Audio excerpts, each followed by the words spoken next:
Tom Clancy's Ghost Recon. Choke Point. By Peter Tellep. He who conquers others is strong, he who conquers himself is mighty. Lao Tzu, Tao Te Ching. The bravest are surely those who have the clearest vision of what is before them, glory and danger alike, and yet notwithstanding, go out to meet it. Thucydides, 460 to 395 BC. 1. You cannot apply to become a ghost. They find you.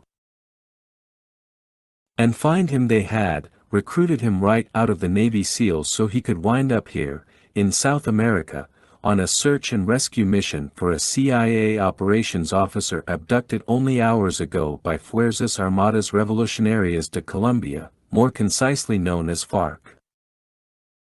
During the past year, this revolutionary group had violated their ceasefire agreement with the government. They were back to drug smuggling, acts of terrorism, and kidnapping, which was why former Command Master Chief, now Captain, Andrew Ross was crouched beneath a thick canopy of palm fronds, about to order his ghost team to attack. When a gunshot cracked to the east. Remington MSR. Sniper rifle. Fired by one of the Afur guys. The Agrupación de Fuerzas Especiales Antiterroristas Urbanas was the Colombian Army's Special Forces group that had first responded to the abduction. They had 12 operators working with Ross's four-man squad, and one of those boys had just blown their ambush. Pepper, Citrep. Ross cried into the boom mic at his lips. Hey, it wasn't me, answered Master Sergeant Robert Pepper Bonifacio. He's in your zone. You got eyes on him? Negative. The sniper rifle boomed once more, echoing across the valley and sending chills ripping up Ross's spine.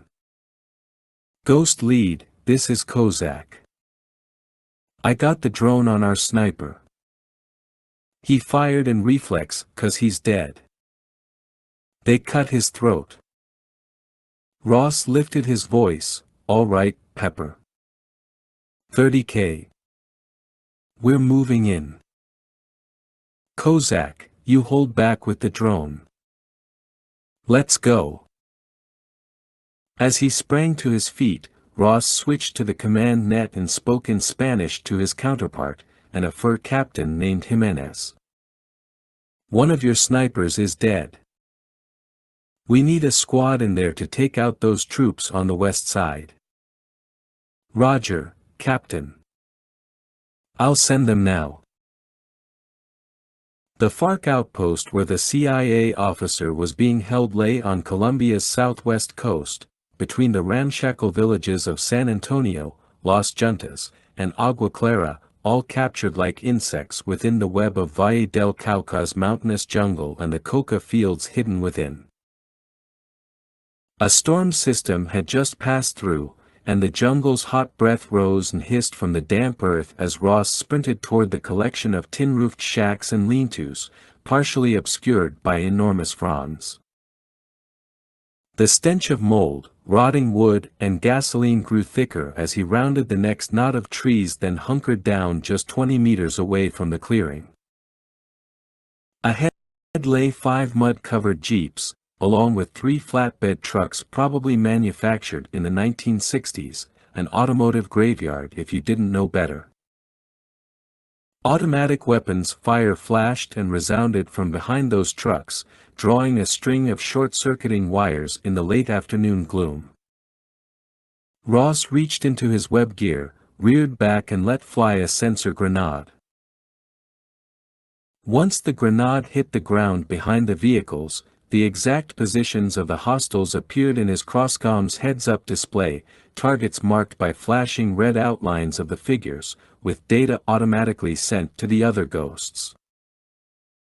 Their own combination monocle earpiece and microphones allowing them to mark the targets, hear his reports, and respond in kind. What's more, the crosscoms weren't the only technological trick up their sleeves.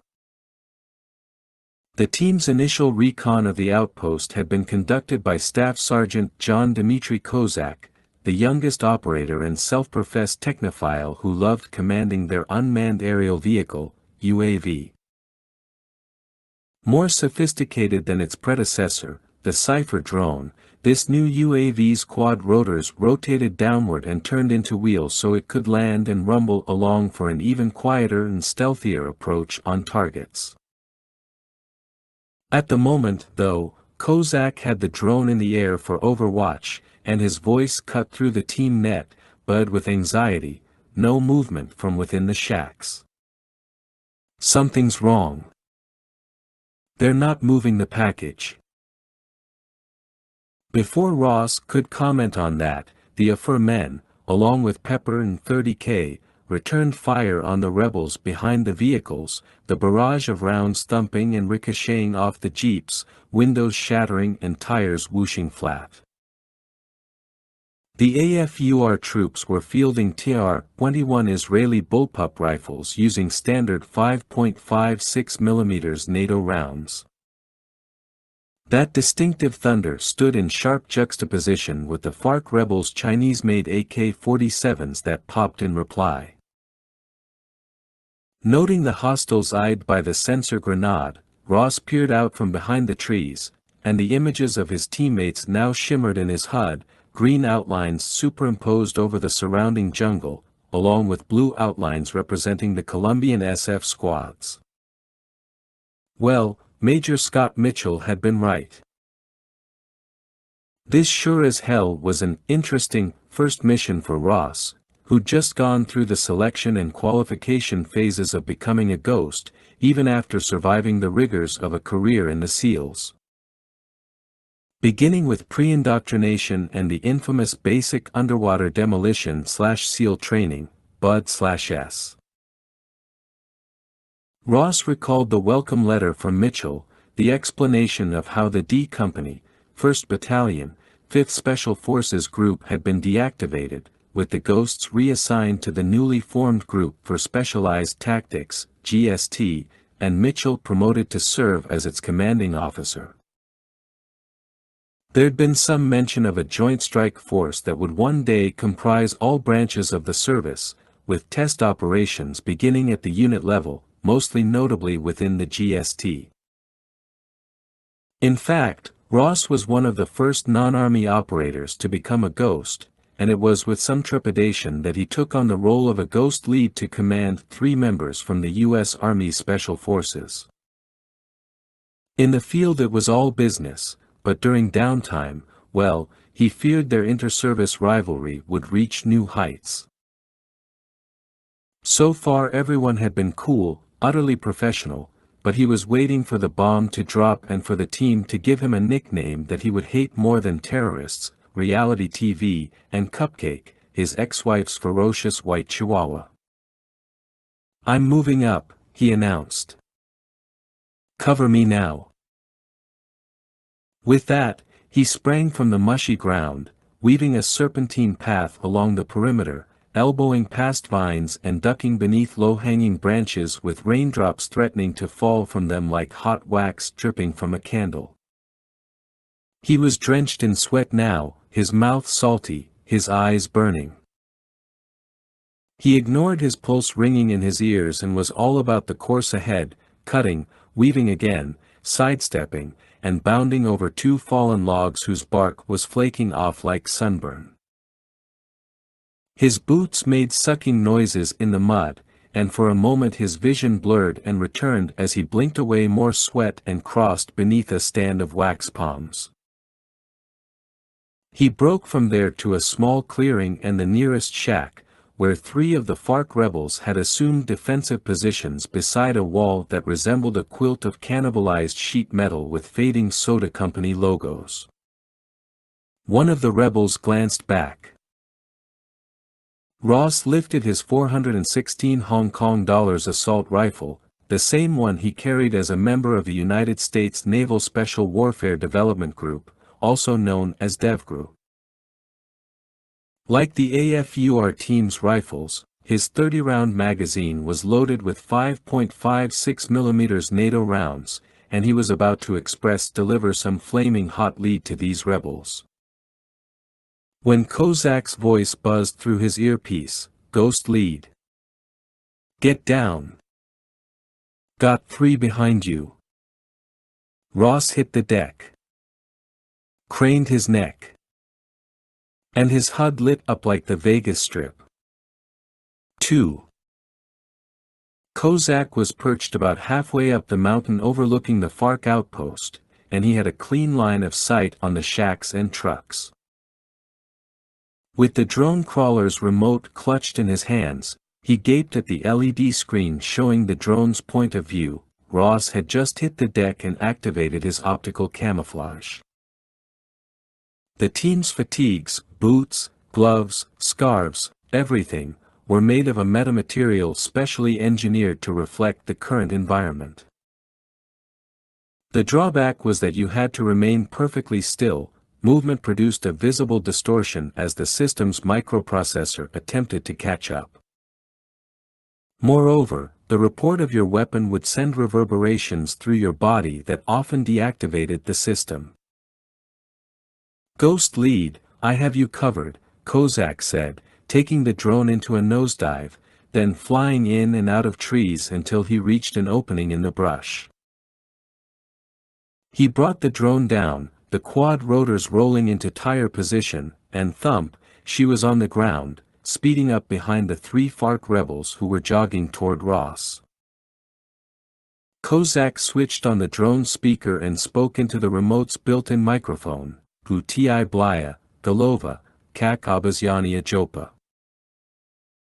If the FARC rebel who spun around had grown up in Little Odessa, Brooklyn, and been the son of Russian immigrants, then he would have understood Kozak's words, "Your face looks like a monkey's ass." But the rebel did not share Kozak's background. And getting his attention was all Kozak needed. The bearded rebel took aim at the little toy rolling toward him. And that's when Kozak thumbed the touchscreen and launched the drone right into the man's face, knocking him to the ground, a triplet of gunfire erupting from his AK, his 2 comrades crying out and turning back to see what had happened. "Get them now, boss!" Kozak cried. It was, in Kozak's young mind, a perfect marriage of technology and tenacity, with the drone diverting the rebels and clearing the way for Ross to attack. Indeed, Ross fired 3 rounds, perfect head shots that dropped the targets nearly in unison, as though they were androids controlled by a single power supply that had suddenly been cut. "Get that drone back in the air," Ross ordered, bolting off toward the shacks. "Roger that." Kozak flew the drone straight up above the canopy and once more began sweeping the entire perimeter. "The Colombians have their squad attacking in the west," he reported. "I got eyes on about 10 guys around the shacks, marking them now." Still no sign of the package. The drone's computer picked out and highlighted each of the targets and updated their positions every 100th of a second. Kozak wasn't sure what he liked more, providing overwatch and intel with the drone, which in his youthful 26-year-old mind gave him major baller status, or actually being in the shit and firing the guns, which was equally awesome. He figured he'd catch hell from Ross later for that stunt with the drone, but he'd argue that he had just been improvising, not trying to show off, not trying to perform some feat of heroism. They had the technology, why not put it to good use with a little old-school demolition derby? A rustle of leaves from behind, followed by the sudden rhythm of footfalls, had him turning, tucking the remote into his web gear, activating his camouflage, and holding still.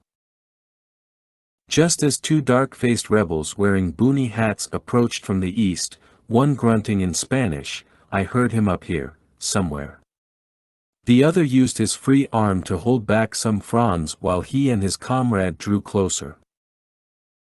Kozak adjusted his grip on the rifle, a Remington ACR with suppressor, well suited for jungle ops like this one.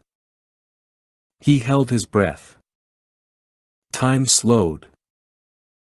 Sounds congealed into one another like pieces of clay to form one constant, the beating of his heart. The men drew closer. He could ambush them now, but in the second he killed one, the other could get off a shot.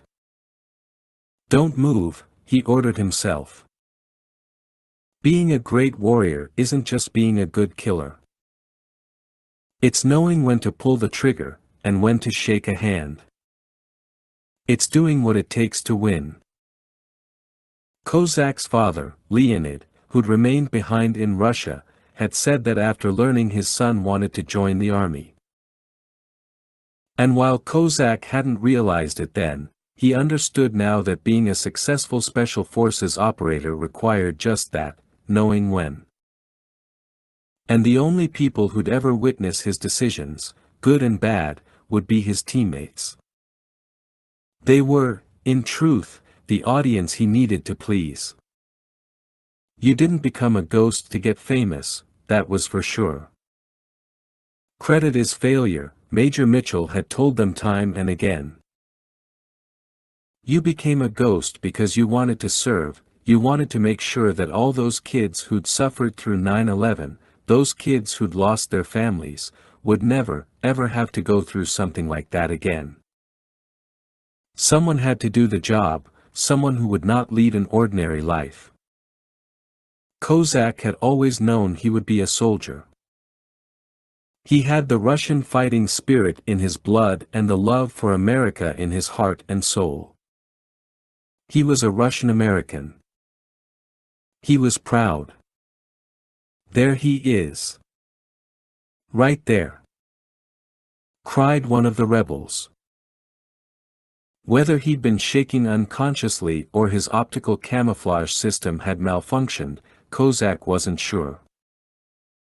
That he would die in the next heartbeat was absolutely certain. Unless he sprang up, took his chances, and fired. 3. Pepper had a feeling the two rebels who'd broken off from their buddies on the east side of the outpost were aware of Kozak's position.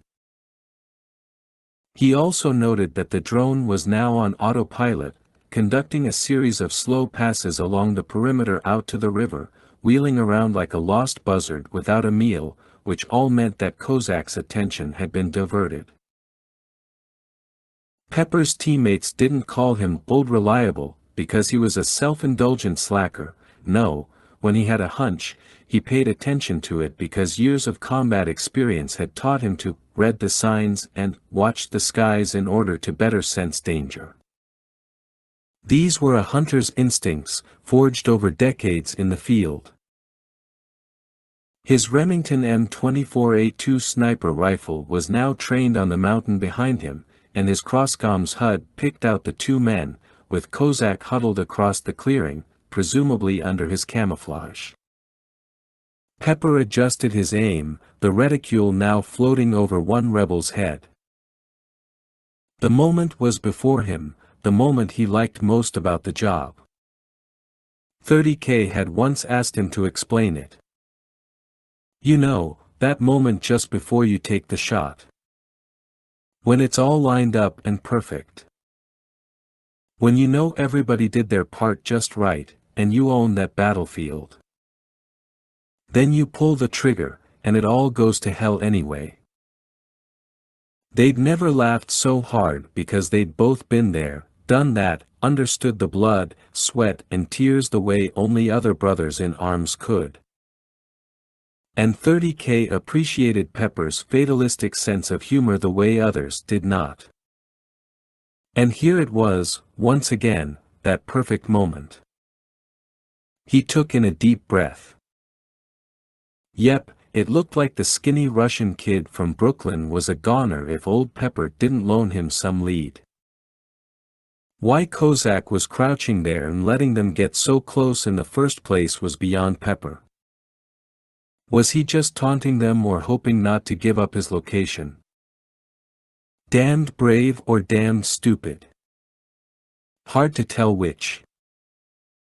Maybe some new school tactic that the kid had invented, a tactic that Pepper's old school head just couldn't wrap around. For just a second, the enormity of the task struck Pepper. Maybe he was just getting old, 39 was certainly north of spring chicken territory, or maybe he was just appreciating his life a whole lot more. As a kid, he'd never been sure what he wanted to do. He did know he did not want to own a gas station like his pop had, and he certainly did not want to be a construction foreman like his stepfather, Connor. By the time he was 18, Pepper figured he'd do a stint in the army, since no one at home was volunteering to help pay for college and an education was the only way to escape. The rest was history, his life in perfect order now, the feel of the trigger beneath his gloved hand, the bullet drop calculated, the body as silent and still as any predator. Thor's hammer struck the mountainside as the rifle went off and a .300 Winchester Magnum belted bottlenecked rifle cartridge removed the boonie hat from the FARC rebel, along with most of his head. At the same time, Kozak was up, cutting loose a salvo into the chest of the second rebel, who staggered drunkenly back until he crumpled in the underbrush. "Dang, Pepper, nice shot," said Kozak. Pepper was about to open his mouth, when a barrage of small arms fire ripped into the trees around him, sending him to the deck hollering, "Little help." 4. There was no man that Sergeant First Class Jimmy 30K Ellison respected more than Pepper. He was ferociously loyal to his friend and teammate and had sworn a personal oath to always have his back. So the second that Pepper sounded the alarm, 30K broke off from his position near the shacks and hauled ass toward the combatants behind the trucks, the ones laying down heavy fire on Pepper's position. Now you couldn't blame his youth, he was just 28, on what he was about to do. And you couldn't blame it on him being some crazy farm boy who hailed from Alma, Arkansas, although the latter was true. This wasn't something rash or reckless, over the top or insane, no. It was just him being him. Not a reckless kid whose father had abandoned him. Not a warmongering maniac with a Stoner 63 light machine gun clutched in his grip, although, once again, the latter was true. "Ain't no such thing as style points, kid," he'd once told Kozak. "You do what you gotta do to get it done. The rest is just details." 30K's crosscom pinpointed the locations of the 4 rebels strung out near the trucks, cutting loose with their rifles then dropping to cover like carnival targets. Man, these were off the shelf, generic brand cowards, the kind that 30K neither feared nor respected. Worthy adversaries needed to prove their mettle, and these clowns couldn't even earn his pity. He raced up behind them and hollered, "Hey, pendejos." He gritted his teeth, leveled his rifle on them as they turned, then the rat-tat-tat of his Stoner delivered their last rites more powerfully than any trailer park preacher 30K had ever seen or heard. "Learn how to fight like men," he spat, then spoke into his crosscom. "You're clear, Pepper." "Thanks, bro. Guys, this is Ghost Lead. Rally on the biggest shack out back, near the river. Got 4 targets holding there, with a 5th inside, not moving. Could be the package. Ghost Lead, 30K here. I can see the shack from my position. I'm going in. Roger that." One day 30K would learn some humility. Probably wouldn't be today. Or tomorrow. Pepper said he hated going to bars with him because there'd always be a fight, but when there was, 30K was the guy you wanted around. Hey, it wasn't his fault. If someone called him a hick or a redneck, he'd turn up the southern accent, flex his hands into fists, and set them straight the hard way.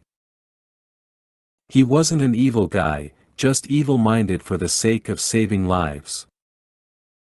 He hadn't spent a lifetime blowing up mailboxes and frogs, only most of his childhood.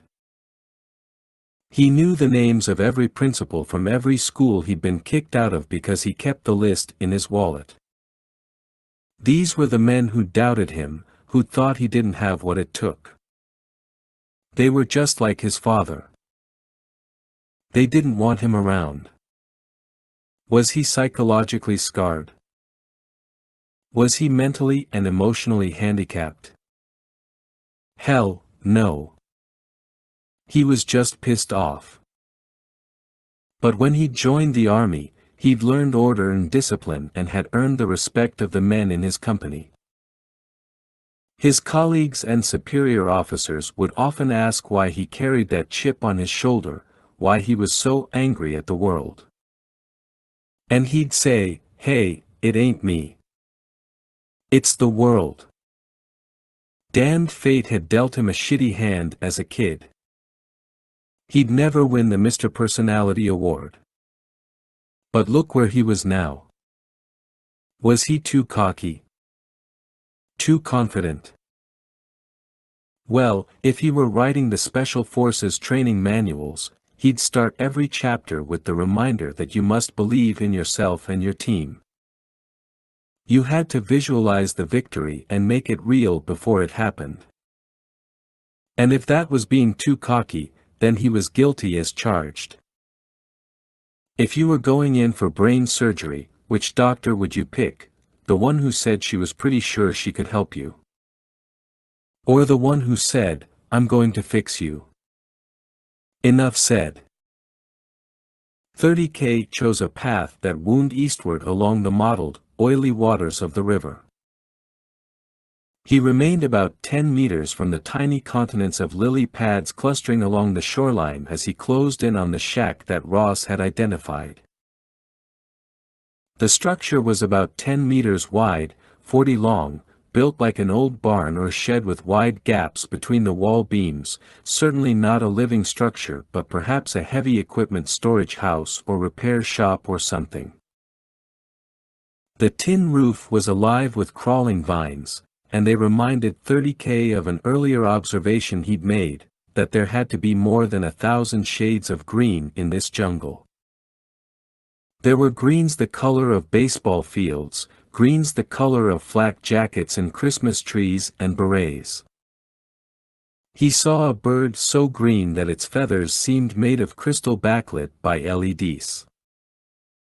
Sure, he'd been in South America on several other ops, but never in this part of Colombia.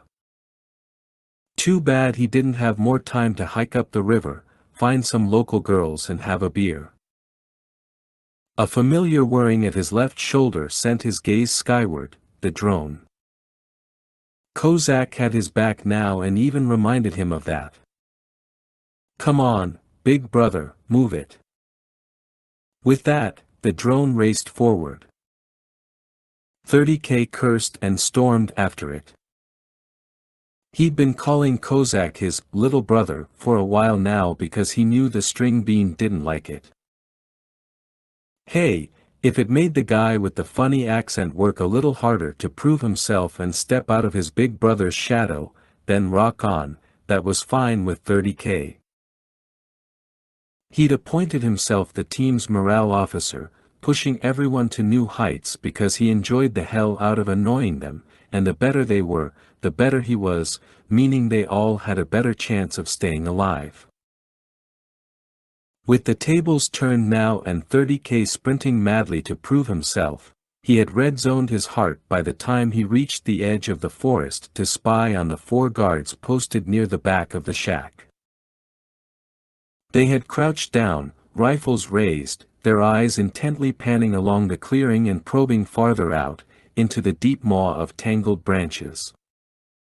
"Marked 4, said Ross. 30K's crosscom shimmered with the targets. He lifted his rifle.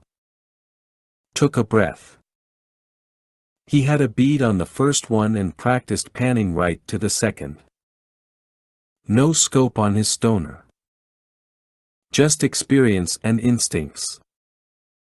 "Got 2, just right of the door," he told Ross. "Gotcha. On 3. 30K would remark later that, yes, it had been his fault. He'd been a little too eager. Ross never made it to 3. By the time the word 2 left his lips, 30K had already opened fire. "Damn it, I said 3. Cried Ross not a second after 30K had taken out his 2 guards. 30K saw them now, the other 2 FARC rebels, the ones Ross was supposed to drop. Both charged inside the shack, where that unmoving third target had remained. Sorry, boss, not much of a math guy." "Great," said Ross. "Now it gets fun. Pepper. Kozak. You cover the exits. 30K. Get over here. You're taking point." Oh, well, he was in trouble now. He rushed up to the shack's wall, then shadow-hugged the wood, slipping his way to the corner, wary of more contacts.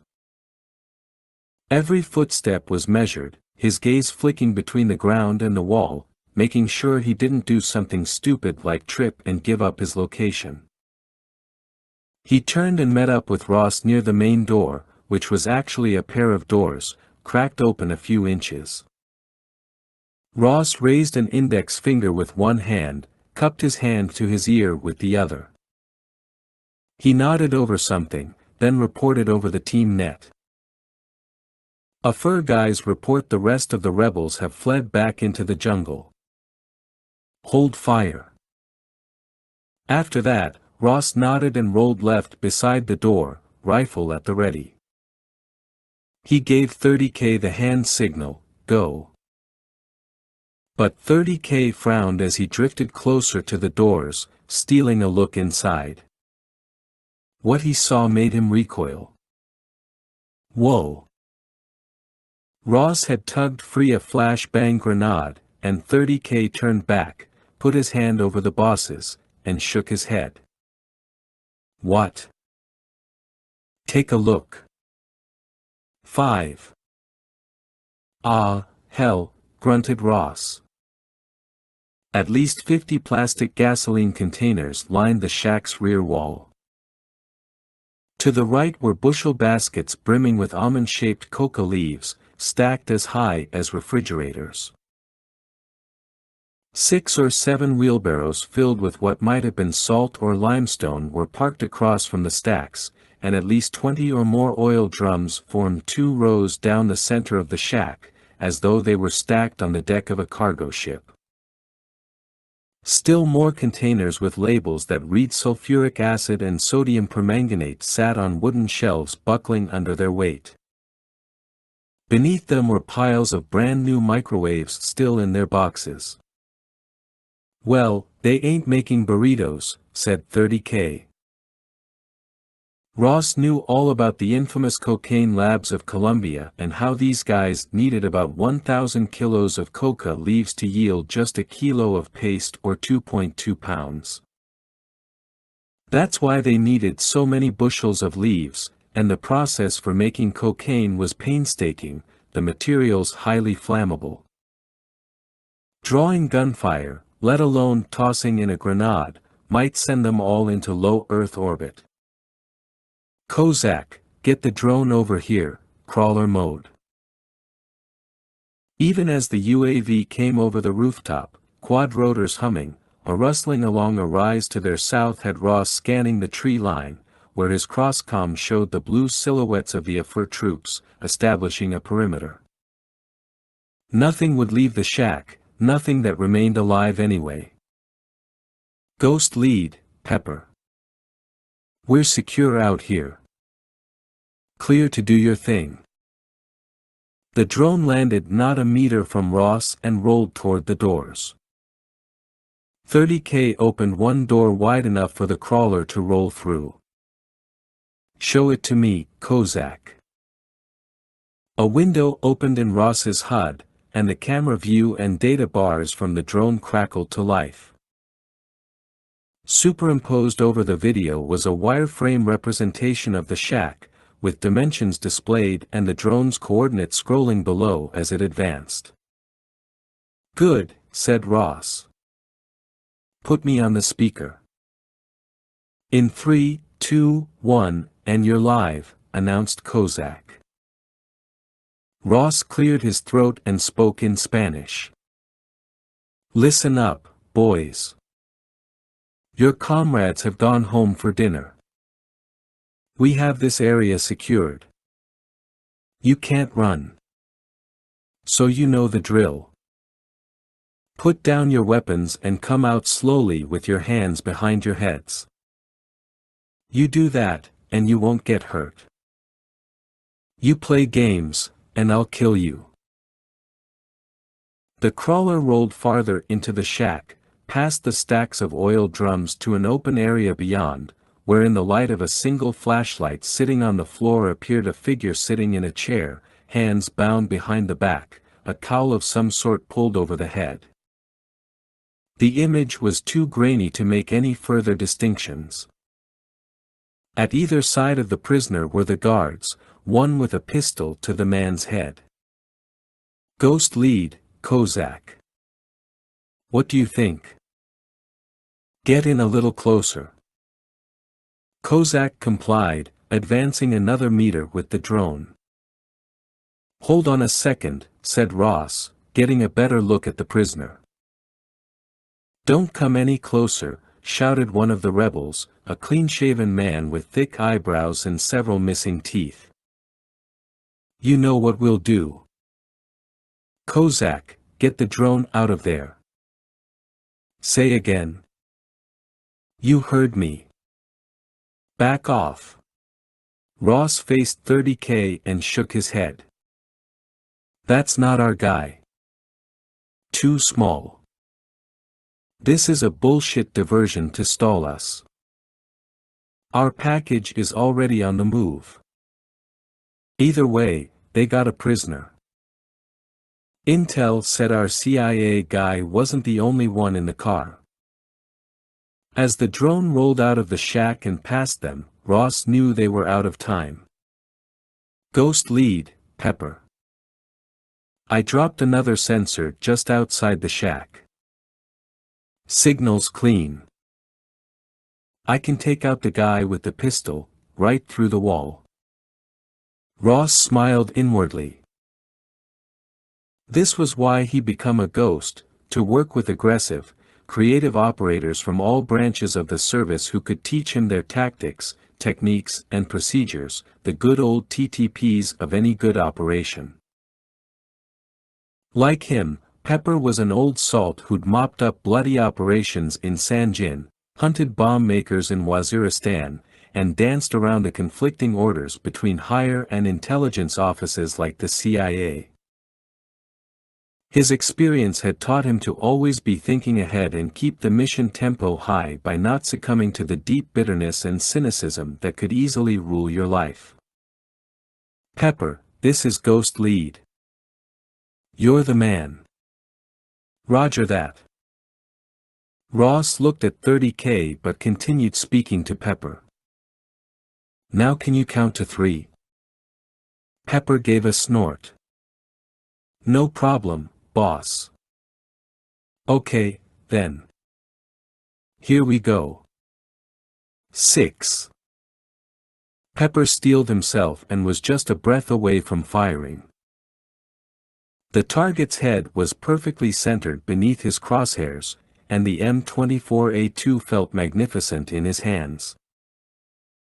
Unlike his trigger-happy colleague, 30K, Pepper floated on waves of calm and silence, until Ross counted down. And then it was game on. He pulled the trigger. The round left his rifle at 990 meters per second and with an awe-inspiring report that woke something primitive inside. As though the spirits of his ancestors, those warring tribes in Europe who had worn leather plates for armor and who had fought with spears and halberds, were lifting their battle cries within the echoing shot. Before Pepper could take in his next breath, the rebel holding the pistol fell back and away. "Target down," he reported. Ross sighted the second man as Pepper's target thumped to the dirt floor. 2 rounds leaped from Ross's HK and drummed the rebel into the back wall as Ross rushed forward with 30K in tow. They charged across the shack, reached the prisoner, and Ross immediately pulled the cowl from the man's face. "Nope, not their guy." "Who are you?" Ross asked in Spanish. The middle-aged man with the thick mustache and the paunch hanging over his belt looked sweaty and terrified, his thinning hair flying in all directions. "Don't kill me, please. Answer the question." "I'm Raul Morales. I drive a taxi in Bogota." Ross softened his tone. "Well, Raul, we're the good guys." He pulled from his pocket his Ghost Recon's skull patch and reverse print American flag. "See? Sir, this one's still alive," said 30K, hovering over the soldier Ross had just shot. 30K grabbed the man by the jaw. "Where did they take him?" The rebel's eyes were tearing, his fatigues darkening with blood. He sounded as though he were breathing through a straw, and his head began jerking involuntarily as his lungs began to collapse. Ross moved in beside 30K and stared hard at the man. "Listen to me. You're going to die. If you believe in God, then maybe He'll forgive you, if you help us. Now, where did they take him?" The man opened his mouth. "Timbiki." "What?" 30K asked. Ross and 30K exchanged a frown. "Timbiki is a town about 80 kilometers south," said the cab driver. "I ought to know. I was born there." "He could be lying," said 30K. "I don't think so," said Raul. "Los Rastrojos do a lot of shipping out of there. They use the rivers. If they wanted to keep him on the move, it's a very good place to take him." Los Rastrojos. Ross had heard that name before. They were a neo-paramilitary organization, basically a private army commanded by a warlord. During the FARC's ceasefire with the government, Los Rastrojos had moved in and struck up a deal. Some called them a narco-gang, others a fully fledged cartel. They were now allied with the FARC to produce and export cocaine and heroin to the international markets. Initially, the group and the FARC had fought against each other. However, like many criminal organizations, their mutual enemy was the government.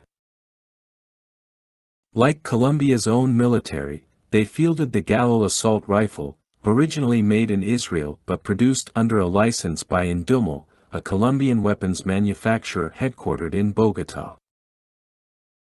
The standard assault rifle's 5.56 mm cartridge would make it hard to distinguish between them and friendly forces, not exactly welcome news. "The man you were driving, was he ever here?" Ross demanded. "Yes, he was with me. Then we were separated maybe an hour ago. I heard the trucks leaving." "Hold here a minute," said Ross, then he sprinted out of the hut, calling Captain Jimenez along the way. The SF officer met him near the front doors. Jimenez narrowed his gaze and backhanded sweat from his bald pate. He's still on the move, isn't he? Timbiki. Can we get some air assets to cut them off? Pretty remote. No LZ in the mangroves, and I'm sure they're nowhere near the local airport. Fast rope some guys in there. We'd need exact GPS coordinates first. Ross cursed. Look, Captain, even if there was an LZ, it'd take them a couple of hours, if the weather holds, which it won't. There's another storm moving in. What else we got? Coast Guard. The Marine Commando teams, along with some of your DEA advisors, are always running patrols through there. I could call them in, but I think we'd scare off our boys. They could panic and kill your man. So then we just drive. Yes. Ross considered that. The Ghosts and the AFER team had left their Humvees and the old M35 cargo truck a few hundred meters south of the main trail leading into the valley. Kozak could put the drone up ahead, depending upon how much battery life he had in the main and spare cells. Then again, the rebels would have at least a couple of hours head start. They had probably reached Timbiki about now, if Raoul's estimates were correct, and they could already be moving yet again, perhaps smuggling their package down to a boat. Time to call higher for a little backup, but no, they would not break off the pursuit. Do you agree? Jimenez asked. Ross nodded. Let's get back to the trucks and saddle up. 7. The Group for Specialized Tactics had a streamlined organizational structure to ensure that communication was swift and clear. As Ross and every other Special Forces operator well knew, intel could go stale in a day, an hour, a minute, so it was vital for the group's command structure to stay lean. To that end, Major Scott Mitchell was Ross's sole commander, and Mitchell reported directly to U.S. Special Operations Command/Joint Special Operations Command. Colonel David Evans was the primary liaison between JSOC and Mitchell, ensuring that budgets and bureaucracy did not interfere with the operational arm. To a former Command Master Chief SEAL like Ross who'd spent the better part of his career navigating through a gauntlet of bureaucracies to get his job done, this was, in no uncertain terms, a dream come true. While Pepper drove and the caravan of 4 Humvees and the M35 headed south along a heavily rutted dirt road for the town with the semi-pronounceable name, Ross had a tablet computer with satellite link balanced on his lap. He'd established a secure link to GST headquarters at Fort Bragg, North Carolina, and a window had opened to the major's desk. Mitchell had a touch of gray at his temples and a few wrinkles and scars on his face, otherwise you'd swear he was still a 25-year-old operator, as hardcore and gung-ho as his first day with the Ghosts. Ross had seen pictures of Mitchell when the man was younger, and the major resembled the type of guy you'd see on a baseball card, youthful and intense. A few of the Ghost trainees had shared stories of the major's exploits, rumors mostly, but there was an early mission in the Philippines where Mitchell had been stabbed with a unique, multi-bladed sword constructed in the shape of a Chinese character. And Mitchell had a scar of that same character on his chest. Someday Ross would ask him about that. "Hello, Guardian," Ross said, using Mitchell's call sign for the mission, even though this was a video call. Better to be too formal than too casual with superior officers. "Good to see you, Delta Dragon," Mitchell said with a knowing grin. "Our keyhole satellite from the NRO is still out of range. They'll need at least another 15 minutes. Some pretty dense canopy down there, though, so I'm not sure what kind of images we'll get. I know, sir, but it's worth a shot. Just need to get that bird in position before the storm moves through. After that, all bets are off. Mitchell nodded. Now I understand it got a little loud down there. Ross winced. One of our AFER teammates was compromised and inadvertently fired a round. You put that very carefully. Ross shrugged. I'm the new guy, and this wasn't the first impression I wanted to make. Mitchell steepled his fingers and sighed.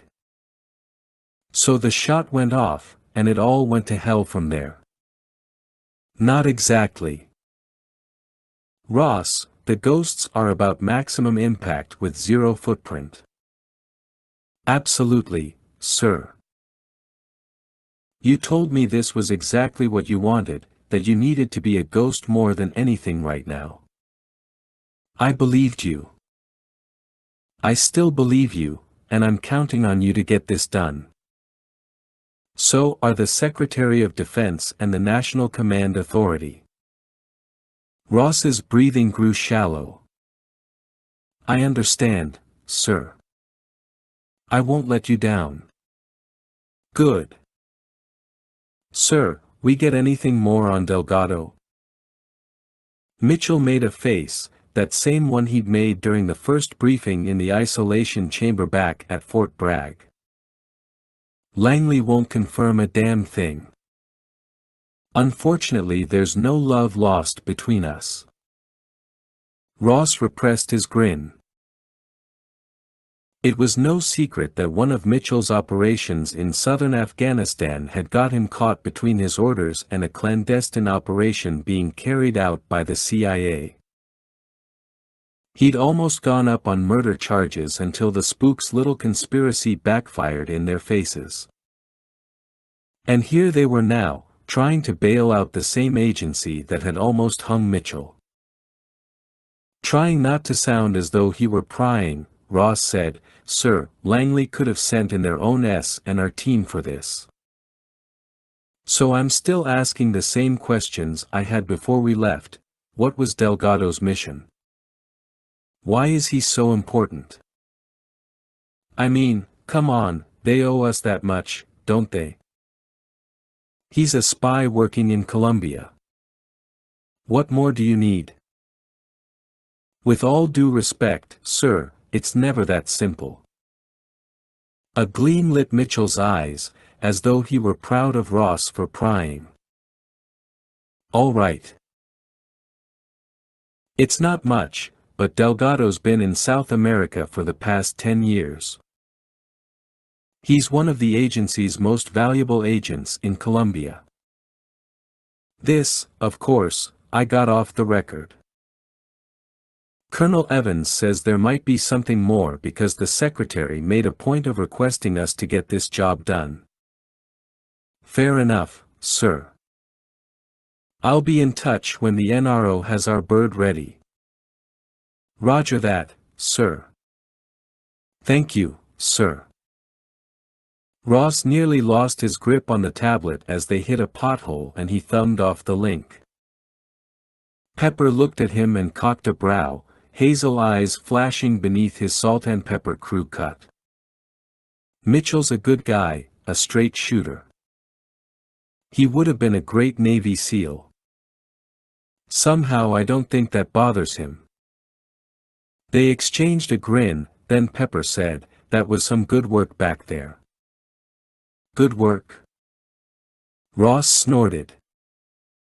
It never goes as planned, does it? Why should it? That'd be boring. Ross had to agree with that. Well, thanks for the backup. That's why I get the big bucks. So hey, you served with Matt Tanner? Ross glanced at Pepper and frowned. Yeah, Tanner and I go pretty far back, SEAL Team 4 in Little Creek. Great guy. Saved my ass more than once. He said the same about you. He's talking about bar fights. So how do you know him? Tanner was part of an operation in China, and he'd worked with the major. Mitchell brought him to the Liberator to meet the gang. Ross's eyes widened. Tanner never told me that. So you're saying that Mitchell brought a Navy SEAL to an Army bar? Hell, yeah, he did. And your boy Tanner actually survived. Good guy. I kept his email. And when I heard you were coming over, I gave him a shout to see if he knew you. Spying on the new guy? No, I was actually glad you were coming. It'll take Kozak and 30K a while to warm up, but you know how that is. Yeah, you gotta earn it. Kozak will come around pretty quickly. 30K. He's another story. That guy needs some 550 paracord to tie down his ego. I like him. Really? He'll keep me honest. Pepper stared through a thought. Oh, that he will. And, sir, He broke off. What? It's nothing. Ross frowned. Better spit it out now, or I'll be thinking about it the whole drive out. I didn't want to say anything. What's bothering you? Okay. It's just. Tanner told me about your boy. I wanted to say I'm really sorry about that. Ross stiffened, and his blood turned cold. That's not something I talk about. Pepper grimaced and shook his head, as though embarrassed. No problem. I just wanted you to know that I'd heard, and if you ever want to vent or something. I wish he hadn't told you. Pepper took a deep breath. Me, too. Ross closed his eyes and rubbed the burning sensation. For the past 2 years he'd done everything he could to move on, to purge all the guilt from his mind, to avoid dwelling on it so he could perform his job. But it, August 14th, always found him, no matter where he was, even deep in a South American jungle. He snapped open his eyes and quickly activated his crosscom. Kozak, what do you got for me? 8. Kozak and 30K were in the lead Hummer, with 30K at the wheel and Kozak handling the UAV's remote. One of the AFR troops stood behind them in the roof-mounted weapons station, manning the M2 Browning .50 caliber machine gun, aka Madus. Rain poured off the gunner's legs and boots and puddled on the Hummer's floor. Kozak wished they could just call the man back inside and seal the hatch because he was getting soaked himself. At the moment, the drone crawler darted just above the treetops, skimming like a flat rock across an emerald-colored pond. The drone's sensors were reaching out into the jungle ahead, data piped back from thermal and optic cameras, along with forward-looking infrared FLIR, images indicating that the jungle on either side of the dirt road was still clear. Bad news was that the drone's satellite link was beginning to deteriorate as the storm neared the coast, with even heavier rain on the way and wind gusts up to 60 miles per hour. Ghost lead, this is Kozak. Secondary battery on the drone down to 30 minutes. Doesn't matter anyway. Gotta reel her in once the big rain hits. Roger that. For now, though, get her up as high as you can and focus on the rivers ahead. They might try to move our package by boat. We have a keyhole coming within range, but I need something now. I'm on it. Taking her up. Kozak, out. The drone crawler had been designed to remain on a fairly short leash, with a 1.5 to 2 kilometer range and 60 to 90 minutes of battery life, depending upon its power state. High drain occurred when in crawler mode, medium drain when quadcoptering, and low drain when stationary and just transmitting. Their loadout included this UAV plus one backup, and while the UCAV, a tri-rotor drone with variants that included fragmentation grenades, missiles and a 5.56 mm light machine gun, would have come in handy, they usually reserved that bird for interdiction. Direct action and other assault-type missions, not hostage rescues. Kozak fought with the controls as yet another gust buffeted the drone. The images coming in turned grainy, occasionally popping with static like his mom's old Sony TV wired up to that rooftop antenna. He caught sight of two intersecting rivers, where the tree line seemed to fold in as though the ground were plummeting into a fault line. Farther out, the sky had turned gunmetal gray, with a wall of black clouds approaching from the west like an invading mothership. There wasn't much time. "So how you liking the new boss?" asked 30K. "Good." "What do you mean good?" Kozak refocused his attention on the drone's monitor. "I like him. Better than Ferguson." "They're two completely different operators." "What does that mean?" Kozak thought a moment. Captain Cedric Ferguson, a 38-year-old African-American from Minneapolis, had formed a deep bond with them and had served successfully as their ghost lead on some highly volatile operations in Zambia, Nigeria, the Arctic, and even Russia. Ferguson was a family man with two young sons and was married to a school principal. He was arguably the most level-headed and decisive man Kozak had ever known, with both his professional and personal lives balanced in a way that only few soldiers could manage.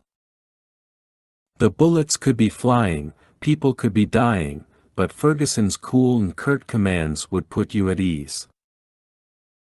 His absence was actually part of the larger group for specialized tactics team availability and organizational structure. The GST had 4 operational detachments of between 8 and 12 operators each. The detachments, known as A, B, C, and D squadrons, fielded 4-man teams, and very often ghost leads would rotate through several teams before a kind of natural selection took place and they settled in with a consistent group of operators. Developing a shorthand forged only through time and experience. Teams rotated through 3 status levels: ready, standby and hold, with 2 detachments always in the ready status to immediately deploy, 1 on standby, and 1 on hold.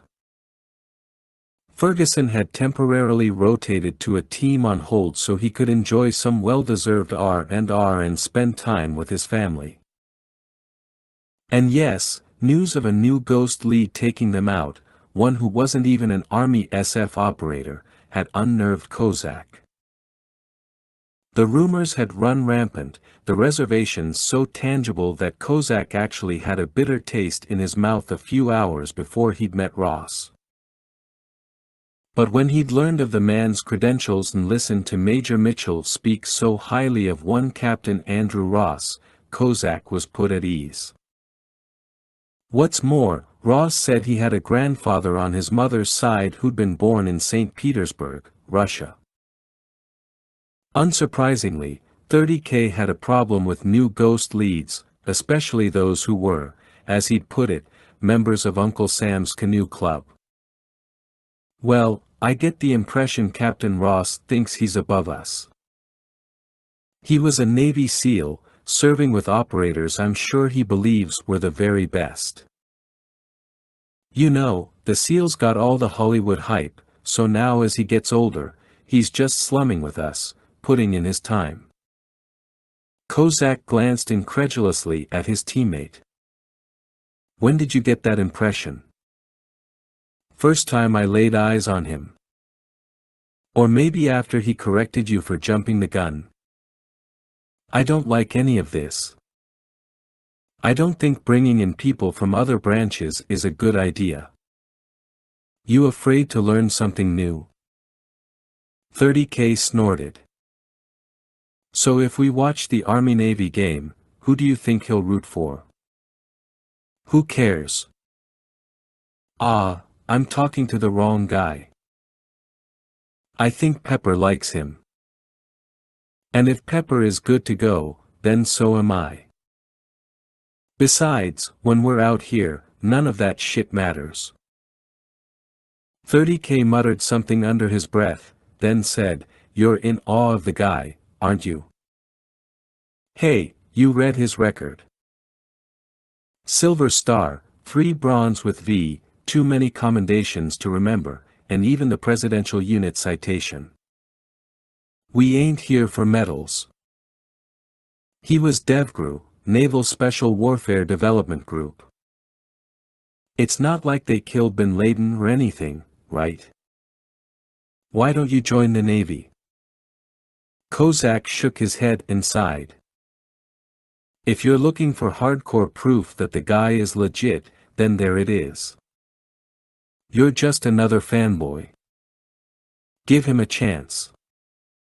Oh, I'll work with him. I'll show him how we roll. He might look like Mr. Perfect on the outside, but something doesn't sit right with me. I want to know his weaknesses. His baggage. Then I can work around them, to keep us both alive. Kozak hardened his voice. Do you trust me? I will. I'm not done training you yet. You amaze me. And one day when you grow up, you'll amaze me, too, little brother. The narrow dirt road began to jog to the left, and 30K hit the brakes to roll into the turn. As the Hummer began to fishtail slightly to the left, fireflies twinkled beside the rubber trees lining both sides of the road. Only they weren't fireflies. 9. Raindrops the size of golf balls, or at least 30K swore they were that big, blasted into the windshield, blinding him for a second before the wipers cleared the glass. And there they were, muzzle flashes accompanied by the thudding and pinging of rounds off the Hummer's front end. You gotta be kidding me. 30K shouted. How'd you miss these guys with the drone? It's too high, too far ahead, Kozak cried. And the rain's screwing me up. Heat sources gone cold. 30K hit the accelerator and barked into his cross-comm, ghost lead, ambush. Pushing on through. Kozak had already set down the drone's remote and was lowering his window to get his rifle pointed in the right direction. At the same time, he shouted to their gunner, who was already directing a broad bead of suppressing fire on the trees. Hey, dude, get some fire right in the road ahead of the truck, Kozak told him in Spanish. Right on the road. 30K knew exactly what Kozak was talking about. The odds were high that the rebels had planted a pressure-activated IED in the road. Perhaps they'd missed the first one and the rebels had opened fire anyway, but there could be more, and the man on the .50 cal could trigger the next bomb before they struck it. If the rebels had set up a trip wire, it'd be more difficult to spot in the rain. 30K juked right, keeping the Hummer tight to the trees, sideswiping a few branches that scraped across the side mirror and door with a screech that sent Kozak hollering and yanking his rifle back inside. What the hell? IEDs, man, 30K answered. Trying to stay off the path. Little heads up first. Snapped Kozak, who then set down his rifle and picked up the drone's remote. Shit, shit, shit. Signal's gone. Ross had an elbow balanced on the door and squeezed off 3 bursts with his HK, driving 2 rebels standing beside some trees back into the brush. He estimated the ambush force at no more than 15 or 20, and they rolled past them within a handful of seconds. He ducked back into the Hummer, closed the window, and got back on the team net. 30K, you guys all right? We're good.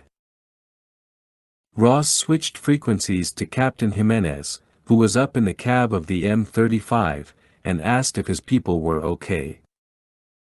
2 men were hit, 1 seriously. We're very lucky. There could be more ambushes ahead. Roger that. Stay sharp. Ross, out. Don't get closer than that, said Pepper, pointing to a bullet hole in his side mirror. That guy was looking to trim my sideburn. No shit, said Ross, his heart still wrenching in his chest. They're calling ahead to their buddies, saying we're on our way. Maybe not, countered Ross. First thing I did was hit M with an EMP grenade. I thought that was a frag. Nope. Pulse wave should have knocked out their radios and cell phones, and maybe even deactivated any IEDs they'd planted ahead. Let's hope so. Ghost lead, Kozak. I've re-established contact with the drone. Good thing is, I got something. Have a look at this. Multiple images appeared in both Ross's crosscom and his tablet computer, grainy footage taken by the drone's camera along with FLIR images that showed the outlines of dozens of personnel strung out near the mangrove-fringed riverbank. Along with several flatbed trucks and old jeeps whose engines still glowed. Behind them stood several structures, no larger than the shacks they'd encountered at the first outpost, but these had satellite dishes mounted on their roofs. Range was about 4 kilometers away. Then something else caught Ross's attention. He did a double take, and Kozak, seeing it too, zoomed in with the camera. Boss, you see that? Can you zoom in even more? Trying. Ross drew his head back. Oh, yeah, Kozak, I see it now. 10. Fully submersible and semi-submersible narco-submarines were being built beneath the triple canopy in some of Colombia's most remote, jungle-infested regions. Narrow waterways shrouded by vegetation cut through the mangrove swamps and led to dry docks constructed along the rivers. Within these often sophisticated structures, fully operational subs were produced from parts cannibalized from around the world and often under the supervision of freelance Russian engineers being paid handsomely for their knowledge. The subs cost upwards of $4 million to build and carried literally 6 to 10 tons of cocaine to Mexico and elsewhere, with much of it eventually bound for the United States and Europe. This particular boat, whose diesel engine had warmed enough to be spotted through her hull, shimmered like an albino crocodile drawn by the drone's FLIR. She was more than 30 meters long, Ross estimated, and nearly 3 meters high from deck plates to ceiling. Assumedly, she had twin screws and cruised at more than 20 kilometers per hour, judging from her size. Once out in the ocean, she'd submerge to 30 meters, and her fiberglass construction would make her virtually undetectable to radar. If she was like other narcosubs Ross had studied, She'd be manned by a crew of 4, a captain, a navigator, and 2 machinists, who'd keep the engines and other devices in good working order. Even with a full load of cocaine, her range was probably about 3,000 miles, well within the reach of the United States. Conditions aboard the sub would be horrible. The men would be confined to a space no larger than 10 feet by 10. They would live off junk food and breathe in diesel fumes all day and night. They would work in shifts, and with every miserable hour that passed, they'd think about the $500,000 they were earning as a team to transport product with a $500 million street value. Presently, the hatch was flipped open on the sub's 2-meter-tall sail, and a rifleman stood in the conning tower. Above him rose some kind of video periscope protected behind a clear glass dome, a kind of homemade, off-the-shelf looking device that struck Ross as both bold and ingenious. "Locking in the GPS coordinates now," said Kozak. "Sending them back to higher if I can." "Wait, damn. What is it?" "Lost contact again." "Kozak, bring in the drone before we lose it." "Might be too late." "Do what you can." 30K, find us some valet parking about half a click north, thank you." "Roger that." Ross shared their discovery with Captain Jimenez, who was less than enthusiastic about attacking this new outpost. "The FARC rebels are tough, Captain, but Los Rastrojos are very highly trained. Some of them defected from my group, and others come from the Sinaloa cartel in Mexico. Others are former Los Zetas, the most ruthless of all. I'm sure this camp is very well defended." "I'm sure it is. But we have the storm on our side." "You're not bailing on me, are you, Captain?" "Of course not. I just wanted you to know that if there is a hell in Colombia, then this is it." "I appreciate that, Captain. I hope you do, because one of my men has just died." Ross hesitated. "I'm sorry about that. I really am." "Stand by." Ross, out. "He ain't thrilled, huh?" Pepper asked. "One of his guys died. He says we're going into hell." Pepper shrugged. "Just another day in paradise, but I'll say this, we need to hit that camp from both sides of the river. Let's assume they know we're coming. They don't know exactly when, or how, so that's how we get M." Ross smiled tightly. "I think I know what you have in mind." Pepper hoisted his brows and nodded. Ross's tablet beeped, and Major Mitchell returned to the video link window. "Delta Dragon, you want the bad news? Or the bad news?" "It's all right, sir. Storm's here. Eyes in the sky aren't much help, I know. But it's not all bad. Here's the latest intel we've received from the drone." Mitchell glanced away to study the images. After a few seconds he looked up and asked, "You got a plan?" Kozak was a heartbeat away from throwing the drone's remote out the window.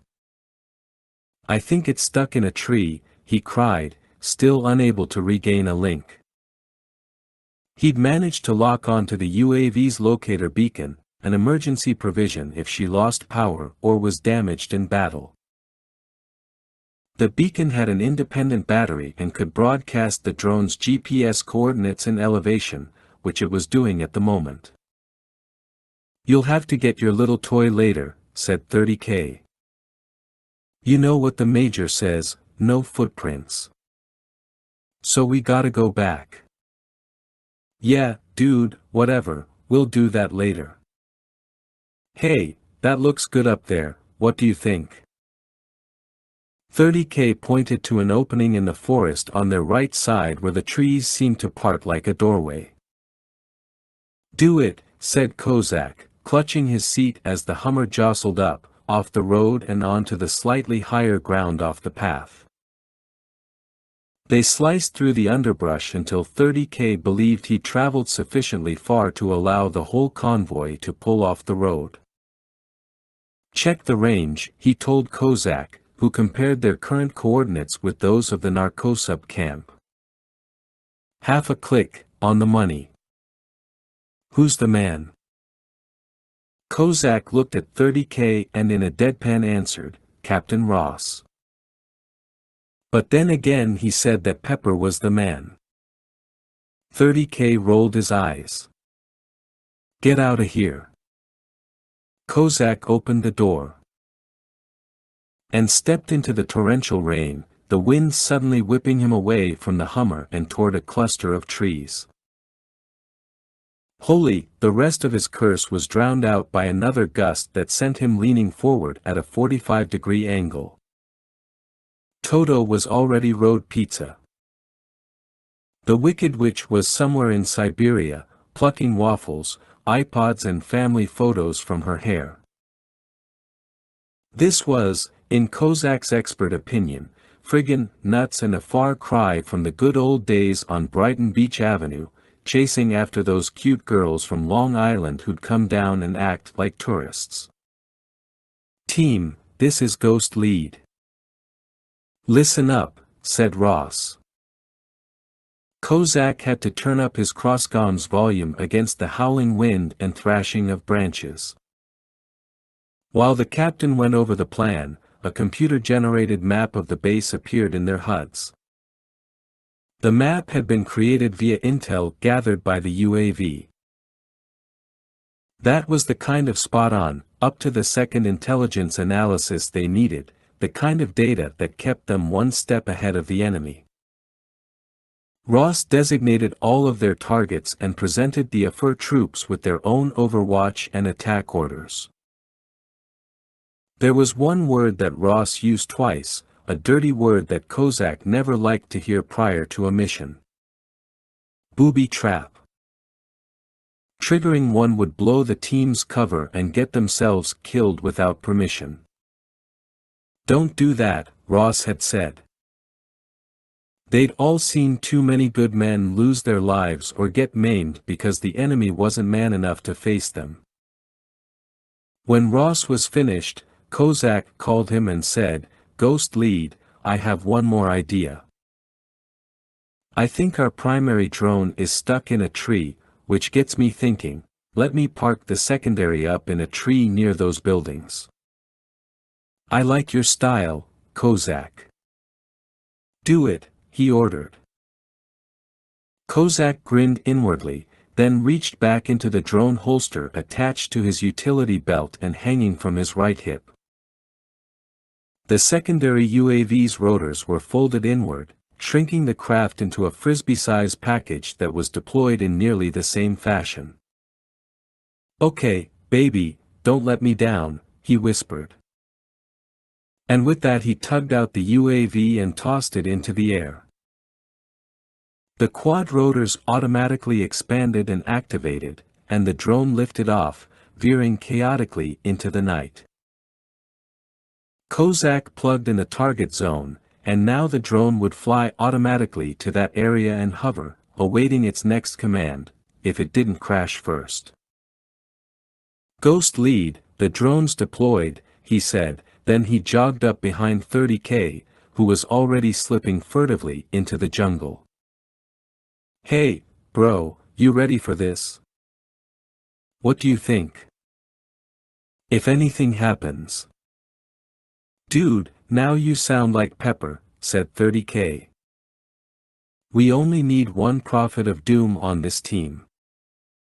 Pepper's not like that. You ain't been around him long enough. Trust me. Well, if anything happens to me. Look, we're going in there to get our package and get out. These punks with water pistols don't stand a chance. They're waiting online to get some from the United States Army. You read me? Hell to the yeah, said Kozak. He knew exactly how to draw a pep talk out of 30K, one that always made him feel better before the first shot was fired. And speaking of first shots, Ross had been emphatic about that. No screw-ups. The captain had even painted the post-op picture for them. Later on, after the raid, when the rebels found their dead and dying comrades, one of them, about to die himself, would look up into the burning eyes of his commander, shudder, and say, "We never saw them." 11. Ross and Pepper were tucked so tightly into the tangled roots and thickets of the mangroves that their optical camouflage could remain off. Recon time. En route to this position, they had encountered 2 trip wires and had quietly avoided them while marking the surrounding trees with tiny, LED-lit sensors that transmitted each trip wire's location via the crosscoms. Those coordinates were placed on the team's operational map. They had then spotted a series of planks creating a path through the jungle, one assumedly used by the drug gangs, but Ross and Pepper kept about 3 meters to the left, sticking to the mud, noting and marking yet 3 more trip wires at ankle height, above the aforementioned path. Several more calls came over the crosscom, with more booby traps eyed and avoided, and then, each team called in to report they were in their recon positions. Their approach had gone down by the numbers, and while that should have comforted Ross, it didn't. The dry dock warehouses were situated on the north side of the river, about 10 meters from the shoreline, and they must have been there for some time. The vines, shrubs and other aggressive weeds had moved up along their walls and were spreading across their roofs like a dark green rash, while other vines hanging down from the trees and draping across the warehouses helped disguise their man-made angles.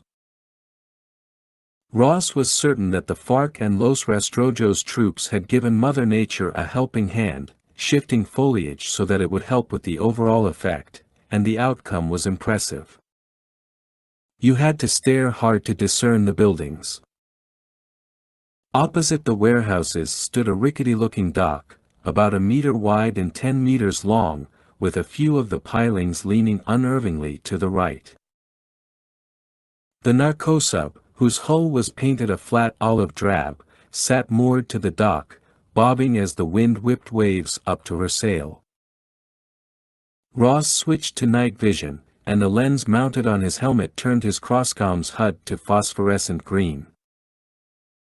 He confirmed the locations of the 4 guards standing at the larger dry dock, and the 2 others huddling beneath a small awning near the second. The rain was magic and had driven a larger contingent of the Rastrojos and FARC troops inside, seeking cover, and if they'd moved the package into the submarine, there was no clear evidence. Ross deployed a sensor, noting more than 20 individuals inside the structures. The sub was here. The package was most likely here. So what the hell had they been waiting for? His answer came in the next breath. 2 late-model SUVs appeared from another trail leading down from the north, and they rolled up alongside the warehouses, the beams of their headlights filled with rain. "Well, look at that," muttered Pepper. "It's a real party now." Ross called the team, "All right, everybody, listen up. 2 vehicles just arrived. Hold your positions." A storm would hardly delay the departure of a submarine. In fact, the sub-captains preferred to launch at night, with no moon, and in bad weather to help cloak their exit. While it was true that high seas could wreak havoc once the sub hit open water, the real reason for the delay became unsurprisingly clear. The drivers of the SUVs jumped out, ran around to the backs of their vehicles, lifted the tailgates, and after a loud whistle, they were joined by about a dozen men from the warehouses. These men formed two lines and began moving plastic milk crates stacked with bricks of cocaine from one man to the next, a brick brigade, to deliver the cocaine from the trucks and across the dock. Where the gunman from the submarine had jumped down to receive each crate and hand it back to another man standing in the sail. The bricks themselves were about the size of a trade paperback book, and the crates were square and small enough to squeeze through the sub's tight hatch. "They're killing two birds," said Pepper. "Figured they'd move their hostage along with their drugs, but they were waiting on these guys." "And waiting for the second storm to move in," said Ross. "Bad move all around." Pepper snorted. "Yeah, it's almost biblical. Greed gets you every time." "Amen," said Ross. He took in a deep breath to clear his thoughts. "Okay, we gotta move now. If he's in the warehouse, they'll bring him out as soon as they finish." "No doubt," said Pepper. Ross called the team and the AFR troops. "This is it, guys. Point team is moving out. Get into your secondaries." The river's surface was alive with a billion dimples from the falling rain as he and Pepper drifted out from the gnarled roots and submerged. With their heads just a few inches beneath the surface, Ross suspected they were already well hidden. Being in the water felt perfect, natural, and holding his breath was a skill he'd honed for more than 20 years, beginning with the old drownproofing test during his BUD/S training. Hands bound behind your back, they tossed you into a pool, and the fun began. No reason to panic, right? He'd done well. Some of his colleagues couldn't make it that far, had freaked out, and had rung the bell to drop. For his part now, Ross took the lead, and the muddy river bottom quickly fell away. He kicked hard, and they headed toward the opposite shoreline, some 40 meters away and about 15 meters east of the dock and warehouses. Their target was an especially thick section of roots that offered ample cover and allowed a breather. If all was going well, then Jimenez had divided his group into 4 teams, with 2 spreading out to the narrower flanks to ford the river and move in from the north, with another pair, the captain included, remaining on the south side, closer to the narco-sub. From these secondary positions the men would launch their ambush. Ross tried to relax as he swam, fighting against the obvious and gut-wrenching fear that any one of those men could make a simple but grave error. Any one of them, like that sniper had during their last raid, could allow himself to be caught and/or killed. No, he told himself. Not this time. They would attack swiftly, with audacity and purpose, standing on the shoulders of all the SF operators who'd come before them. No fears now. Only the mission. Moving, communicating. On target. The rain was cooling the river's surface, but farther below, the water still felt warm, and his boots began dragging through the silt and finally pushing deeper into the mud. He reached out and felt a thick root, and then he slowed, sensing Pepper's hand on his boot, and together they rose up within some lily pads, clearing their eyes and noses, but keeping their chins beneath the surface. Ross glanced up at movement in the canopy. No, he wouldn't tell Pepper about the coral snake up there, highly venomous to be sure. It slithered beneath 2 branches and was surrounded by a cloud of mosquitoes, trying to hide from the storm. In the next second, shouts from the dry docks and flashing lights near them cut through the downpour and seemed to be right there, right there, a breath away. He gave Pepper the signal and they scaled the roots, shifting behind the trees and settling down along the brush opposite the larger building, where 2 guards were posted on the west side. "I'm the bait," he whispered to Pepper. "Roger that." Ross activated his camouflage and ran out of the tree line, directly toward the 2 guards. He dropped down to his haunches and waited as they noticed something weird in front of them, a strange fluctuating silhouette, as though an extraterrestrial had dropped from the roof and was about to confront them. They both frowned, aimed their guns at Ross, who just stood there, the rain playing havoc with the camouflage's system, flickering and shimmering. And then, another apparition appeared behind one guard, and an arm that looked as though it were made of water came around the man's torso and plunged a knife into his heart. As the second guard turned, bringing his rifle to bear on Pepper, Ross put his cold steel SRK knife to work, driving the black, tough X-coated blade into the hollow between the man's collarbone and the top of his sternum. Using the collarbone as a lever, Ross worked the blade in a circular motion, shredding everything inside. Neither of these men would die instantaneously, as it took several knife wounds to produce results you only saw in movies. Instead, Ross and Pepper dragged their victims back behind some trees, where both were zipper-cuffed, their socks removed and forced into their mouths, their lips taped shut. The operation took less than 60 seconds. "And this is why I still bring a knife to a gunfight," said Pepper with a wink. Ross dragged the flat sides of his SRK along his hip, cleaning the blade. He resheathed the knife, then gave Pepper a nod. "Clear to move in." 12. With trees now thrashing against one another, and the rain falling so fiercely that it felt more like pellets of titanium striking his back and shoulders, Kozak was at once surprised and shocked to find himself wearing one of the biggest shit-eating grins of his life. No, he wasn't a glutton for punishment. He was a glutton for intel. And boom! He'd hit the jackpot. In fact, he was almost too excited to speak, but he made the report nonetheless. "Ghost lead, the drone's in place. And I think I've spotted the package. Good job, we're moving in. Keep that drone quiet." "Roger that."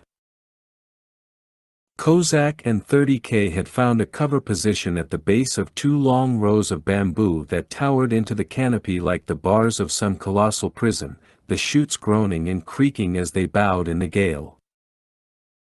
The mud smelled more pungent than ever because Kozak had spread some on his face and cheeks the way 30K had, a couple of ancient barbarians ready to pounce. They'd applied the bug spray liberally but didn't trust the stuff in all this rain, which had probably washed it off. Easier to just grab mud and drag it across your face and neck, than blind yourself with the spray. So there they were, old school low and good to go. "Hey, thanks again for spotting that wire," Kozak said.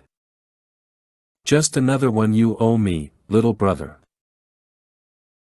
Kozak rolled his eyes and zoomed in once more with the drone's camera, past an opening in the rear of the larger dry dock building through which they'd probably rolled out the completed submarine. There was no door here, with heavy chains hanging from the ceiling that had either suspended the entire craft or had been used to lower its diesel engine into place during construction. Worktables ran along both sides of the dry dock. Battery-operated power tools were stored in crates or lying near cutting stations. Cans of marine paint, sections of fiberglass and paintbrushes were piled high near one corner station, where a row of gas-powered generators sat beneath coils of extension cords. PVC pipe of various lengths and thicknesses hung from racks above the workbenches, and above them, cobwebs draped in dust spanned the rafters. Kozak adjusted the drone's camera angle so he had a clean view deep into the structure, where he once more spied the man who matched Delgado's description, just over 5 feet, with dark, curly hair and a full beard. He didn't look like a CIA paramilitary operations officer. Then again, what did those guys look like? A combination of James Bond and G.I. Joe. Or were they the wiry little guys with snake's eyes, sunken cheeks and raspy voices you found behind the counter of a ghetto liquor store? In point of fact, Delgado better resembled a rather nondescript drug mule from Colombia charged with swallowing 75 or so latex and wax-wrapped capsules of cocaine and praying he wasn't X-rayed at the airport. The man's wrists were bound behind his back with nylon cord, and a pair of FARC troops stood beside him. More troops, both FARC and Los Rastrojos men clutching their gallows, stood near the entrance closest to the dock, shielding themselves from the rain. Kozak sent the images out to the crosscoms, and 30K offered his color commentary. Well, there's our little geek. Glad to know he's here. He's saying, "Oh, mommy, please come get me from these bad guys. I want to go home." "Damn, here we go," said Kozak, panning with the drone's camera to the dock and submarine. "What is it?" asked 30K.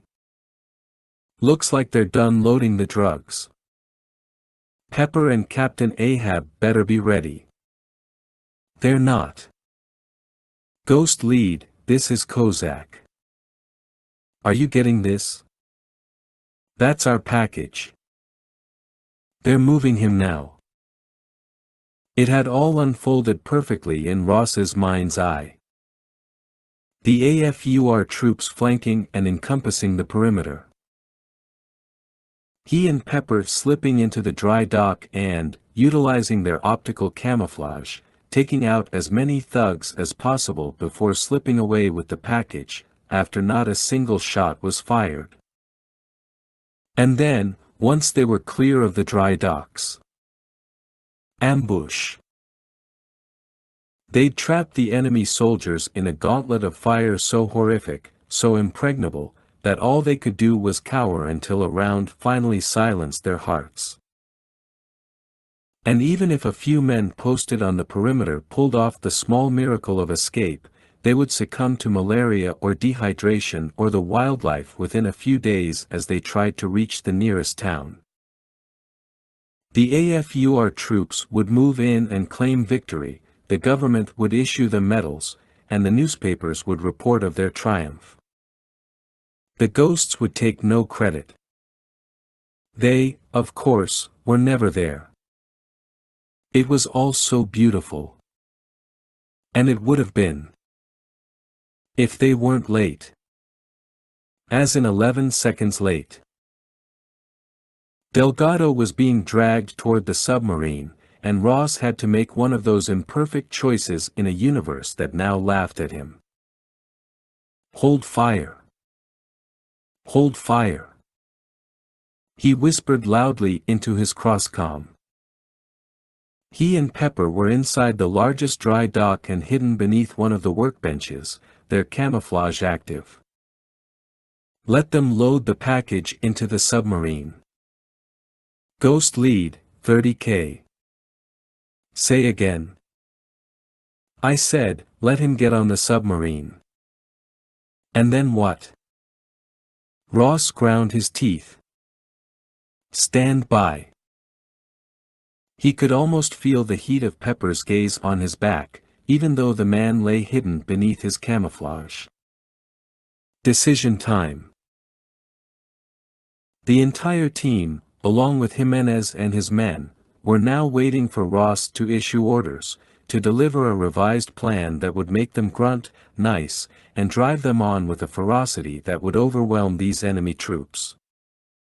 But for a split second, despite all his years of experience, despite all the training, all the medals and commendations, all the situations just like this one, Ross had nothing but a hollow feeling in his gut. He took a deep breath, did a mental inventory of everything in his pack. And then it came to him. 13. Back in Vietnam, you know what they called this? 30K asked Kozak, and without waiting for the man's reply, he added, screwing the pooch. Just focus, man. Popeye the sailor has just run aground. I don't think so. He'll need the Colombian Marines to interdict the sub. We're out of this fight. Not yet. We'll see. 30K shook his head and watched as Delgado was shoved down the pier. The two guards helped him up, into the hatch, and he almost slipped and fell overboard while trying to get down the ladder, a man from inside trying to help. If 30K could have had his way, he would have leveled his stoner on these rebels and Los Chuckleheads and muttered, for those about to rock, I salute you. Then he would have hammered them until the barrel of his machine gun melted off. The proper application of overwhelming firepower was the first step toward spiritual enlightenment. This was a law of physics that Newton had invented back in the day, when he was playing with guns in the schoolyard with Leonardo da Vinci. This was the 11th commandment, written right there in the Constitution near the signatures of John Wayne and Charlton Heston. Everyone knew that. For now, though, their fearless captain wanted them to lie on their bellies with their bras undone so they could work on their tans during a tropical storm. Was 30K frustrated?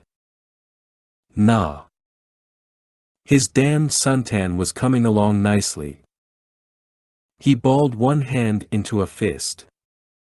Shit. He had to do something. And then he saw it, an opportunity sitting there like a Ferrari with the keys in it. A sudden gale-force wind ripped into the jungle and had the men lifting their arms to shield their eyes. At that second, 30K fished out a sensor grenade from his web gear and hurled it across the river, the device thumping into the mud on the opposite shoreline. Bingo! His crosscom's HUD turned into the bridge of a starship, targets identified, marked, tracked, ready to die. Please come shoot me, they begged. He lifted his stoner. Sensor out, marking, he reported.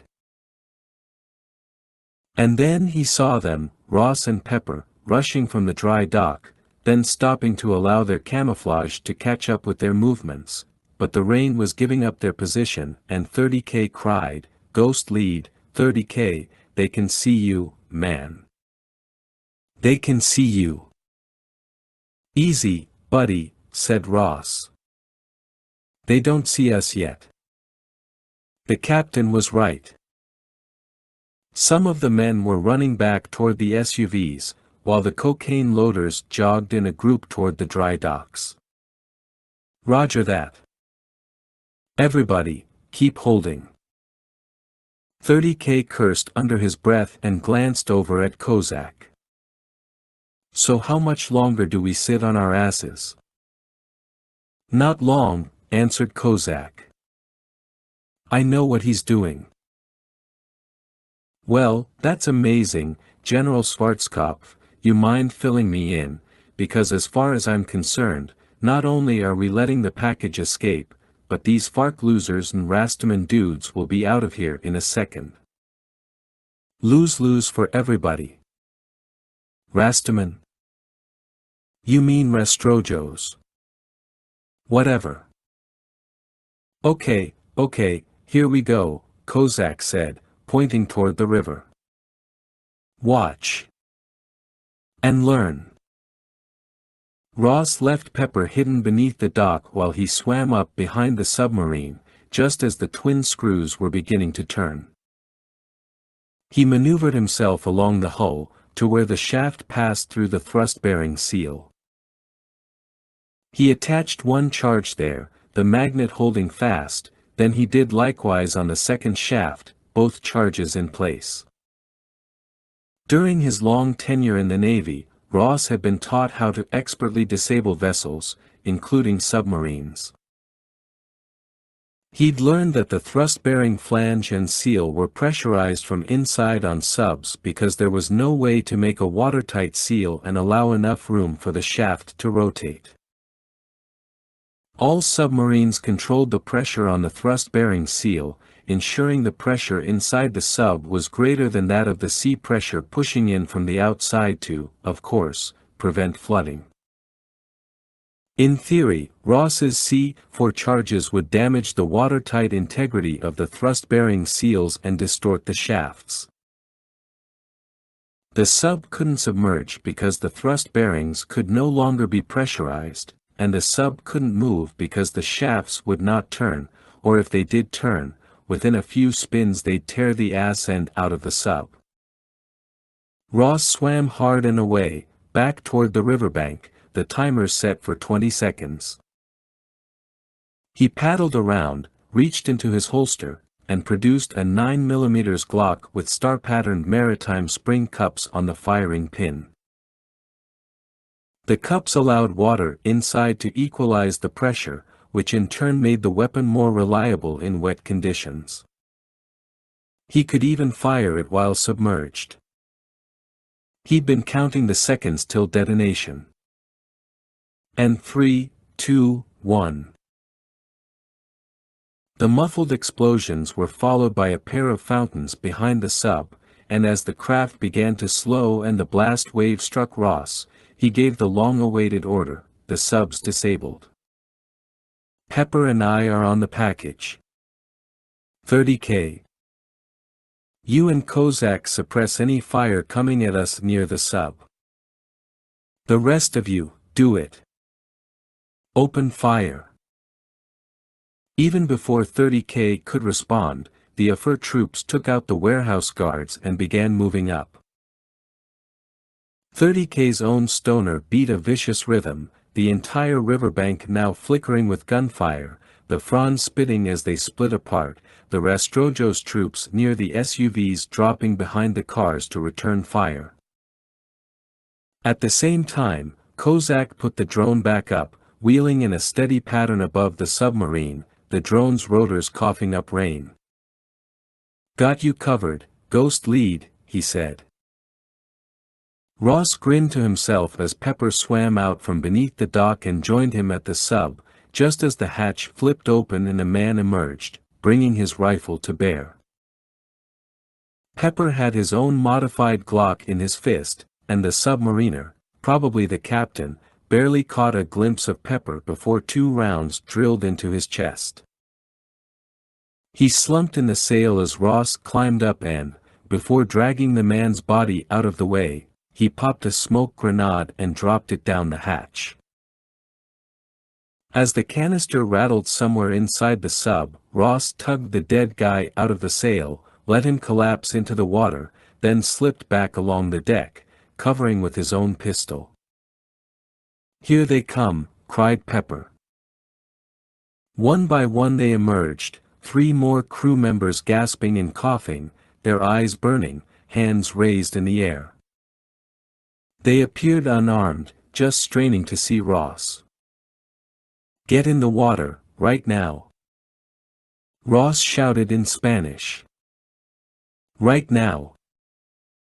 However, as they obeyed, Ross caught movement from the corner of his eye.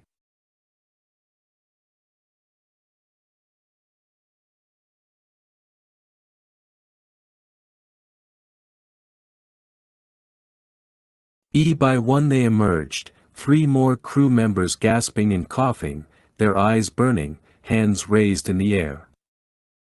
They appeared unarmed, just straining to see Ross. "Get in the water, right now," Ross shouted in Spanish. "Right now." However, as they obeyed, Ross caught movement from the corner of his eye. He craned his head and suddenly lost his breath. Two guys up on the shore broke from behind the SUVs, and before 30K could adjust his fire, the Rastrojo's troops cut loose with a barrage.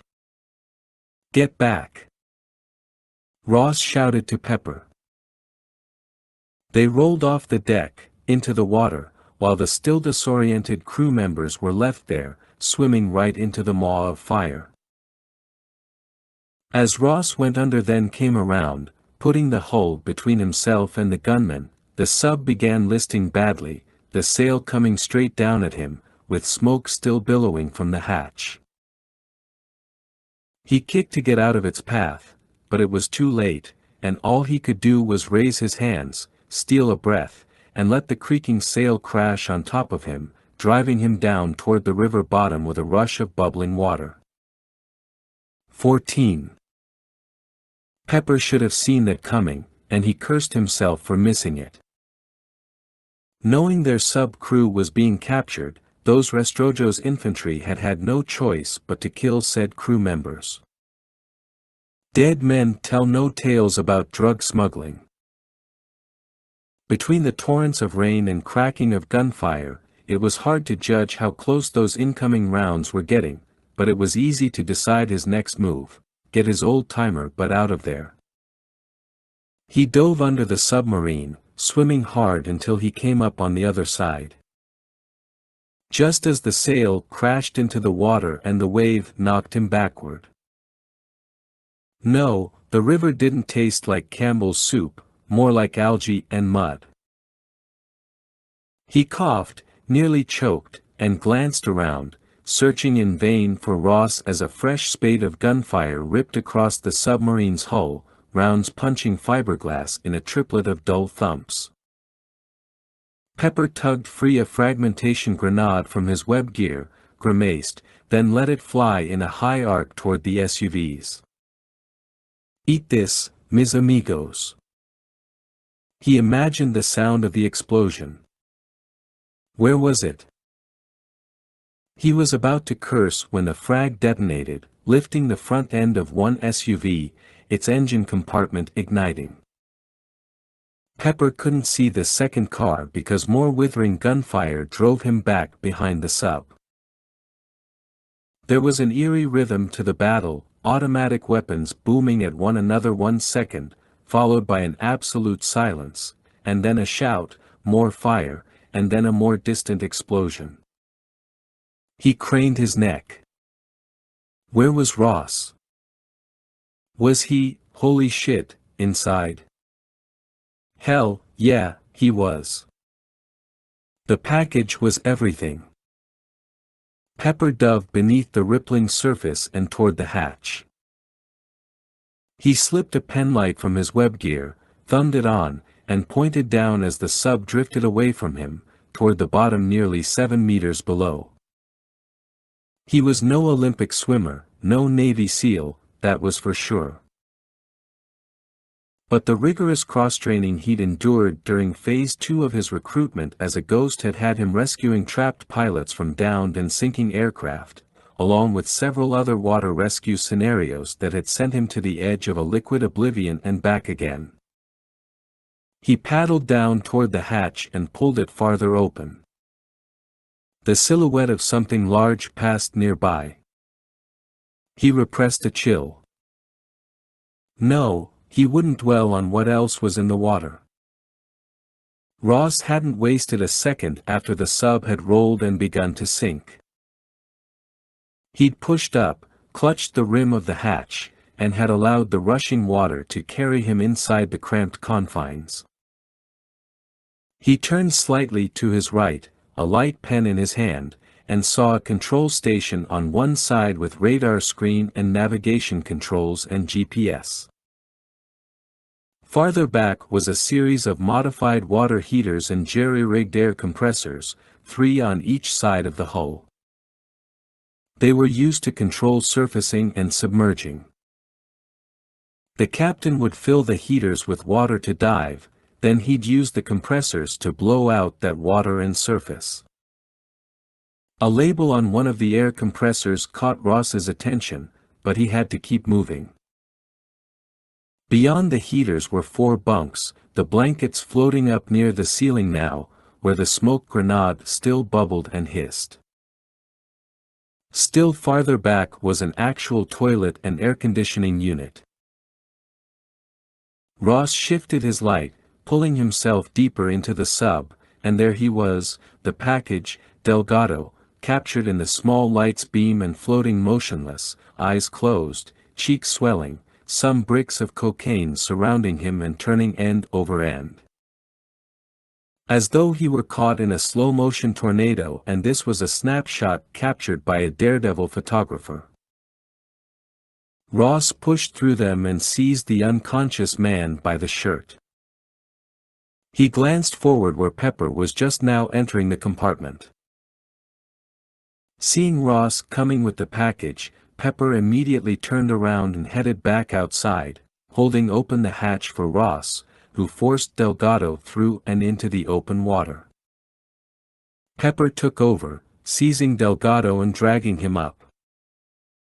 It had been a cumbersome and irritatingly slow process at best, and Ross quaked with the fact that every second counted. Just as he was running out of breath, his head beginning to spin, they broke the surface. To the sound of so much gunfire that Ross wasn't sure if they were pinned down yet again. He coughed and spat, then shouted to Pepper. "Gotta get him to the shore. He's out. Need CPR. I'll be right back." Pepper was already on it, his arm draped beneath Delgado's chin as he began a hard paddle away from the sub. "Where the hell are you going?" Ross waved him off and dove back down, paddling hard toward the sub. 15. You took the good with the bad, and you should expect a little ugly as well when you are behind the trigger of a stoner. Yes, you dished out superior firepower the way a heavyweight world champion dishes out right hooks. But you weren't exactly stealthy, sacrificing the possibility of being shy or coy regarding your feelings for the enemy. And once you expressed those true feelings in the form of an unrelenting, vicious stream of superheated lead, those sons of bitches would, unfortunately, know exactly where you were, which 99.9% of the time meant things would get ugly real fast. All of which explained why 30K loved the weapon. You needed some serious brass in your shorts to play with the big guns and draw enemy fire. If you weren't up for a challenge, then you shouldn't be a ghost. Go wear the banana suit outside the frozen yogurt place. Applications being accepted now. With his boy Kozak in tow, he reached the next group of trees and set free another 20 rounds into the SUVs, driving the guys firing at Ross and Pepper back toward the dry docks. Before a self-satisfied grin could split his lips, multiple whooshing sounds rose from the jungle behind him. And not 2 seconds after the men firing at Ross and Pepper reached the dry dock, not 1, not 2, but 6 rocket-propelled grenades streaked through the air, half targeting the first dry dock, the rest screaming in toward the second. And it was all 30K could do to hit the deck and shout into the crosscom, "Incoming. Get down." A young SF lieutenant, fresh out of school, with absolutely no combat experience had once asked 30K, in the heat of the battle, "Do you ever get, like, post-traumatic stress disorder or flashbacks to other battles? Do you ever just sit there and freeze, you know, the whole 1,000-yard stare thing?" 30K had thought about that for a long moment, or at least he had pretended to do so. In truth, he was repressing some serious laughter. Poor guy. He didn't have a clue. After an appropriate amount of time that might have had the lieutenant's imagination running wild with what 30K had seen and done, he answered, "When you're in the fight, you don't think about anything.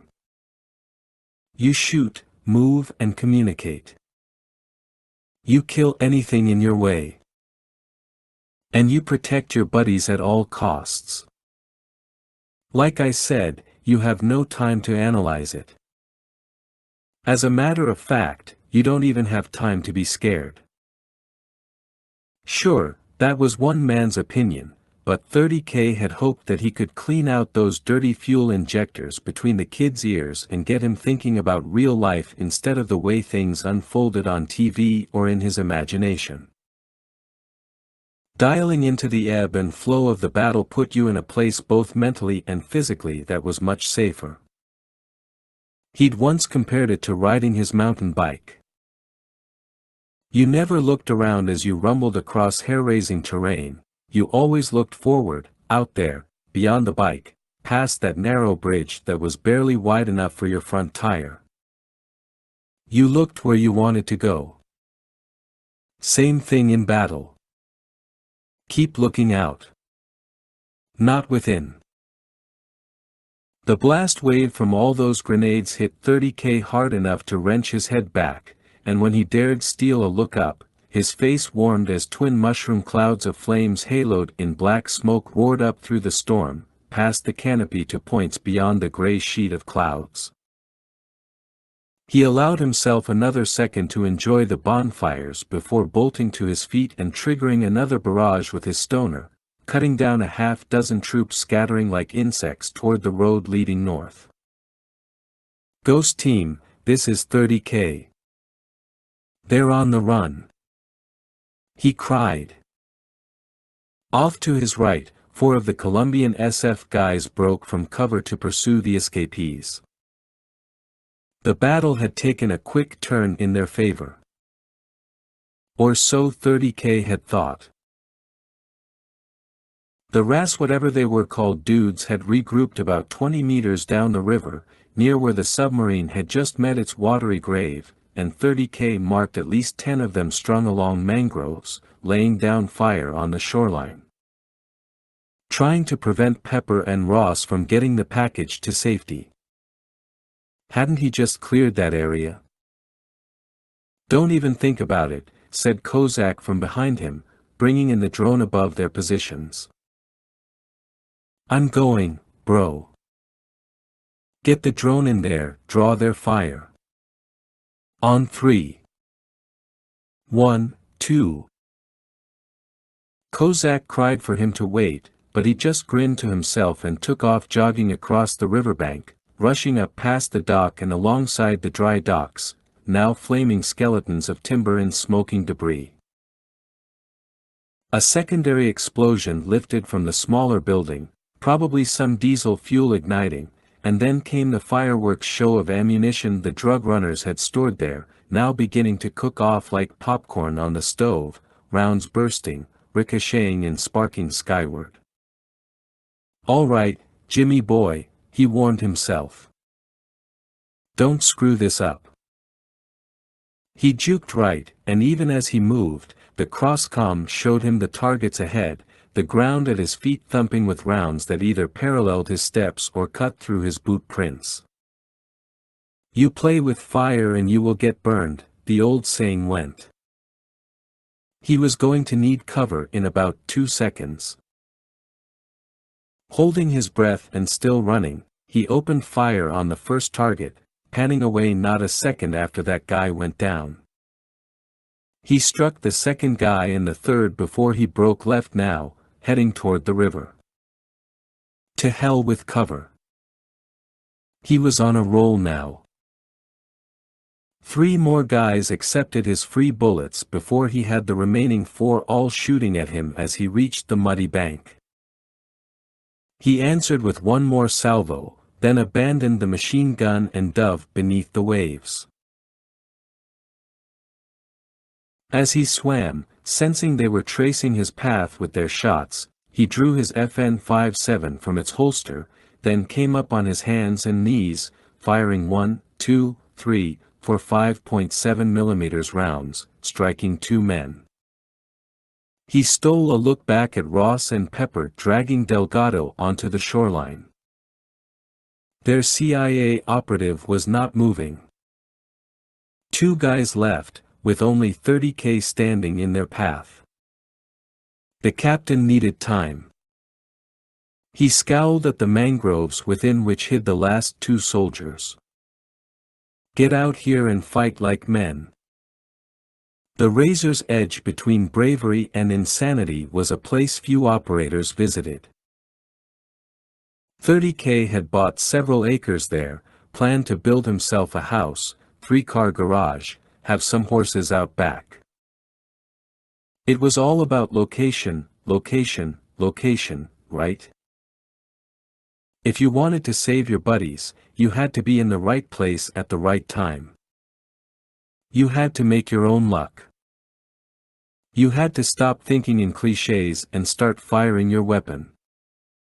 Which was exactly what he did.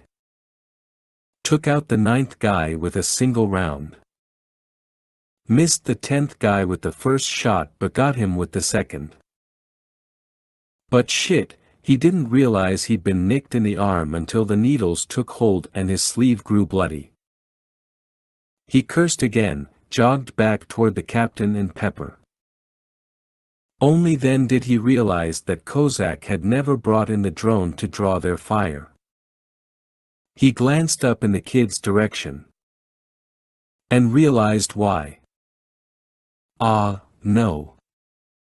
No, no, no.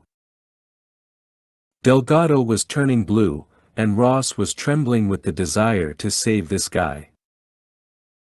They each carried a medical kit, but those were mostly stocked with supplies to treat wounds you'd expect in battle, trauma, gunshot, etc. Automatic defibrillators were a bit too cumbersome to pack along, and Ross seriously doubted that Jimenez's team had one. So it was up to him to perform CPR on Delgado, who was still unconscious, not breathing, looking DOA. 2 breaths followed by the chest compressions. Over and over. Ross knew the routine, had his CPR cert refreshed every year, but after the first round of compressions, he couldn't go on. Memories. He looked at Pepper, his eyes burning, and said, "Take over. Do it." Pepper jumped right in, just as 30K ran past them, crying, "Kozak! Kozak!" 16. Kozak knew he was lying face down in the mud, and he understood that his brain must be short-circuiting like a laptop left in the rain, but he didn't care. He was 10 years old again, up in South Canaan, Pennsylvania, and he'd just tossed his head and torpedo lure into the lake, hoping to catch a bass. He slowly worked the reel, drawing in more line, and the lure's forward prop created a perfect bubbling noise and ripple across the surface.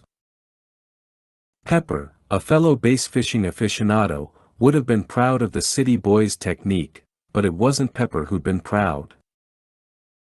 "That's really good, Johnny," said David, the college guy with the funny beard who'd served as Kozak's camp counselor.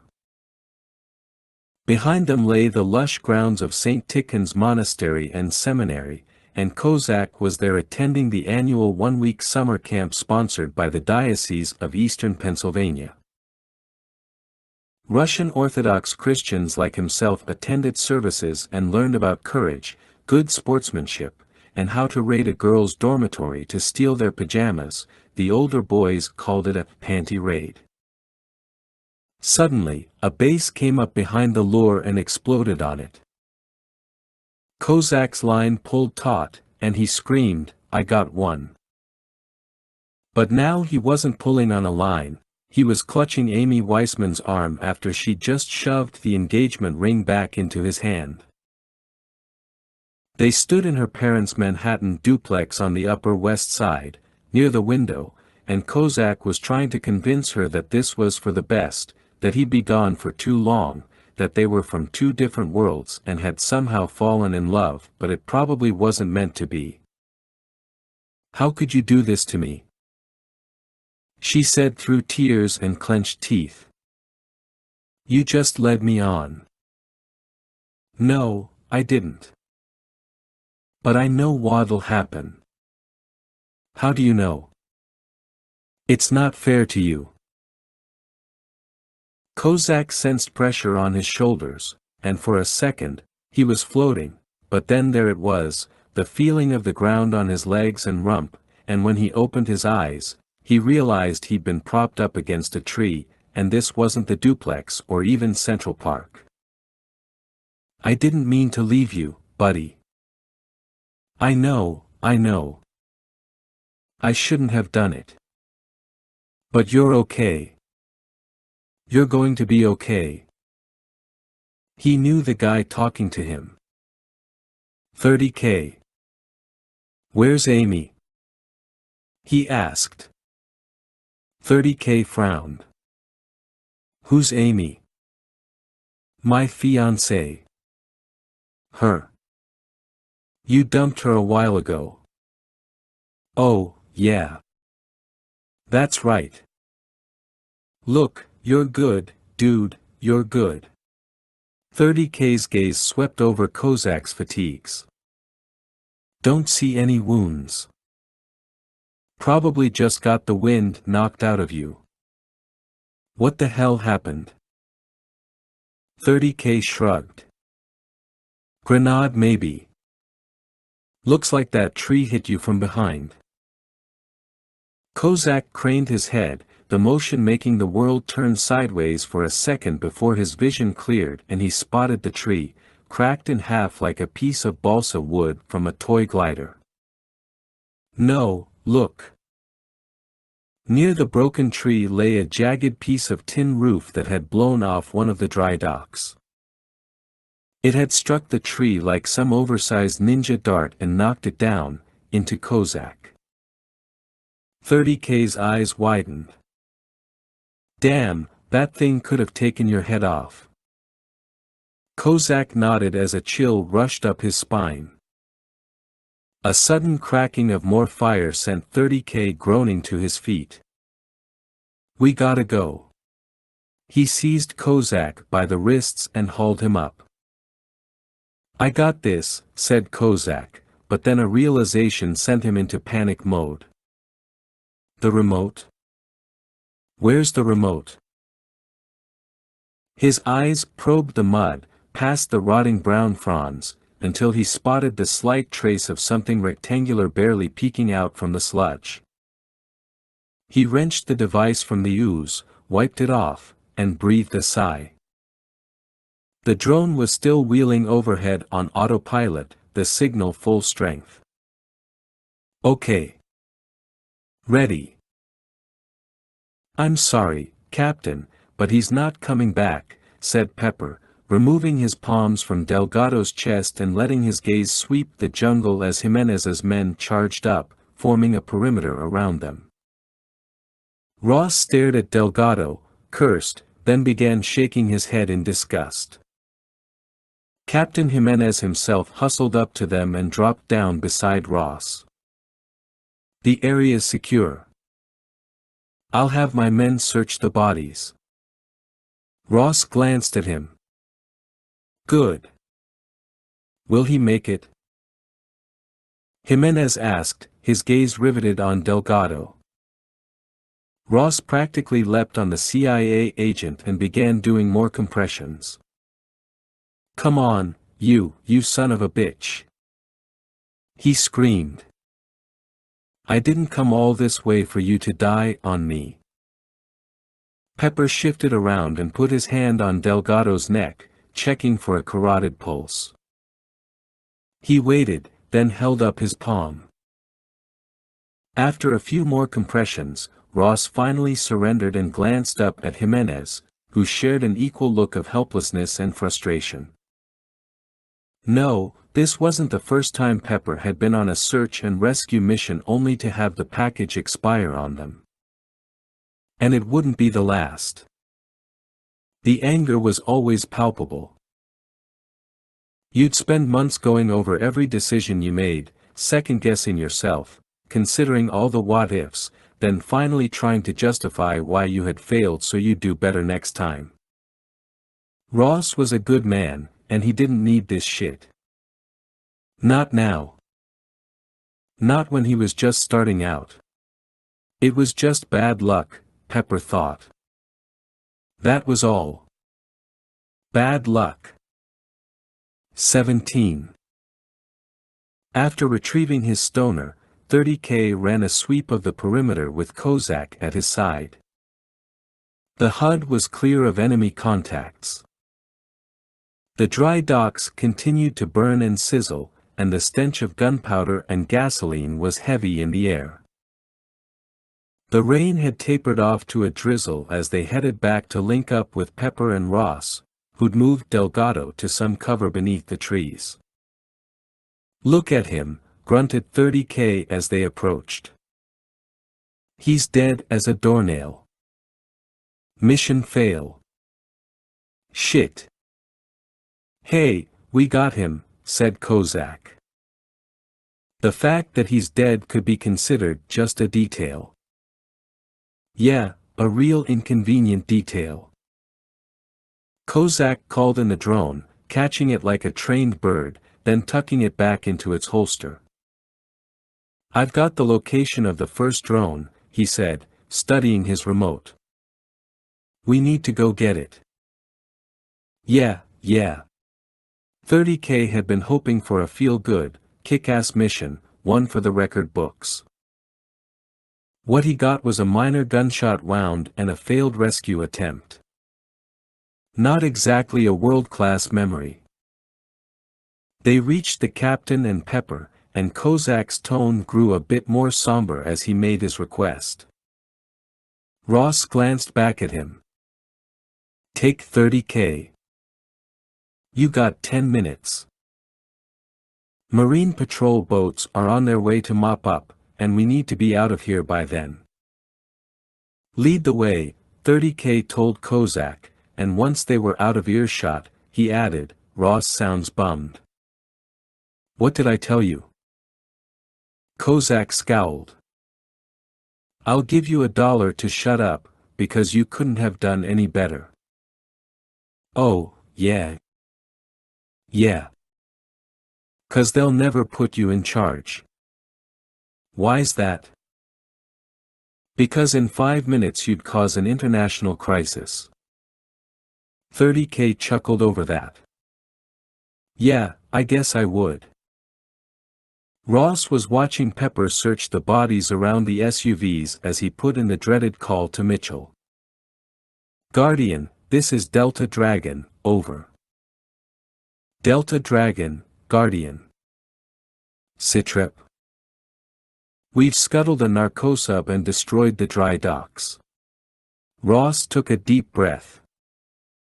"Unfortunately, our package has expired, over." Mitchell's hesitation was enough to make Ross vomit all the stress and anger. "Some first impression, huh?"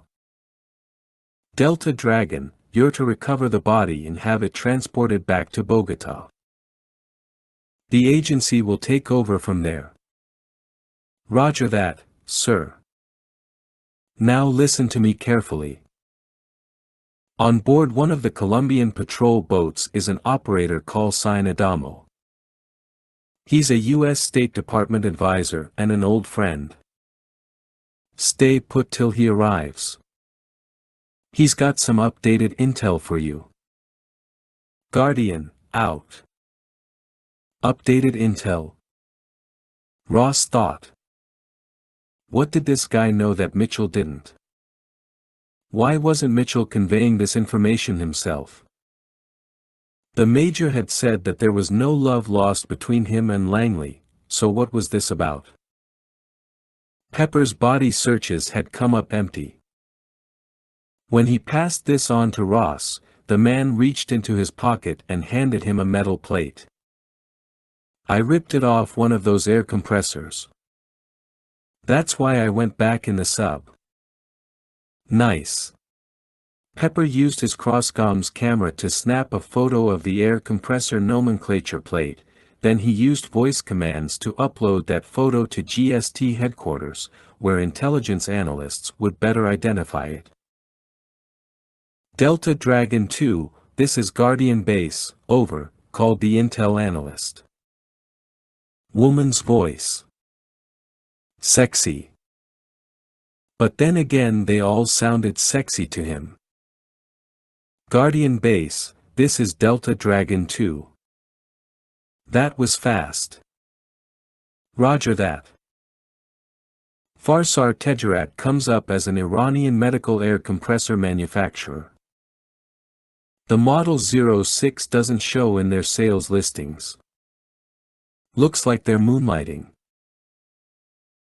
Serial number 02769 came up on a bill of lading, along with serial numbers 02770, 02771 and 02772, shipped from Fadakno Piping Company in Tobruk. The phone number on the plate matches a local number for the Fadakno warehouse, over. Roger, received. Where's Tobruk, over. It's a Libyan deep water port on the Mediterranean, over. Roger that. Need to brush up on my geography. Sending email copy to your team now. More specific intel to follow. Guardian Base, out. Kozak found the primary drone wedged between two branches about 6 meters up, and he activated the secondary drone to fly up there and knock the first one free. The plan was ridiculously simple and should have gone down by the numbers. However, after several attempts of squinting through the rain and deepening gloom and trying to maneuver the secondary drone just right to force the first one free, the thing just wouldn't budge, and he feared he'd damage both drones if he continued. It's not working. Can you climb up there and get it? He asked 30K. Are you serious? Look, man, I still don't feel good, said Kozak, feigning dizziness. Come on, do me a solid. Hey, my arm hurts, said 30K, showing Kozak where he'd been grazed. My monkey skills suck right now. Are you dizzy? No. Kozak nodded. Then come on. After reciting a string of epithets, 30K shoved his reloaded stoner into Kozak's hands, then he reached up and grabbed the nearest branch. You know when's the last time I climbed a tree? When you were a kid? No, when I was regular army back in the Stan. Kids were always flying those kites, you know. One kid's got stuck in a tree. He cried for me to get it down. So I went up there, but some Taliban assholes took advantage of that and started shooting. Got 2 in the plates before my buddies took them out. I mean, how do you like that shit? I'm trying to save a kite for some kid, and those bastards decide to engage me. I mean, I hate fighting against cowards like that. Got no respect for them at all. Man, that sucks, said Kozak, feeling the guilt of pressuring 30K work into his throat. So now you have an aversion to trees. You could say that. You get the kite. 30K gave him a look. Yeah. I got the kite. But it was full of holes. Swiss cheese. Don't talk about food. You hungry, too? Dude, I could eat an entire tray of lasagna right now. And wings. 50 wings. At least. 30K reached the branch where the drone was stuck and began to inch his way toward the end like a clumsy caterpillar, the branch bending more sharply with each move. Dude, I can't reach it. Don't give up. You're almost there. 30K's attention was diverted away, over Kozak's shoulder. Ah, hell, he said. The Marines are already here. Then hurry up. He shifted forward once more. And the branch snapped. 18. For Colombian patrol boats from the naval base Arc Bahia Malaga in Buenaventura came whirring down the river, their pilots throttling down as they drew closer. A half-dozen heavily armed Marines stood in each vessel, and the barrels of .50 caliber machine guns extended from bow and stern. The lead boat slowed enough to bump the dock and allow a man wearing a black baseball cap, fatigues and a heavy Kevlar vest to hop out. He strode down the dock, undaunted by the wind or rain, and marched across the shoreline toward Ross and Pepper as, behind him, the rest of the Marines prepared to come ashore. Why he wore aviator sunglasses in a rainstorm was beyond Ross, but if you stayed in the military long enough, you got used to the eccentricities and superstitions of operators who were all, admittedly, just a little off-center. That came with the territory.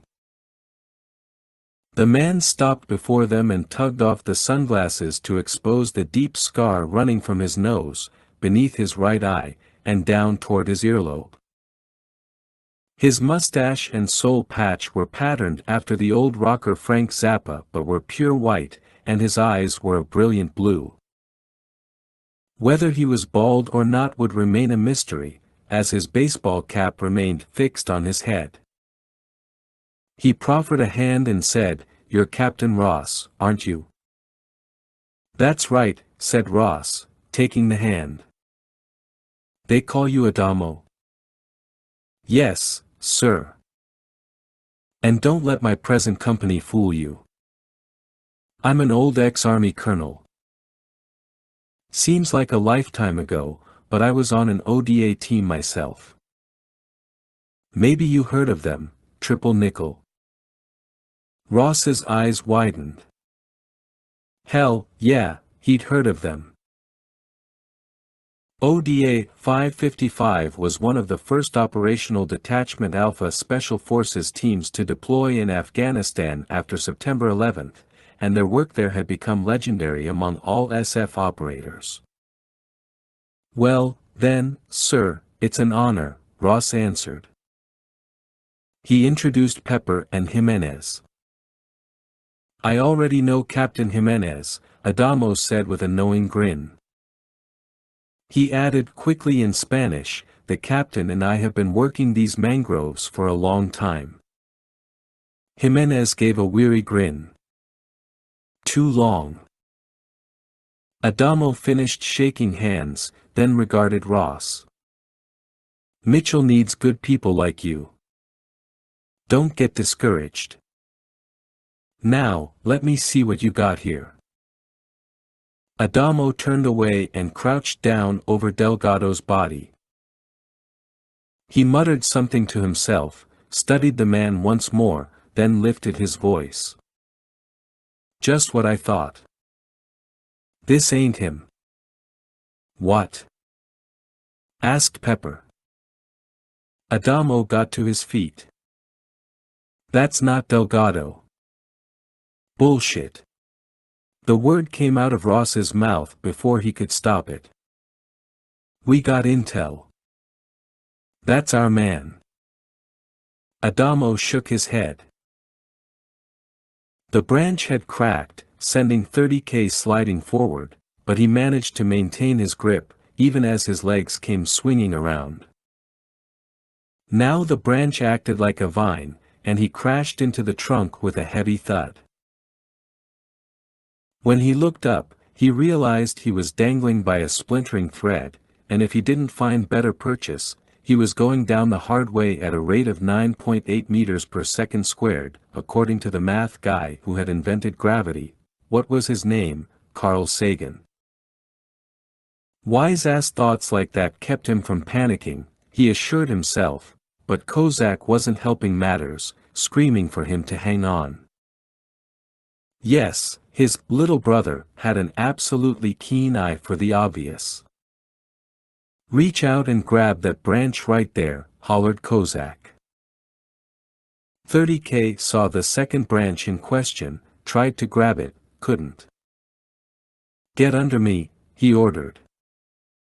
"What?" "I said get under me." "Why?" "'Cause I'll let go, and you'll catch me." "Are you nuts?" No, he wasn't. Those were just more wise-ass remarks to punish Kozak, whose eyes threatened to explode. "Dude, wait a minute. Wait a minute." Kozak worked the controls on the remote, got the secondary drone back up in the air, and brought it close to 30K, the quadrotors humming loudly in his face. "Grab hold in the center." "That thing can't hold me up," 30K shouted. "No, but it'll slow your descent. You ready?" 30K felt the branch begin to give way, and he suddenly dropped another half-meter. "Oh, shit.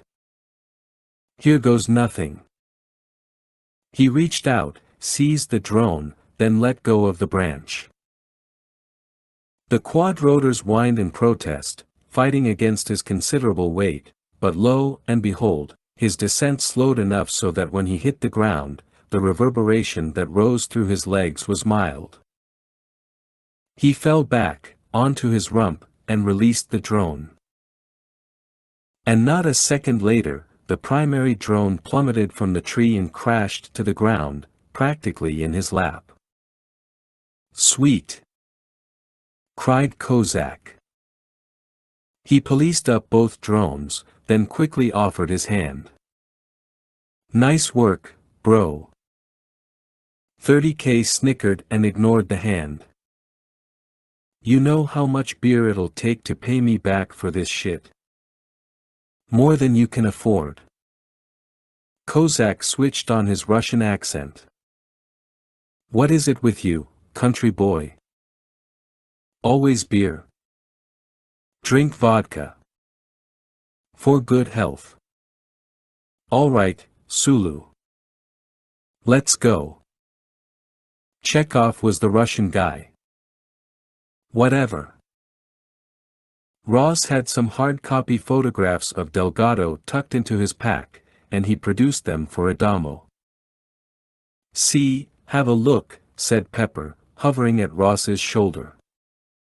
"He fits the description. He's the guy."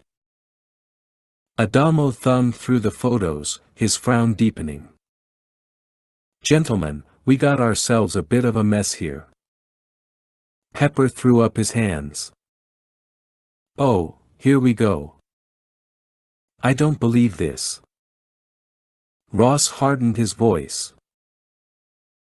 "Sir, I hope you can clarify, because we're all about to have some anger management issues." Ross felt his cheeks warm. Adamo returned the photos. "Take it easy, Captain. This intel was supplied to your group by Langley." "Meaning it's not worth shit," snapped Pepper. "Meaning it was deliberately altered by someone," Adamo corrected. "Here's a picture of Delgado." He reached into his pocket. Pepper shifted in beside Ross and cursed as he glimpsed the photo. "Well, ain't that something? That's the cab driver we rescued." "What the hell was his name?" "Raul." Ross turned to Jimenez. "What did you do with him?" The man winced. "We let him go. He said he'd walk back to the village and get a ride back to Bogota." We had no reason to hold him, and I couldn't afford to leave anyone behind with him. I called the local police to see if they could pick him up, but no one answered at the station. Ross and Pepper looked at each other in disbelief. Adamo slapped a hand on Ross's shoulder. "Don't beat yourself up, Captain. Your mission was a success. You rescued Delgado. You just didn't know it, because he didn't want you to know it. I've been here for nearly 10 years myself, and I've worked with the guy quite a few times. Never trusted him. Does Mitchell know about this? I briefed him on what I know. My mission here is to work with our own DEA and the Colombian Marines to interdict these narcosubs coming out of the mangroves. Delgado was a good source of intel. Then, about 6 months ago, he dropped off the map. I thought they'd killed him, chopped him up, fed him to the sharks. But then he turns up, working some kind of operation with the FARC and Los Rastrojos. One of my DEA guys gets a picture of him in Bogota meeting with a guy named Saif Hamid. That name sounds familiar, said Ross. It should. Hamid is an old-school Al-Qaeda bomb maker, a high-value target we've been after for a long time. He was also working behind the scenes in Afghanistan, supplying weapons to the Taliban in the Wardak province. Are you serious? Ross asked, his voice dropping to funereal depths. Adamo gave a reluctant nod. The RPGs and other ordnance Hamid supplied to those bastards were used to kill your teammates from Devgru. On August 6, 2011, 30 Americans, including 22 Navy SEALs, had been killed when their Chinook helicopter was ambushed and shot down in Wardak province. The SEALs had been part of a QRF, or Quick Reaction Force, en route to support an Army Ranger unit. What was more, Ross had served with every single operator who died that day, and there was, in his mind, no act more evil. Some accounts noted that U.S. forces had been tricked into the area via false intel and that the Taliban had set up a trap for the helicopter, knowing there was only one good approach into the valley. An RPG strike to the aft tail rotor assembly resulted in an entire troop of SEALs being wiped off the face of the earth. If Ross had been upset 5 minutes ago, he was seething now. Adamo went on, Hamid has formed a new group called Bidayat Jadida, which means, new beginnings, in Arabic. We think Delgado was acting as a liaison between all three groups. So Delgado went rogue? Ross asked. We don't know. The fact that they captured him would argue against that. I think his cover got blown, and I think the agency realized they couldn't contain the mess down here, but as always, they're never telling us the whole truth. Ross squinted into a thought. It can't be that simple. Why would the FARC drag a cab driver all the way out here unless they wanted us to believe he was Delgado? Maybe they were like us, said Pepper. Maybe they didn't know what he looked like. Maybe only a few of the officers had actually met him. They had their orders and just followed them. They thought they had Delgado, and so did we, and that's exactly what he wanted. Ross thought back to the cocaine lab. Maybe you're right. I mean, for a cab driver, he was pretty forthcoming, wasn't he? He wanted us out of there so he could take off. And you know how those spooks are.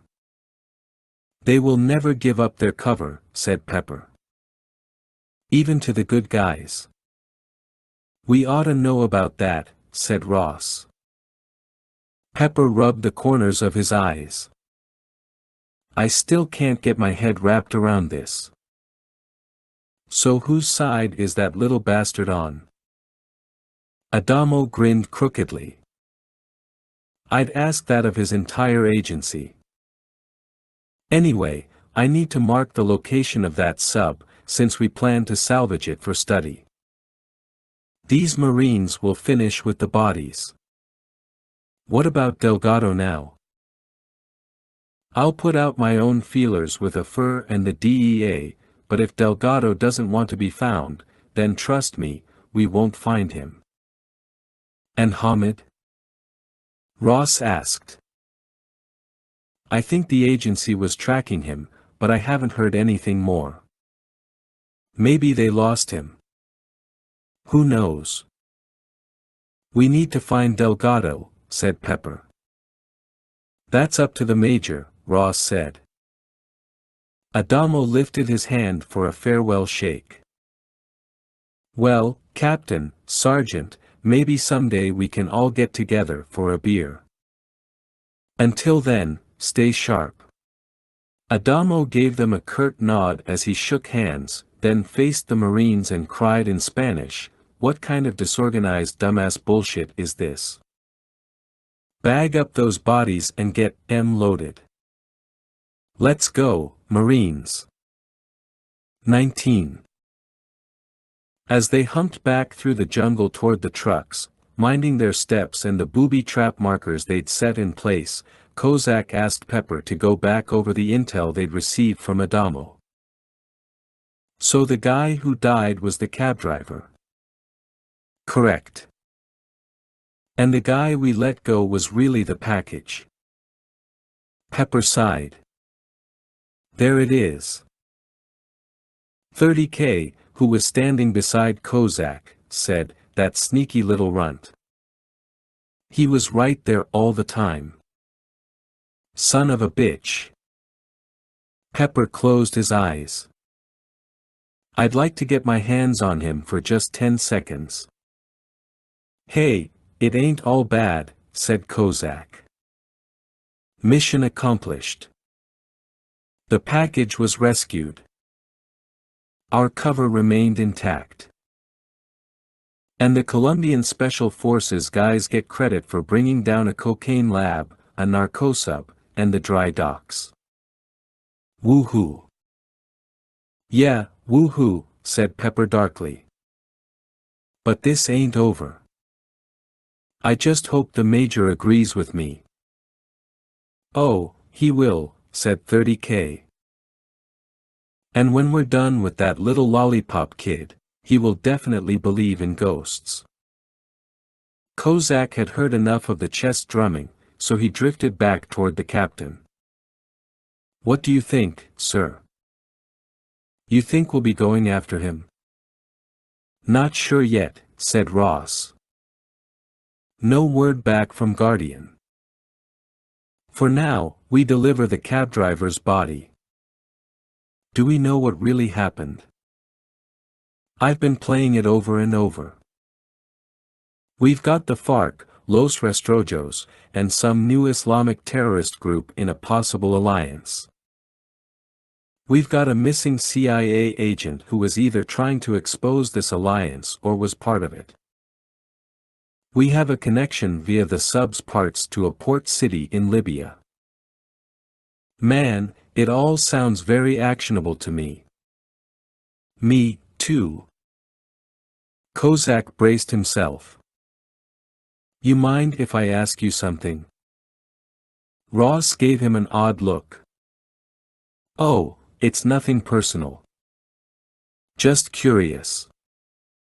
How'd I do? What do you mean? Out here. Ross almost smiled. Let the after-action report reflect that Staff Sergeant John Kozak performed his duties admirably and in the best interests of the United States Army. Kozak didn't hold back his grin. Thank you, sir. Just want you to know that I really believe in this. You know, what we're doing. I'm always thinking about all the people who came before us, the guys who died for our country. What we're doing is important, even if we're getting screwed over by the CIA. Ross finally beamed. I appreciate that, buddy. I really do. And I'm glad you're not too pissed off having to take orders from a squid. No, sir. You think I'm a squid? Sir, I didn't say that, sir. Relax, I'm just messing with you. Ross lowered his voice. Only guy I'm worried about is 30K. He's got an issue with me, doesn't he? He's cool, sir. I wouldn't worry. You don't sound like you believe that. Kozak hesitated. He's got some trust issues with everybody. Sometimes I think he'd rather operate alone. Funny because he's one of those guys who's always had a problem with authority figures, and he winds up in a place full of authority figures. Ironic, huh? Yeah. Kozak thought a moment. You know what? You should ask him about his nickname. Ross chuckled under his breath. Are you serious? That'll get you talking. Okay, but I have to be honest. I figured you guys already had a name for me. Kozak shrugged. Not that I know of. Once they had reached the Hummers and the M35, Ross told Pepper he was riding with 30K, and that drew the man's curious stare. It's not that you smell, but I want to talk to him, Ross whispered to Pepper. Ah, gotcha. Good idea. Ross climbed into the passenger seat of the lead Hummer, settled in, then looked over at 30K. What's wrong? You're riding with me? Ross nodded. Yeah, Pepper smells. 30K smiled. He does, doesn't he? Seriously, I thought we should talk. 30K swore and said, what did I do now? Nothing. Start the engine. Let's go. Ross leaned back and tapped the leg of the Colombian SF guy manning the 50. Stay frosty, big guy. They get another chance to ambush us, they will. No problem, said the gunner. 30K led the convoy of vehicles out of the clearing and back down the jungle road, the potholes now filled with water, the cab rattling like Ross's father's old '68 Ford pickup. The once gray sky had washed off into streaks of gray and white as the storm's feeder bands passed through. They sat in silence for a few minutes, then Ross cleared his throat and asked, why don't they call you Jimmy? They could, but everyone calls me 30K. Where'd that come from? If I tell you, sir, you have to promise you won't share the story with anyone, and you won't turn me in. Are you about to confess to a crime? Sort of. Maybe you shouldn't tell me. No, I think you'll like it. It involves the CIA. See, when I was in Afghanistan, this CIA ops officer I knew was paying off this warlord to get intel. But the warlord was a real dick and screwing everyone over. He was storing all this cash, I'm talking about American dollars, in his compound.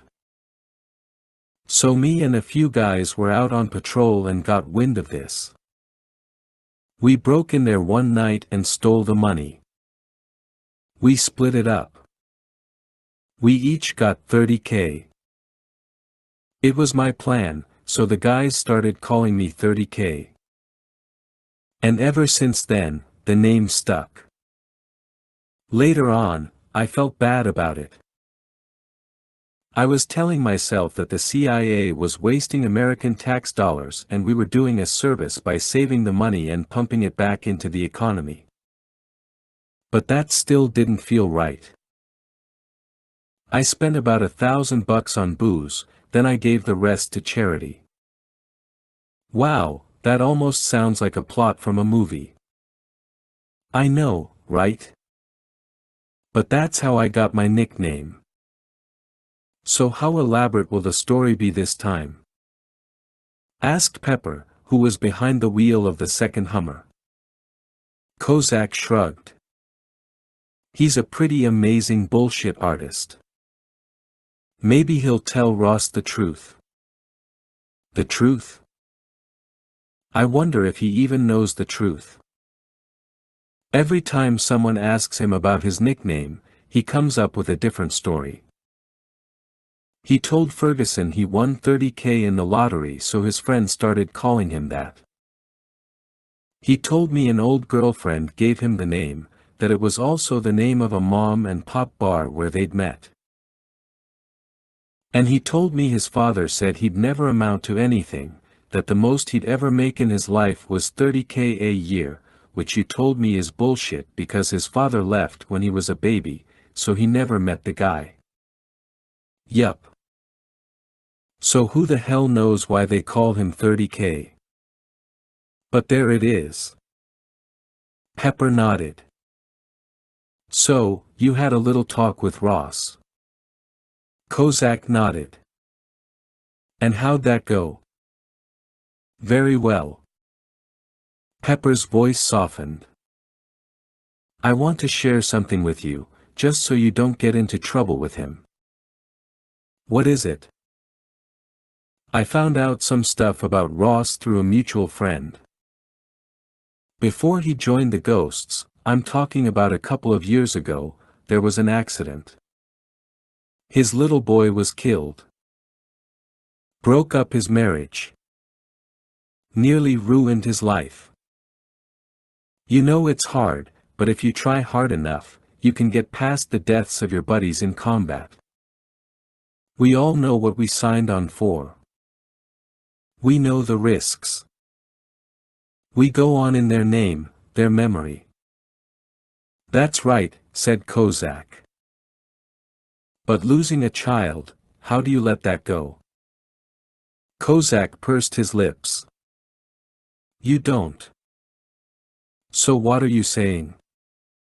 You think Ross is messed up? No. I just get the feeling that he's still torturing himself over it. You said it was an accident. I don't know the details, but I just got that feeling. Anyway, I think he jumped at the chance to become a ghost so he could get away from it all.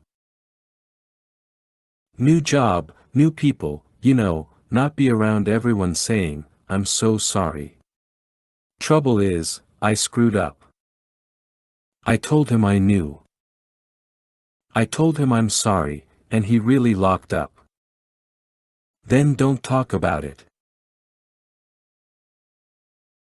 Damn straight. Don't bring it up. Unless he wants to talk about it. Yeah. Leave it up to him. 20.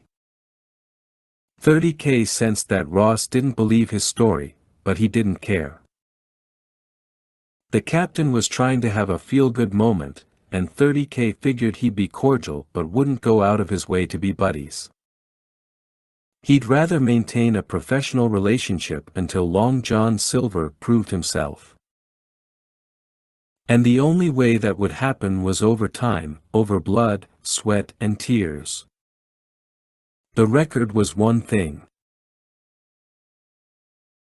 The "show me in the field" was another, and while Ross had earned himself a few points during this operation, he had a long way to go, and 30K would be there every step of the way, keeping score. Anything you want to know about me? Ross asked. Not really, sir. I see. A particularly awkward silence followed, then suddenly 30K blurted out, "You married?" "Divorced." "She got sick of the long deployments." "Not exactly."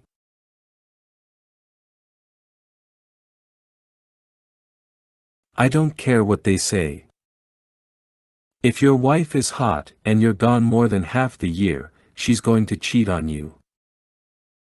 It's not a physical thing for them, it's an emotional thing, and they need that. If you're not there to give it to them, then they find it someplace else. It's nature. No one can stop it." "So yours cheated on you?" "Cheated? I never let it get that far. I like a nice 24-hour relationship. Doesn't give em much time to cheat." "Sounds like you keep a tight schedule." "Hell, yeah.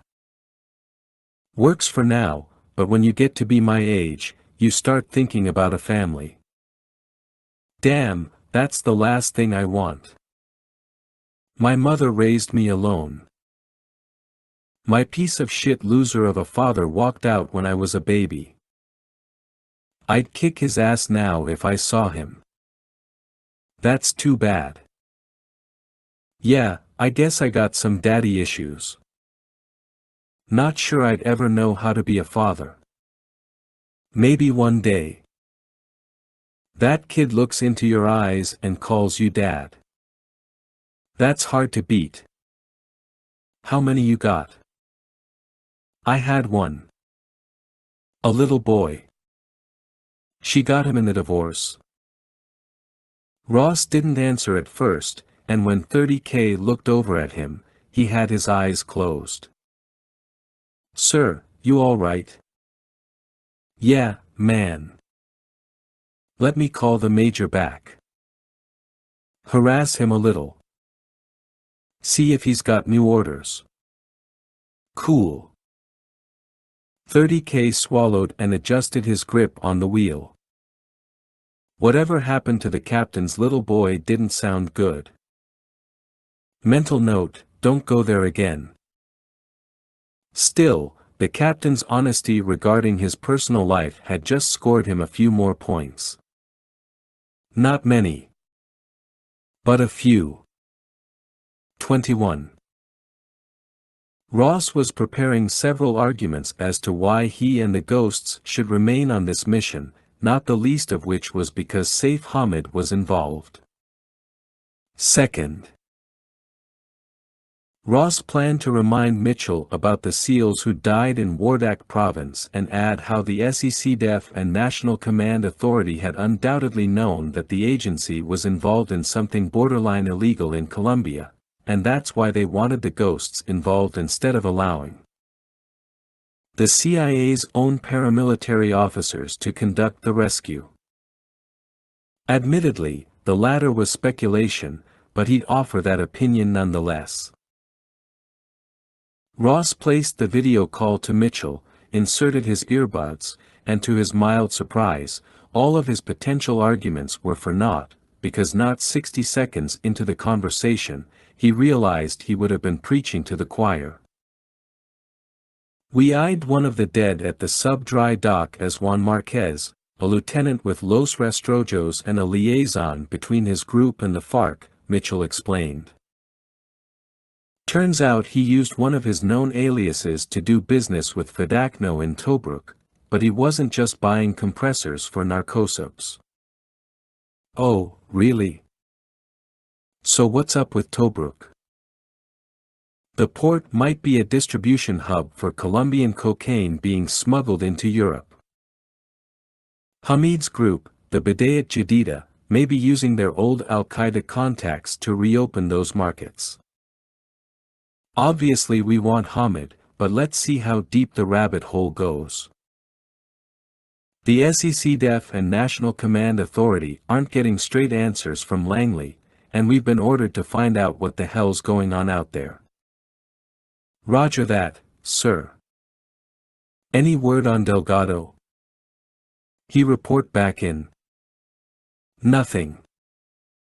And even if he does contact the agency, once again, they're tight-lipped about everything. I hope we're returning the favor and keeping our operations compartmentalized. If Delgado's gone rogue. No worries there, Captain. Colonel Evans knows how to deal with them. Good.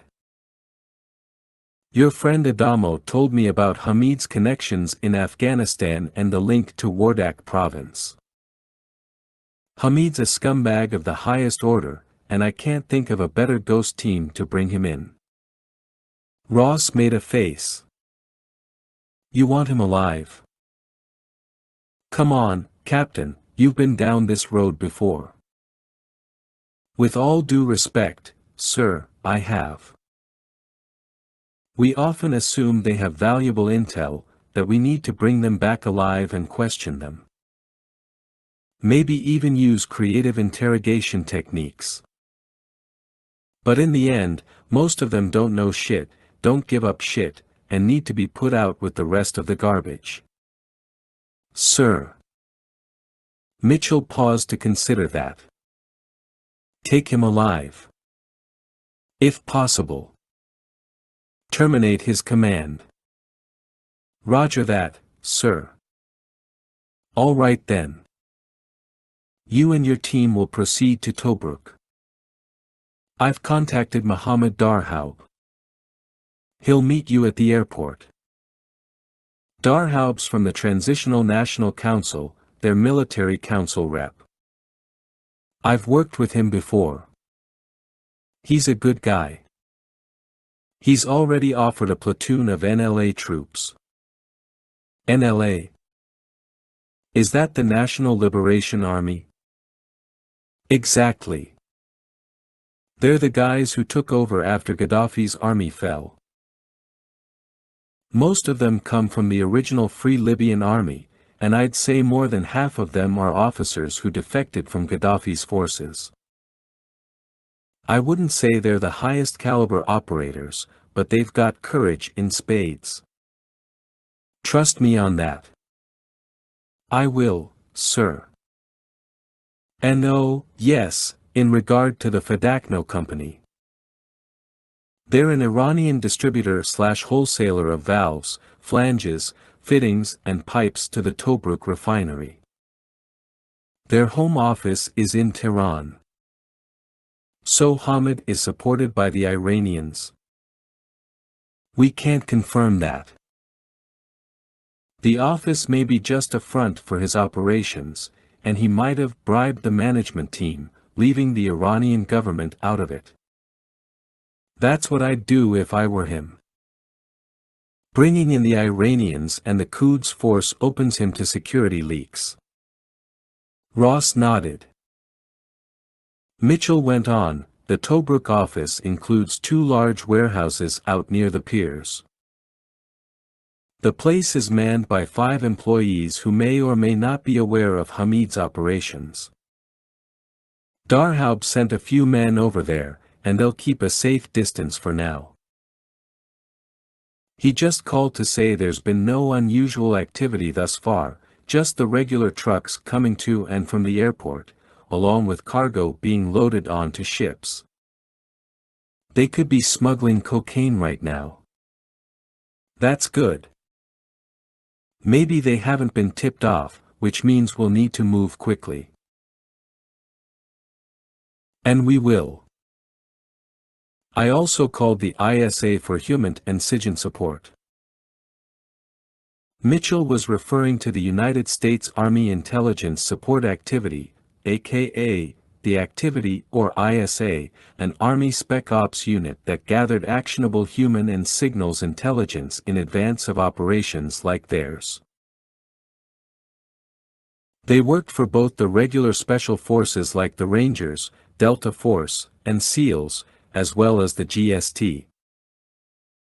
They changed their code name every 2 years, and currently they were known as Wolfsar.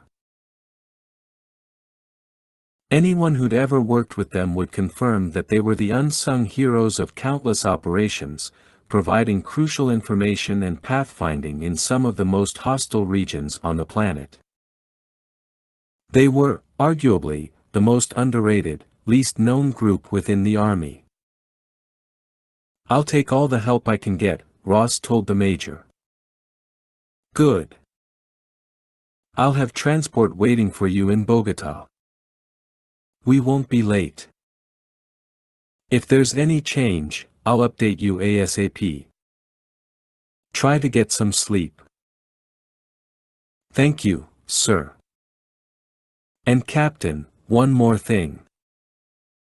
I almost forgot to ask. How are you getting along with your new team?" Ross smiled thinly and stole a look at 30K, who was concentrating on the road. "These guys are top-notch. Proud to be here, sir." Mitchell cocked a brow and scrutinized Ross, who finally crumbled under the major's gaze. "All right, sir. They don't hate me that much. But honestly, like I told you, this is exactly what I need." "Very well then. Good hunting, Captain." Ross ended the video call and glanced over at 30K. "Hal tatakalam al luga al Arabiya." "Of course I speak Arabic," 30K answered in English. He then rambled on in what he called the ancient tongue, talking about the weather, the long drive, and even demonstrated that he knew a long list of curse words and vulgar expressions, laughing through them. The GST's language school and his twisted sense of humor had not failed him, he said. "Good man," Ross told him. He let his head fall back on the seat. "I'll be glad to get out of this rain." 22. The flight from Bogota to Tobruk, Libya, was approximately 5,600 nautical miles, with a 7-hour time change. The Group for Specialized Tactics had been issued their own dedicated aircraft and pilots, mostly for close air support, but there were always 2 or 3 Ospreys or C-130s at their disposal. Waiting for them in Bogota was, indeed, a CV-22B Osprey, the U.S. Air Force variant for the U.S. Special Operations Command. The tilt-rotor vertical takeoff and landing, VTOL, military transport was primarily used for long-range missions and was equipped with extra fuel tanks and terrain-following radar, along with other special operations equipment such as the N/ALQ-211. A system that provided detection against radar-guided threats and the queuing of countermeasures like chaff dispensers via integration with the CV-22's entire self-protection suite. During the interminable flight that involved several mid-air refueling operations, Pepper scanned through all the intel they'd received on the new target. He reviewed the locations of the airport, the warehouses, the connecting roads, both paved and unpaved, along with a more detailed map of the city. After that, he familiarized himself with the broader area of operations. He'd once had a high school instructor who taught American history through scandals and conspiracies, and ever since then, he'd been fascinated with the past. As it turned out, Tobruk was steeped in military history, most notably at the beginning of World War II, when it had been an Italian colony. The city was strategically important to both the Axis and the Allied powers because of its deep water port. You could bomb the hell out of the place, and yet makeshift piers could be quickly erected to maintain those vital supply lines for the desert warfare campaign. Additionally, the escarpments and cliffs to the south provided a natural bulwark against invaders, allowing the peninsula to be defended by a minimal number of troops who, even if overrun, could more easily cut off an attacking army's supply lines. Finally, just 24 kilometers away from the port was the largest airfield in eastern Libya. It was plain to see why so many countries wanted control of the city, its port and the surrounding territory. Tobruk was indeed captured by British, Australian and Indian forces, then wrenched away by famed Lieutenant General Erwin Rommel, whose forces held the city for more than a year before they were driven out during the Second Battle of El Alamein. There were a number of World War II cemeteries in Tobruk, including the Commonwealth Cemetery, the English Cemetery, and the French and German cemeteries. It was quite a different world now. For some, the port's strategic importance rested squarely on drug smuggling and terrorism instead of military conquest. Now weary of his studies, Pepper closed his eyes and turned up the volume on his iPod. Johnny Cash's "God's Gonna Cut You Down" began with its heavy downbeat, quivering guitar, and gruff admonishments from the man in black himself. Less than 48 hours later, that same song was playing in Pepper's head as he raced west toward Tobruk along Libya's main coastal highway toward a heat haze rising like the devil's breath in the distance. The motorcycle between his legs was a Kawasaki KLR 650 with single-cylinder carbureted engine that whined like a lawn mower, but its simplistic design allowed most third-world mechanics with limited means and skills to repair it. The bike had been around since the late 80s, and parts were abundant. Was Pepper a motorcycle aficionado, well versed in the history of bikes from around the world? Hell, no. He wouldn't have known those obscure details were it not for the garage owner who'd rented him the machine. For some reason, the short, yellow-toothed grease monkey felt the need to sell him on the bike, but Pepper had reassured him that it was perfect and they'd pay double to rent it for a few days. He'd been dropped off at the garage, which was just a kilometer from the airport, and was now headed back toward the port, following the exact same route of the motorcycle courier the team had observed arriving at the warehouse office in the morning, about 6 hours prior. Although he still wore the ache of jet lag behind his eyes, the old Ray-Bans felt sweet, and the dry desert air was a welcome change from that Colombian rainforest, which had been like walking through loaves of warm bread. He eased on the throttle, checked his rearview mirror, and watched as a truck shimmered up from the black plains behind him. Ross sat at a small desk, studying satellite images of the warehouses. Their contact, Darhaub, had provided the basement of an old Italian church within which they'd set up a small command post. The church had peeling plaster walls, a single spire, and was only a 5-minute drive from the pier and the Fadakno complex.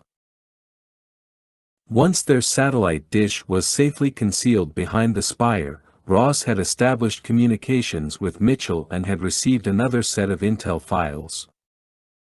A knock came at the door. "Come on in."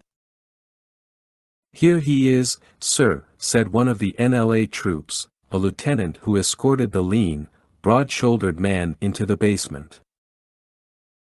He was about Ross's age, had wavy, coal-black hair, a week's worth of beard, and wore a t-shirt beneath a dress shirt stained near the buttons. Dust rose up his black pants to the knees, and a cheap Casio watch hung loosely around his wrist. He looked like one of Darhaub's NLA soldiers out of uniform, but when he opened his mouth, his English was perfect, that of a native speaker, with a slight southern accent. "Captain Ross, nice to meet you, sir. I'm Captain Abdul Mazik, ISA." Ross turned away from the desk, rose and shook hands. "Good to see you, Captain. I've just put 3 observers on the warehouses in addition to Darhaub's men. My local contacts here in Tobruk tell me the warehouses have been here for about 5 or 6 years. Trucks come back and forth from the airport, some parts are shipped in and offloaded at the dock, but there are always a number of motorcycle couriers making the airport run.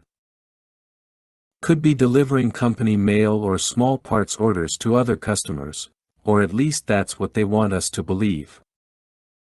One of my operators is on a bike right now. Mazik grew wide-eyed and nervous. You're sending him in? What's his cover story? What's he look like? Can he? Take it easy, Captain. He's not doing anything. Just following the run.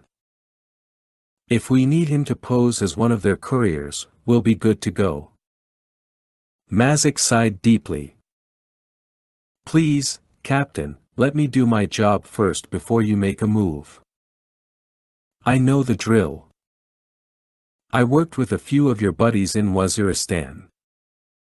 You know Halatov and St. Andrew? Mazik asked. I know those guys well. Mazik grinned through a thought.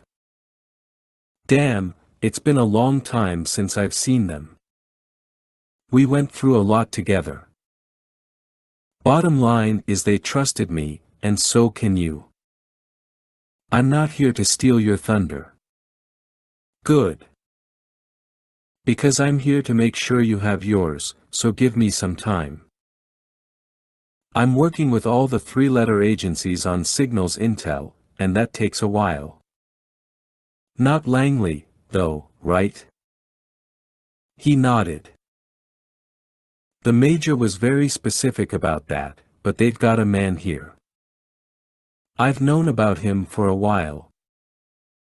We've eyed him as Tamer Abdul Khalek. They just call him Tamer. I'd like to temporarily shut him down while we conduct our operations, if you understand me correctly. I do.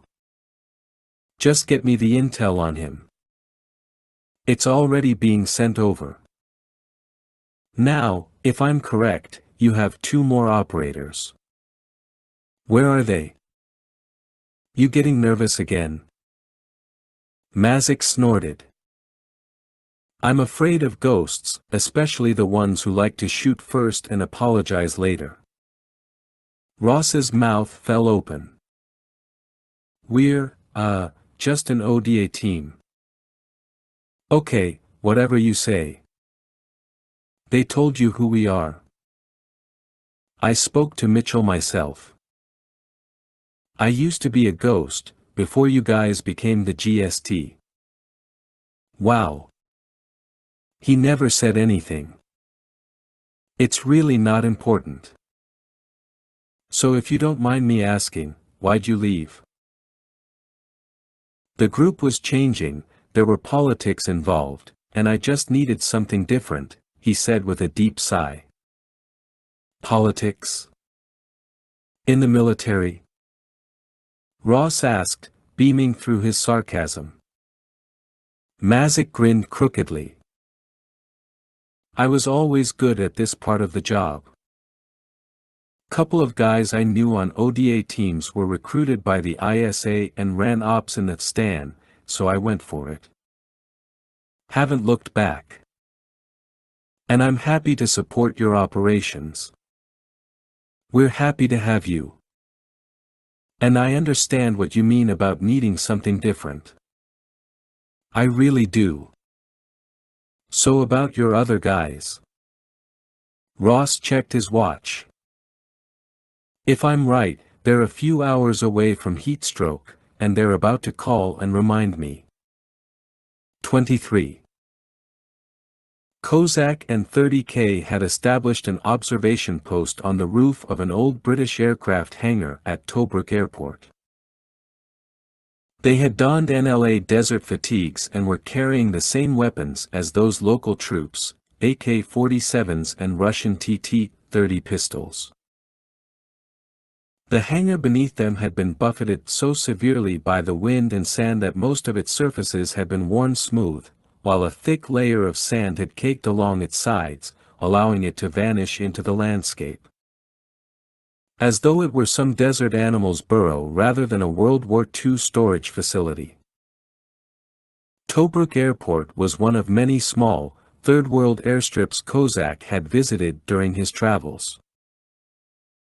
The single main terminal was a meager rectangular box, and of course, if you took a commercial or business class flight, you had to disembark via roll-up stairs and hike your butt across the tarmac to get out of the heat.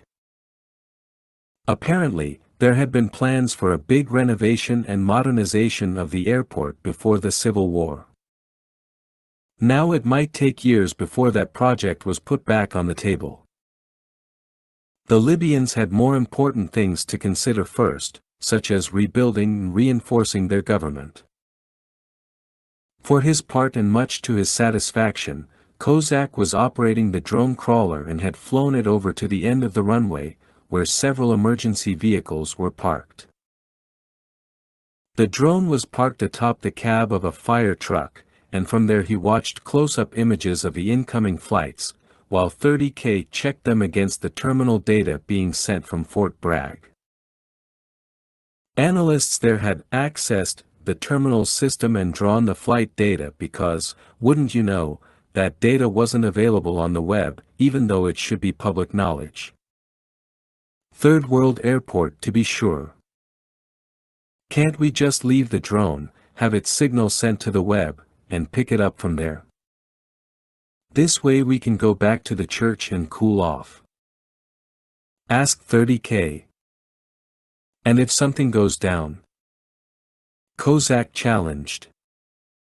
Our response time would be like what? 20 minutes? Nah. We gotta be here. Come on, you know you love it. You just like to bitch and moan to pass the time. Yeah, well, even my sweat is sweating right now. A dark brown bird with a pale red neck wheeled overhead. Was it a vulture? Yes, it was, waiting for them to keel over. We ain't dead yet, 30K grunted while hoisting his middle finger at the vulture, giving the bird as it were. Kozak blinked sweat out of his own eyes. Phew. Yeah, you're right. It's hot. 10 million sunblock ain't enough. But if you can't take the heat. Hey, remember how I said I'd find Admiral Nimitz's baggage? His name's Ross. Yeah, well, I found it. Kozak's eyes never left the remote screen. It's his son. How do you know? Pepper found out. Just drop it. What happened? You told me you knew. Sounded like a bad divorce. Kozak shifted over and slapped a palm on 30K's shoulder. His little boy died. I don't know how, but I'm asking you as a friend and a colleague to let this go. I'll let it go if I'm sure his head's clear. Are you serious? You think Mitchell would have given him a ghost team if he was a basket case? Come on, dude, get real. Ross is as squared away as they come. He's just had bad times, like everyone here. I'm not so sure. Some guys hide it good. But then, when it all goes to hell, they lock up because they weren't clear. It kinda went to hell back in Colombia, and as far as I'm concerned, the captain rocked it. Maybe I should be worried about you. Maybe you're, like, OCD about Ross. Paranoid. Maybe you're going to spend more time watching him instead of keeping your eyes on the primary target. 30K spoke through his teeth. We're trusting that man with our lives. I want to know, I deserve to know, that his head is in the right place. I could say the same thing of you. The sound of plane engines drew Kozak's attention skyward, and there it was, a medium transport with high-mounted wings, boxy fuselage, and a conventional tail. As the drone recorded its final approach, those images were automatically sent to one of the GST's aircraft databases, which automatically scanned them until a match was found, the file displayed in Kozak's HUD. ID confirmed. Casa C-212 designed and built in Spain for civil and military use. Also manufactured under license by Indonesian Aerospace. Non-pressurized, low flight level. Turboprop used in a variety of utility and paramilitary roles due to low cost, large cabin, rear loading ramp. I've seen those planes in Afghanistan, said Kozak. I think Blackwater used them for dropping cargo. Yep, looks familiar to me, too. We might want to get down there and put a tracker on it. Why? 'Cause it ain't on the list. No flight plan filed. Just came in. Landed. Just like that. And you don't see security rushing out to meet the plane, do you? Like they've all been paid off and know about it. Well, that's red flag city right there. I'll call it in. After a few words with Ross, Kozak received permission to move in and plant a GPS tracker, along with a listening device, if they could get inside the cabin. They crawled back to the edge of the hangar's roof and descended a rusting maintenance ladder clinging to the hangar's side wall by only 3 of the original 20 bolts. Below lay their dust-covered Tacoma pickup truck, and with sighs of relief to be out of the sun, they both plopped into the cab, wincing over hot seats. Of course there was no air conditioning, the unit having died some years ago, according to one of the NLA troops who'd loaned them the ride. They'd counted a total of 6 airport security guards near the terminal, and several more near the main parking field. Before the war, the Army had a detachment here, but now, with everything in transition, a private firm had taken over, at least temporarily, but they were poorly staffed and probably even more poorly trained. Nevertheless, Kozak and 30K had still chosen a stealthy approach, coming in from the south, along a low-lying dirt road with the old British hangar and a few scattered fig trees shielding them from view. As they followed the same path out, Kozak recalled the drone while 30K steered them toward a row of 7 Quonset-shaped hangars situated on the north side of the runway. The hangars were large enough to house medium-size aircraft like the C-212, were constructed of aluminum, and were, like the old British hangar, heavily weathered by the sun and sand. The C-212 was already taxiing along a road leading out to them, and its pilot would, they assumed, pull inside one of the hangars or park in the lot behind. That security team will see us now, said Kozak. No way around it. I'm not worried about them. Well, let's see what they do. After a few seconds, 30K blurted out, hey, before we leave this country, remind me to get us some Magrud. What is it? Libyan whiskey or something? No, you Cossack. It's a date-filled cookie. They're so good. Probably the only good thing in this whole shitty sandbox. You've been here before. Been to Tripoli a couple of times. Got M in the airport. Hey, look, he's turning inside.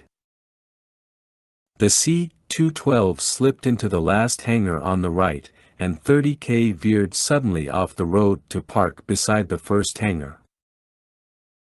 Whether it was the time, the heat of the day, or even the day of the week, Kozak wasn't sure, but the place looked dead. No activity at all the other hangar doors shut tight, no cars around, nada. He and 30K were about to get out when a black airport security jeep rolled up and out hopped the puppy patrol. They must have been waiting for them behind one of the hangars to launch their ambush. The fatter guard with a button missing at his navel shook his head, three chins wagging, and said, "Who did you piss off to get assigned here?" "No one," said 30K in Arabic. "Muhammad Darhaub, military advisor of Transitional Council, asked us to come out here and observe you. So far your security is bullshit and your men are filthy whores. We were up on that old hangar all day, and not one of your stupid bastards spotted us. What kind of sorry-ass shit is that?" The fat man's eyes grew glassy, and he regarded his partner, a guy who looked like he hadn't eaten in a month. "We got no reports of this," he cried. "I'm sorry, sir." "I'll tell you what," said 30K. "You guys look like you're trying your best, and it's really hot out here, so why don't you head back? I'll tell our boss you picked us up at the hangars and we're right on it. But you can't tell anyone we were here or that I'm cutting you a favor, okay?" The fat man rolled his eyes. "Okay. Just promise me. Don't say shit." 30K smiled. "Get out of here." They climbed into their vehicle and, with a fart of exhaust, rumbled off. "Dude, that was crazy," Kozak told him. "You spend enough time in bars, talking to people, bullshitting, practicing how to intimidate people, and it all pays off. I thought you did most of your negotiating with your fists." A gleam came into his eyes. "Sometimes the negotiations break down. Let's roll."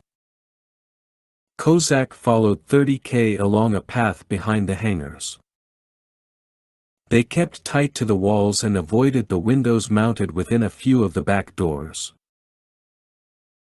When they reached Hangar 7, the sound of a diesel engine rumbled past the thin walls, and before they could react, the vehicle pulled out, a nondescript 24-foot-long cargo truck, not unlike a U-Haul rental. Out of reflex, Kozak reached into his holster and let fly the drone. He immediately got the bird in place behind the truck to get a tag number and description, sending real-time video back to Ross.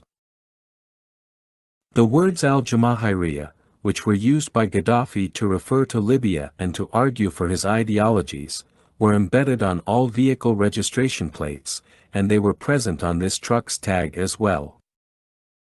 "Good work, Kozak. Keep that intel coming," said Ross. Before the driver or anyone else was the wiser, he recalled the drone. Then he and 30K shifted furtively to the front of the hangar, whose main doors had been left open.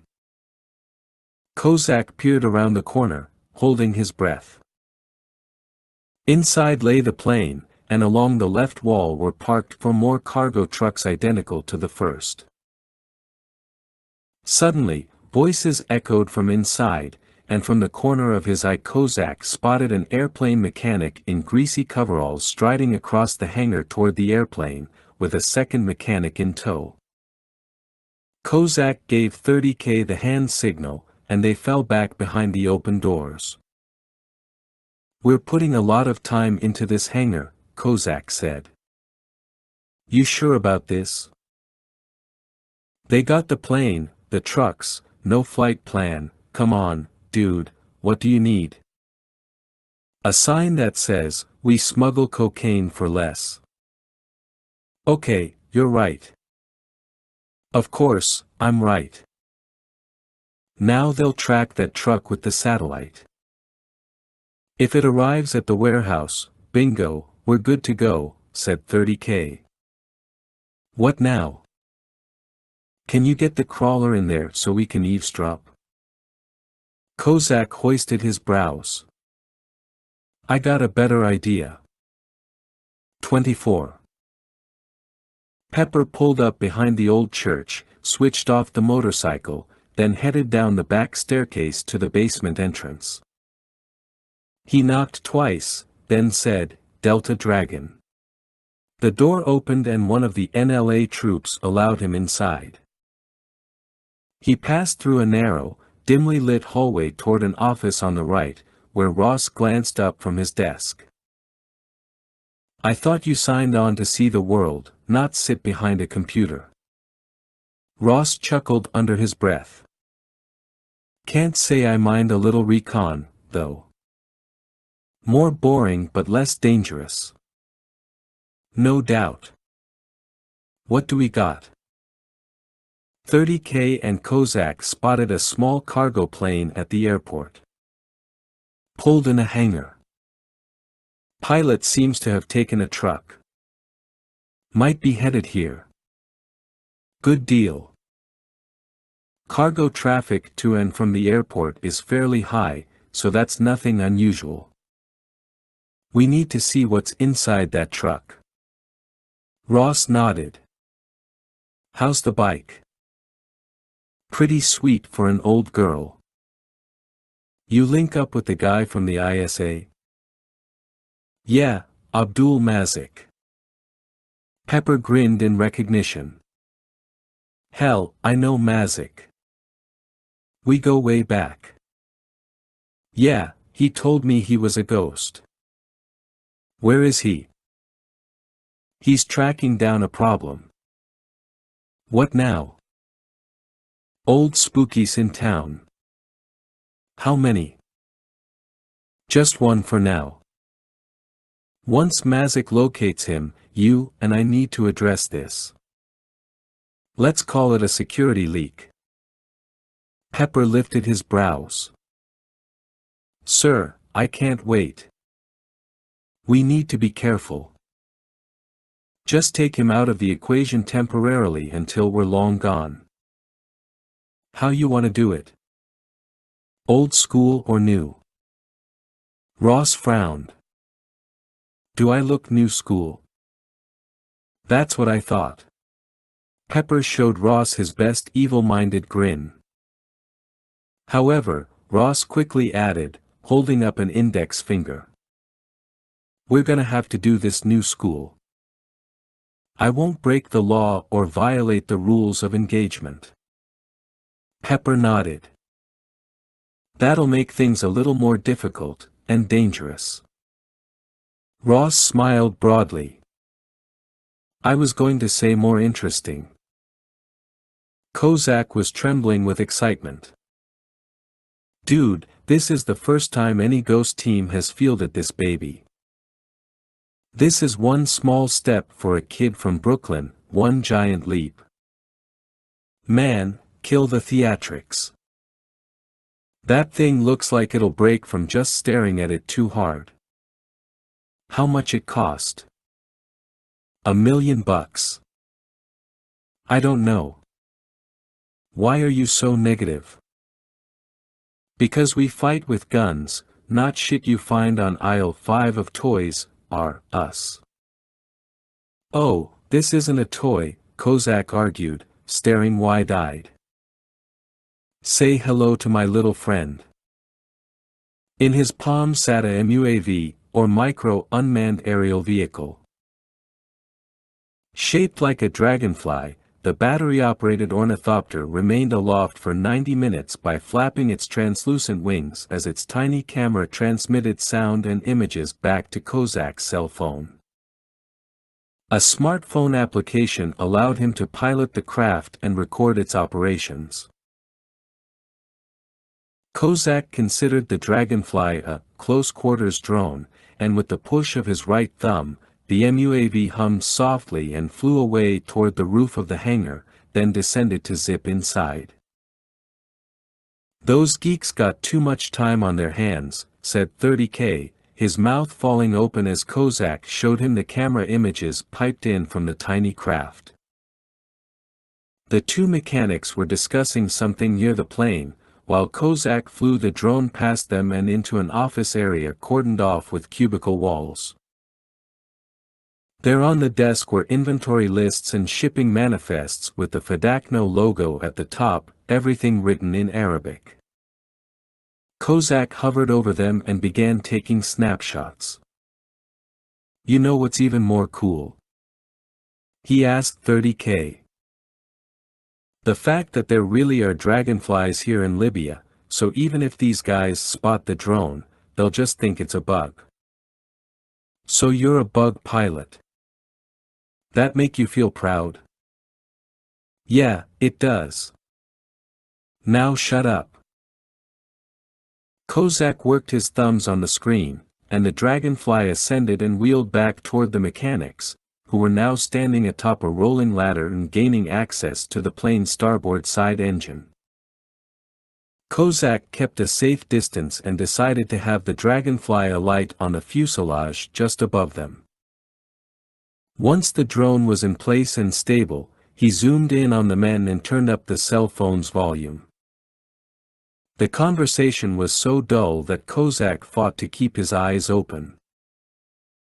They said nothing that would betray them, argued over who'd last serviced the plane, and then got to work.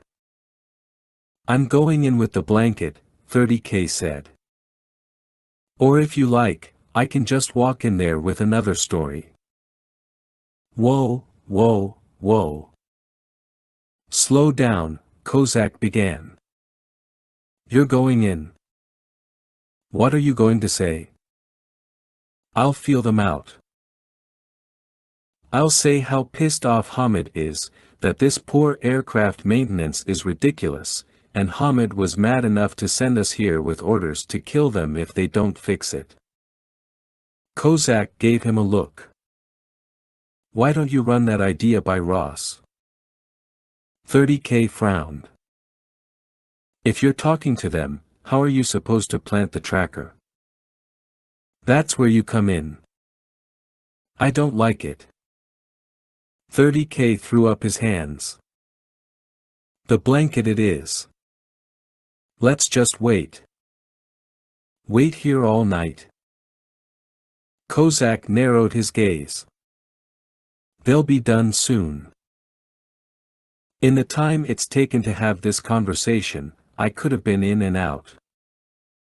30K breathed deeply and cursed as he slipped off his pack. He tugged out their cross-comms, handed one to Kozak, and donned the other headset. Next he removed the optical camouflage blanket and computer, which was about the size of an external hard drive and communicated wirelessly with the blanket. He slipped the computer into his breast pocket, then pulled the blanket over his head. He now resembled a weird Libyan Jedi master. Camouflage active, he said. The computer read his voice command, and he vanished, save for his face, now a sweaty, disembodied mask floating beside the hangar. If they spot you, Kozak warned. If they spot me, they ain't gonna be around long enough to sound the alarm. Oh, and that's zero footprint, huh? 30K rolled his eyes. Hey, they won't spot me. Kozak's breath shortened as his teammate shifted toward the entrance, the blanket flickering. Jimmy, Kozak whispered. 30K turned back. Be careful. 30K smirked and rounded the corner, the air where he'd just passed bending like a rift in the space-time continuum. 25. It was an old Libyan fishing trawler moored at the marina for who knew how long, and when Ross lowered his binoculars and glanced over at Mazik, the man was typing furiously on his laptop computer. Pepper, who was hunkered down beside Ross on the church's rooftop, gave a curt nod and said, "If you want to go new school, then Kozak's our man for this. Pair him up with Mazik and cut him loose. I can use one of the drones and run surveillance on the trawler. I'll give them the signal if and when he leaves." Ross thought about that plan as he raised his binoculars and zoomed in on the boat once more. She was a medium-sized trawler, about 80 feet, with a meager boom and dark red stains running down from her hawse pipe. Her pocket-shaped nets lay piled on her deck, and judging from their faded appearance, they hadn't been used in some time. Perhaps the trawler's owner had just moored her there and walked away from the boat and his business, who knew? For the past 30 minutes there'd been no movement within or around the vessel, although Ross had thought he'd seen someone near a window of the navigation bridge, but a second look proved him wrong. According to Mazik's intel, Tamer, the CIA man they needed to neutralize, had set up shop on the boat because it offered an unobstructed view of the Fadakno warehouses. "Pepper, I like your plan," said Ross. "The only problem is this: if I'm Tamer, I don't go anywhere without my computer, and if we're going to compromise the information he's receiving from Langley, then we sure as hell need access to that computer." Pepper squinted into the distance. "I've been thinking about that. It's complicated, but there's a way to make that happen. We just need Mazik to call in a few favors." "What did you have in mind?" 30K used one hand to hold the blanket tightly at his chin as he shifted quickly behind two natural gas-powered forklifts parked beside stacks of wooden shipping pallets. Beside them lay rows of small boxes printed with the Fadakno logo. The mechanics were on the other side of the plane, standing atop their ladder, with the fuselage blocking 30K from their view.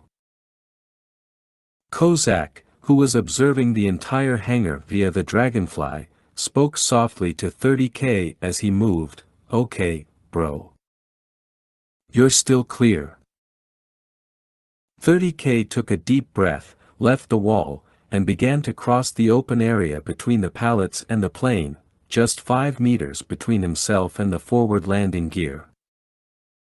"Dude, wait," Kozak whispered loudly. One of the mechanics came trudging down the ladder, wiping his hands on a greasy rag and shouting back to his buddy about what an incompetent asshole he was and how he had a good mind to just walk out on him. The man crossed to a small workbench, fished around in a box of tools, then turned back toward the plane with several socket wrenches in his hands. He took about 3 steps. Then froze, staring in 30K's direction. "Oh, shit," said Kozak. "Do not move." 26. While Ross, Pepper and Mazik were observing the fishing trawler, 2 late-model sedans that Ross assumed were rentals pulled up outside the Fadakno office. Out stepped a group of 4 well-dressed men, who, unbeknownst to them, were being observed by many eyes, including an electro-optical one flying in an elliptical orbit approximately 175 miles over their heads.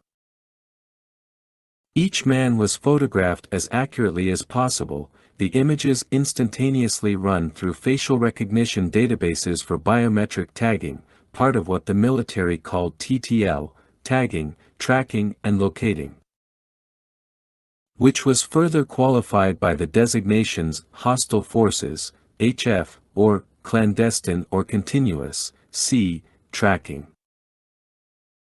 3 of the faces came up empty for any criminal records, all of them Colombian nationals, but the 4th was positively eyed as Alfonso Valencia, a man well known and highly sought after by Colombian law enforcement. Valencia was a graduate of the National University of Colombia in medicine. Not long after receiving his degree, he left the country to continue his studies in Cuba and Mexico, and he remained abroad for more than 8 years. He eventually returned to Colombia, where he was recruited by the FARC through his brother-in-law and rose up quickly through their ranks because of his professional experience. He was selected for the higher command, joining more than 30 top guerrilla leaders, including the 7 members of the Secretariat, which included the group's commander-in-chief. Valencia established and helped organize the FARC's mobile medical facilities throughout the jungle regions. His presence in Tobruk struck Ross as unusual, unless he'd recently assumed new duties that involved drug smuggling. "Captain," Pepper called from behind his binoculars. "Check out the trawler." Ross did, and through an open porthole hung a man eclipsed by his own binoculars, a man Mazik confirmed was Tamer. He, too, was watching the arrival of the FARC representatives. Ross's pulse rose as he contacted Mitchell. They had confirmation that the FARC were in Libya and connected to Fidakno. Boom. "If you go in heavy now, the rabbit hole caves in," Mitchell warned him. "Keep gathering intel. We're getting closer. Obviously, we'll need to tag a shipment and see where it goes. I want all the key players eyed before we drop the hammer." "Roger that, sir." Ross then shared their dilemma with the other three-letter agency in the area. "I agree you need to eliminate that leak, but we don't want a situation. You cannot break the law, as much as we'd both like to do that right now. Before I overthink this, sir, I have to ask, do you think we can just get Tamer recalled? Have him reassigned to Tripoli or Cairo? That would save me at least one headache." "Sure thing," Mitchell said, his sarcasm unmistakable. "I'll call over to the Special Activities Division and say we got him covered. Send their boy home and save tax dollars." "All right, sir, I understand. I thought it wouldn't hurt to ask. You always check under the mat before you pick the lock, right?" Mitchell's lips curled in a slight grin. "That truck that left the airport should arrive soon. It's registered to Fidakno. If it parks at the warehouses, and it should, then we have at least one export route and vehicle established. Do we have a tracker on that plane?" "Kozak and 30K are working on it." "Good.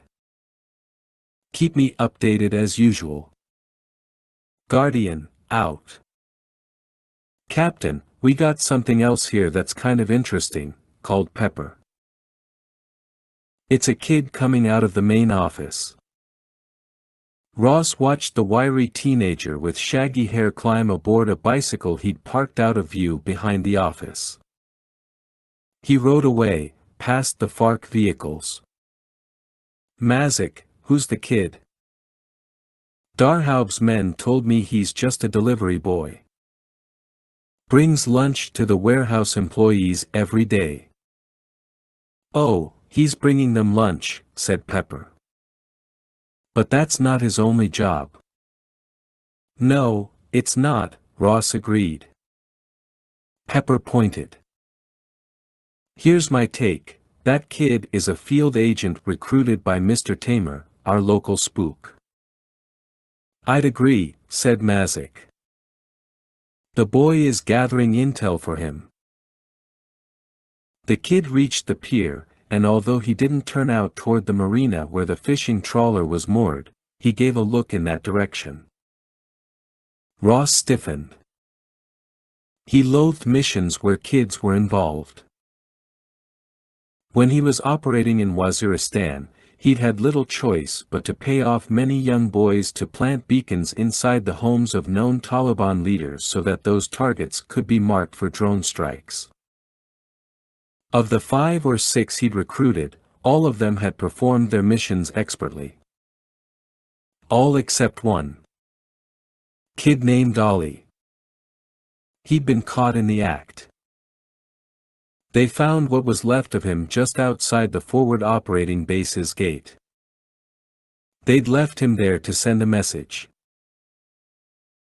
At the same time, the Taliban mullahs were forcibly recruiting 9-year-olds to become suicide bombers, and Ross had encountered several of them in his travels, innocent children brainwashed into throwing their lives away. The memories turned his stomach. He closed his eyes and fought hard against a sudden flood of images. His boy, his little boy. 27. "All right," said Kozak. "Clear to move. Go." 30K shifted over to the forward landing gear and paused once again. "Still clear," Kozak reported. Rising so that the blanket fully obscured him, 30K placed the tracker up high in the undercarriage, where it would remain in place via trusty 3M tape and magnets. The tracker was about the size of an iPod Classic and weighed about the same. 30K wasn't through yet. He wanted to get a listening device in the cabin, however, the mechanics had not opened any doors nor had they lowered the rear cargo hatch. He considered planting the device within one of the stacks of cargo, which assumedly would be loaded onto the plane. "What are you doing?" asked Kozak. "You're done. Get out of there." 30K took a deep breath. "Just got a call from the boss," Kozak added. "He wants us back. Come on, get out of there." Half-assed wasn't the way he rolled, but if planting the device meant creating a diversion and possibly blowing his cover, then his little brother was right. Gritting his teeth, he slipped back, out of the hangar, and met up with Kozak outside. "This sucks.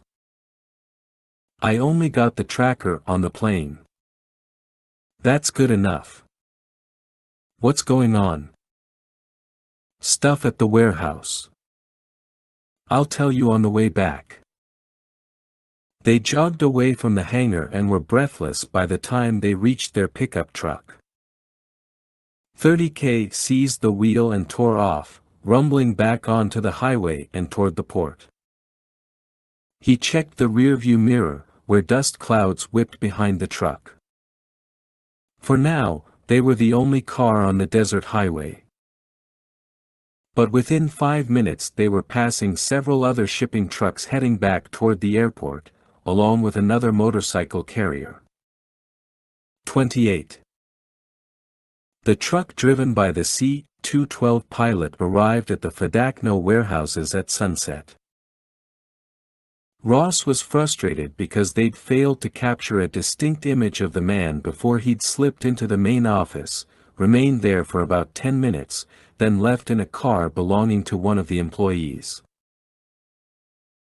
Two of Darhaub's men, along with Pepper, followed the pilot to the posh and updated Hotel Al Masira, and Mazik went to work accessing the hotel's computer system, although Ross suspected that their pilot had fake credentials and had checked in under a false name. One of Mazik's local operatives, a man who worked at the refinery, was sent out to keep tabs on the delivery boy, who turned out to be the son of a local restaurant owner, the place famous for its lamb and seafood, Mazik reported. Their NLA observers, along with Mazik's men, had nothing to report from the trawler. CIA agent Tamer was either still there or had found a way to leave the boat without being seen. Now, with everyone back at the church, Ross assembled the team in the basement and made an announcement: "We're going in tonight." The warehouses are protected by motion trackers and surveillance cameras, nothing too difficult for a localized power outage to bring down. We'll use an EMP strike to fry the cameras and trackers. We go in light, just pistols with suppressors. I don't want a single shot fired.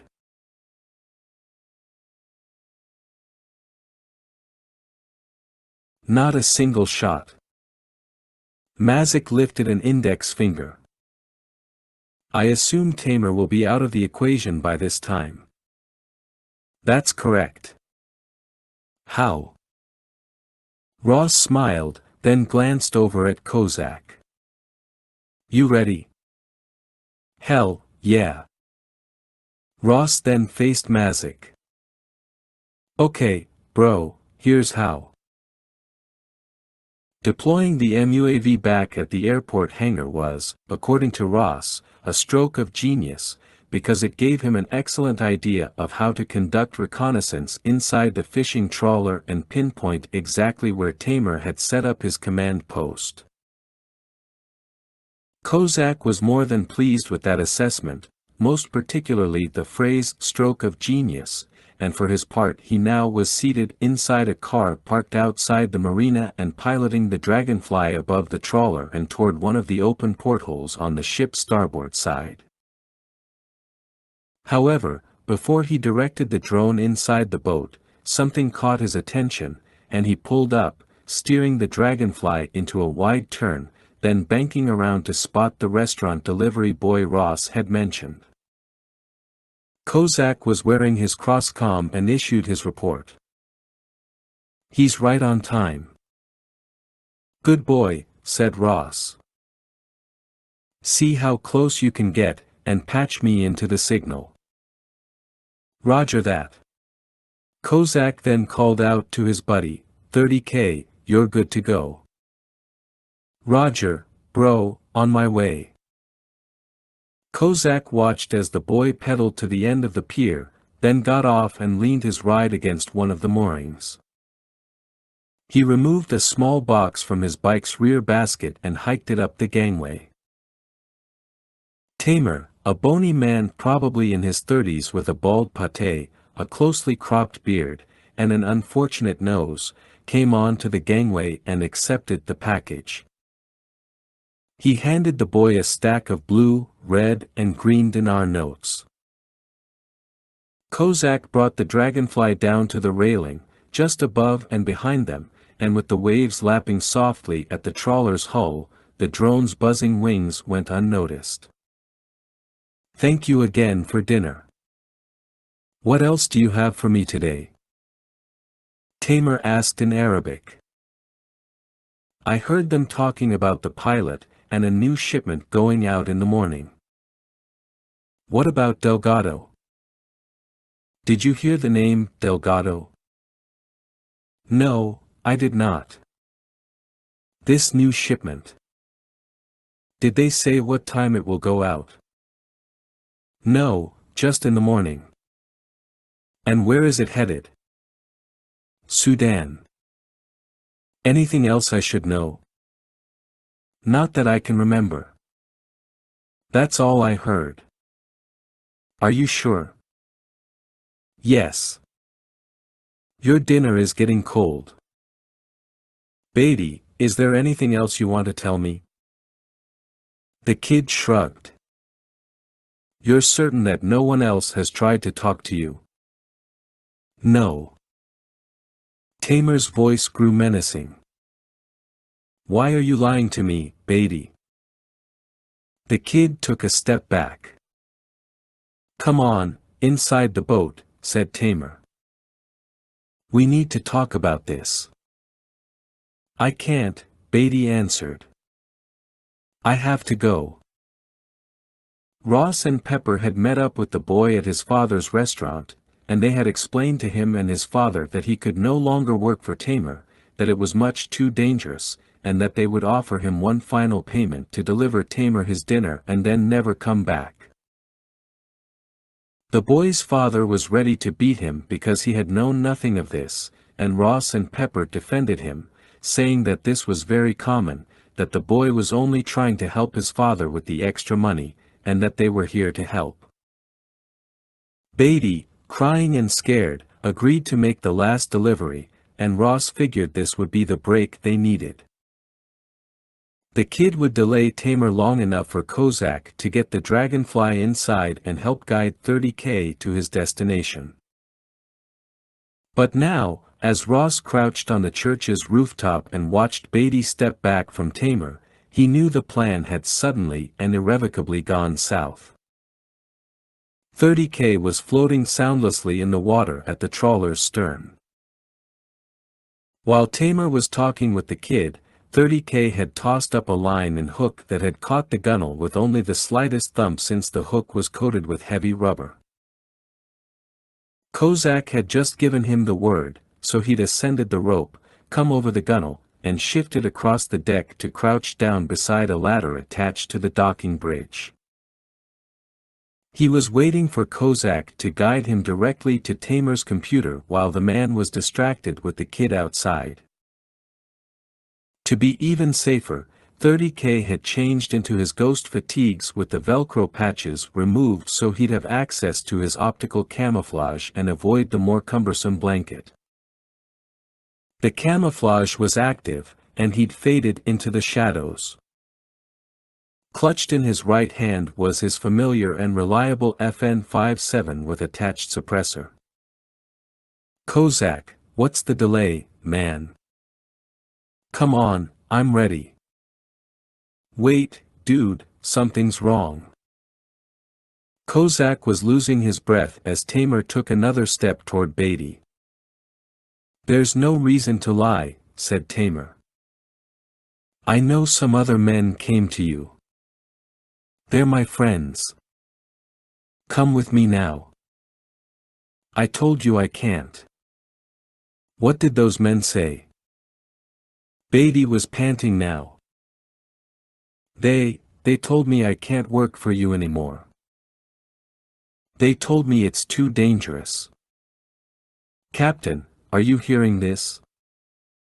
Kozak asked. "Yeah, stand by." "So, Beatty," Tamer said. "Why didn't you just tell me about them?" "I was afraid." Tamer glanced up, his gaze scanning the marina and surrounding buildings. "Are they watching us now?" "I don't know." Tamer seized Beatty by the wrist and began to drag him up and onto the deck. "You're coming with me." Kozak spoke quickly into his boom mic. Tamer must have had an informant at the restaurant. "He knows we're on to him." Up on the church's rooftop, Ross glanced over at Mazik, who said, "Send in Darhaupt's troops." Ross gave the order, then switched to the team net. 30K. "Get the boy. Now." "On my way," the man answered. "Oh my God!" cried Kozak. Ross craned his head, and what he saw through his night vision lens stole his breath. 29. 30K charged across the deck and toward the gangway. Meanwhile, on the shoreline, the NLA troops burst from their observation positions and came rushing toward the trawler, rifles raised. Kozak would later say that the blade in Tamer's hand seemed to come from nowhere. It flashed once in the dim light before the agent plunged it home in the boy's chest. The kid was falling back as Kozak screamed and Ross gave 30K the order to move in. 30K gritted his teeth. The rules of this game had suddenly changed. Tamer had committed a crime, and the ghosts were now free to assist the NLA troops in capturing him.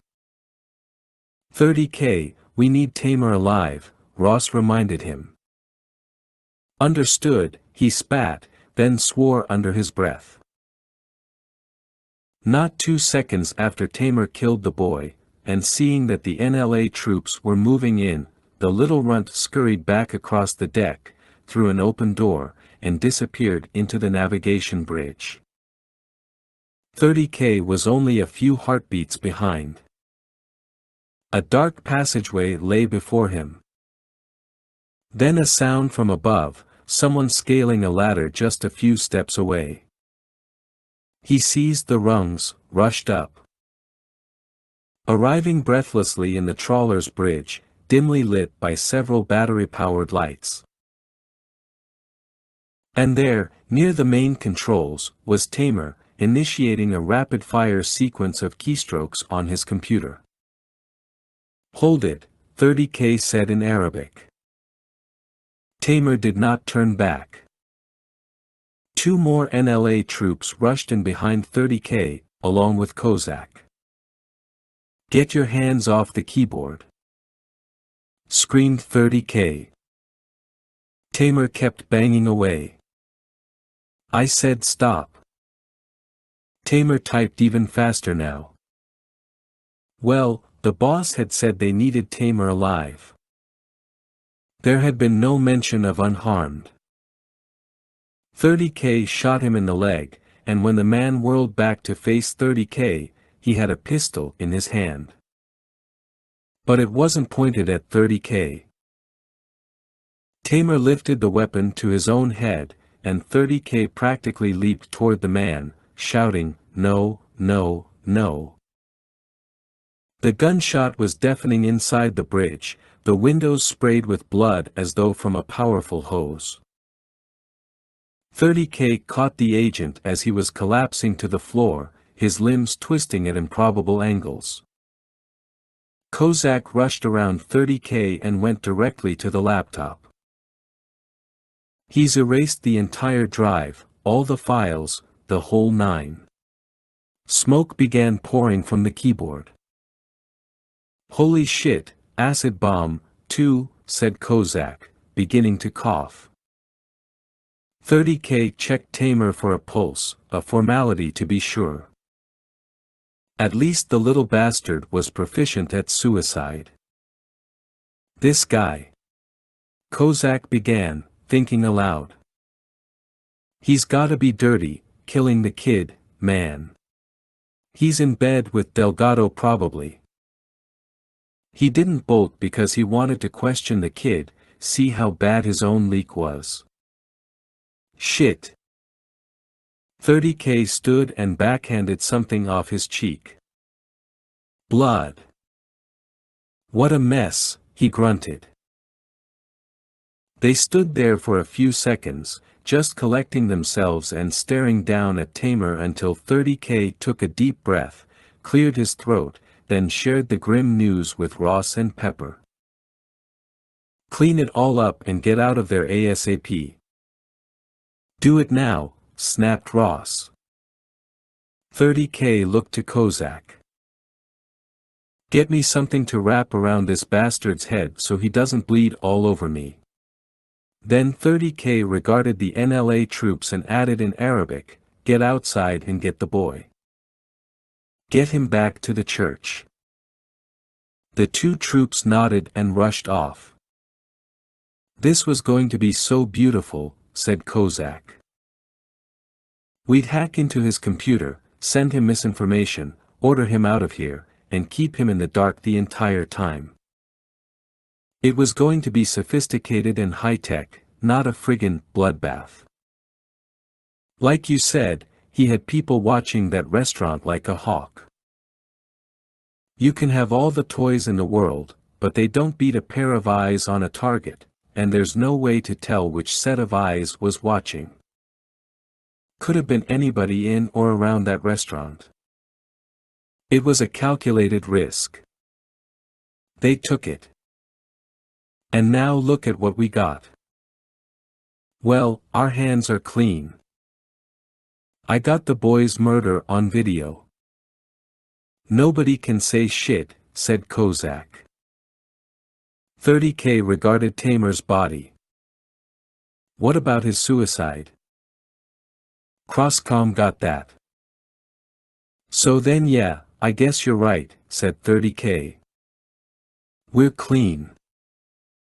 And our CIA leak has been plugged for now. But man, that poor kid." "Yeah," said Kozak, his voice cracking now. "I can't get him out of my head." "Me, too." Back in the church's basement office, Ross asked for a moment alone as he pulled back the blanket and stared down at the boy's face, now cast in a deepening pallor. His first thought hadn't been how they'd cover up this mess, it had been how they would tell the boy's father. Ross felt responsible and wanted to do that himself, but Mitchell would never allow that. The boy, like many others during wartime, would simply vanish, and his father would mourn silently and avoid seeking help from the authorities because he'd fear retribution. When he'd learned for the first time what his son was doing, Ross had seen it in the old man's eyes, the impending danger, the thought that maybe my boy is already dead.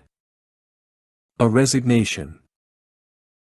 And now, they couldn't even return the boy's body because of the security risks. It'd have to be taken care of so that no evidence remained. The NLA troops would handle all of that. Meanwhile, Mazik would have the unenviable task of preparing Tamer's corpse for transport. Ross put his hand on the boy's forehead, and he was wrenched back to Virginia Beach, to August 14th, a day he could not revisit now. Not now. He slipped the blanket back over Beatty's head, then left the office and returned to his men, who were waiting for him near the basement door. "We're not sure if he called the agency or not," said Ross. "But either way, our plans remain the same. We're going in tonight."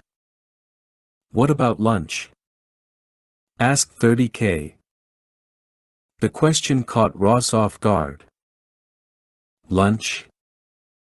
It's 10 now. We'll hit the warehouses at 2 a.m. Why are you thinking about lunch?" "I mean the kid. He delivered lunch every day to employees in the warehouse.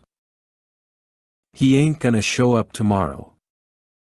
"Can't worry about it," said Ross. "Getting another kid or trying to put some other band-aid on that could be worse. They'll call the restaurant, the boy will be missing, and we'll leave it at that. It's a loose end that might be too risky to tie up. How about some good news?" Pepper asked wearily. "I'm sure we could all use it. I heard back from the guys I left at the hotel. The pilot decided to have dinner, and we finally got some good pictures of him. I forwarded them back home, and we just received the ID." "Who is he?" asked Ross. Pepper slipped a tablet computer from his armpit and read from the screen, "Bakri Takana. He's a former Sudanese pilot who saw action in Darfur. Experienced combat jock overqualified for drug smuggling. He's probably a freelancer hired by our guys." Ross nodded and faced the group. "All right. Let's see what Mr. Takana plans to fly out of here in the morning." 30. A long raft of clouds obscured the waning moon and left the port in a deeper darkness. A haunted darkness. Few lights shone in the windows of the office and apartment buildings behind them as Ross, Pepper, Kozak, and 30K fanned out and moved down the shoreline road leading to the pier and warehouses. The Mediterranean was a sheet of smoked glass, and somewhere out there, a buoy flashed. With the sea's dank scent now filling his nostrils, Ross reached the rear wall of the two-story building behind the warehouses, a nondescript facility with no security, signs, or other identifying markers of any kind. But one their intel had identified as a warehouse for medical supplies once supported and run by the old Gaddafi regime. Ross paused as the team reported in. "Ghost lead, this is Kozak. Sensor out, in position. Contacts marked." "Roger that." Pepper and 30K reported the same. "Ghost team, continue the sweep." "Mazik?" Ross called over the command net. "Cut the power." "Roger that." "Stand by." Mazik had recruited 2 engineers from the NLA to cut the power to several blocks along the pier. In the past, The power was often turned off at night anyway, and both brown and blackouts were not unusual occurrences.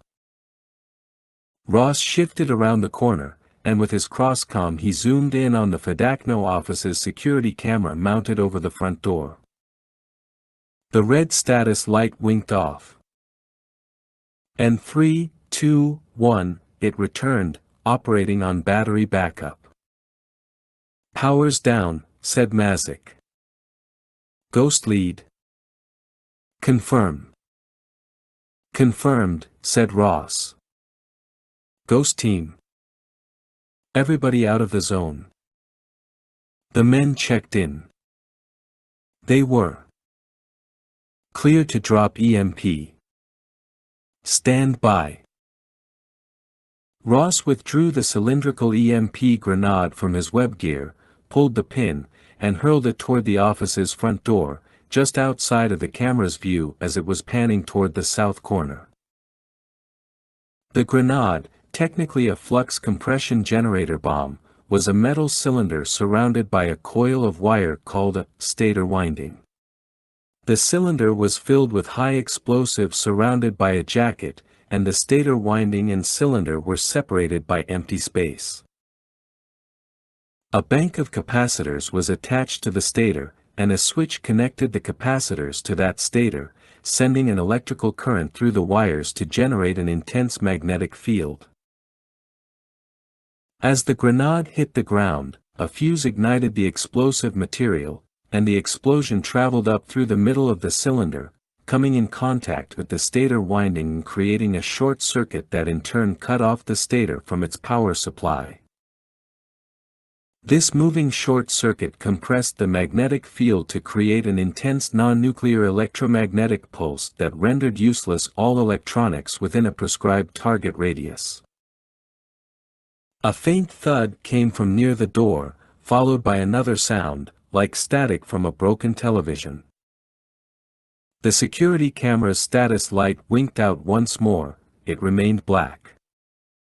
"Ghosts." "Move out," Ross ordered. Each of the two Fedakno warehouses was approximately 10,000 square feet, with about 1,000 square feet dedicated to secondary offices in addition to the main office building, no bigger than a double-wide trailer, situated between them. Each structure had 14-foot ceilings with several windows that had either been tinted or painted black from the inside. Two loading dock doors and a third door with a concrete ramp that allowed vehicles to drive straight inside were located at the far ends. Based on his own experience trying to get into the minds of his enemies, 30K had voiced his concerns about the lack of security outside the buildings. He'd told Ross that despite the cameras, if those boys had something to hide and protect, they wouldn't leave it alone overnight, cameras and motion sensors notwithstanding. Sure, the place might appear to be minimally guarded, in an effort not to call attention to themselves, but they should, 30K had strongly argued, expect to find company inside. Heavily armed company. He reached the front door and glanced back at the shimmer in the air behind him, Kozak under his camouflage. While they entered the east warehouse, Pepper and Ross would take the west. Standard door lock. Piece of cake. Most companies could not machine their parts to near flawless tolerances and still make money, therefore, men like 30K with intentions of bypassing said locks exploited those manufacturing shortcomings with a few simple tools. The lock opened. However, before opening, 30K fished out a tiny pump bottle of lube and drenched the door's hinges to be sure they wouldn't creak. That done, he glanced back to Kozak. "You ready, bro?" he whispered. "Let's do it." Wincing, 30K tugged open the door, and it opened effortlessly. He shifted inside, waited a moment, then shut the door, the darkness turning to liquid as Kozak passed him.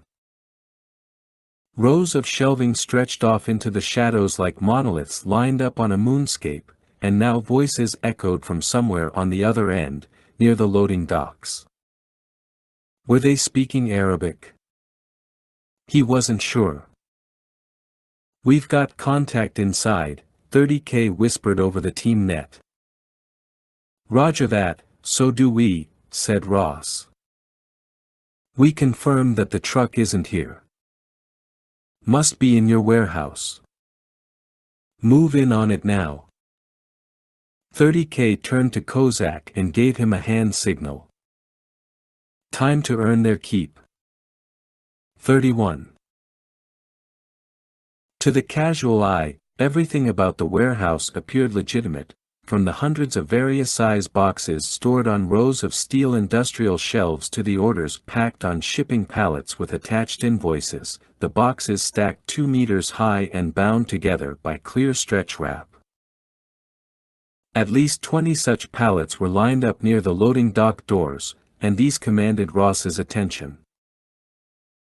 He gave the signal for Pepper to lead them silently toward them, his crosscom displaying the current positions of the guards. Ross had assumed that the 3 men inside were either ex-police or military, hired from the local population, but once they began speaking in Spanish, he concluded they were FARC troops, trucked in undercover each night to guard the shipments from the inside, thus drawing little attention from the locals. They were armed with compact Scorpion submachine guns procured from local stockpiles. They were probably aware of the clandestine shipping operation but weren't told much else, lest they be captured. At the moment, the men were understandably confused, arguing over whether they should remain in place or venture out to see why the power had gone down. One remarked that his cell phone no longer worked and he was concerned that something very bad had taken place, perhaps at the capital. Perhaps something nuclear. Ross smiled inwardly. Their imaginations were running wild. They began to fight over whether or not they should contact their buddies in the next warehouse, and one said he'd run over there to see what was happening. Ross patched his own crosscom signal into 30K's heads-up display so that the man could see the red outlined image of the guard hustling from the warehouse and moving toward him with a small flashlight in hand. "Got him, boss. No worries. Roger, stay sharp." There'd been some discussion of a plan to lure the guards out of the warehouses prior to the team entering, but once again, the fewer occurrences out of the norm, the better. The power outage and subsequent EMP burst were all Ross was willing to risk. Mitchell's intent was clear: they were to identify and tag a cargo shipment heading back to that plane and get out before these 6 men knew what was happening. The team needed to do that right under the guards' noses via technology and superior tactics, a mission perfectly suited for the GST.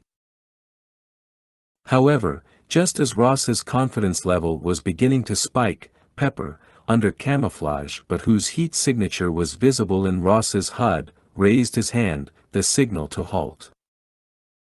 One of the guards was walking straight toward them, leaning over, frowning as though he'd seen something lying on the floor. His flashlight's batteries were weak, and the pale yellow beam barely lit his path. Ross shifted slowly toward the shelves to his right, clearing a path down the aisle. Pepper did likewise. Holding their breaths, they willed themselves into corpses, the camouflage steady now, reflecting the floor, the shelves, the ceiling. Pepper, who was right in front of Ross, was nearly impossible to discern. Ross got a better look at the guard now, a man in his 40s or 50s, graying beard, large eyes and slightly hunched back, as though the burdens of living in a war-torn jungle had weighed too heavily on him. Now they'd flown him around the world to do their dirty work. He'd traded in his jungle fatigues for a dark green uniform with the Fadakno logo on the breast and clutched the submachine gun in his right hand. His quizzical look sharpening, he came to a dead stop beside Ross, who could reach out and grab his leg. The guard swung around toward the docks and shouted to his comrade, "I'm going outside. Be right back." Ross closed his eyes and repressed a sigh. Pepper didn't move, not even a fraction. No, that wasn't just close. That was heart attack close. Kozak bit his lip and cursed. The rear door on the cargo truck was rolled down and sealed with a combination lock. Burning the lock off with a laser torch would be easy. Camouflaging the light produced by the torch might be more difficult, but opening the door without making a sound. Shit, that was never going to happen. The Major had never said that as a ghost he'd be expected to defy the laws of physics. How the hell were they supposed to get in there now? There might be many techniques for quietly killing a man, but name one silent way of tugging open a heavy cargo door without calling every FARC guard to the party. You're a fighter, he told himself. You do not give up yet. He was the new guy, always out to prove himself, so it was time to assess this problem and find a solution. That was what great SF operators did. The truck's rear door was shut, yes, but he noted something curious. The hood had been left open, as though repairs or service were being made. A thought took hold, one too obvious to be true, but he needed to follow his gut anyway. He held up his index finger to 30K, wait. They huddled down behind a row of 6 pallets of boxes near the back of the truck. There, Kozak removed the portable X-ray device, PXD, and accompanying wedge from his pack. Each two-man team was equipped with one. The X-ray itself was no larger than an old digital camcorder, the kind Kozak's mom had used to film his basketball games back in the day. The imaging wedge was about the size of a 15-inch notebook computer with a handle on the top. You held the wedge behind the object you wanted to X-ray, fired up the device, and zap, you got a digital image sent wirelessly to your crosscom. U.S. Customs and Border Protection agents loved these little beauties. 30K seized the wedge, nodding to indicate that he understood what Kozak had in mind, X-ray the damn truck first before going through the hassle of breaking in. The front door swung open, and in burst that guard from Ross's warehouse. Time to play statue again. While the FARC troops were hardly geniuses, they were still formidable, if only because they each had a pulse and pair of eyes, and if any of those eyes were to catch a glimpse of them. Nope. Kozak wouldn't let that happen. He was tense but not nervous as the guards lapsed once more into a rapid-fire debate. Two said they should go find another cell phone or gain computer access to see if anyone else had information. The others agreed, and during the commotion of their exit, 30K and Kozak slipped behind the pallets, reached the truck, and with excruciatingly slow movements, he stood on the driver's side of the truck, with 30K on the passengers. With a shudder of anticipation, Kozak aimed the X-ray at the truck, threw the switch, and doing his best to turn his back on the guards and have the PXD status light concealed by his active camouflage, he began taking images of the cargo box's interior, with 30K holding up the imaging wedge. The distance between the PXD and the wedge was beyond normal parameters, but Kozak only needed to confirm the presence of cargo, and even the blurriest or most unclear images would suffice. He almost snorted in disbelief. His hunch had paid off. The images glowing in his Crosscom's HUD were clear enough. The damn truck was empty, hadn't been loaded yet, perhaps because the truck's engine hadn't been fully serviced. Kozak craned his neck, eyes widening. The intended cargo might be sitting right behind them.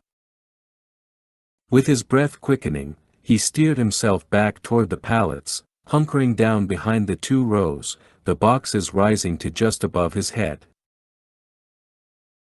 That these shipments were rectangular shaped and much larger than any others in the warehouse had not struck him as odd, not at first anyway, but the reason for those oversized boxes became abundantly clear as he and 30K X-rayed the nearest one. He gasped and took a second X-ray to be sure. There was no mistake. Holy shit, he thought. Mother lode. Footfalls now, along with a flickering light. Kozak switched off the PXD, and both he and 30K lowered to their haunches as the remaining guards muttered to one another, their voices growing nearer. Suddenly, 30K deactivated his camouflage, his face appearing from the darkness and glowing in Kozak's night vision lens. He mouthed the words, "What did you see?" Then he pointed to the boxes. Kozak opened his mouth, just as the guard with the flashlight strode alongside the truck. "Did you hear something?" the guard asked his comrade. "No. I thought I heard something." "I did. Right here." Kozak's hand went for the suppressed pistol in his holster, and in the next few seconds he saw it all fall apart in his mind's eye. The guard's eyes widening in shock a second before he blew the man's head off, the other guard escaping, the whole clandestine operation going to holy hell as Ross and the major screamed at him, busted him out of the ghosts, slapped him with a dishonorable discharge from the army. And now he was an alcoholic and flipping burgers back on Knickerbocker Avenue, not even making enough money to buy comic books, his mother crying herself to sleep every night because her son was a capital L loser who'd failed a mission and allowed terrorists to take over the world. All because he twitched a fraction of an inch and was spotted. 32. 3 weeks prior to the mission, Pepper had been told by one of the doctors at Womack Army Medical Center that he had high cholesterol and needed to change his diet. His LDL was 167, his HDL 138, but his charisma was off the charts. The doc had barely smiled over that personal assessment and had told him if he didn't change his ways and his numbers got worse, he'd wind up with a medical discharge and die of a heart attack. But what about all the PT I'm doing? Won't matter if you keep eating Kentucky Fried Chicken, Pizza Hut and potato chips. And oh, yes, your triglycerides are very high as well. I take it you like your beer. Like barely covers it. I'm married to beer. Well, you're getting a divorce. Ah, hell, you might as well kill me now. That meeting and those numbers occurred to Pepper while they were in the warehouse because, for just a moment, he felt palpitations, a heart flutter, something a little questionable in his chest, like he'd pressed on the gas pedal a little too hard and had flooded the engine. He swore to himself, blew it off, and called it stress, then glanced back to Ross as the guard who'd been standing next to them shut the warehouse door and left. One guard remained at the far end, directly opposite that wall of plastic-wrapped shipments at the loading docks. Pepper led Ross around to the first pallet, got on his knees and fished out the PXD. Ross took the wedge, and they got to work as a slight ache began to splinter across Pepper's chest. 30K was literally salivating with the desire to knife the guard who was shifting alongside the pallets, toward where he and Kozak were crouched down, waiting and listening. There were times when being a ghost, being swift and silent, no footprint as the Major tirelessly argued, was infuriating. Sometimes, well, okay, most times, he simply wanted to sever a carotid artery and send his foes stumbling and gurgling to their deaths, instead of hiding from them like cowards. Okay, so their tactics weren't supposed to be cowardly, they were audacious, cunning, and in the end, far deadlier than going in like barbarians swinging hammers high above their heads. But sometimes being a dumbass barbarian was a hell of a lot more fun. He took a deep breath. Go with the flow. You're a ghost. Just vanish. The guard walked past them, then suddenly swung around and hurried off, passing down one of the far aisles. Hey, I've just thought of something, he cried to his friends. The backup systems for the cameras and sensors aren't working. Did you notice that? Are the batteries all dead? That can't be. Using a small razor knife he'd retrieved from his pack, Kozak cut a thin seam in the plastic wrap that went right through one of the boxes. Through that seam he inserted another of their GPS tracking beacons. And then he tapped a few commands on his smartphone, linking it to his crosscom while also sending the X-rays images to 30K's HUD. 30K took one look at those X-rays, faced Kozak, and mouthed the word damn. Kozak shook a fist, having a Christmas morning moment himself. With the guard a few aisles down now, 30K gestured toward the door, let's get the hell out of here. The boxes that Ross and Pepper X-rayed contained a combination of parts for the refinery and bricks of cocaine, perhaps 100 or more distributed throughout the shipment. He and Pepper were able to tag 2 pallets before slipping back out of the warehouse. Ross ordered Mazik to turn the power back on, then he and Pepper met up with 30K and Kozak behind the old medical supply building. What did you get? He asked Kozak. We should go back to the church, Kozak began. That way you can sit down before I tell you. Spit it out, son, Pepper said impatiently. SA-24 IGLA-S manpads. Those numbers and words might be gibberish to the average civilian, but to Ross and his ghosts, they represented an alarming and deadly find. Ah, hell, Ross said. How many? Kozak grimaced.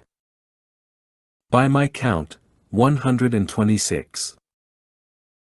Ross began to shake his head, that was way more than he'd expected. You're right then. We need to get back to the church. You know what this means, don't you, sir? Asked Kozak. I'll tell you what it means, Pepper began. Not here, guys, said Ross. Saddle up. Let's go. Ross led them back up the shoreline road and toward the church. His thoughts raced ahead as he considered the length and breadth of this alliance between the FARC and Hamid's group, the Bidayat Jadida. 33. The weapons report, schematics, world inventories and accompanying videos Ross showed the team were dark reminders of what they were dealing with. The SA-24 IGLA-S manpads, Man-Portable Air Defense System, was a shoulder-fired surface-to-air missile, SAM, fielded by the Russian Army since 2004. Dubbed the SA-24 Grinch by NATO, the 1.57-meter-long launcher unit fired a missile with a 1.17-kilogram warhead at a speed of Mach 2.3 via the solid-fuel rocket motor. The Grinch had an operational range of nearly 6 kilometers and could kill its targets with a direct hit or by proximity fuse. The system was the equivalent of the U.S. Stinger missile and currently regarded as one of the most lethal air defense systems ever made because of its sophisticated high jamming immunity provided by a dual-channel optical homing head with logic unit for true target selection against clutter. If you were an Islamic terrorist, a Colombian rebel, or perhaps a Mexican cartel leader seeking portable firepower against air threats or a powerful weapon to carry out Allah's will against infidels, then the Grinch was, in Ross's humble opinion, the most badass launcher of them all. He took a seat at his desk as the team gathered around. So as I was saying, Kozak began after the weapons briefing. Do you know what this means? It means we ain't going home, Pepper said. Not anytime soon. Right, Kozak agreed. But check this out. He began reading from his own tablet computer. The Russians have been selling these Grinch launchers to Venezuela, and the State Department has been worried for a long time that those launchers could find their way into the hands of the FARC. They, in turn, might sell them to the Mexicans. You know how that goes. Here's a few bricks of cocaine, and with every order over 500 grand, you get a free rocket launcher. Worst thing is, terrorists trying to get into the US through Mexico could get their hands on one of those puppies. So why are these FARC guys shipping the launchers overseas? 30K asked. Are they selling them? These launchers don't come from Venezuela, said Kozak. Okay, now I'm confused, said 30K. He's right, Ross interjected. During the civil war here in Libya, the warehouses in Tripoli were raided, and thousands of these Grinch launchers, along with the older SA-7s, went missing. Both sides stole them for their own use. I remember seeing pictures of civilian cars loaded with cases. So are these babies going back to Colombia then? Asked Pepper. Meaning the FARC have found another source for their weapons? That's possible, said Ross. If they're not headed back there, then maybe Hamid's new terrorist group is taking possession. Maybe he made a deal with the Libyans who stole them. Or better yet, maybe they're splitting them up, said 30K. Send some from Libya to Colombia, then send the rest to Mr. Hamid's house. Weapons, money, drugs all flowing in multiple directions. Ross slapped his palms on his knees, about to stand. Well, this, gentlemen, is why they pay us the big bucks. He turned to Pepper. Make sure your motorcycle's got a full tank. Roger that. Ross glanced to the others. We've got observers on the hotel and the warehouses. We'll rotate out on watch. Everyone, try to grab a few Z's. We have a big day tomorrow.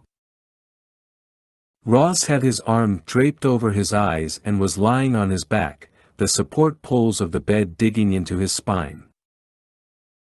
He'd been fading in and out of sleep for the past hour, his thoughts rising in explosive clouds then dissipating before he could fully grapple with them. His first date with Wendy at the Abbey Road pub in Virginia Beach, how the ketchup bottle exploded. Taking her to the beach that night and proposing, on his knees in the sand, the half-carat diamond small but the best he could afford. Her calling him in Afghanistan to say they were going to have a baby, her voice cracking and making him cry. The birth announcement card welcoming Jonathan Taylor Ross into the world, 10 pounds, 3 ounces. Him telling Wendy at Jonathan's first birthday party, I can't wait. I'm going to teach him how to be a man. And then, August 14th, the sunburn on Jonathan's nose, his swimming trunks hanging loosely from his bony waist. "Dad? It's so hot outside. Can you shoot us with the hose?" Ross didn't realize he'd been shaken awake and fallen onto the concrete floor until 30K was grabbing his arm and saying, "Captain, are you okay?" He glanced around, disoriented for a few seconds, then realizing what had happened. "Oh, man, yeah. Thought I was back home in my own bed." "You were yelling something." "No, I wasn't." "Yeah, you were." Ross sat up and stared hard into 30K's eyes. "No, I wasn't." 30K just looked at him, shook his head and headed back across the basement to his own bed. And there, in the dim glow of his tablet computer, was Pepper, just staring at him. "Sorry, guys, I'm cool. Back to sleep." Kozak was up on the church's roof, watching as the guards at the Fadakno warehouse were checking the backup power status of the cameras and motion detectors. They had, he assumed, replaced the backup batteries and checked the fuse boxes, only to discover that all of the cameras and sensors were still not functioning. They might attribute the problem to a power surge, and that would put Kozak's mind at ease. About 10 minutes later, 30K arrived on the roof to relieve him. "Thanks, buddy," Kozak said. "Hey, Sinbad had a nightmare. He fell right off his bed." "Are you talking about Captain Ross?" Kozak asked darkly. "Yeah." 30K began shaking his head. "Don't go there," warned Kozak. "It's just stress." 30K smirked. "Whatever you say." 34. At exactly 7:41 a.m. local time, a certain pilot of interest named Bakri Takana left the Hotel Al Masira in a rental car and drove directly to the Fadakno warehouses. 16 minutes later a motorcycle courier arrived, parked his bike outside the main office for about 3 minutes, then climbed back on board and motored off, turning out onto the highway, assumedly bound for the airport. Though only speculation at this point, Ross believed that the courier had delivered Takana's payment, then as usual had gone to the airport to both deliver mail and act as a forward scout to verify that the route was clear. Pepper and 30K would confirm that. "Okay, guys, he's on the way. Stand by." A single, suppressed, and expertly placed shot to the motorcycle courier's front tire sent the man skidding off the road and into the dirt, where he spun out and nearly crashed, the smell of burning rubber and freshly dug up sand filling the air around them. 30K couldn't believe that Pepper had made that damned shot as he hauled himself out of the ditch where they'd been lying and went charging over to the courier before the guy could reach for his cell phone. "Hold it," 30K hollered in Arabic. He was just a kid really, barely 20, with a narrow face and a very Western hipster knitted cap pulled over his shaggy hair. His face screwed up into a knot as he looked down the barrel of 30K's rifle. "I won't hurt you," 30K added, his eyes hidden behind sunglasses, his voice muffled behind the desert camouflage team scarf covering his nose and mouth. The scarves were a ghost tradition, beginning with your graduation and acceptance into the GST. 30K's scarf was modified with a skull's grin, Kozak's was painted like a cyborg with battle damage, Pepper's resembled the face of a Texas bull, and Ross's looked like a scuba diving regulator in his mouth. At the moment, 30K had forgotten about how frightening he looked wearing his Grim Reaper, and the kid's sudden tears reminded him of that.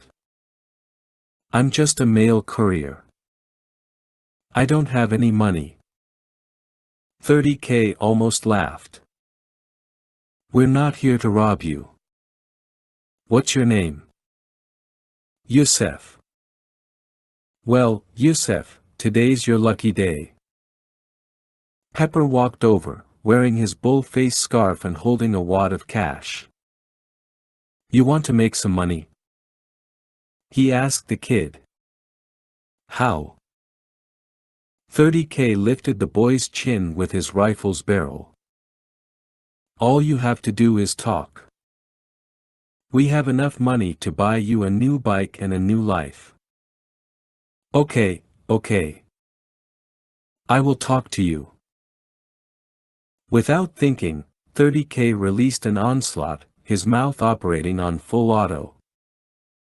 What happened back at the warehouse? Where did you come from? Did you deliver money? Who hired you? Are you going to the airport now? The kid visibly trembled. One question at a time, Pepper told 30K. A pickup truck came roaring up the highway, pulled over, and out hopped Mazik and 2 of the NLA troops. Get the motorcycle in the truck right now, Mazik ordered his men. Then he faced Pepper. You need to get on your bike and get going. Roger that. Mazik came over to 30K. You get what we need. 30K glanced to the courier. Okay, Yusef. This is another one of my friends. You can tell him everything. You won't kill me. Hey, we don't have time. Start talking. Now. Ross studied his Crosscom's HUD, now displaying the signal from the tracker Kozak had planted on the missile launchers. They'd been loaded onto the truck, and their boy Takana was now behind the wheel and heading out of the warehouse. Ghost team, listen up. The shipment's en route. Mazik, how's the second team making out? They're already in place and set to disrupt airport security if we need M. Keeping quiet for now.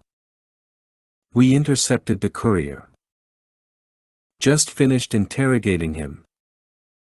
Pepper's on his way to the hangar. Excellent work.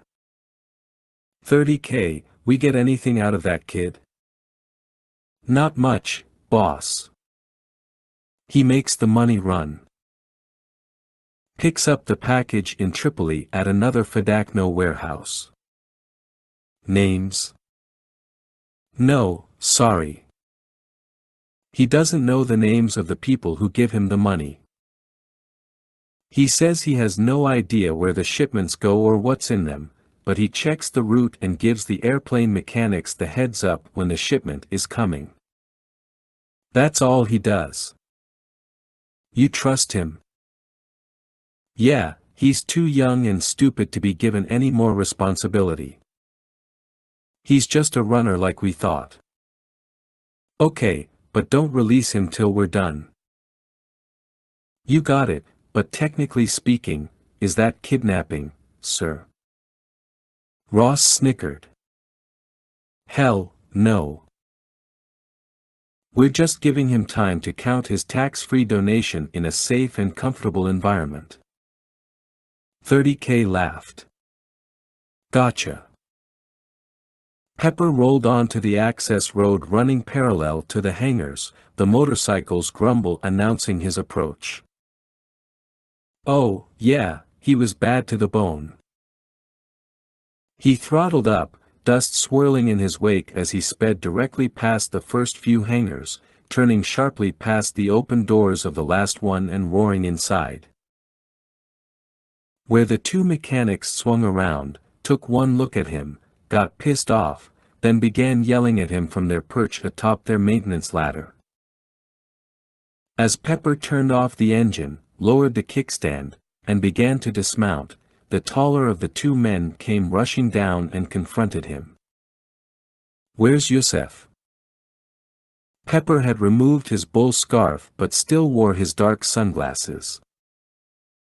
He backhanded sweat from his forehead and just looked at the man. I said, "Who are you?" "Yusef called in sick," Pepper finally answered. "I'm the new guy. They said they'd call me if there was any change." "Why didn't they call? Is the truck on its way?" "Yes. Those filthy bastards should have called you." The mechanic's gaze narrowed. "You're a foreigner." Pepper smiled. "Of course." The man muttered something, then said, "The plane will be ready." The guy turned back toward the ladder. Pepper stood there, still wearing his stupid grin. "What do you want?" Pepper had the X3 taser pistol in his fist before the mechanic could react. The safety was off, and a pair of laser dots had lined up vertically on the mechanic's chest, with the top dot flashing to mark the target. At the same time, a second pair of laser dots appeared on the shorter mechanic's chest, these also emitted from Pepper's weapon. A total of 3 cartridges could be inserted into the X3's box-shaped barrel, each containing a pair of probes, and now 2 of those cartridges were about to be emptied. Simultaneously, Pepper thumbed a side button to arc the charge, the weapon crackling with electricity. There was no need to do this, other than to scare the shit out of the guys. Pepper couldn't help himself. The mechanics backed away, and the first looked to the workbench, about to make his move. And then, with the crackling growing louder, like something out of Frankenstein's lab, the shorter mechanic cried, "Don't shoot."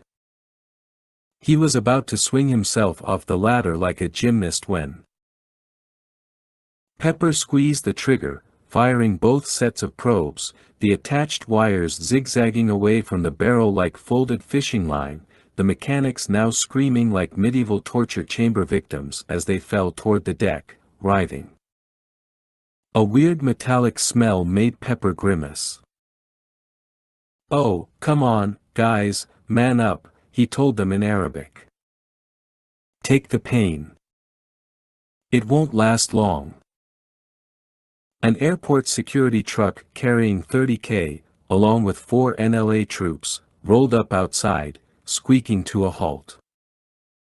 30K hopped from the passenger's side and came jogging into the hangar. "Hey, what do we got?" he cried, his voice echoing. "Get him," Pepper ordered, pointing to the shorter guy lying across part of the ladder. While 30K hustled past him to comply, Pepper removed the taser probes on the taller one, then dug his arms beneath the mechanic and dragged him up and toward the truck, handing him off to the NLA troops.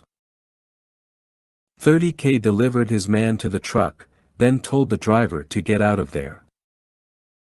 The mechanics, along with the courier, would be taken back to the church and detained until Ross gave the order for their release. The truck squealed off with a rush of dust and gravel. Pepper waved over 30K toward the wall of pallets to their left. "When's the last time you drove a forklift?" 30K shrugged. "How hard can it be?" 35. The shipment containing the bricks of cocaine that Ross and Pepper had tagged was still inside the warehouse and would probably be moved out sometime during the day. If the FARC Bidayat network was smuggling cocaine into Europe, then they might utilize yet another Fidakno warehouse located in Croatia. Ross shared that hunch with Mitchell, who said he'd deploy another ghost team to follow the shipment. Kozak, who was at the wheel of the Tacoma, kept them about a kilometer behind the weapons truck. Even better, they were hidden behind several other vehicles also headed to the airport. They'd sent up the drone to keep a visual on the truck, even as the NSA supplied them with keyhole satellite imagery of the road and airport. A sensor deployed outside the warehouse just as the truck was leaving revealed that 4 of the 6 FARC guards were in the back, rubbing shoulders with the pallets of SA-24s. Because Kozak was driving, Ross operated the drone, and the young sergeant repeatedly told him to be careful. "Don't worry, buddy, I won't let it crash." "They're not cheap," Kozak warned. "And, sir, I appreciate us going a little more on the offensive here. These guys can expect to lose a few couriers," said Ross. "Those kids always get cold feet after a while. I lost a few myself back in the stand." You win over a kid's loyalty, but he's only good for a few weeks till he realizes just how dangerous it is, then he bails. Anyway, Mazik will help us cover up the rest. Cool. 30K say anything to you about last night? What do you mean? Oh, you know what I mean. I'm sure he said something. Kozak shifted uncomfortably in his seat. You fell off your bed. Yeah, one of those rollovers, and oops, I'm not in my own bed things. I've done that. I'll tell you what, said Ross, lifting his tone. I feel good today. Mission tempo is high. And in a few minutes, it'll be showtime. Hell, yeah, sir. Ross banged fists with Kozak, then glanced through the open window, letting the hot wind whip over his face. 30K marveled over the expression on the guy's face. Their not-so-friendly neighborhood pilot, Bakri Takana, had an extremely dark complexion and brilliant eyes, which shone all the more as he watched a miracle happen not 2 feet from his face. He'd just parked the truck inside the hangar, had climbed out, and was now staring at 30K and Pepper with pistols pointed at his head. From Takana's point of view, these men had materialized from thin air. And 30K found it difficult to repress his shit-eating grin over absolutely shocking the guy with their optical camouflage. Hands on your head, ordered 30K in Arabic. What the hell? How did you, where did you? Hands on your head. Takana winced and obeyed. You're Bakri Takana, said Pepper. How do you know me? Pepper's tone softened. We're not here to hurt you. We just need to talk.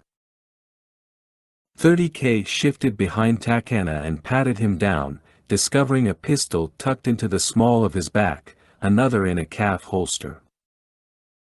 He then grabbed one of Takana's wrists, slapped on a pair of zipper cuffs, then lowered the other wrist to finish the job.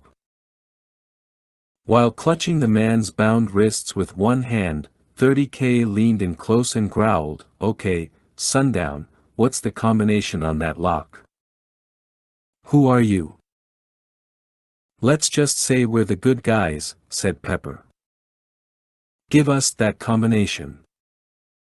Why should I? You'll kill me anyway. There's no need for that. Just cooperate. Takana thought a moment, then seemed to smile, as if over some private joke. He blurted out the numbers. With that, 30K went jogging around to the other side of the truck. He understood why Takana had, for just a few seconds, looked so pleased with himself. He figured that Pepper and 30K were unaware of the guards inside the truck. He'd assumed that his friends would ambush these good guys who'd taken him prisoner. What Mr. Takana had not realized, though, was that he was dealing with four of the most highly trained and well-equipped Special Forces operators in the world. Flyboy was about to crash and burn. 30K worked the lock, removed it, then set it down. He leaned past the truck, smiled, and waved at Takana while speaking through his teeth, "Watch this, you mother." He slipped on his gas mask and dug into his pocket. To produce a gas grenade containing a newly formulated incapacitating agent known as Colocol 7. It was based on the old Colocol 1 synthetic opioid, and in part a derivative of fentanyl but in a much more stable and safer form that had been rigorously field-tested by the ghosts for several years. The idea was to put your adversaries to sleep, not accidentally poison them, which had happened much more often than not when deploying these types of gases. Tear gas was okay, but your foes could still fire wildly while blinded. You wanted them on the ground, immobile, done. Behind the rolling door, 30K imagined all four guards, submachine guns drawn, waiting for him to open the hatch. He did. Opened it about 6 inches, pulled the pin on the grenade, and threw it inside. Then he slammed shut the rolling door, threw the latch, and leaped sideways. Just as automatic fire ripped through the door and began shredding the area around that latch, rounds chewing into the concrete and ricocheting away, the sounds of the hissing grenade and screaming guards inside coming through the fresh bullet holes in the door. The men began kicking the door, trying in vain to pry it open, the gas now leaking from the bullet holes while 30K craned his head toward the hangar door, where Kozak and Ross skidded to a stop in their pickup. They donned gas masks, then came running over as 30K checked his watch. The truck grew very still as Kozak and the boss trained their rifles on the truck's back door, while 30K threw the latch.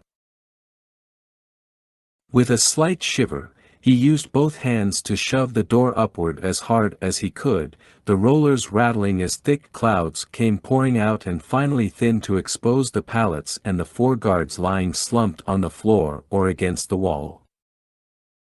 "Nice work," Ross said from behind his mask. He slapped a palm on 30K's back. "Let's do this." 30K nodded and ran off, around the truck and toward the gas-powered forklift waiting for him. 100 things could have gone wrong, and they usually did, but for now, 30K would keep his head low so that fate would not spot him. He would get those pallets transferred to the plane pronto. Ross told Pepper to bring Takana over to the office area while the gas was still clearing out. There, they shoved the pilot into a chair and Ross spoke evenly. "We'll be turning you over to your own government. At best, you'll get life imprisonment for aiding and abetting an international terrorist organization. At worst, they'll execute you. I'm just a pilot." "Yeah, a pilot who flies stolen rocket launchers. I fly boxes of pipes and flanges."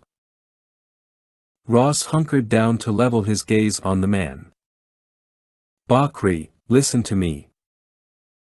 If you help us, I can guarantee you immunity. I'm talking no jail time at all." "I don't believe you. Who are you?" "Excuse me, can I have a word?" The question had come from Mazik, who'd returned to the warehouse. Ross shifted away toward the entrance, and they lowered their voices. "I still don't like this. We shouldn't have intercepted them here. We should have let him take off and tracked the shipment electronically. Sorry, bro, but like I told you, I wasn't taking that risk. Not with those weapons." "Yeah, well, now if his shipment doesn't show up on time. I understand that. So are you here to criticize or help? I can get him to cooperate, but you might not like it. We're ghosts. And we do not torture our prisoners. Right now, I just need him to fly the plane. He needs to make it look like business as usual. Mazik nodded. I'm not talking about physical torture. Mazik pulled an envelope from his cargo pants and shoved it into Ross's hands. We found Takana's wife and 2 girls back in Sudan, in Khartoum. Ross closed his eyes for a moment and swore. Do we have to go there? Hey, man, my team just gathers the intel. It's always your call. Mazik sighed and stepped away, speaking into a radio he'd been holding, checking in on the NLA troops monitoring airport security. Ross opened the envelope and examined the photographs of the woman and her 2 daughters, surveillance photos taken of them while they'd been shopping along a busy city street. He looked up at Takana, then back at the photos. Then he checked his watch. Well, they didn't have time for long and sensible arguments that might win over the man. With a surge of adrenaline, Ross marched back to the pilot, shoved the photos in the man's face, and said, I don't think I need to say anything else, except, will you please help us? Takana glanced at the photos, a sheen coming into his eyes. He looked up and said, I fly the cargo to Port Sudan. I don't ask questions. Sometimes I fly drugs, money shipments, sometimes weapons. I land, I hand off the cargo, and I fly back. For this they pay me very well. Who are they? I don't know their names. They tell me nothing. I'm paid at the warehouse, usually by a courier. If there's a boss there, I don't know who he is. Will you fly us to Sudan? Asked Ross. If that's what you want. Do the guards always go with the shipment? Yes. And do they fly back with you? Yes. Now I want immunity like you said. I want my family kept safe. Will you keep your word? I will.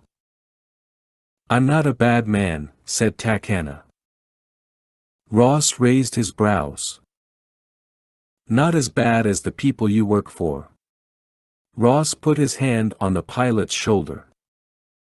You're doing the right thing. Takana pursed his lips. I hope so.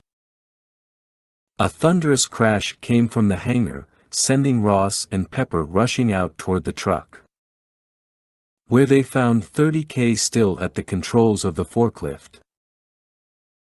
However, the lift, and the pallet he'd been trying to remove from the truck were now lying sideways, the boxes of launchers now breaking through their shrink-wrap and splaying like dominoes across the floor. 36. It could have happened to anyone, Kozak told 30K as they rushed to repack the weapons pallet and get the forklift back in operation. Pepper had already jumped behind the controls of the second forklift and was removing a pallet, noting, too, how terrible the traction was while bringing the lift down the truck's aluminum loading ramp, which buckled under the load. 30K's lift had started sliding halfway down the ramp, and he tried to correct it, but one wrong turn had sent him toppling over the side. His forklift's tires were bald, perhaps an indication that these guys were doing some serious shipping. They finished with the pallet and 30K got back to work, his cheeks still flush with embarrassment. Once they were finished loading the plane, Pepper squeezed the back of 30K's neck and said, driving a forklift. How hard can it be? 30K wrenched himself free. Yeah, old man. I'll keep my day job. Pays better anyway. They relieved the FARC guards of their Fedakno uniforms and distributed them based on the nearest sizing. Kozak's pants were pretty baggy, but he didn't complain and over-tightened the belt. The black ball caps helped conceal their faces. They shook hands with and thanked Mazik for all his help. "Oh, I'm not done with you yet," he said with a smile. "The ISA never sleeps.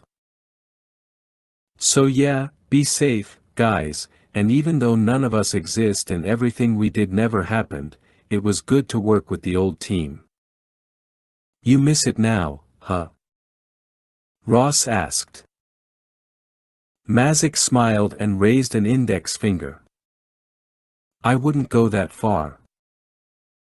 Kozak climbed into the C-212 with the rest of the team. Four seats attached to the bulkheads were positioned up front, just behind the cockpit, while the rest of the cabin had been stripped for cargo loading. They buckled in, and Ross sat in the co-pilot's seat, mentioning how he'd maintained a private pilot's license for the last 10 years. The C-212 was usually operated with a co-pilot, but Takena said that his employers had preferred he work alone. For now, though, he seemed to welcome the assistance. They took off without incident, Takena getting clearance from an air traffic controller who was on the group's payroll. The overbearing hum of the turboprop engines made it impossible to converse without headgear and microphones, so they just mouthed words and gestured to each other. The only electronic communications allowed now would be made by Takena. Kozak leaned back in his seat and studied some maps of Sudan and the surrounding terrain, part of a map system stored on his tablet computer's flash drive. Takena had already suggested that Port Sudan was not the weapon's final destination, and this had Kozak scanning the map and wondering where they were headed and what means of transport would be used. Once he'd exhausted 6 or 7 proposed routes and his eyes had grown weary of staring at the screen, he glanced over at 30K, eyes slammed shut, mouth open, his snoring almost as loud as the turboprops. Pepper was listening to his iPod, and Ross was monitoring the instruments. Soon they were flying over Cairo, with the undulating expanse of the Nile River scrolling into view. Pepper saw it, too, and he motioned for Kozak to have a better look. Funny how the tourist in them never died. They traveled the world over on covert missions but never stopped appreciating the sights, sounds and cultures they encountered, along with the food, especially the food. Kozak swore as he realized they'd forgotten to get some of those Magrid cookies 30K had promised. Maybe some other time. Yes, all this world travel was definitely a bonus when the locals weren't pointing guns in your face. Near the end of their flight, and with nothing else to do, Kozak had done the math. The trip from Tobruk to Port Sudan New International Airport was a grand total of 1,036 nautical miles and utilized all but a few gallons of the C-212's fuel. They were, according to his calculations, flying on fumes by the time they hit the tarmac. When questioned about how close they were cutting it, Takena was nonchalant. They taxied off the main runway. In truth, it was the only runway in yet another small, third-world airport still referred to as international, and Takena pointed to a group of single-story office buildings with a dozen or so cars parked outside. At the far end of the lot was a nondescript warehouse about twice the size of the ones back in Tobruk, and beside it, parked adjacent to the loading docks, was a tractor-trailer with the images of a plane, boat and truck superimposed over a blue globe painted across its sides. Written beneath the logo in both Arabic and English were the words, GSIC, Global Shipping International Company. From the back of the trailer emerged a group of men dressed in dark coveralls with the GSIC emblem on their breasts. They were unarmed and got to work extending the truck's loading ramp. Kozak was damned happy to be getting out of his seat. He felt like a Russian mafia victim, wearing the 4-hour flight like a pair of concrete pants with matching boots. "Okay, gentlemen, welcome to the port of Sudan," Ross said, sounding like a commercial flight captain. "We hope you enjoyed the flight." "It sucked," said 30K. "No whiskey. No peanuts. What the hell? And no hot flight attendants?" Pepper asked, feigning his outrage. "I'm never booking again." Kozak shook his head. The lame humor kept them calm against thoughts of a firefight right here, right now. Ross turned to Takana. "You do all the talking." "Okay," said the pilot. "They usually unload. We just stand back and watch. There is not much to say. Where does the shipment go from here?" "You asked me that back in Tobruk. I told you I don't know.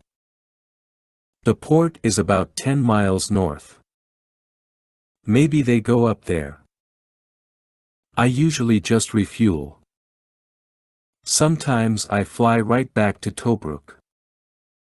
Sometimes I go home for a week or two.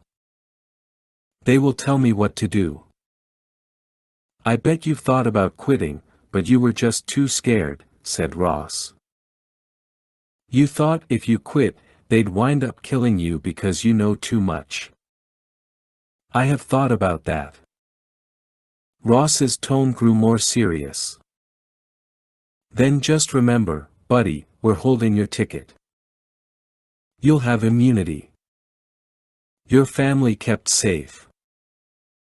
If you try anything here, you'll be throwing that all away. And for nothing." "I am a man of my word," Takana said slowly, forcefully. "I hope you are the same." Ross gazed unflinchingly at the pilot. "My word is my bond." "And you have it." Takana nodded. 37. The plane rolled to a stop, and while Takana shut down the engines, Kozak counted 8 GSIC loaders who looked a lot like FARC troops. "Even here, in Sudan. If anything happens," 30K said quietly, "I got your back. Stay close." Kozak took a deep breath. "Me, too, bro." Pepper shot them a warning glance. "Calm down." 30K returned an ugly smile. Kozak just nodded. Despite Pepper's admonishment, Kozak's heart still hammered against his ribs as he hopped onto the pavement, the asphalt seeming to bubble beneath his shoes, the heat haze stifling. The stench of diesel fuel and natural gas came up strong on the wind. He kept his head down and moved off, swinging his weapon around, acting as though he were securing the area. The tension had already found its way into his hands, and he gripped the rifle a bit too tightly. He knew this feeling all too well, and if he didn't keep it in check, he'd get off a round before he knew it, as though his hands had a mind of their own. The others mirrored his movements while Takana strode over to the truck and spoke with one of the men, assumedly the leader, definitely an Arab. From the rear of the truck came 3 more forklifts similar to the ones they'd used at the hangar. As some of the men began to unload the plane, one of them keeping watch walked over and said in Spanish, "I don't see Carlos or Juan or any of them. You guys are all new, huh?" Kozak just nodded and stared over the man's shoulder. So what happened? With a snort, Kozak lifted his rifle and blew the bastard's brains out. Or at least he did so in his mind's eye. In reality he took a deep breath and answered, I don't know what happened. What do you mean, you don't know? We got orders from Valencia, Kozak snapped. The man drew back his head. Oh, okay. Sorry I asked. He turned and marched back toward the trailer, hollering for his buddies to load faster. Interesting. The mere mention of Valencia, the FARC leader they'd identified back at the Tobruk warehouse, had stuck fear in this guy. And that was good because only seconds prior, Kozak had felt his heart stop, his veins ice up, and his head begin to spin. Now he breathed a sigh of relief so powerful that his knees buckled. What did he say to you? Ross asked quietly. Just wondering where the other guys were. We cool. Hell, yeah, we going hard in the paint. Ross frowned, obviously unfamiliar with basketball slang terms, then he grinned awkwardly and moved away. Within 2 minutes the GSIC guys had transferred the pallets to their trailer. Sans any formal goodbyes, the men climbed quickly into their truck and were on their way. Takana returned to the plane and said, They told me I have another week off. I'm supposed to refuel the plane now, then I can go home to my family. Ross extended his hand. Yes, you can. A yellow airport taxi barreled around one of the buildings and turned toward them, trailing a chute of smoke. Kozak and 30K took up positions on either side of the pilot, while Pepper started toward the car, making a face over all the burning oil. What is this? Asked Takana, shifting back from Ross and finding himself blocked. You'll have your immunity. But we need to ask you some more questions. Behind the taxi came another vehicle, a late-model sedan with tinted windows. You lied to me? Screamed Takana. No. They're here to keep you and your family safe, Ross said. That's no lie. I don't believe you. Standing there, watching the pilot's face nod in anger, was for Kozak a powerful moment of déjà vu. He thought of his cousin Sergei, of how the FBI had come to him while he was still in high school, of how they'd coerced him into eavesdropping on his cousin. Kozak had been forced to go through with it, to send Sergei to jail for running drugs with the Russian mafia in Brooklyn. It was the only way to save his mother's business, which the feds had threatened to close. How can you do something like that to your own blood? He'd asked himself. It made him feel dirty, as though he were as bad as his cousin, only he didn't have that killer instinct. He'd been a coward hiding behind wires and a weak will. It was you. Sergei had cried. I know it. It was you. Kozak had wanted to say, yeah, it was me, because I'm saving you from yourself. But he had just stood there in the kitchen of his mother's restaurant, watching as the agents dragged Sergei through the back door while his mother wailed. A pot on the stove boiled over, the water hissing loudly, the pierogies getting overcooked. Kozak had turned and couldn't take his eyes off all that steam. With a heavy heart, Kozak leaned in toward Takana. Hey, bro. Don't worry about a thing. It'll be okay. Takana turned, eyes narrowed in anger. No, it won't. Don't waste your time, said 30K. He made his bed. Kozak tightened his lips and sighed. It was just sad. They didn't know what had driven Takana to this moment. No opportunities at home. The burdens of trying to provide for a family. Maybe he was being blackmailed or threatened by Hamid himself. 30K would say he was just a greedy bastard like the rest of them, but Kozak sensed there was something deeper here, something more painful. But no matter the motive, Takana was a proud man who would never admit his weaknesses.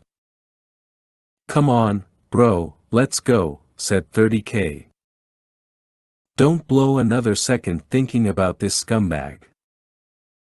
Kozak wished it were that easy, that he could be that cold. Other times he'd look at 30K and hate what he saw, a dark vacuum in the man's eyes that allowed him to operate without feeling, passion, or judgment. 38. Prior to becoming a ghost, Alicia Diaz had won the service rifle category of the National Long Range Rifle Championship at Camp Perry, Ohio, for 2 years running. Her record on the Ghosts shooting range for longest bullseye still held, and her reputation and exploits on missions in China and elsewhere with then-Captain Scott Mitchell had been analyzed and discussed for years after by men like Pepper, 30K, and Kozak. Why Ross hadn't told the team that she, a legendary ghost now retired, would be getting out of that sedan was a mystery. Maybe the captain didn't know. Or maybe he didn't consider that information important. Pepper sure did. He couldn't wait to shake Diaz's hand, hoping some of her marksmanship would rub off and that she'd offer a tip or two. Share a secret. Let him buy her a drink. A man must have his dreams. After leaving the army, Diaz had taken a position as a paramilitary operations officer with the CIA's Special Activities Division. She engaged in covert intelligence gathering with people like herself, former Special Forces operators from all branches of the service. Given the team's most recent encounters with her agency, Diaz's presence was long overdue. Pepper hoped she could shed some light on Delgado's position, motives, and whereabouts, and restore their faith in an agency whose unwillingness to cooperate seemed to be undermining national security, in Pepper's humble opinion. Admittedly a little starstruck, Pepper shifted past Ross and was the first to greet the former ghost. Hello, ma'am. I'm Master Sergeant Robert Bonifacio, but they call me Pepper. I don't want to sound cheesy, but this is a real honor. Diaz had remained fit, only a streak of gray near one temple betraying her age, the rest of her jet black hair pulled into a ponytail. She could star in a Nike commercial. She looked part embarrassed, part flattered by his comment. Nice to meet you, Pepper. Let me introduce you to the team. This is Kozak, 30K, and that's our ghost lead, Captain Andrew Ross, who used to be a Command Master Chief SEAL. How do you like that? Kozak and 30K gave Diaz awkward nods while, behind her, 2 men dressed business casual and easily mistaken for locals came forward to stand near Takana. Ross shook Diaz's hand and said, Ms. Diaz, your reputation obviously precedes you. Thank you, Captain. I've had a chance to work with a few of your colleagues, real first-class operators. I'm sure they are. Now would you mind telling me what the hell is going on? Diaz's grin evaporated, and Pepper, too, was taken aback by Ross's tone. Pepper wanted to say something, but he'd catch hell for it later. Captain, I understand your frustration. No, ma'am, you don't. If I'm going to put my people in harm's way, I want to know why. If we're here to clean up your mess, then at least have the decency to admit it. I promise you, we'll talk. Right now we'll take Takana off your hands. Your team rides in the taxi. We'll begin tracking the arms. I'm sorry, ma'am, but you didn't answer my question. Diaz moved up to Ross and lowered her voice. Look, as one old ghost to another, don't ask that question. The major told me you'd be an ally. Langley doesn't even know I'm here. I owe your boss a few favors. Now, if you and your team will get in my car, we can talk and monitor the shipment at the same time, instead of standing here, choking our chains. Diaz whirled and headed back toward her car. Diaz's men escorted Takana over to the taxi cab. Ross jogged over to the taxi to intercept them, and Pepper couldn't hear that exchange. He headed over to Diaz, who turned back and said, I used to envy your job. Then I had it. Now I'm glad I'm out. Why's that? Long story. Over beers tonight? She sighed, then looked away. If you're still here. Pepper felt his cheeks warm. Ross returned and said, Everybody. Let's roll. He faced Pepper. What? Then he looked to Diaz. We good? Yes, Captain. We're fine.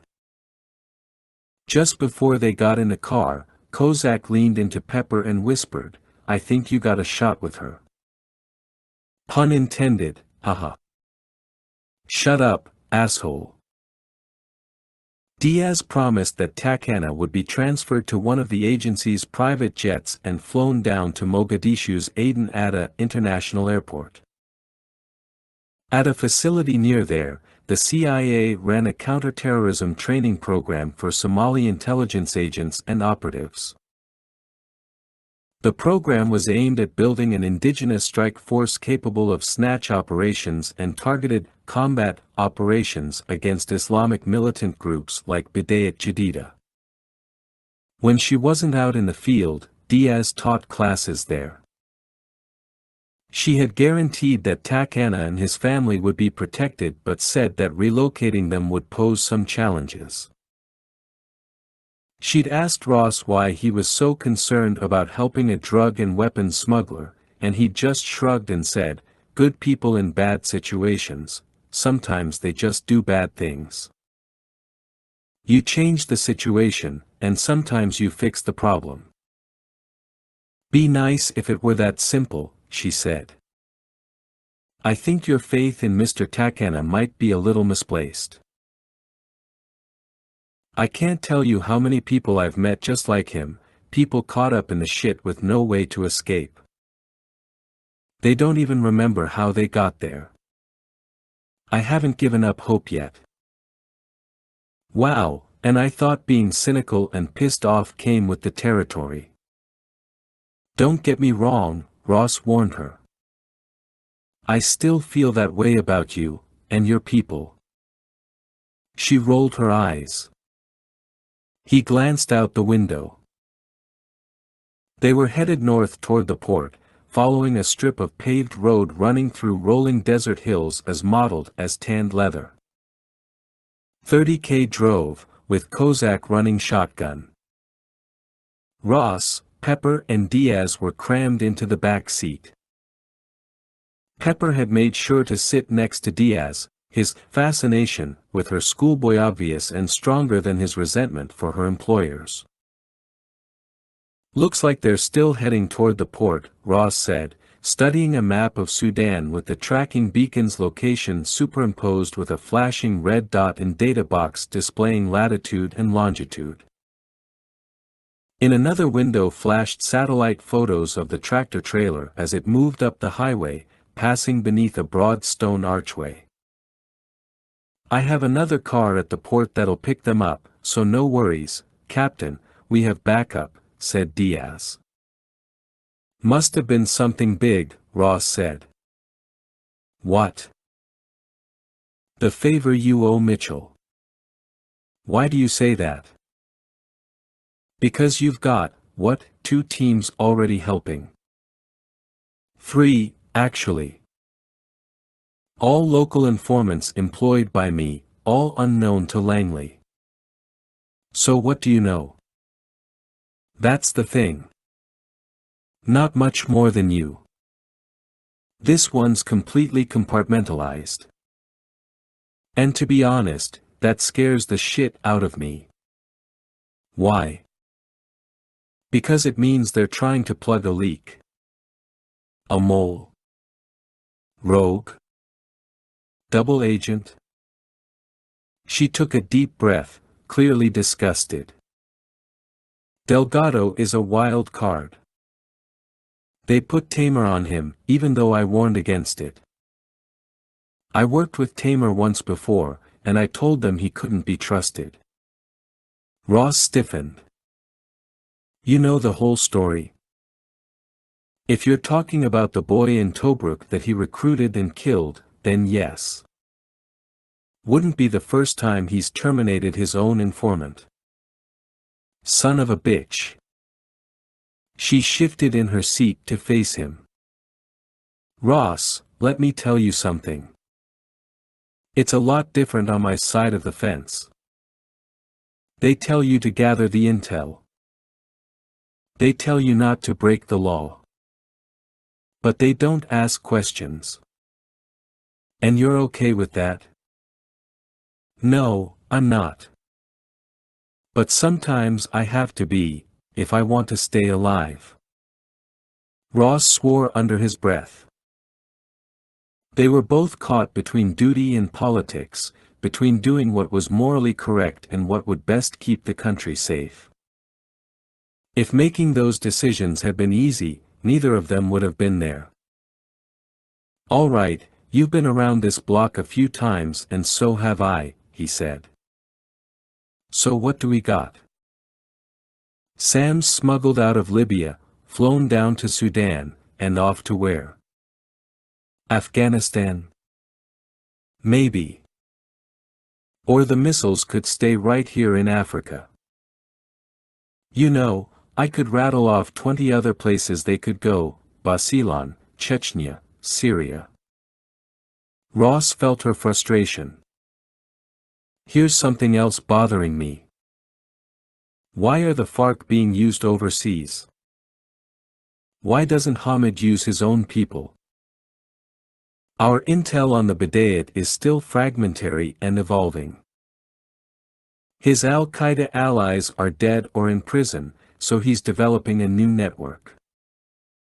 He's still recruiting the bulk of his force now. Maybe he's just brought over the FARC to bolster his numbers. Either that or he's not wasting his people on these security missions because he needs them someplace else. And where's that?" Ross glanced at his tablet computer. "I'm just a guy following a truckload of Sams. You're the intelligence agent." She snickered.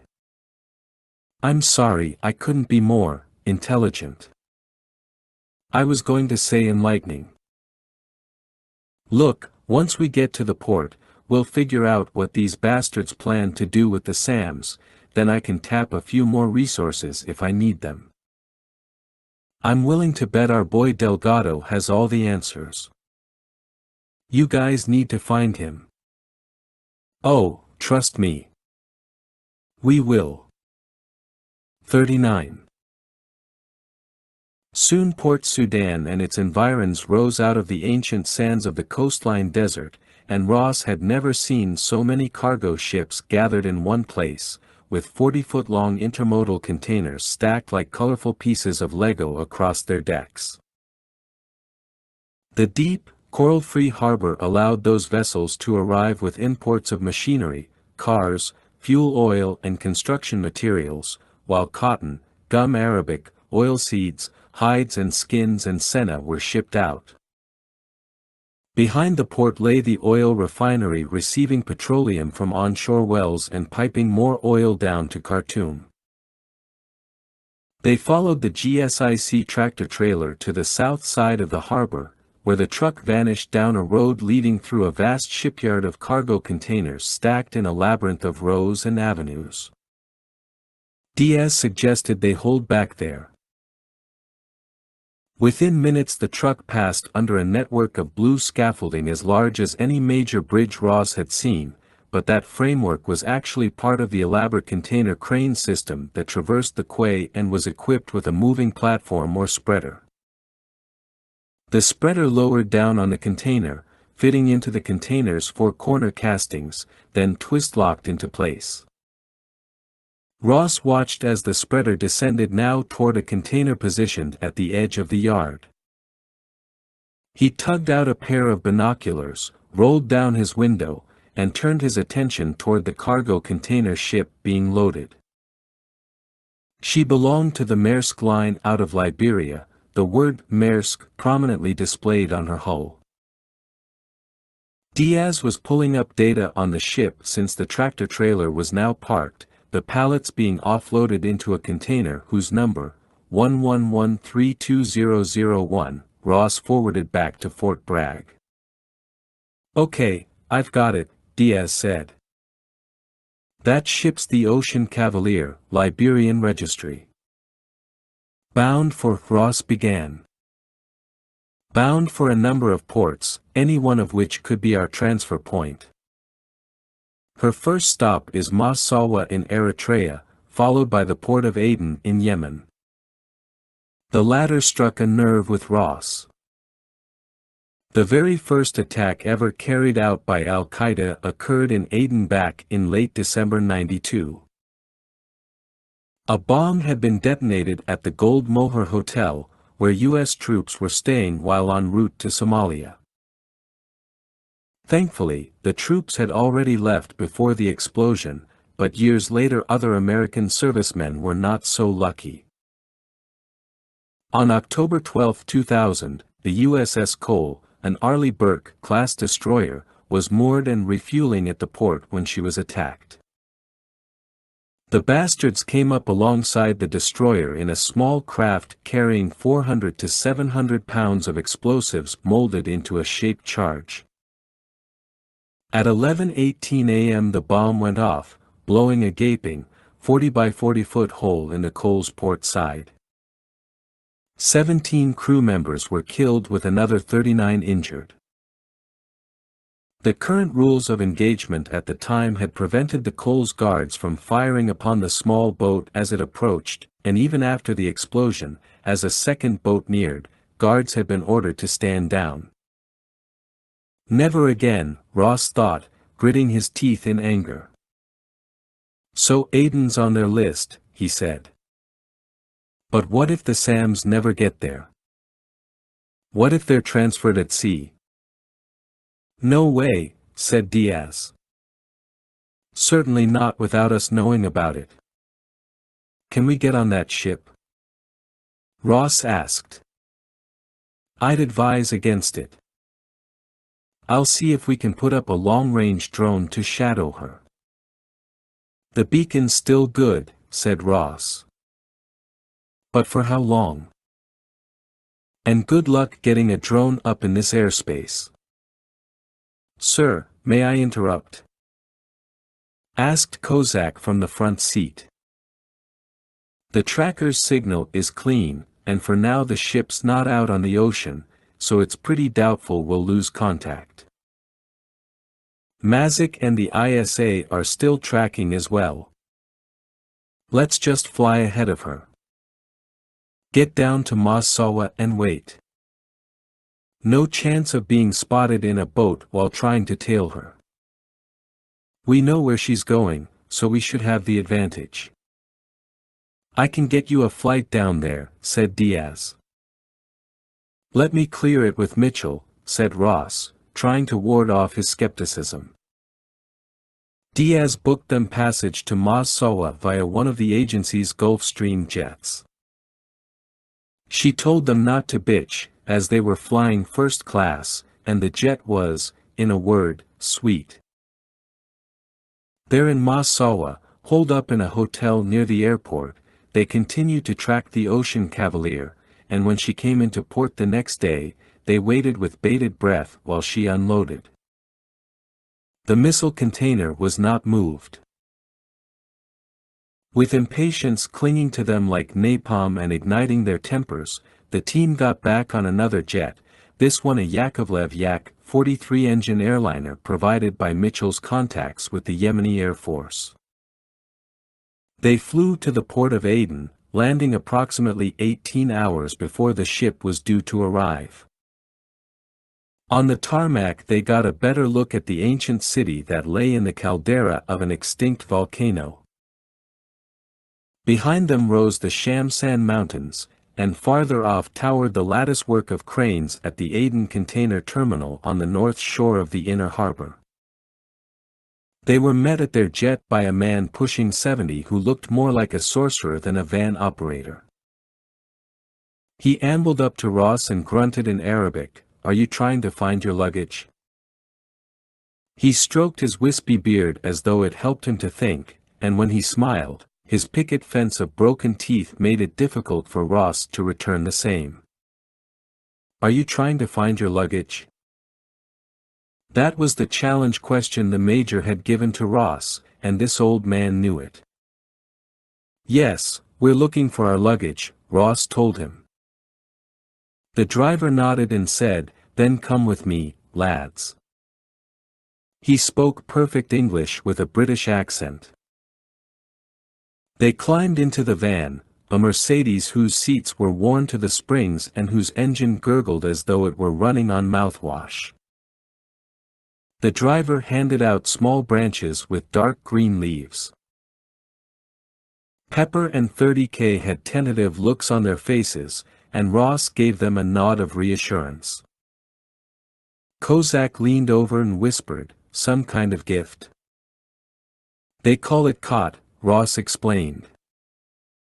"You pluck off the leaves and chew them. Numbs your mouth a little. Tastes good." Kozak was about to pluck a leaf when Ross stopped him. "Gets you high, too." "Okay, boss," Kozak said, then tucked the branch into his pocket. He winked. "I'll save it for later." "You'll throw it away, thanks," snapped Ross. Okay. No getting high while on the clock." "I see how it is now." Ross grinned and thumbed on his tablet computer. He checked the map, along with their current GPS coordinates and accompanying landmark photographs. Aden was shaped like a ladle whose handle was an isthmus connecting it to the mainland. The region was divided into a number of sub-centers, with the original port city appropriately called Crater and comprised of tiny homes and apartments jammed along narrow streets leading to a central marketplace. The area had once been part of the British Commonwealth, clearly evidenced by the clock tower known as the Big Ben of the Arabs. The tower, whose bell rang every hour, had been constructed of black brick and stood some 22 meters. With a brilliant red brick roof that dominated the harbor's skyline. The driver navigated through the warren of both dirt and asphalt roads, taking them into the heart of the city, to a 6-story apartment building abutting the steep walls of the caldera. The building's perfectly square balconies formed a patchwork of chipped plaster railings festooned with multicolored laundry lines and dotted by portable air conditioners dripping with sweat. More residences had been built within the caves of the crater side above, and Ross imagined that if the volcano ever became active, Aden would become a modern-day Pompeii, leveled by a lake of lava. The van pulled up outside the apartments, and standing in the shadows of an alcove before a pair of warped wooden doors was a bony man with a square jaw and narrow mustache. If this weren't Yemen, Ross might mistake this man for a carny working the Ferris wheel at St. Matthew's annual picnic back in Virginia Beach. He raked a hand through greasy hair and wiped sweat from his brow. He was probably Ross's age, his temples as gray as hot briquettes. Although he was dressed in civilian clothes, Ross recognized him from the intel photo Mitchell had provided. This was Nassim, a colonel with the Yemeni Republican Guard and a paid informant working for the CIA. His gaze lifted to the street beyond them, checking with an almost mechanical precision for observers before he left the alcove and hustled down to the van, opening the sliding door. Ross greeted him while the others went to fetch the rectangular, heavy canvas load-out bags containing their tactical gear. "They didn't tell me your names," said Nassim, his voice thin and barely rising above the van's sputtering engine. "Operational security," Ross said. "You can just call me Captain." He proffered his hand, and Nassim was about to accept it when a police car rolled up beside another car parked about 20 meters down the street. They both turned in that direction. Just as one of the cops was getting out. And the parked car exploded in a deafening thunderclap that shattered windows and sent a fireball swelling into the sky. 40. "Get inside," shouted Nassim, waving frantically to the team, then rushing forward to wrench open a door. One by one the ghosts stormed by Ross, who waited with Nassim, and once they were all inside the building's entrance foyer, the van driver screeched off as car alarms triggered by the explosion continued to wail. Ross returned to the door and stole another look down the street, where pieces of the police officer, now lumps of pink viscera, lay strewn in the road and splattered against the opposite building. The police car had been catapulted onto its roof, the windows shattered, the passenger's side blackened and torn apart. A yellow mailbox that better resembled a fire hydrant had been blown out of the ground and had impaled the car's trunk.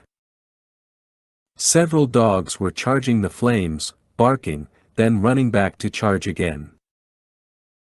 Dozens of people were on their balconies now, staring down not so much in horror but with a deep sense of dread, Ross could tell, as this was something painfully familiar. And there it was, that smell, the burning rubber, fuel, and the sickly sweet stench of human flesh. The war zone. He thought of going outside to see if anyone else was injured, but Nassim shoved himself in front of Ross and slammed shut the door. "Follow me," he ordered. Shuttering off the adrenaline rush, Ross signaled the team, and they fell in behind the colonel, heading into the stairwell and double-timing their way up the stairs. "They've just started the bombing again," Nassim said as Ross got tight on the man's heels. "Who are they?" "I'll tell you in a moment." They climbed all 6 flights of stairs and came into a hallway of cracked plaster lit by dangling bulbs. 2 armed men stood outside a door at the end of the hall. Nassim shouted for them to stand down as the team hurried behind. He unlocked the apartment door, holding it open as they filed inside. The furnishings were meager, the rooms tiny, the entire place no more than 1,200 square feet by Ross's estimate yet large by Aiden's standards. A hole had been cut in the ceiling near the doors leading out to the balcony, and an aluminum ladder led up to the roof, where at the moment a man wearing a pistol holstered at his waist was descending, his long scarf trailing behind him. Nassim muttered a few words to him before he hopped down and rushed toward the front door.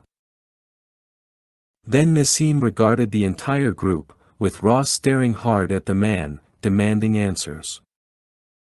The men you saw outside were not police officers. They were my men, protecting me, said Nassim.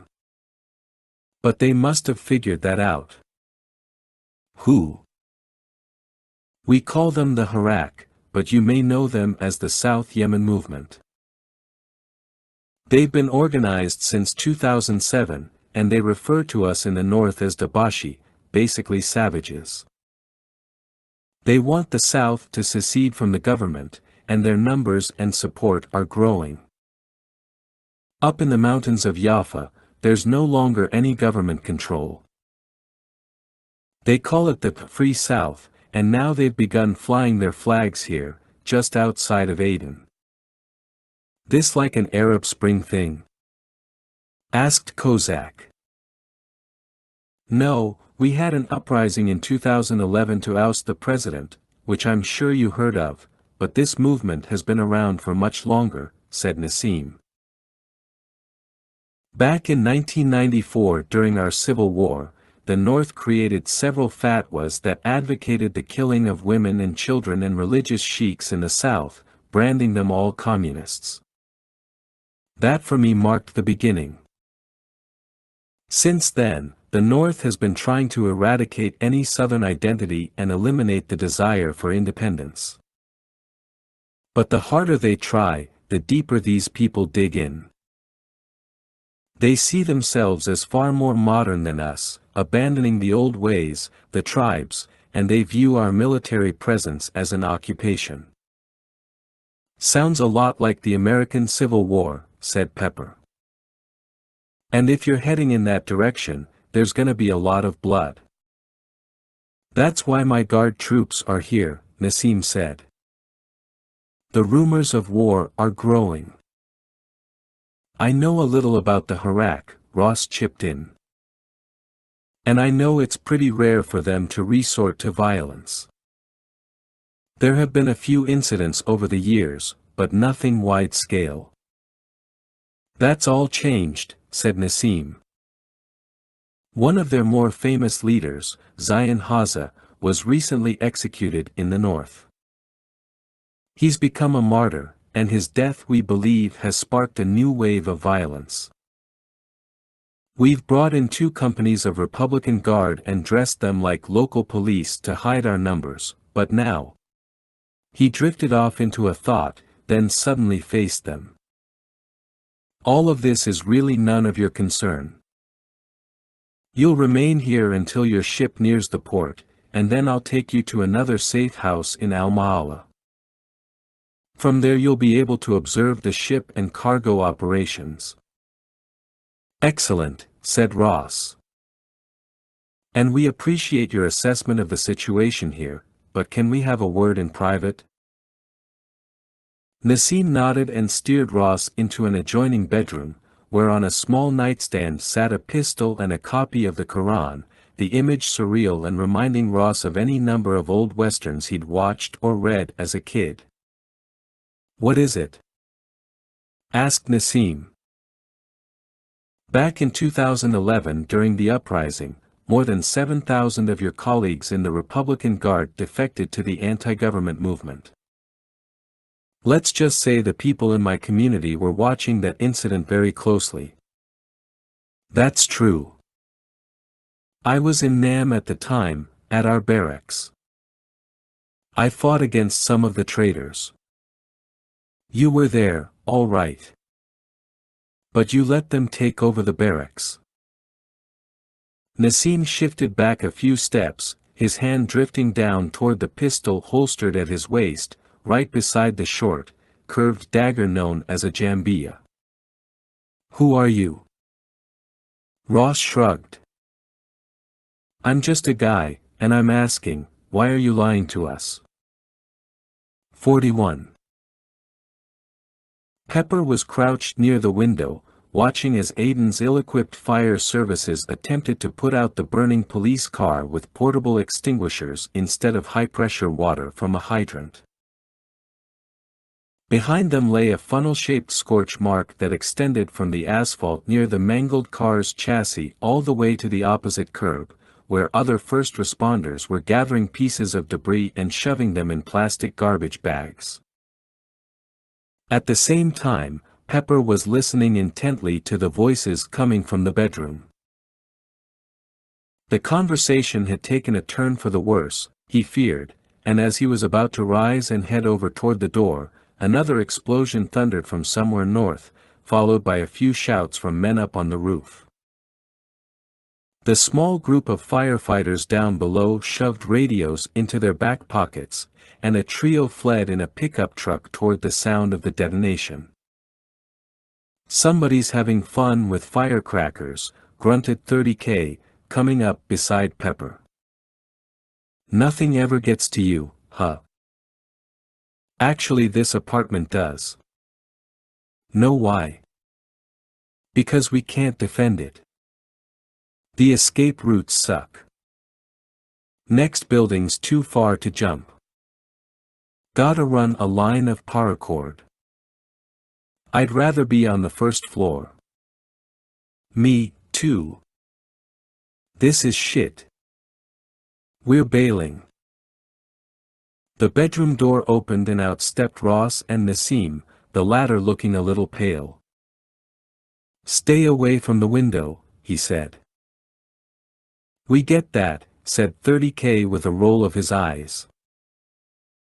Ross waved over Kozak and they huddled up, staring at Nassim, whose eyes had taken on a sheen that suggested he had something grave to tell them. However, it was Ross who spoke first. "I had the major do a little extra digging for us when I heard our contact here was a CIA informant." Ross lifted his chin toward the colonel. "Nassim, it's hard for me to accept that you betrayed your own forces during the uprising, only to tell me you're working for them again. The situation is very complicated, and you don't understand the politics of my country. You don't understand how your loyalty must sometimes shift, if only temporarily, to get the job done. What I did was meant to save lives." "I'm sorry, Colonel, but I don't understand that at all," said Ross. "See these guys here? We'd die for each other. That won't ever change. So let me ask you, point blank, are you working for the Harak now? You plan on stabbing your own guys in the back?" "Of course not. What I did back then was necessary. But as I said, this is none of your business. They asked me to get you to a safe house near the port, and I will do that." "Wow, shocking," said 30K. "Yet another local yokel we can't trust. I say we dump this guy. We go down to the goddamned port, and when the ship arrives, we board her. And blow the whole operation," said Kozak. "Dude, that's your gun talking." 30K made a pistol with his thumb and forefinger. "Shoot first, apologize later." "Captain," called Pepper. "We can't stay here tonight." "Not up here anyway."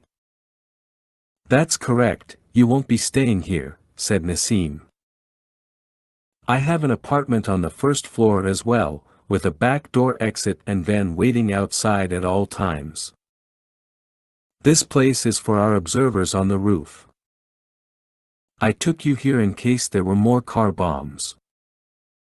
"All right, then," said 30K. "Let's get down there, check it out, and order up some pizza." "Pizza?" asked Kozak in disbelief. Nassim answered for 30K. "As a matter of fact, there is a Pizza Hut at the port, and they will deliver." "I know," said 30K. "I saw it on Google Earth."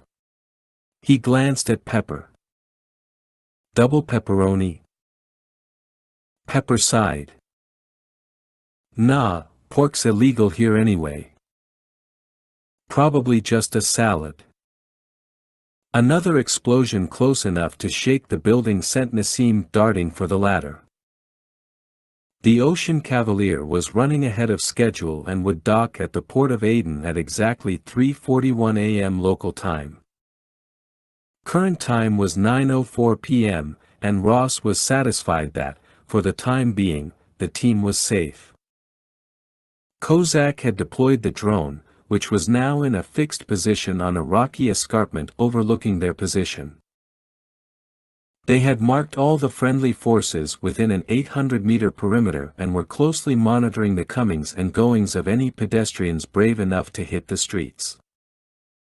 There had only been a few, mostly police or fire personnel. No hostile contacts identified thus far. The bombing had stopped, and Nassim maintained his argument that Iraq forces were responsible. This wouldn't be the first time they had targeted police and military checkpoints along the main highways. That 4 men could devour a half-dozen extra-large pizzas within 15 minutes was a testament to the superior appetites of America's Special Forces operators. Go big or go home. Even Pepper had succumbed to temptation and ripped into his pie like a honey badger who'd been starved for a week. They'd ordered 2 veggie lovers, 2 cheese lovers, 1 gunfire lovers, and 1 called the Supreme Leader or something like that, Ross had mused. Now they were lying back, rubbing their swollen bellies like pregnant women and burping up toppings, when Kozak gaped at the drone's remote monitor, leaned forward, and said quite evenly, "Holy shit." 30K and Pepper were up on the apartment building's roof within 30 seconds of Kozak's report. They were joined by 3 of Nassim's Republican Guard snipers, who were dressed in black fatigues and fielding Dragunov SVD rifles with attached night vision scopes. The night was warm, the city lights shimmering out to the calm waters of the Arabian Sea unfurling like a black carpet in the distance. There was something strangely calm in the air as the drone of distant traffic faded and the barking mutts once scavenging through the endless alleys settled down for the night. A chill rippled across 30K's shoulders. He made another sweep, surveying the rooftops through his rifle's scope, his chest tightening as he did so. "Ghost lead, this is 30K. "Talk to me, 30K, said Ross over the team net. They'd donned their crosscoms, plates, helmets and web gear, and the boss had made a point of avoiding optical camouflage, at least around these guys. Better they thought of the ghosts as another Special Forces team and nothing more. "Boss, I'm patching you into my rifle's scope," said 30K. "You see we got snipers on the buildings there, and over there, to the north. See these 2 guys up there? And check this out. Look at these bastards over here. And that guy way up there, on the clock tower. They're wearing desert fatigues. Are they Nassim's guys?" asked Ross. 30K asked one of the snipers, who shook his head, then he confirmed that with Ross.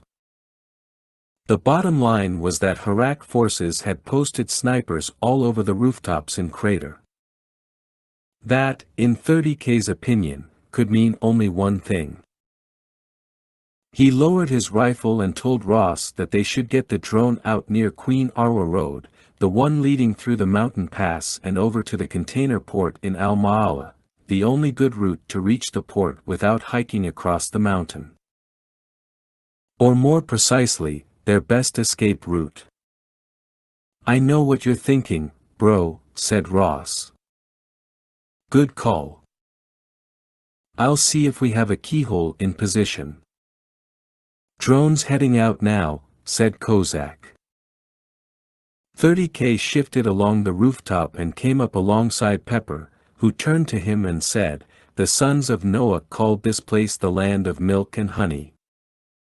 Did you know that?" "What?" Gilgamesh came here to search for the secret to eternal life. Did that pizza fry your brain? Wise men gathered frankincense and myrrh from the mountains here. Pepper, what the hell? Dude, this is sacred ground, and these guys here, they're just turning it to shit. You mean because they built a Pizza Hut here? No, you idiot. I mean they keep fighting. You heard the man. The North and the South. It's never gonna end. I can almost feel God here, and he ain't happy. Maybe they should have a pizza party. Everybody loves pizza. Pepper almost smiled. You should trade in your rifle for a briefcase and become a diplomat. Yeah, that'd work. I'd start a war everywhere I went. Funny thing is. 30K broke off as Kozak's voice crackled over the radio, his tone urgent. Ghost team, this is Kozak. I put the drone up on the highway, and we need to get the hell out of here. Right now. 30K cursed, lifted his rifle, then trained his scope on the highway, panning northwest until his heart sank. He shot to his feet and rapped a fist on Pepper's shoulder. Come on. 42.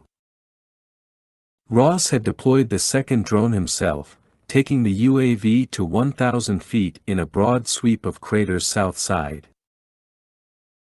Superimposed over the streaming video was a city map identifying the roads and landmarks so that when the drone reached Al-Adra Street along which ran the Mosque of Abu Bakr al-Adris and adjoining cemetery, he quickly designated the potential targets near the chipped stone wall below. Men were rushing from a line of pickup trucks, carrying launch tubes, bipod support assemblies with heavy, round base plates, and optics and elevation/traverse controls through a pair of wrought iron gates and onto the cemetery grounds. The grave markers extended in somewhat haphazard rows for 500 meters eastward, but these men kept close to the entrance, taking up positions along the perimeter wall, where there were no trees or tall buildings to get in their way. Oh, are these clowns serious? Ross muttered as he zoomed in with the drone's camera. One group had already assembled their weapon, and a data box opened in Ross's crosscom to display an ID and specifications. L16 81mm mortar, standard used by British Armed Forces. US version known as the M252. Capable of firing smoke, high explosive, heat, and illuminating rounds.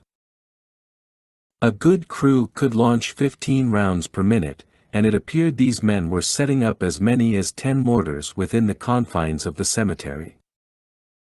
A second group was already transferring metal ammo cases the size of foot lockers across the cemetery, each one containing 4 to 6 rounds, Ross assumed. The cases were being piled up beside each firing position. Some teams had thrown open latches and were removing the projectiles, arranging them on the ground, their small fins and broad nose cones making them resemble atomic bombs from the 1950s. Nassim! Get in here! Ross shouted. The man rushed into the small kitchen, where Ross had been sitting with the drone's remote. I've got 10 mortar teams out near the mosque and cemetery. Nassim glanced away, as though he needed a minute for his brain to catch up with this news.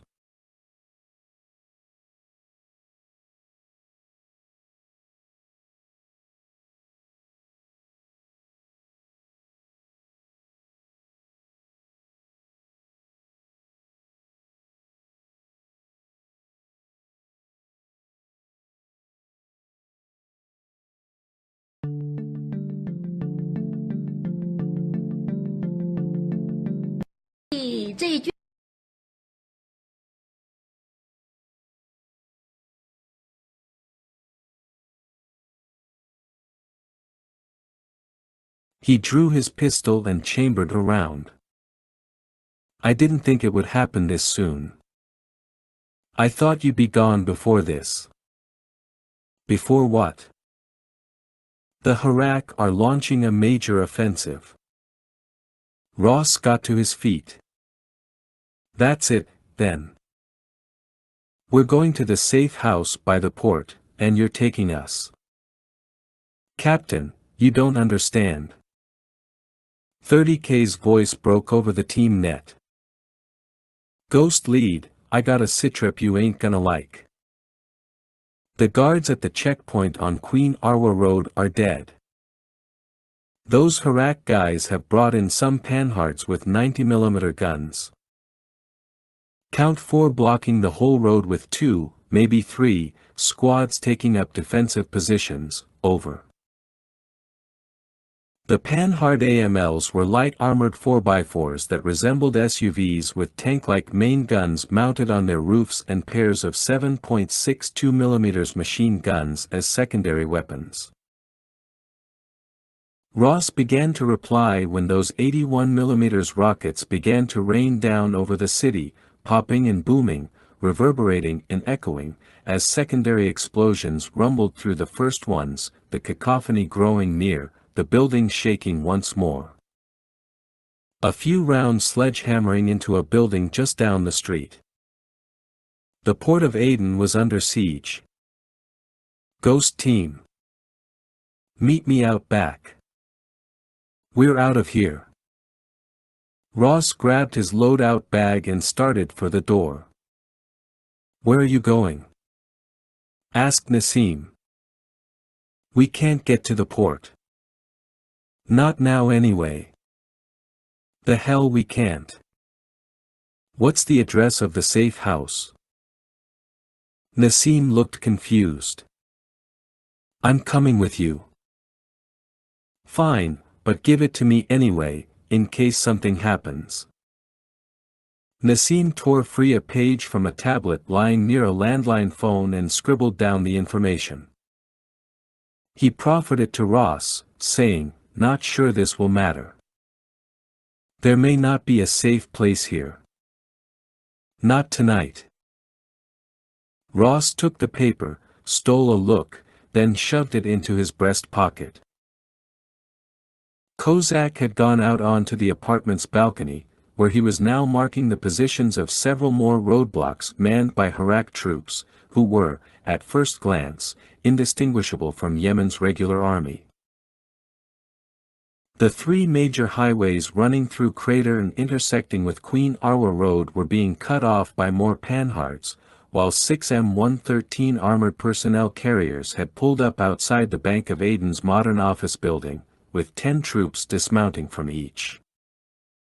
These men, Kozak believed, were the regular army, moving up in timed intervals to confront the rebels.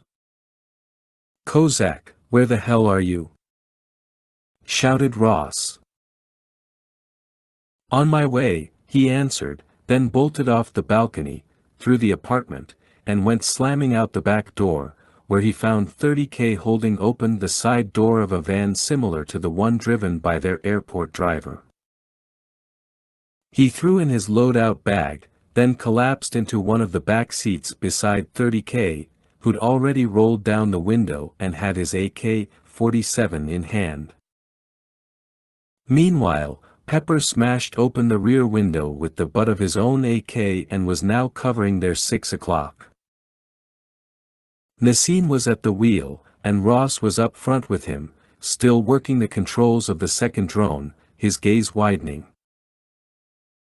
With both drones out, they were getting good intel of the oncoming battle, working with the analysts back home to identify both rebel and government forces on their maps.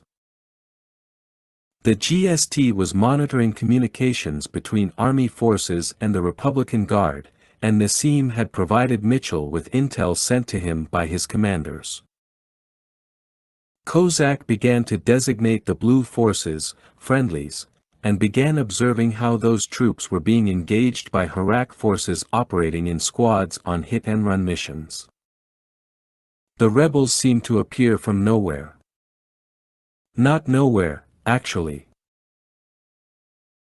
They'd been in the city all along, cleaning their weapons, eating a big dinner, kissing their children goodnight, and waiting for the balloon to go up, which in this case had been represented by that series of car bombs. Those acts had signaled the rebels to move up into their attack positions, and the mortars were the final signal to strike. If I can get you to the safe house, I will. But then I'll need to return to my troops, said Nassim. I don't want them to believe I'm a deserter. I find that ironic, Ross said.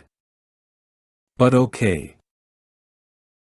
Just as they reached the end of the alley behind the row of apartment buildings, a mortar round struck with a blinding flash, as though Thor himself had come down and decided that this building had to go. The explosion shaved off the whole side of the structure, with jagged chunks of stone the size of washing machines tumbling end over end to shatter onto the road just meters ahead while, above, laundry ripped from the lines began floating down like tiny, surreal parachutes swinging on a blast wave backlit by tongues of fire. A portable air conditioner slammed into the windshield on the passenger's side, shattering the glass and dropping away with a metallic thud. More muffled thumps came from the rear, and Kozak craned his head and grimaced as shredded bodies struck in mangled, twisted heaps. Nassim shouted something lost in the booming, but it was enough to draw Kozak's attention back to the front. Whoa, whoa, whoa! Hollered 30K. You gotta turn, dude. Added Pepper. Don't go in there. Kozak cried. Before Nassim could shift the wheel to navigate around a growing debris field, a dust cloud swept over them, the van's headlights unable to penetrate the blinding wave, the tires crunching across newly laid carpets of glass. Brake! Screamed Ross in Arabic. Brake! Kozak gasped as a boulder shaped like a jagged tooth materialized ahead and came cartwheeling toward them. Nassim slammed his foot on the brake pedal, and Kozak felt his neck snap as the van's tires locked up, even as Nassim cut the wheel, banking hard around the boulder, which collapsed onto its side just behind them. Without missing a beat, Nassim hit the gas again, tossing Kozak back into his seat as dust poured in through the open windows, choking the air and sending him into a fit of coughing. And just as quickly, the dust cleared and Pepper shouted, "Hey, I think I got something back here." 43. They emerged from the walls of dust like Celtic warriors on an early morning battlefield. 6 men pairing off, 1 pair on each flank, with another dropping to cover behind a sedan whose windows had been blown apart by the mortar shell. "You know what they're doing, don't you?" cried Nassim, pounding his foot once more on the brake pedal. "They're shelling the city so they can blame it on the Republican Guard." After Pepper and the others were thrown forward, he shifted his aim back out the rear window and shouted again, "Contacts to the rear. 2 on each flank. 2 more behind the car." With that, he opened fire, pinning down the 2 troops behind the car while their comrades on the flanks began to move up, shouldering the walls between alcoves and then dropping to their haunches to open fire. Pepper could not scream any louder for Nassim to roll the wheel and get them around the debris as rounds popped and began punching into the van's tailgate. At the same time, 30K braced his legs between the seat and hung out the open window, resting on his stomach so he could roll sideways and open fire, striking both troops to their right while Kozak had set down his remote and was delivering volleys of suppressing fire to the men on their left. His AK spitting out 3-round bursts that sewed a jagged line in the wall above their heads, rounds ricocheting to strike a few more of the parked cars.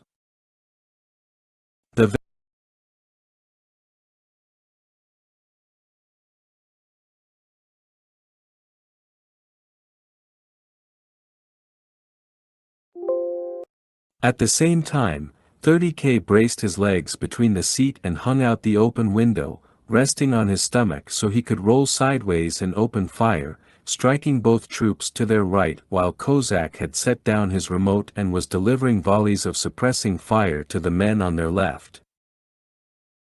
His AK spitting out 3-round bursts that sewed a jagged line in the wall above their heads, rounds ricocheting to strike a few more of the parked cars.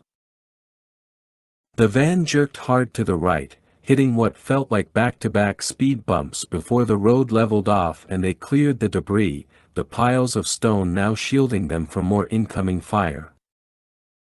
Pepper watched as Kozak gaped at the drone's remote, now piping in a wide view of the city. The rapid-fire thunder of mortars was increasing. "Hey, boss, mortars have hit the bank, police station, even the clock tower, which is now blown to shit," he reported. "They're starting shift fires to the north, while the troops down near the bank are engaging rebels at the roadblocks. If they keep shelling Queen Arwa Road, they'll tear it up so much that nothing will get through. We'll be hiking over the mountain, and we'll never reach the port in time. Not on foot anyway." "Nassim," called Ross. "Slight detour. We need to take out those mortars. Get us down to the cemetery." Between the dust caked on the driver's side window and the shattered passenger side, Ross wondered how Nassim could see anything at all. Ross shoved himself forward, balancing his elbow on the dashboard, and reached out through the hole in the glass to begin wiping it off with his sleeve, but then Nassim cut the wheel hard left, throwing Ross back and taking them down another alley.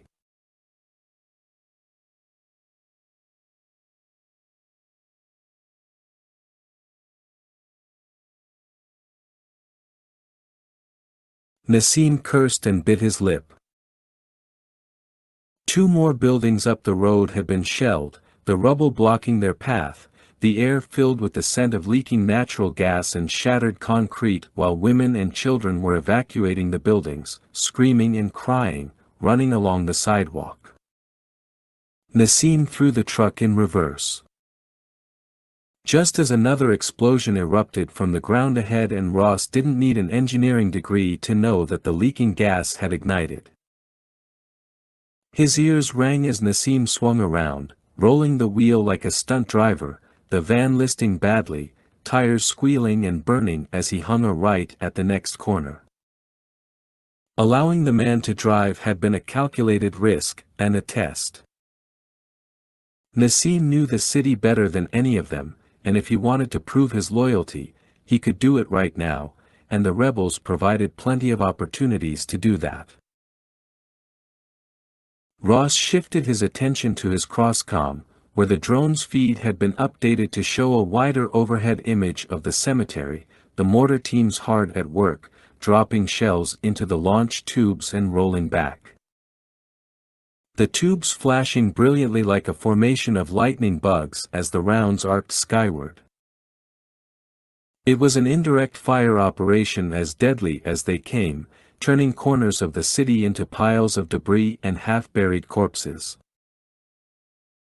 Typical fire missions included forwarded observers who made calls for and adjusted fire on the enemy, and Ross realized now that all those snipers they'd seen on the rooftops were actually serving double duty as FOs.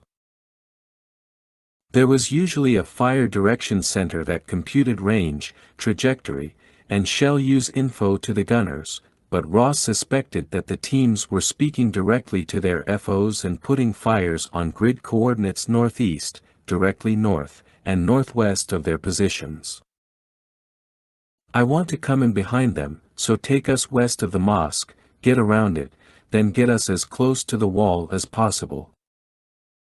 After that, we'll move in on foot," Ross told Nassim. Nassim shook his head in disbelief. "How will you take out 10 mortar positions with just 4 men?" "What do you mean 4?" asked Ross. "I'm going to do it with just 1. Ross glanced to the back seat. 30K. You in? 30K grinned like a werewolf. 44. Kozak imagined the gravestones as pillars carved with hieroglyphics that told stories of how space travelers arrived on Earth millions of years ago to seed the human race. All right, his nerves had, admittedly, allowed his imagination to run wild. Time to buckle down and get to work. He ran his fingers along the headstone behind which he hid, then held his breath and peered out. About 15 meters ahead was the line of two-man mortar teams, positioned about 20 or 30 meters apart, standing before cases of ordnance and working like well-oiled machines. Rounds dropped and fired, the chaotic explosions so loud that Kozak had shoved a plug in his exposed ear. The other filled with the crosscom's receiver. The cemetery's perimeter wall was about 2 meters high, and the teams all stood within a few meters of it, utilizing the heavy barrier to shield them from any interference, gunfire or otherwise, from the road outside.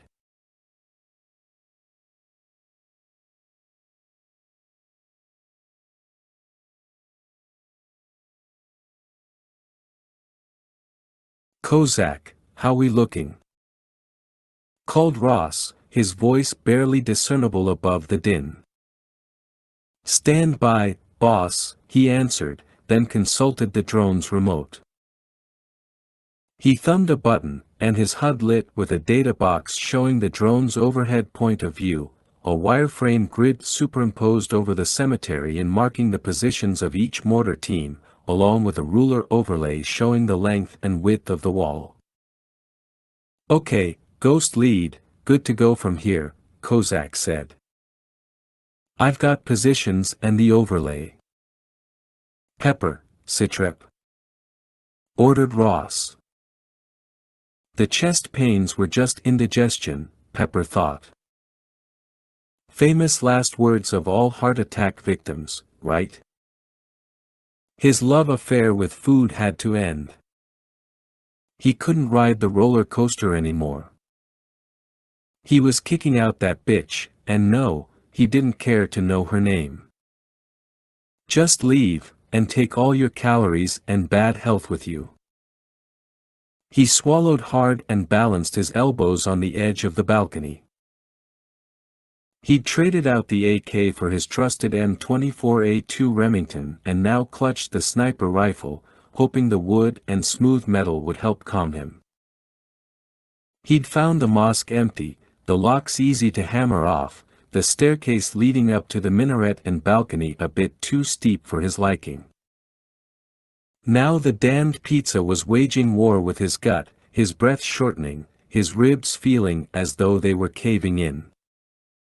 Pepper, are you there? Citrep. Ghost Lead, Pepper here. I'm in position. As vantage point/sniper positions went, this little nest was first class, giving him a clean shot of any member of any mortar team. He was overlooking the entire graveyard, and if he blurred his vision, the stones resembled the spirits of infantrymen forming up for battle. If his colleagues did their jobs correctly, Pepper would not need to fire a single shot. He was just the all-state man. The team was in good hands. A flash from just outside the cemetery caught his attention, and there, at the far end of the road, where Aladris intersected with another barely pronounceable street to the east, came a BTR-40, a Soviet-made wheeled armored personnel carrier, 2 operators up front. 6 troops in the back ready to dismount. The light Pepper had spotted had come from the BTR's roof-mounted 7.62mm machine gun, winking fire as it had crossed the intersection. And then, a squad of troops came running up behind the BTR, attacking the vehicle from the rear, one man pausing in the middle of the road to shoulder and fire his rocket-propelled grenade, the back blast filling the intersection with smoke. A second explosion obscured by the buildings flickered like lightning a second before a mushroom cloud lit from below broke above the rooftops. "Got some action down the street," Pepper said. "Better hold up for a minute." "We see it," said Ross. Pepper grimaced and clutched his chest. Now he was just getting paranoid, the chest pains coming on because he was worried about chest pains coming on, stress begetting stress. He should never have gone for that stupid physical. All that doc had done was make him paranoid. "There is no fence to sit on between heaven and hell," Johnny Cash had once said. "Only a deep, wide gulf, a chasm that is no place for any man." Which was why Pepper knew that when their work was finished here, they needed to leave. This place literally was a crater, a chasm where they did not belong, where the loyalty of men waned and the fires of hatred had burned for thousands of years. "Pepper, am I clear?" called 30K. "Hang tight, Ann, yes, you are. Go now." The plastic explosives procured for the team's loadout bags had come from the UK, so instead of being supplied with C4, they were given bricks of PE4, an off-white colored solid whose explosive characteristics were nearly identical to C4. Although PE4 had a slightly greater velocity of detonation, 8,210 meters per second. These technical attributes were largely unimportant to men like 30K, men with an affinity for blowing shit up. They didn't do the math because they always overestimated the amount of explosives required for the job. "Kozak, you got me?" he asked as he skulked along the wall outside the cemetery, his active camouflage on, the pack strapped to his shoulders feeling as though it had been stuffed with bowling balls. "Roger, you're marked. 2 meters. 30K dragged his elbow across the wall, keeping tight to the shadows. Okay, position 1. "Mark," said Kozak. Panting now, 30K reached into his pack and produced the first of 10 blocks of PE4 fitted inside a shaped charge casing and rigged with a remote detonator. The casings were cone-shaped, and 30K carefully placed the first one at the foot of the wall, then he jogged off, listening for Kozak's next set of instructions. 5 meters, 3, 1, position 2. Mark. 30K continued placing each of the 10 blocks where Kozak indicated so that when he was finished, the explosives all rested directly opposite the mortars, with only the wall standing between them. Good old Sun Tzu, author of The Art of War, would have been proud.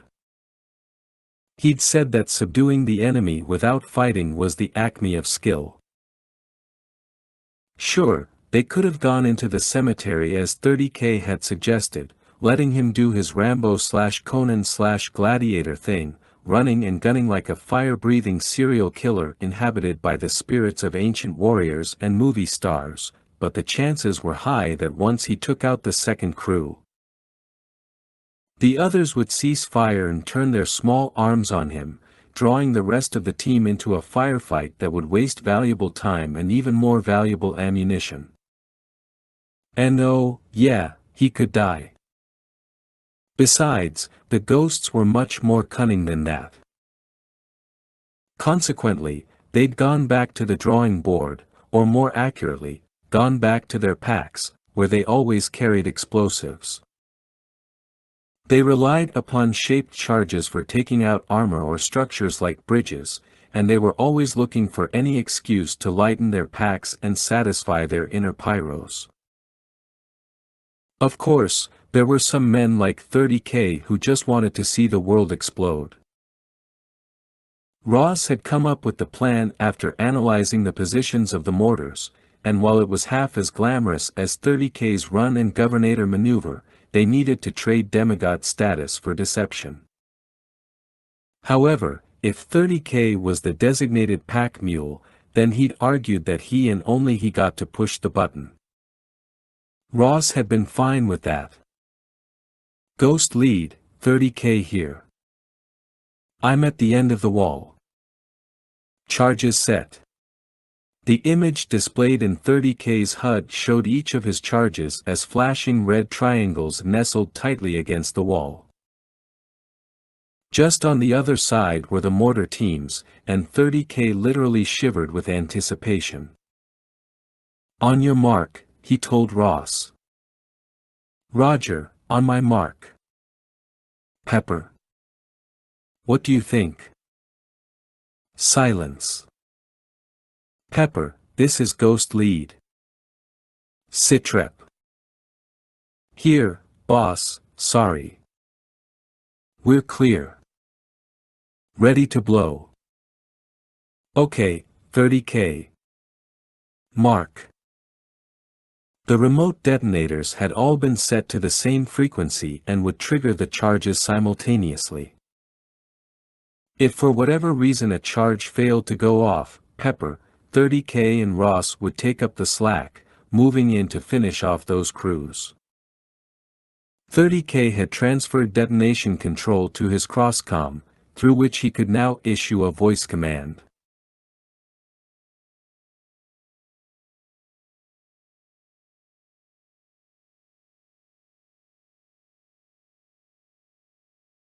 He took a long breath. He took a long breath, braced himself, then opened his mouth to speak tersely into his boom mic. He took a long breath, braced himself, then opened his mouth to speak tersely into his boom mic. Wait, wait, wait, cried Pepper. We got dismounts coming up the street, heading right toward you, 30K. He couldn't see them at first, but a squint and second look quickened his pulse. They were shifting between the parked cars, at least 2 squads in desert camouflage fatigues, either Iraq or Yemeni army, he just couldn't tell, and there were no IDs appearing in his crosscom. Pepper, I got M now. 10, maybe 12 guys. Are they friendlies? 30K asked. Dunno. I'm checking, said Kozak. We got no choice, hollered Ross. 30K. Blow that wall right now. 45. While Sun Tzu might have been proud of their plan, he would have also told 30K to get his most deceptive and cunning hide out of there, because by the time 30K opened his mouth and gave the command, detonate charges, those squads up the road were sprinting toward him. And suddenly he was wrenched back to army boot camp, listening to some instructor shout in a sarcastic lilt how no plan ever survives the first enemy contact, and that plans B and C usually go to shit within the next 5 minutes. These were not glib statements devised by operators trying to scare new recruits. They were annoying facts often accompanied by gunfire at your feet and your buddies clutching their necks while blood oozed through their fingers. And so here they were. They'd planned to ambush the mortar teams in one fell swoop. A one-man op. Bada bing, bada boom, as Kozak might say. They had not planned on dismounts making a sweep right into the zone. And so with an almost reckless abandon, 30K turned tail and ran, just as the ensemble of explosives resounded with a tune so catastrophically glorious that he found himself smiling from ear to ear. What a rush! Unable to stop himself, 30K hazarded a look back, and dear God, it was a rapturous sight that would have brought any firecracker-addicted kid to his knees. His eyes welling up with tears as he experienced a glimpse of fiery nirvana while Beethoven's Ninth Symphony played by a live 500-piece orchestra floating in midair blared in the background.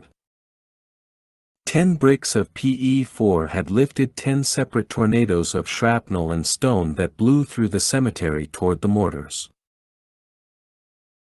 It was through one particular gaping hole in the wall that 30K watched as the explosions tore through men and launched tubes alike, silencing guns and mangling flesh, the blast waves slingshotting bodies across the cemetery toward the first rows of gravestones, the men now like puppets, scarecrows. Ragdolls with limbs torn off by sinister children, heads lolling to one side, helmets tumbling. A data box from Kozak opened in 30K's HUD and showed him the overhead view from the drone, every mortar taken out, the teams splayed across the cemetery in a breath-robbing canvas of carnage, every man dead or dying. But their victory celebration would have to come later. Sorry, Bubba, return the kegs, tell the strippers to go home, DVR the game and we'll catch it another day. Because those dismounts were charging toward the cemetery like bees defending their nest, the swarm of red blips appearing in 30K's HUD and gaining on him. Ghosts, back to the van now, ordered Ross. Do not engage those dismounts. Just get back to the van. At the moment the wall exploded at 10 separate locations, the mortar team farthest away from Pepper had just loaded a round. As the blast wave struck that mortar, knocking it sideways, the round burst from its launch tube, only it wasn't headed skyward on its intended trajectory. Pepper had instinctively lowered his rifle and raised his hand.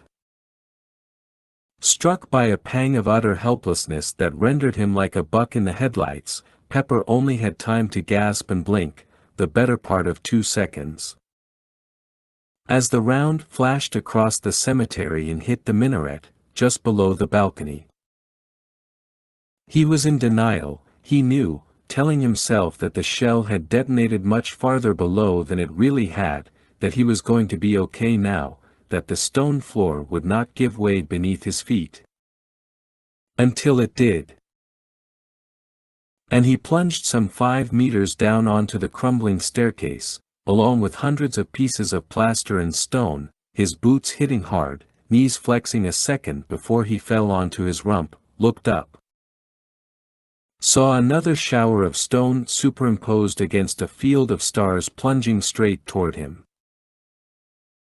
He rolled onto his side, covering his face with arms, as the rest of the wall began to collapse, shards of rock striking like roundhouses and right hooks into his arms, legs and chest, the minaret still shaking, the dust hissing, another section of wall breaking loose.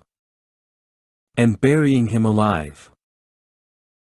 Ross had held back at the van with Nassim, while 30K had made the demo run.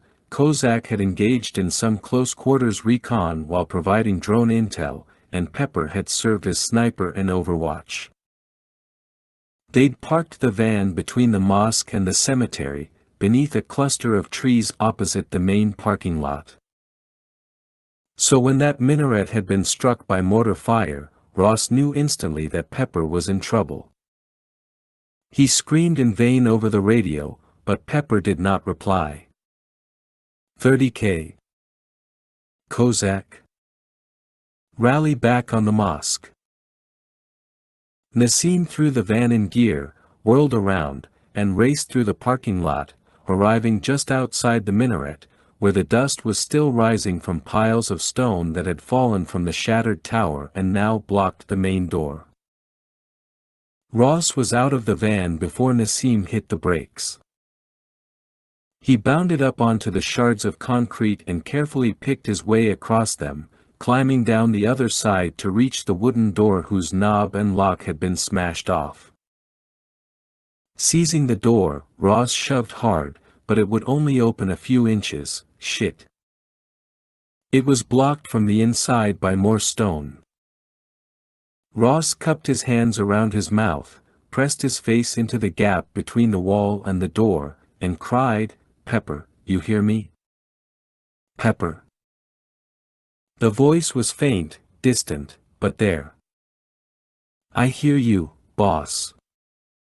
I can't move. Hang on, bro. We're coming to get you. Ross stepped back, then threw himself against the door. The son of a bitch still wouldn't budge. You got any more charges? Asked Nassim, reaching the top of the stone pile. No, but if I use a grenade, those dismounts will be here in a few seconds. Just then Kozak and 30K came charging up. Kozak immediately consulted the drone's remote while 30K struggled for breath and managed, dismount still coming. Don't think they saw us. Not sure. In the cemetery now. Pepper's trapped inside, said Ross. Can't get the door open. Let me try, said 30K, leaning over to pick his way across the mound of rock. It's blocked from the inside. Sir. Called Kozak. Just got word. Those dismounts are Republican Guard. Then let me talk to them, said Nassim. I'll stall them while you try to free your man. All right, do it, said Ross as 30K hopped down beside him, then gave the door a tentative shove. Like Ross, he stepped back and drove his shoulder into the door, groaning loudly, the effort to no avail. Screw it, we gotta blow it, he said. No, said Ross. Too loud, and the explosion could shift the rubble and make it worse. 30K stepped back and glanced up at the minaret, estimating that there were some 10 meters to the jagged hole where the mortar had detonated. Maybe we can rig up a hook and some paracord, but if he's hurt, we gotta get him out through this door. Gotta be another way in. Maybe through the mosque, said Ross. How about you search for that while I rig up a cord? 30K suggested. Ross turned to Kozak. Keep the drone close. Cover us. And I want to know what Nassim is doing. You got it, Captain. Ross teetered across the pile of rubble, then jogged around the minaret toward the main mosque. It might have been a selfish thought, and his hands trembled in frustration over it, but of the 3 men in his charge, Ross liked Pepper the best. Sure, that was almost like a father favoring one child over the rest, but he and Pepper had been on the same page from the get-go, and Pepper already had some admiration for Navy SEALs. They were about the same age, same generation, and Pepper was far more patient than the others. They just clicked.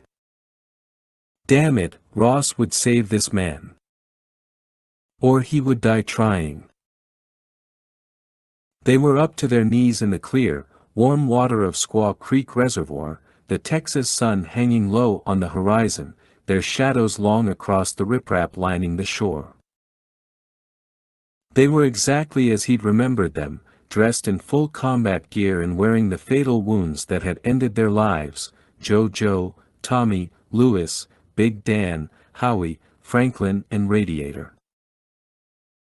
7 friends who'd all been there with him, bass fishing and beer tasting, brothers in arms enjoying some R&R before they had to leave the world and head back into the shit. And they were calling Pepper home now. Or at least he was imagining they were, lying there, buried under the rock, feeling sorry for himself, half pissed off and half embarrassed, each breath a little harder than the last, his relationship with God suddenly a little keener. His guilt over being a half-assed Christian sending a shudder up his spine. This was definitely not the way to go, although being killed by a mortar blast sounded infinitely more heroic than being done in by a pizza-induced heart attack. He'd purchased a small tract of land near the reservoir and had planned to build a retirement cabin there. He'd shown his buddies his dream lot, and they had agreed that this was the life. Or the death, in their case now. They'd taken over his little retirement getaway for some permanent R&R in the afterlife, and the bastards weren't even paying rent. Now they wanted Pepper to join them. Time for the landlord to come home. He shifted his right ankle. He could move that. He fought against the pressure on his left arm, and it budged. Well, shit, he was a long way from death, 100,000 miles at least, especially if he got the old ticker tuned up. Time to quit feeling sorry for himself. Pepper. Came 30 k's distant, hollow-sounding voice. I'm coming up to get you, old man. 30 seconds. Pepper closed his eyes and began muttering the lyrics from his favorite Hank Williams, Jr. song, Long Gone Lonesome Blues, and by the time he reached the end, he heard two voices much closer now, Ross and 30K. He was almost home free, and that was good because the pressure on his ribs was unbearable now, his breath growing shorter by the second. Roger that, Kozak, said Ross. We're almost there, and yeah, I know we're out of time. Pepper, can you hear me? Called Kozak. Yeah, he said, barely recognizing his own voice. I'm here. Over here. Captain, I see him, called 30K. He's right down there. The whomping of the helicopter came on much too suddenly, and by the time Pepper sensed that 30K was near, the drumming of rotors made the rock vibrate, the wash seeping in through the cracks to blast dust into his eyes. 46. Ross had found the secondary entrance to the minaret through the mosque, but the door there had also been blocked. He did manage to pry it inward enough to squeeze through, just as 30K had reached the hole in the tower and was staring down the stairwell. But as 30K had dropped a second rope and was preparing to scale his way down toward the staircase, and Ross was about to climb his way up over the gauntlet of jagged stone, that helicopter had rumbled overhead, and Ross had activated his cross-comm and HUD to see what the hell was going on. He patched into Kozak's drone and was cursing not 2 seconds after viewing the map floating in his HUD. The dismounts had finished their sweep through the cemetery and were heading toward the mosque. Whether Nassim had spoken to them or not didn't matter anymore. They were coming, and Ross needed to get the team out of there. Their second problem was the chopper, Mi-24D Hind, known by Russian pilots as the Letayashi tank, or the flying tank. The Yemen Air Force had approximately 14 of these attack helicopters in service, and this D variant had 2 separate cockpits for the pilot and gunner. A single 12.7 mm 4-barrel Yak-B machine gun jutted from under its nose turret, while 4 57 mm rocket pods were mounted beneath stubby wings. Ross didn't bother scanning the bird's additional weapons. The fact that CAS, Close Air Support, had arrived was bad news if you were running a clandestine operation and trying to make a swift and silent escape. The gunship wheeled overhead as though its crew were going to lower a rescue line. But then it suddenly pitched forward and raced off, its machine gun blazing. Ross's HUD switched to drone video piped in by Kozak, who'd redirected the UAV to a higher position so they could see the gunner's target. A convoy of 4 Panhards operated by the rebels had come racing up the street toward the cemetery, with more troops running alongside them, several carrying RPGs on their backs. You better hurry up, boss, because the fight's coming to us, called Kozak. I hear you, said Ross, then he started his way up the staircase, clutching chunks of stone and checking each new position for good purchase, his boots slipping over the dusty rock, his flashlight now velcroed to the side of his helmet, the beam cutting through the dust motes like a lightsaber.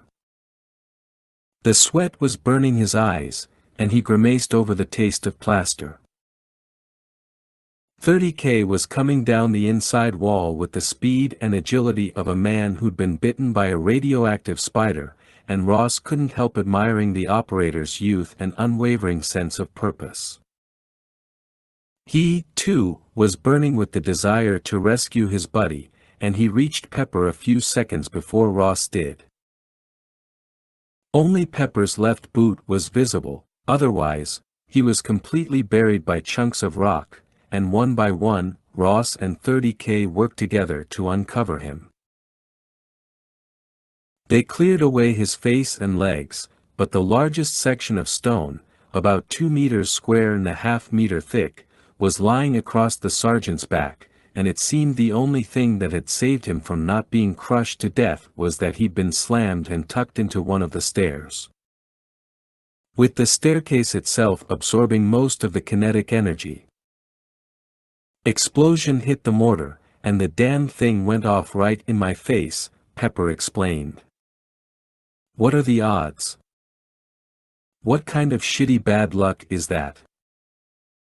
I told you, Pepper, 30K began, prying free another stone from the man's shoulder.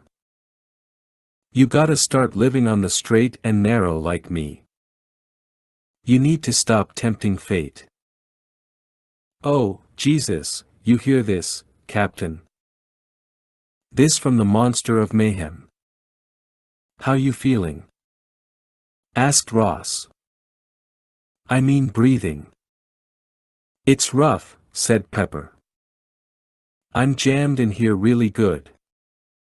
We need to find my Remington, too. We ain't leaving without it. I dropped it somewhere. I see it up there, said 30K. Don't worry, we'll get it. You think anything's broken? Asked Ross. Pepper snorted. Just my ego. Ross exchanged a mild grin with 30K, then shook his head at the piece of wall pinning their colleague. Any ideas? I got a frag, said 30K. Let's just blow it off of him. Wait, hold on, groaned Pepper. Relax, bro, I'm just kidding, said 30K. Ghost lead, it's Kozak. Are you done in there? The chopper's engaging the rebels, and Nassim's boys are moving up on them. We need to be out of here yesterday. All right, Pepper, you think if we can lift this thing a little bit, you can try sliding out? There's no time to get a rope in here and try hauling up the rock. We gotta move, all right? You lift it, boss, and I'll get my sorry ass out. What are you waiting for? Ross gave a nod to 30K, and they positioned themselves side by side, backs to the edge of the stone, hands locked under the edge, triceps ready to fire up and take some serious pain. On 3, said Ross. Just pull on it, said 30K. And bang, they got to work, grimacing and groaning in agony as the stone began to lift, 1 inch, 2 inches, 3, as Ross shouted. Can you move? Pepper gasped through his exertion. Not yet. Little more. 30K exercised his right of free speech, drawing deeply into his vocabulary of 4-letter words to create an R-rated mantra that would have had conservative blue-haired grandmothers clutching their hearts and fainting right in the middle of Father Thomas's homily. Suddenly, sans any fanfare or even a word from Pepper, he drew himself out from beneath the stone, then finally cried, "Clear." Ross took a slight step forward, then glanced at 30K and said, "Let her drop." The hunk of stone came down with a heavy bass note, shaking the staircase and cracking in half. Both Ross and 30K remembered their lessons on how to treat trauma victims and went over Pepper with a fine-tooth comb, checking each of his limbs for breaks, exposed bones, anything that might need immediate care. They examined his pupils, making sure they were equal and reactive to light. They looked for fluid coming out of his ears, which would indicate a head injury. They had him flex his arms and legs several times. His helmet had saved him from what could have been the very worst of it, but he did have a gash near his elbows, and probably 100 other bruises that would only reveal themselves in the days to come. He was damned lucky to be alive. "All right, big guy," Ross began. "I know it hurts, but we need to leave. I'll get your rifle." "Thanks," said Pepper, being helped shakily to his feet. "I'm banged up, but I can walk. Just don't ask me to dance." "Let me get down there first," said 30K. "Need to clear some rocks from that door so we can open it up all the way and get him through." "You saying I'm fat?" asked Pepper. 30K laughed. "I wasn't the one who ate an entire pizza." 47. Kozak kept close to the van, his rifle held high, his crosscom picking out a host of targets about 50 meters away, down the street. The gunship had just banked hard, coming around for another pass, laying down machine gun fire that tore pockmarks in the road and struck the parked cars and the troops huddled behind them. What happened next caused Kozak to blink hard. 3 of the rebels ran directly into the road, placing themselves in the gunner's sights. At first, Kozak thought it was a suicide mission. Then he realized with a start that the Heinz pilot had been far too aggressive and had just made a fatal error.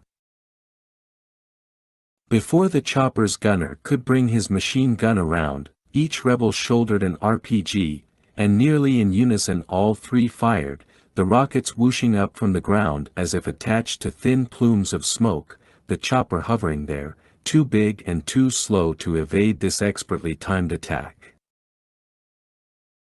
And again, in a moment torn from the screenplay of Kozak's imagination and brought to life against a pitch-black night rich with stars, 3 separate explosions resounded from behind, those rockets targeting the main and tail rotors, the smoke and roiling flames whipped by the heavy blades.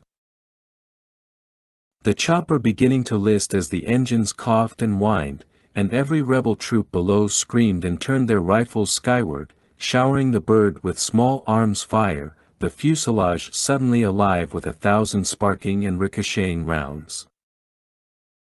This poorly equipped band of warriors hooted and hollered, realizing they had just slain a dragon.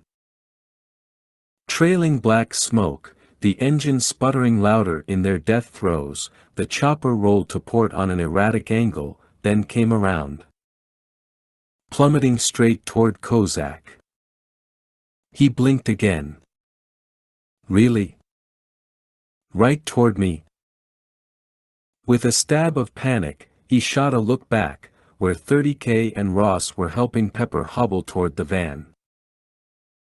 Off to the left came Nassim, running and waving his hands, screaming something, his voice completely muffled by the gunship. "Oh my God," 30K muttered as the light from the exploding chopper played over his face and the heat from the engines came at them like a million barbecues. He glanced at Ross and screamed, "Let's get there." But he cut himself off, because the captain was already dragging Pepper toward the wall on their left, the nearest cover. For his part, Kozak had already left the van and was sprinting toward the same rally point, his face contorted in an expression 30K had never seen before.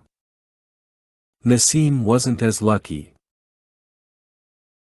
Even though he'd turned around and started running in the opposite direction, the hind pitched again, colliding with the van, crushing it like a can of Bud Light, then rolling on to its side, the 5 rotor blades slashing into the ground until they snapped off and boomeranged away. The fuselage continuing to roll several times, coming up behind the seam, and then, with a twin thunderclap, the 500-liter external fuel tanks exploded. 30K could barely watch. The colonel was swept into a pair of fireballs that blasted across the cemetery, leaving dense clouds of inky black smoke in their wake. The stench of all that burning fuel and rubber and flesh came with the concussion, and 30K took one breath and gagged. "You see that shit?" cried Kozak, fighting for breath. "Nassim's dead." "He's dead, man." "What now?" "Time to call Guardian," said 30K. "See if he wants to send in backup." They all looked to Ross, whose eyes were narrowed in thought, his lips set. He'd just learned that their contact was killed, their ride destroyed, but the captain's expression was implacable. "He's right, boss," said Pepper. "We ain't gonna make it to the port. Not through this attack." Ross took a long breath and finally opened his mouth. "I know the address of the safe house. Kozak, get me the location of one of those APCs, the M113s used by the Army. We'll commandeer ourselves a little ride." Pepper made a face. Kozak was already seeing the impossibility of it all, but 30K began to nod and smile. "I like it, sir." Ross snorted. "I knew you would." "What about Pepper?" asked Kozak. "What about me?" Pepper snapped. "I won't slow you down. I'm good to go." "You don't look good to go." "I'm old. That's my normal look." "All right. Let's head back behind the mosque. Get the camouflage up."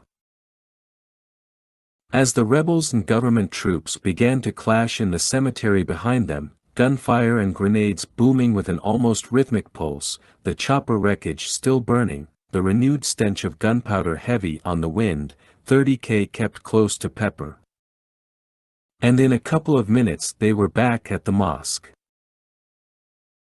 They'd found the place empty, the imams and other staff all evacuated once the mortar fire had commenced, but 30K wished they'd run into some civilian who'd take one look at their desperate faces and large-caliber weapons and hand over his keys without protest. The M113 armored personnel carrier, better known by grunts in the field as simply a track, always reminded Kozak of the chariot from the old Lost in Space TV show, whose episodes he'd downloaded onto his iPod and had watched with an almost religious fervor. He was a science fiction fan from the age of 7, with a penchant for 1960s sci-fi films and TV series, a secret hobby that he'd never reveal to his fellow ghosts, lest they have another reason to talk smack about him. They'd found the APC parked on Queen Arwa Road near the bank building, one of the 6 they'd spotted earlier. After a few minutes of close-in reconnoitering to confirm that only the commander and .50 caliber gunner had been left on board, Kozak and 30K moved in. The commander stood in his cupola and chatted quietly with the gunner, standing in his own hatch. They felt the vehicle shift and creak, and as they turned their heads back toward those vibrations, they saw a curtain of water part before their eyes. And then, at once, they were staring down the barrels of 2 rifles. 30K aimed at the commander, and Kozak had the muzzle of his rifle just a few inches from the gunner's nose. "Where did you come from?" gasped the commander. From Pizza Hut, 30K said evenly. Ghost lead, Kozak began over the team net. We've got 2 for you. That was the signal for Ross. The captain mounted the APC from the front and shot both men with the taser while they were preoccupied and stunned over the appearance of these aliens dressed like soldiers. Pepper hustled up from behind and lowered the troop door from behind while 30K and Kozak dragged the stunned men from their hatches and with Ross's help got them down to the asphalt. Born to be wild, grunted Ross as he dropped into the commander's cupola. With that, he started the old diesel engine. She roared like a tyrannosaur and sprang forward, tracks clicking over asphalt. Kozak manned the big gun, checked the ammo, and was already itching to fire. Ross throttled up, and soon the wind was blasting in Kozak's face as they sped up the highway, explosions rising to the east and west, the sounds of more helicopters thrumming near the mountains, the lightning flashes of fragmentary grenades crackling from the alleys ahead. 48. It was nearly midnight, and Mitchell called to give Ross another update on the Ocean Cavaliers ETA, now moved up to 2:41 a.m. local time. Ross downplayed the exact nature of their situation, which was to say he did not lie but did not volunteer the full truth. He told Mitchell that Nassim had been killed and they were en route to the second safe house and would be there well before the ship's arrival. There was a rebel attack in progress, but local forces seemed to be getting the upper hand. Mitchell was pleased, but some suspicion had leaked into his tone. Do you need help? Negative. If Ross requested backup, he would, in his mind, be admitting defeat. At the same time, if he deliberately endangered his men to protect his ego and reputation with the GST, then he was a fool and didn't deserve the job.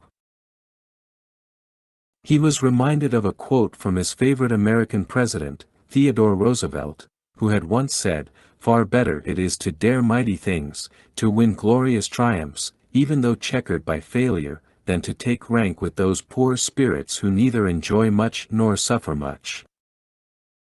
Because they live in the gray twilight that knows neither victory nor defeat."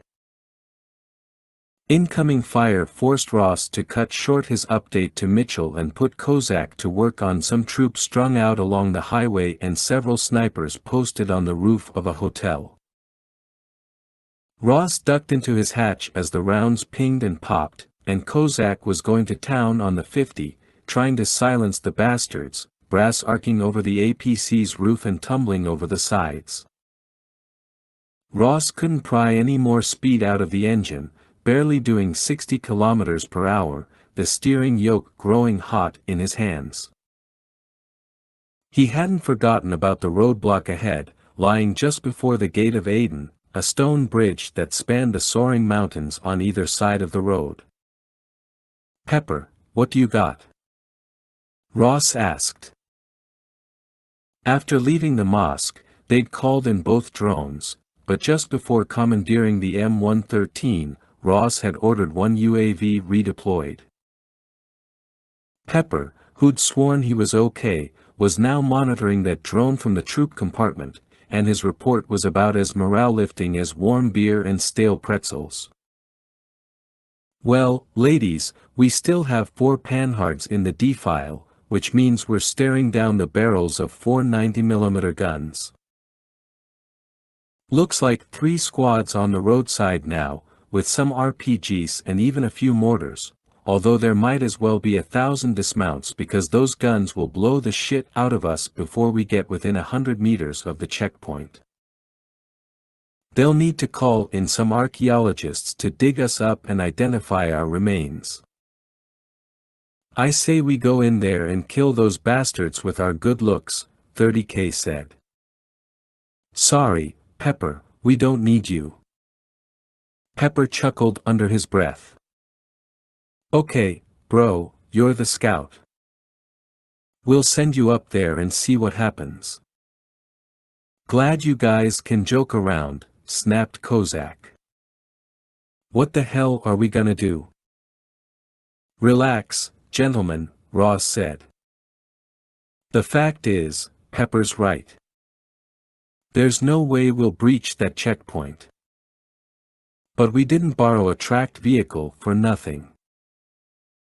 There's a dirt road leading off into the mountains about a click before the roadblock, just before a curve in the road, so they shouldn't see us when we duck out. We'll ride this bitch into the mountains as far as we can, then if we have to, we'll dismount and hike the rest of the way. It's the best we can do, but I think we might reach the port in time. Are you in? Hell, yeah, I'm in, said Kozak. You Navy guys are all right, 30K said. I'm not in the Navy anymore, Ross reminded him. I'm a ground pounder, same as you. Captain, that's a good plan, said Pepper. But we're gonna burn a lot of fuel once we start climbing. I know, answered Ross. But like I said, we'll keep her going for as long as we can. So, hang on, it's time for a little off-roading. Ross took a deep breath and squinted at the highway ahead, the flickering streetlights, the section of the city now lying dark and without power, along with that turn he'd noted snaking off to their left, the dirt fanning across the road. He was slowly earning the team's trust. Now all he had to do was keep them alive. Kozak was trembling. As they turned off the highway and broke onto the dirt road, the M113 bouncing hard over some deep cuts in the path, he held up his hand and confirmed the fact. What was the matter with him? He was better than this. Braver. But he kept hearing something Pepper had told him when they'd first met: if you spend enough time on patrol, you develop a sixth sense. You're out there just a few minutes, and you already know if it's going to be a good day or a bad day. You can't explain it. But you can feel it. People on the West Coast talk about earthquake weather, or how you can smell when a quake is coming. It's kinda like that. Consequently, that powerful sense of foreboding had rested its heavy palms on Kozak's shoulders, and he knew he had to wrench free from it, like a boxer ripping himself off the ropes. The one thing Ross had failed to mention was that traveling into the mountains would turn them into a lone heat source against the sheer rock faces, and any gunship pilot looking for a target of opportunity might decide to unload his rocket pods. The Yemeni army was, to the best of Kozak's knowledge, not using any Blue Force-like tracking system that would automatically tell that pilot they were friendlies, and even if he assumed the M113 belonged to government forces, he could mistake them for deserters or even make the correct assumption that the vehicle had been, borrowed. Kozak's shoulders slumped even more now. He began to shiver through his breath.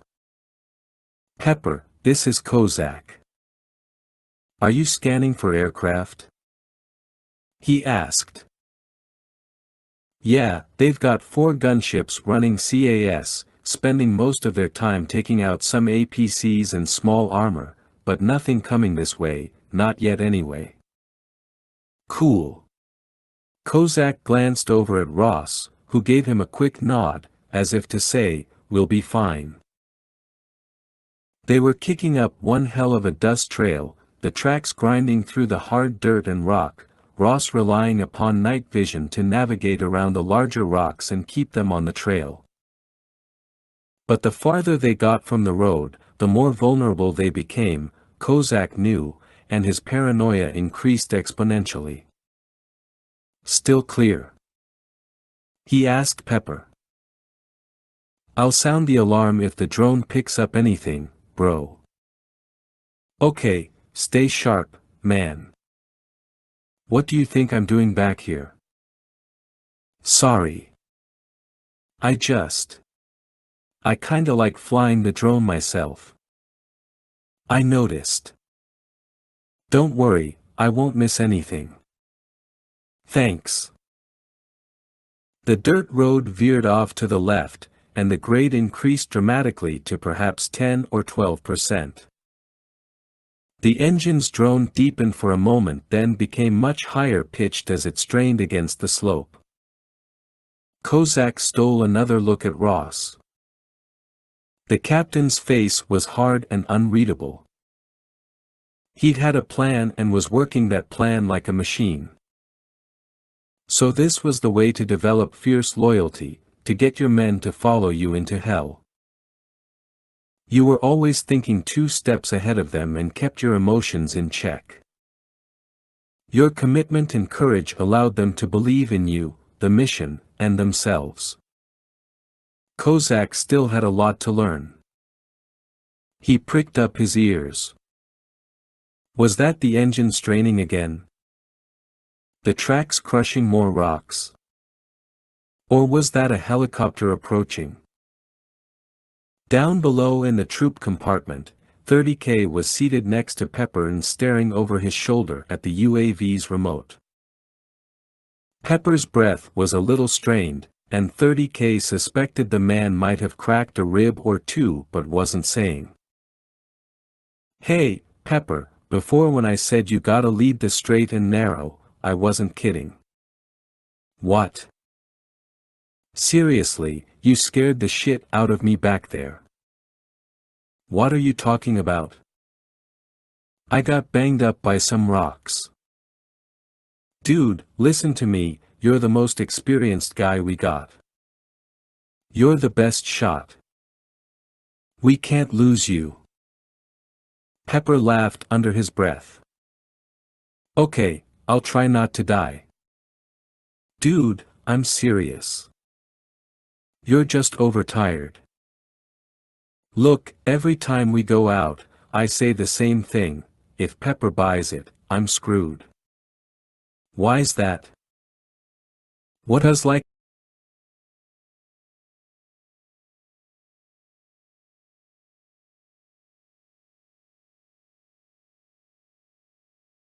What about Ross?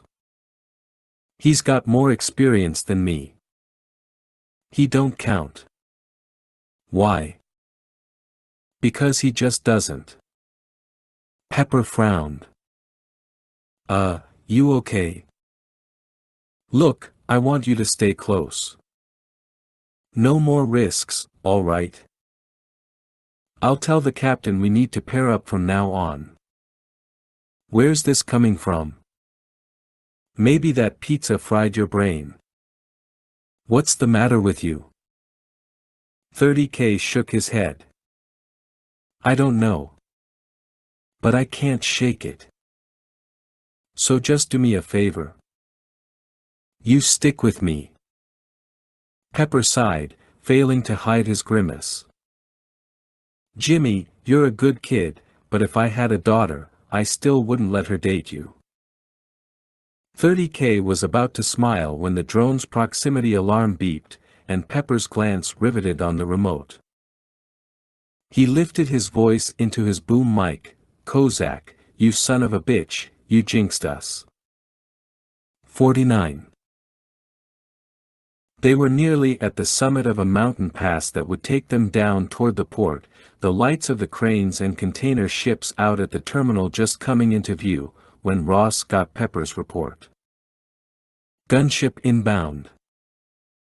ETA 2 minutes. Unnerved by the news, Ross cut the steering yoke a little too sharply to the right, and the dreaded noise from the right track had him cursing. They'd just hit a large rock and thrown the track. With a screech of metal, the vehicle began pulling sharply to the left side and sliding sideways back down the hillside.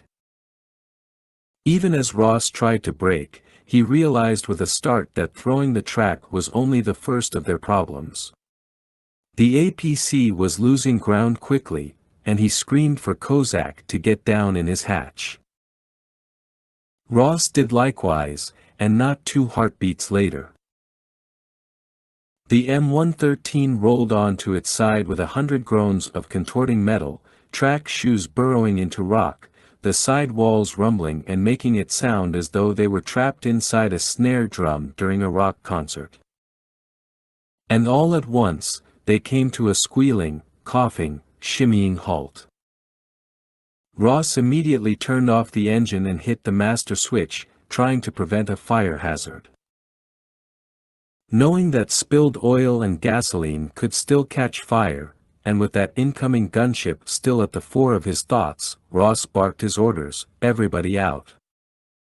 Out through my hatch right now." 30K and Pepper looked shaken but were crawling forward across the side wall of the compartment, while Kozak flashed a thumbs up and followed Ross outside. Ross dragged himself down onto the dirt, then scrambled to his feet to turn back and help Kozak through the hatch. Next came Pepper, followed by 30K.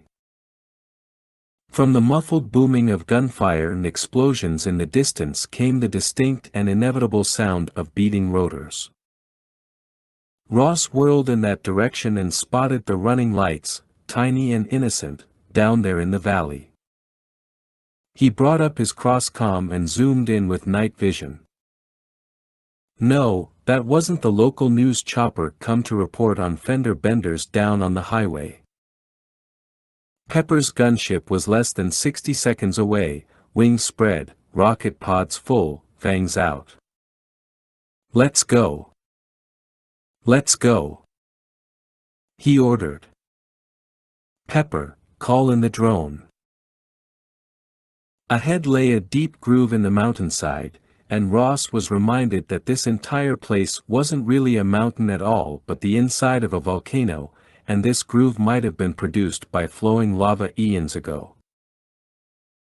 They reached the entrance, and once Pepper had the drone back in its holster, they shifted deeper inside, tucking themselves in by some 4 meters and now completely shielded by the rock, their heat signatures difficult to spot by the gunship's cameras. As the chopper neared, Ross got on his belly and crawled forward until he could see the M113. The chopper's pilot directed a searchlight across the disabled vehicle, probing it with slow, deliberate movements of the beam. He was probably noting the open hatch but forgetting that his rotor wash was now wiping clean the team's footprints. He hovered for what seemed like 5-10 minutes before finally breaking off. Ross sighed through a handful of curses, then returned to the others. "Everyone all right?" "Sir, it's nearly 2 a.m. now," said Pepper. "You think we can get down there in 40 minutes?"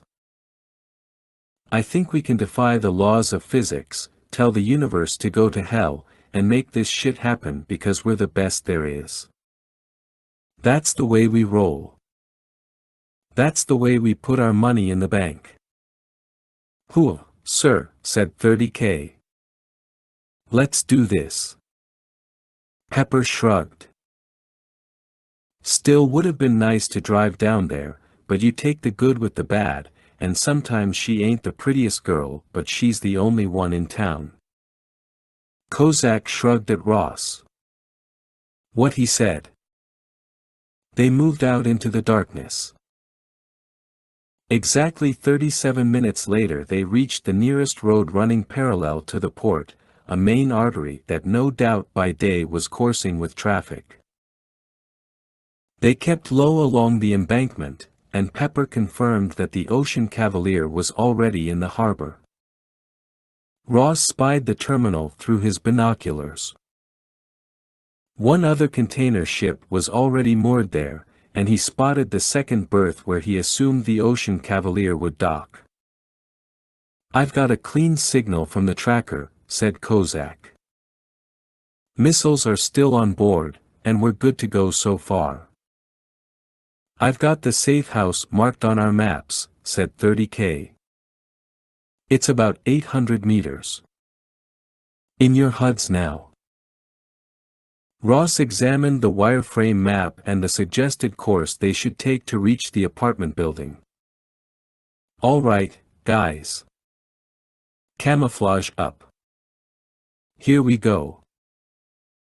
Given the early morning hour, the streets were mostly deserted, though any late-night pedestrian would have only seen a strange distortion in the air near several of the buildings. He would have attributed this to his lack of sleep or dust in his eyes, as alcohol was illegal in Yemen.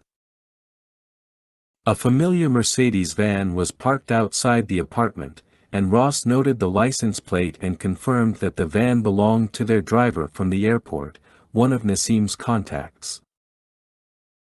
They reached the 9th-floor apartment, and before Ross had a chance to knock, the door swung open and the old man, who resembled Merlin, waved them soundlessly inside. "You never told us your name," Ross said. "I'm Oliver," he said with his crisp British accent. "And I've lived in this city for a very long time. This is my home, so please don't get my rug dirty. We'll do our best." Oliver waved them through a modestly appointed living room with a bookshelf that covered the entire wall and into a bedroom, where at the window stood an elaborate collection of tripods and telescopes, along with a computer station featuring 3 24-inch displays.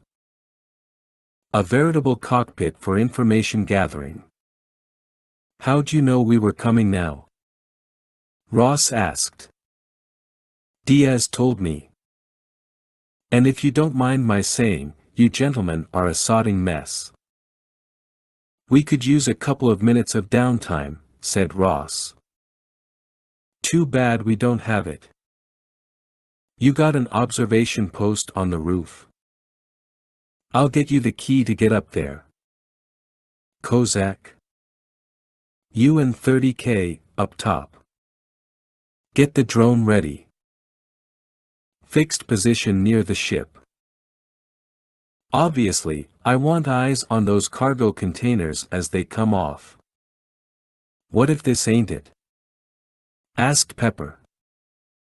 "What if this ain't even the port and the container just stays on board? Long-ass night all for nothing, huh?" "If this ain't it, then we keep going," said Ross. Pepper sighed. "I knew you were gonna say that. You think we're getting too old for this shit?" Pepper's eyes widened. "Hell, no, sir. I think we're just developing a better appreciation for the irony of the situation." Ross smiled tightly. "I agree. 50. While Kozak muttered to himself and worked the drone's remote, 30K scanned the well-lit terminal with his binoculars. The Ocean Cavalier had just slipped into her berth, and 30K's crosscom had just opened a new data window with specs on the terminal itself. 2 berths of 350 meters each and alongside depth of 16 meters. For 40-ton capacity post-Panamax gantry cranes available. Container yard covering 35 hectares and 2,500 ground slots to accommodate more than 10,000 TEUs, 20-foot equivalent units, an acronym for the standard capacity of an intermodal container, and 252 reefer outlets. 4,700 square meter container freight station, consolidation shed, offices, independent power station, desalination plant, workshops, and water treatment plant. All of that was well and good, he thought. But where the hell were they taking the missiles, if they were unloading them at all? "Okay, guys, showtime," said Kozak as the big cranes got to work, and the cargo containers began to come off the ship. 30K and Kozak were joined on the roof by Ross, Pepper and the old man Oliver, and Kozak sent the drone's video out to their crosscoms. "I guess I have to ask. There's a war going on, and port operations continue?" Ross said to Oliver. The old man looked amused. Of course. Everyone still wants to get paid. After about 20 minutes of the most boring footage known to mankind, with 30K forcing himself to keep his eyes open, Kozak broke the silence with a sudden and urgent, "There it is." Container 111320001 was lifted off the ship and transferred to the back of a tractor-trailer. The driver, a burly man at least 6'5", wearing a sleeveless t-shirt and heavily tattooed, spoke briefly with several workers on the dock, signed off on a few papers, then climbed in his cab and drove away. Kozak made sure to capture some excellent close-up images of the man, who didn't drive very far. Just 500 meters to the back of the container freight station, where he pulled directly into an unmarked warehouse. "Who owns that warehouse?" Ross asked Oliver. "I'll get that to you immediately." The old man headed to the stairwell door. "So maybe this is it," said Kozak. "The rockets are for the South Yemen movement, and the trail ends here." Oliver stopped and turned back. "No, the trail does not end here, sir. Hamid has nothing to do with what's happening in Yemen." "They've got you pretty dialed in, huh?" 30K asked. The old man took a step toward them. "Sir, I've been working for the CIA for over 30 years. Yes, I'm pretty dialed in, as you say." "I thought Nassim was our contact here, and you just worked for him," said Ross. "Nassim worked for me. Why do you people have such a problem with the truth?" Pepper asked. "Our business is finding the truth. We have no problem with that. We're actually rather good at it. Unfortunately, it's the people who make things rather complicated."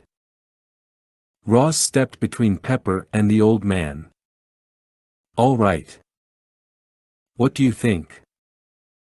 "They're waiting to move the missiles again. Ground, ship, or air, who knows, but if they wait, we wait." "Agreed. Pepper, get the second drone on that warehouse. They won't make a move without us knowing about it." "And I'll get you the information on that warehouse, though I suspect it won't matter much," said Oliver. 15 minutes later, Ross was down at Oliver's computer station and leaning over the old man's shoulder to scan the intel he'd gathered. The warehouse belonged to the Al Mansub Commercial Group and was part of their general shipping and storage operations that they provided to more than 30 client corporations. There was nothing obvious or immediate to indicate that the owners had ties to the FARC or Bidayat Jadida, and the link could simply involve a small collection of employees who had been bribed into looking the other way while they sat on a very special container until it was shipped out again. Kozak flew the drone dangerously close to the warehouse to report only 2 doors, no windows, and a few small vehicles parked outside, their tags run, registrations matched up to employees of Al Mansub. None of them fitting the description of the tractor-trailer driver who had picked up the container. Oliver let them crash on his recliner and sofa, and they rotated in pairs on watch, with Kozak and 30K volunteering for the first shift since the old guys needed their sleep.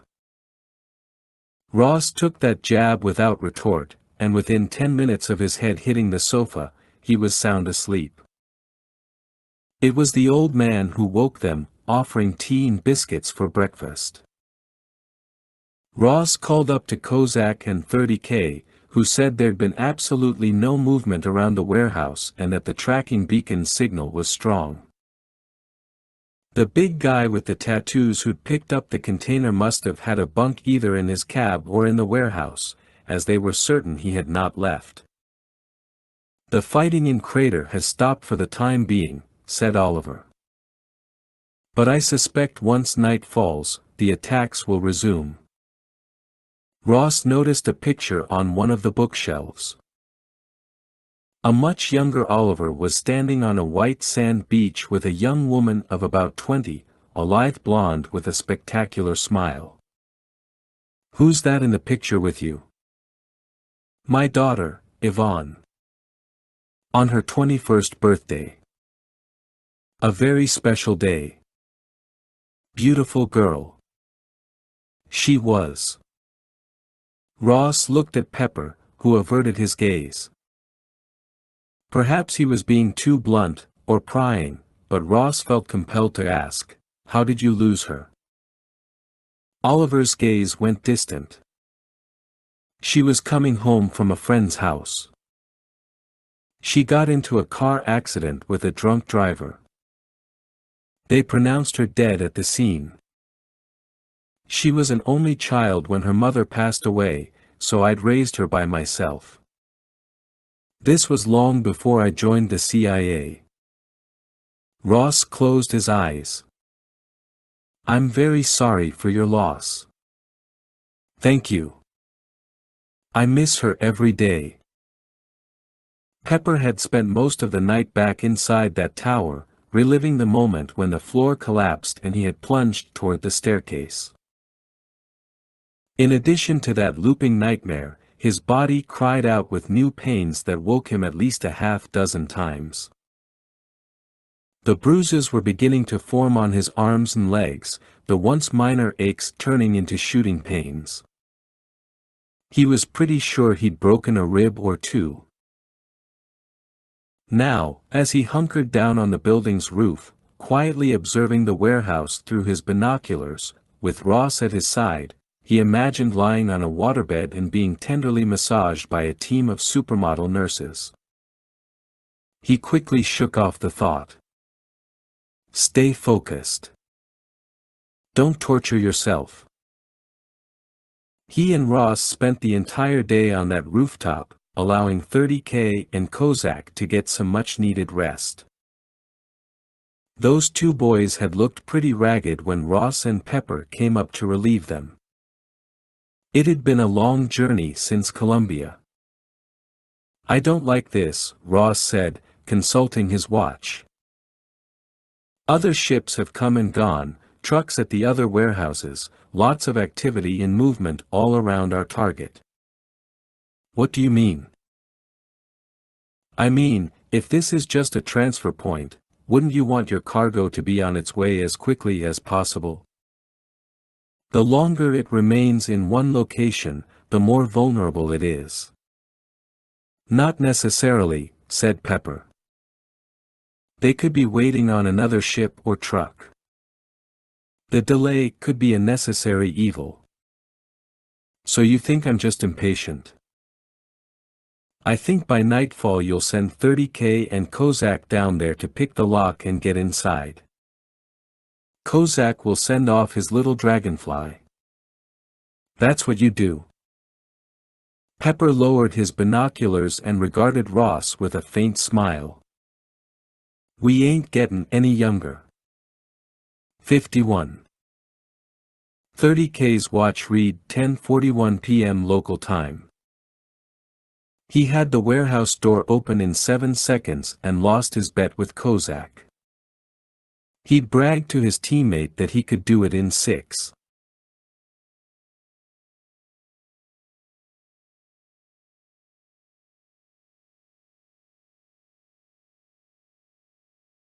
A second is a second, but at least the 6-pack of Terrapin Hopsecutioner craft beer he now owed his buddy wouldn't set him back very much.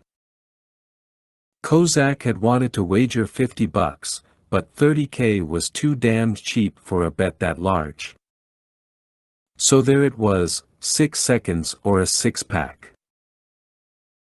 The warehouse was large enough to accommodate at least 4 tractor-trailers parked side by side, but they found only one with their cargo container still seated on the trailer.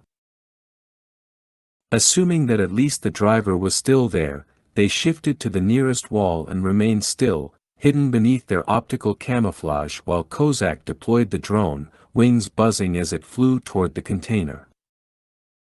Meanwhile, 30K surveyed the rest of the place. On shelves and stacked on at least 50 or more pallets were boxes with labels from the Abu Dhabi Tanker Company, Ethiopian Shipping Lines, Fuzhou Fishing Company, and Asaf Marine Services, among many others. Drums of fuel, lubricating oil, and marine chemicals filled nearly an entire wall near the loading dock at the rear. This was a busy warehouse, all right, which made the lack of activity for the past 24 hours all the more suspect. 30K, this is Ghost Lead. Sitrep.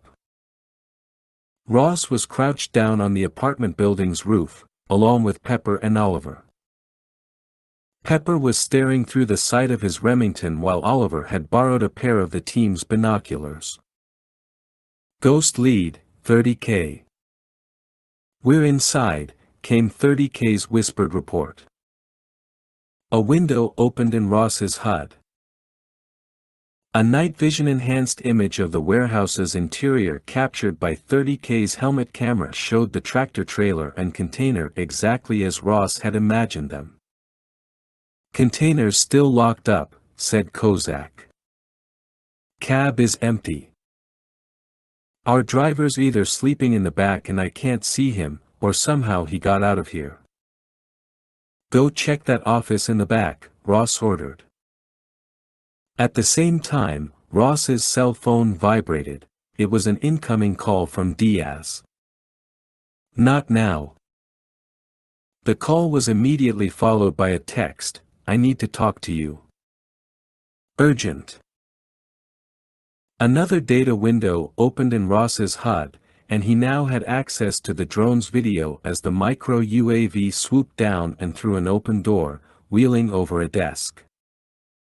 To find their driver lying on the floor with a foam cup still clutched in his hands. Holy shit, Captain, you seeing this? Asked Kozak. He looks dead. Ross's cell phone vibrated again, another text message from Diaz. We've questioned Takana all day. Accessed his email account. There's a chance the weapons exchange in Sudan was observed. Security may have been compromised. 30K, I need you inside that container, Ross cried. Do it now. Roger that. Kozak, I want to know what happened to that driver. Get over there and check him out. See if he's got an ID. On it. What's up, boss? Pepper asked. Remember how you said this might have been for nothing? Pepper's shoulders slumped. Can I take it back? Kozak charged through the warehouse, arrived at the tractor-trailer driver's feet, and began to examine him, searching his pockets and coming up empty. No ID on this guy. I don't see a cell phone around here. Maybe in the truck. No visible signs of trauma, no gunshot wounds, nothing, he told Ross. Died with the cup in his hands. Maybe he was poisoned. Kozak removed the cup and tucked it into his pack, then began snapping close-up photographs of the man. A coffee pot sat on the desk, the carafe half full, and Kozak reminded himself to grab a sample. He had just taken his third picture when 30K shouted from across the warehouse, Kozak. Get out right now. Run. 30K had cut the combination lock with his portable laser torch, had removed his safety glasses, and had swung open the heavy container door, which squeaked loudly on its rusting hinges. He'd turned and directed his flashlight into the container, which was empty, save for two things. Their tracking beacon, and a 9,600-pound Daewoo G25E forklift sitting askew in the container. The SAMs were gone. Transferred to another container. And once the crew had finished, they'd left the forklift behind, but the dumb shits hadn't tied it down. The forklift had shifted on its own, coaxed by the ship's pitch and roll. And he'd been wrong. There were 3 things inside the container. Their tracking beacon was now taped on top of 4 or 5 blocks of C4 rigged to a motion-activated detonator. The good news was that the forklift had blocked the path to the motion sensor receiver. However, 30K's flashlight had just energized a photovoltaic cell, probably a jerry-rigged nightlight from one of the ship's sea cabins, that had cranked up some kind of blinking backup timer. 30K didn't get an exact count of those blocks of explosives. He'd already gone into fight or flight mode, deciding in that millisecond that yes, holy shit, it was flight time. Get out. Ross was hollering for a sitrep over the radio as 30K bounded for the side door, then slowed, whipped back, spotted Kozak. Come on, buddy. Come on. 30K's eyes were literally tearing at that moment, and his voice was cracking. He could tell Kozak was already scared out of his mind, but that was okay. If they were going to survive, and that was already doubtful, they needed an inhuman effort. By the time Kozak reached the door and 30K was about to turn back, toward the end of the pier and the water beyond, the explosion came like 1,000 lightning strikes and 1,000 crashes of thunder all at the same time, his hearing suddenly gone, the night sky turning white. Even though the mass of the 5-ton forklift absorbed and deflected nearly half of the blast pressure, 30K's frame was struck by a tremendous force that launched him like a wiffle ball into the air and across the pier, the wind whipping so hard that it blinded him.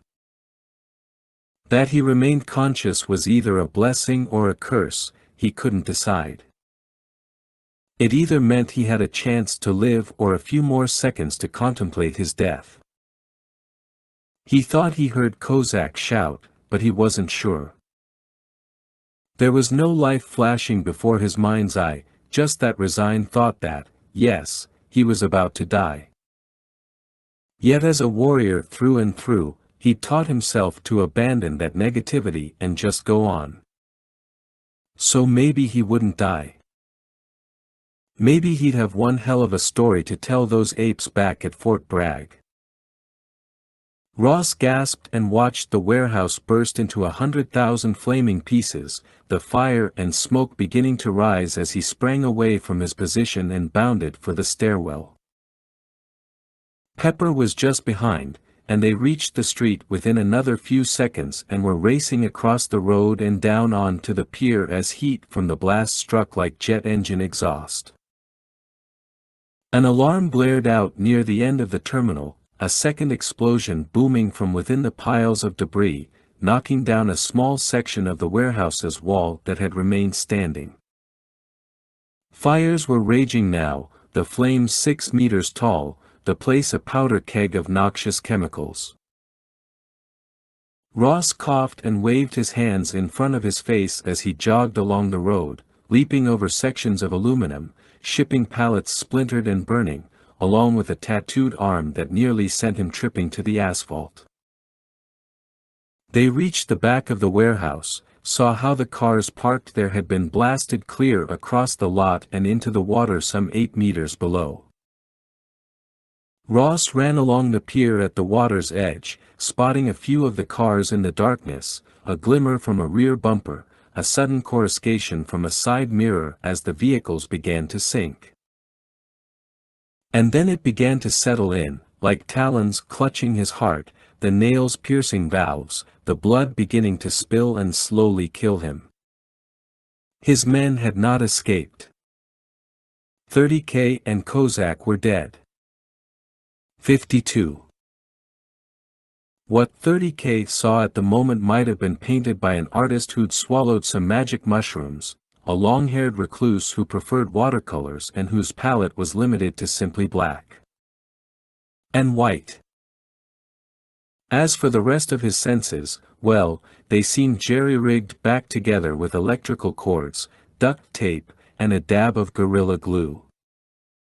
30K blinked. He blinked again. A baritone hum rang in his ears. The sky was a tarpaulin of black with thin gray scratch marks, as though from a cat, and the water, which he felt now on his neck, was like a warm and salty soup. He could finally taste the waves and began to wince and spit. And then, slowly, his vision returned, the pier growing distinct, the men gaping at him from above in their fatigues and helmets, their mouths working, their words garbled against the hum. He began to paddle forward, marveling over the fact that his arms and legs still worked. He craned his head and screamed, "Kozak! Kozak!"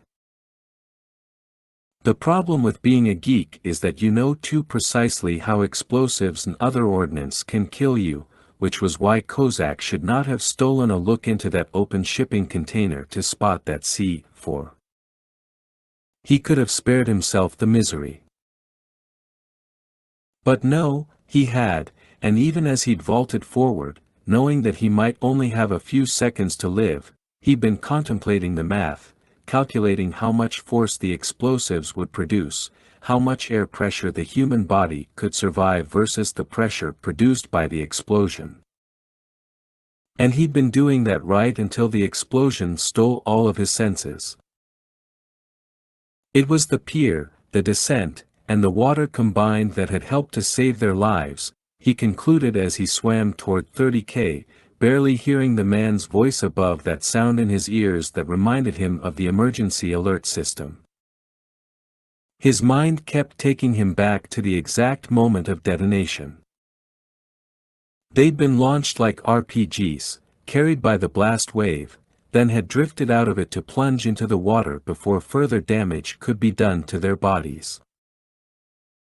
Had they not been adjacent to the pier, Kozak speculated that they would probably be dead, the pressure, debris turned to shrapnel, and the fires all vying with one another to kill them. There might also be an easier explanation. The monks back at St. Tikhon's would simply call it a miracle and stop there. No need to calculate God's will. Kozak sighed as he thought about how they'd tell his mother of his death. The dreaded car, the men in uniforms getting out, she back in the kitchen of the restaurant, coming to the front door, dropping the spatula in her hand. Ross and Pepper were hollering and pointing for them to swim toward an adjoining dock, where several ladders led down to the water, allowing smaller craft to berth. Kozak saw the ladders and came up alongside 30K, who was talking to him, but again, Kozak could barely hear a word. They reached the ladders and shakily ascended. Not 2 breaths after they crawled onto the pier, Oliver was there with his van, and Ross and Pepper helped them inside. Despite the warm air, Kozak was shaking like the misfiring engine of his first car, a 1987 Mustang GT, and he realized that all this shuddering was not from the cold. He'd had some close calls as a ghost, but never anything like this. 30K glanced at him, mouthed some curses, then held up his fist. Kozak banged fists, then threw back his head and began to chuckle, softly at first, then at the top of his lungs, laughing like a madman, all the stress coming out. And 30K was right there, joining him. 53. They arranged to have the weapons transferred to another container, either in Massawa or while en route to Aden, Mitchell told Ross via a video call. They searched the boxes and found our beacon. We think they poisoned their driver, too. Any ID on him? Nothing so far. But I'm afraid the weapons could be anywhere now. I'm sorry, Captain. Time to come home. Every muscle tensed, the blood feeling as though it had ceased running through Ross's veins. He knew if he spoke now, argued in any way, he'd regret it. The Major was right. Or was he? There was something gnawing at Ross, something about that driver that had been strangely familiar, but he'd been unable to make the connection. And there was a connection. There had to be, otherwise the feeling wouldn't persist. I understand, sir. However, we've still got some skirmishes in the city. Once we think it's safe enough, we'll have Oliver get us back to the airport, if you could send us a ride back. Roger that. And, sir, what about the cocaine we tagged in Tobruk? Second team find anything? Believe it or not, it's still sitting there in that warehouse. They know they're being watched, and they don't want to reveal more of their shipping route. They'll move it, but they'll send it someplace else, maybe even back to Colombia. I wonder if Takana gave us up at the airport. I shouldn't have let him do all the talking. Honestly, Ross, I would have made the same call, and I don't think he did, not with his family at stake. They had observers and something spooked them. Don't beat yourself up over it. Roger that, sir. I'll contact you once your evac is en route. Thank you, sir. Ross slammed shut his notebook computer, shifted across Oliver's living room, and went to the window, where below the emergency crews scrambled to put out the warehouse fire. The F-word escaped his lips 3 times as Pepper reached his side. It's okay, sir, we did our best. We can walk away feeling confident about that. Ross turned back toward the sofa, where 30K and Kozak were seated and sipping warm tea, their eyes bloodshot, faces ashen. They'd nearly shaken hands with the Reaper, and so had Pepper. And for what? To walk away after coming this far? Balling his hands into fists, Ross faced Pepper and said, Mitchell's cutting me some slack now, but they'll hang me when we get back. Pepper took a deep breath. You mind if I speak bluntly? Ross couldn't help the sarcasm in his tone. Permission granted. I get what you're feeling. First big op. New guy. Not even from the army. Trying to prove something. You want it all to go down by the numbers, but with us, it never does. It's sloppy work. That's why we get it. Always loose ends. We try to put out fires before they start, but while we're doing that, some asshole is playing with gasoline right behind us. But what am I saying? You were a SEAL. You know the drill. They won't hang you. A chill suddenly woke at the base of Ross's neck. What did you say? Pepper shrugged.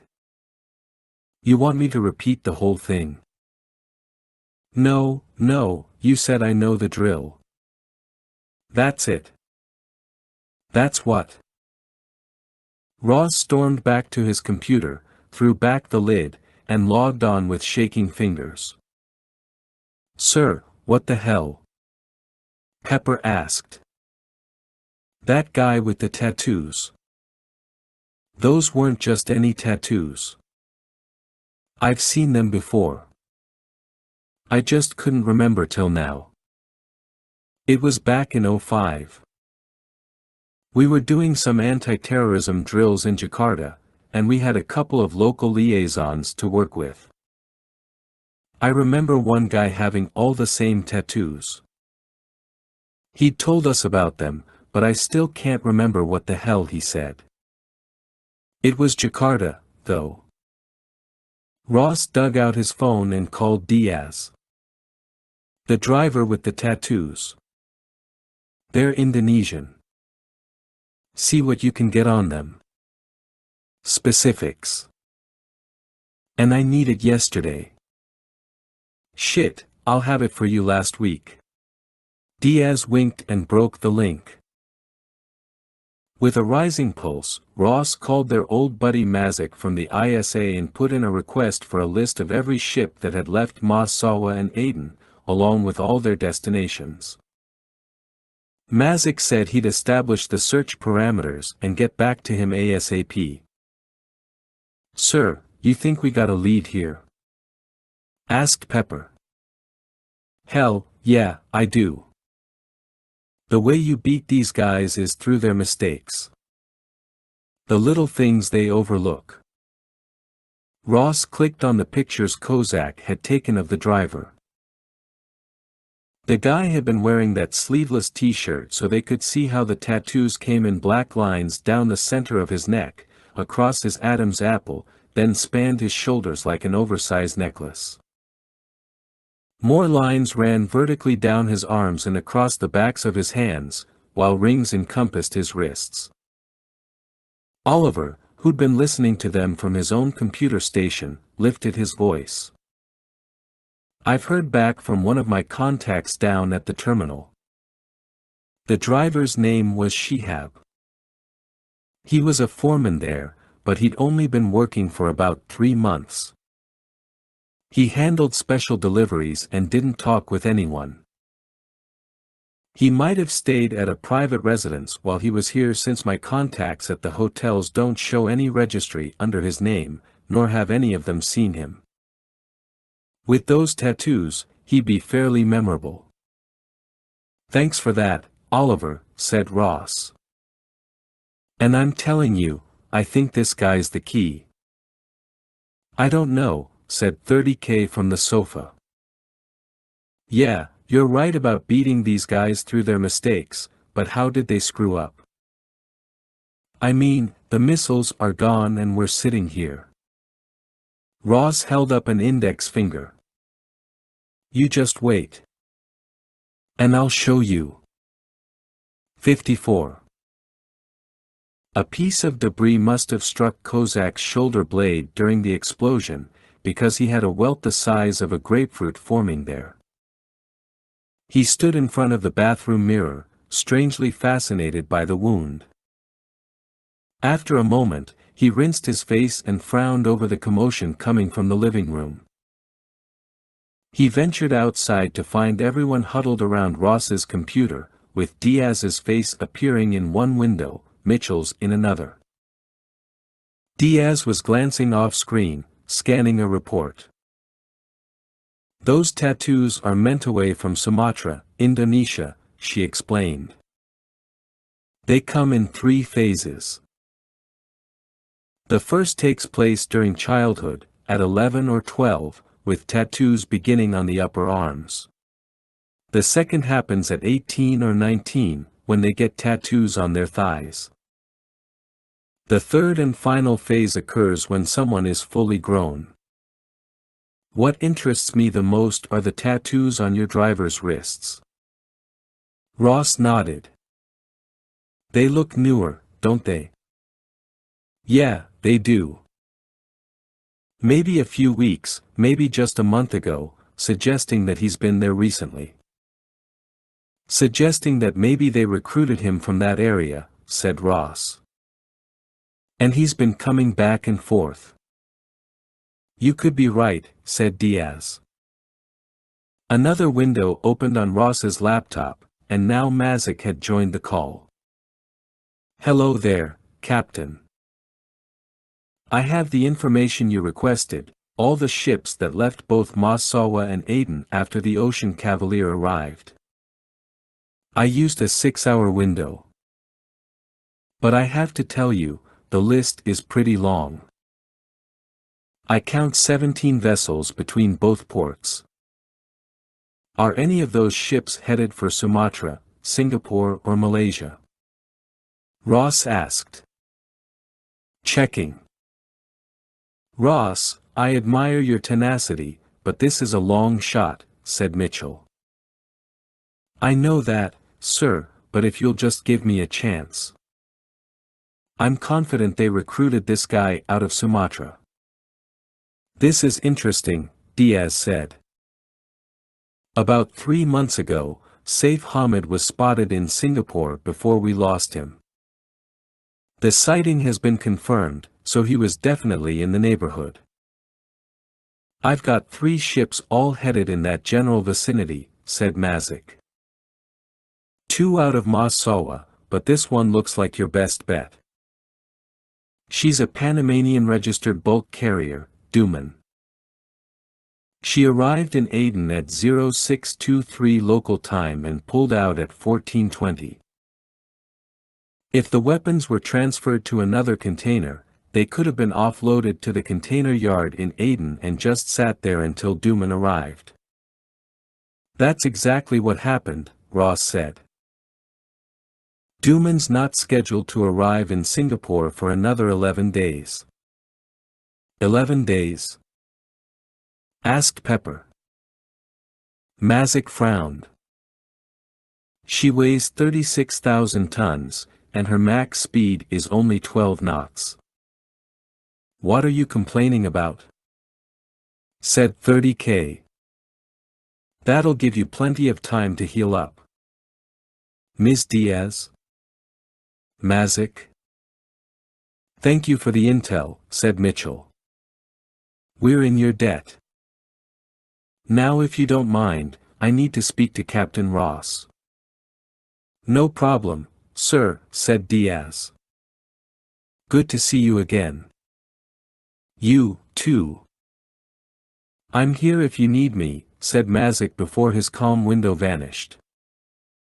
Mitchell waited a moment, then cleared his throat. Captain, you might be onto something, but I have to say. I've still got a lot of reservations. Let me gather a little more intel, and I'll get back to you. In the meantime, your evac is still on the way. Thank you, sir, said Ross. We look forward to hearing from you soon. He ended the link and glanced up at Kozak. We're not walking away. Kozak sighed with relief. Hell, no, sir. The next morning Ross and the others were driven to the airport by Oliver. Before they boarded the Gulfstream jet that Mitchell had sent for them, they said their goodbyes to the old man, who pulled Ross aside. You lost someone close to you, which is why you asked about my daughter. The pain is who you are. Ross would not allow the burning sensation behind his eyes to go any further. He nodded and hurried away. By the time the jet left the ground, Ross had learned that Mitchell had put in a request with the Navy to have one of their littoral combat ships, LCS, intercept and shadow the Duman from just over the horizon. Are we still on mission? He asked the major, who stared back at him from a window on Ross's laptop. A smile nicked the corners of Mitchell's mouth. What do you think? 55. 10 days later, on a moonlit night at 1930 hours, Ross and his men were shielding their eyes from the rotor wash of a CH-53C Stallion heavy-lift transport helicopter landing at Paya Lebar Air Base in eastern Singapore. The base was used by many flying units of the U.S. Navy and Air Force as a refueling stopover and staging post/transit point, and it was also the permanent home of the 497th Combat Training Squadron, which provided operational and logistical support to U.S. Air Force fighters currently training with the Republic of Singapore Air Force. The Sea Stallion was operated by a crew of 4, pilot, co-pilot, crew chief, and an aerial observer, but it was the crew chief who waved them inside while he and the observer supervised the loading of a crate the size of a Volkswagen Beetle up the chopper's rear ramp. "What the hell you got in the box?" the chief asked Ross, once they were underway and wearing their headphones and mics. "That's classified," Ross said. "But I'll tell you one thing, it makes a lot of noise when it's angry." Ross wiggled his eyebrows and smiled. Once they'd learned that Dooman was, indeed, heading toward Singapore, Ross had a sneaking suspicion that the weapon's final destination was close, and with that in mind, he'd requested from Mitchell a few of the team's more offensive tools, one of them particularly large. But that wouldn't be a problem since there'd be plenty of room to store it on the LCS.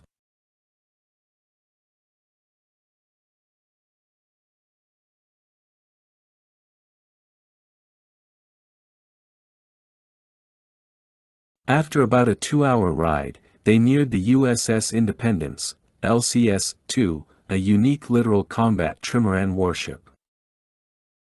Her most recognizable physical feature was an elongated narrow bow with 3 parallel hulls that inspired the crew to call her a Klingon warship.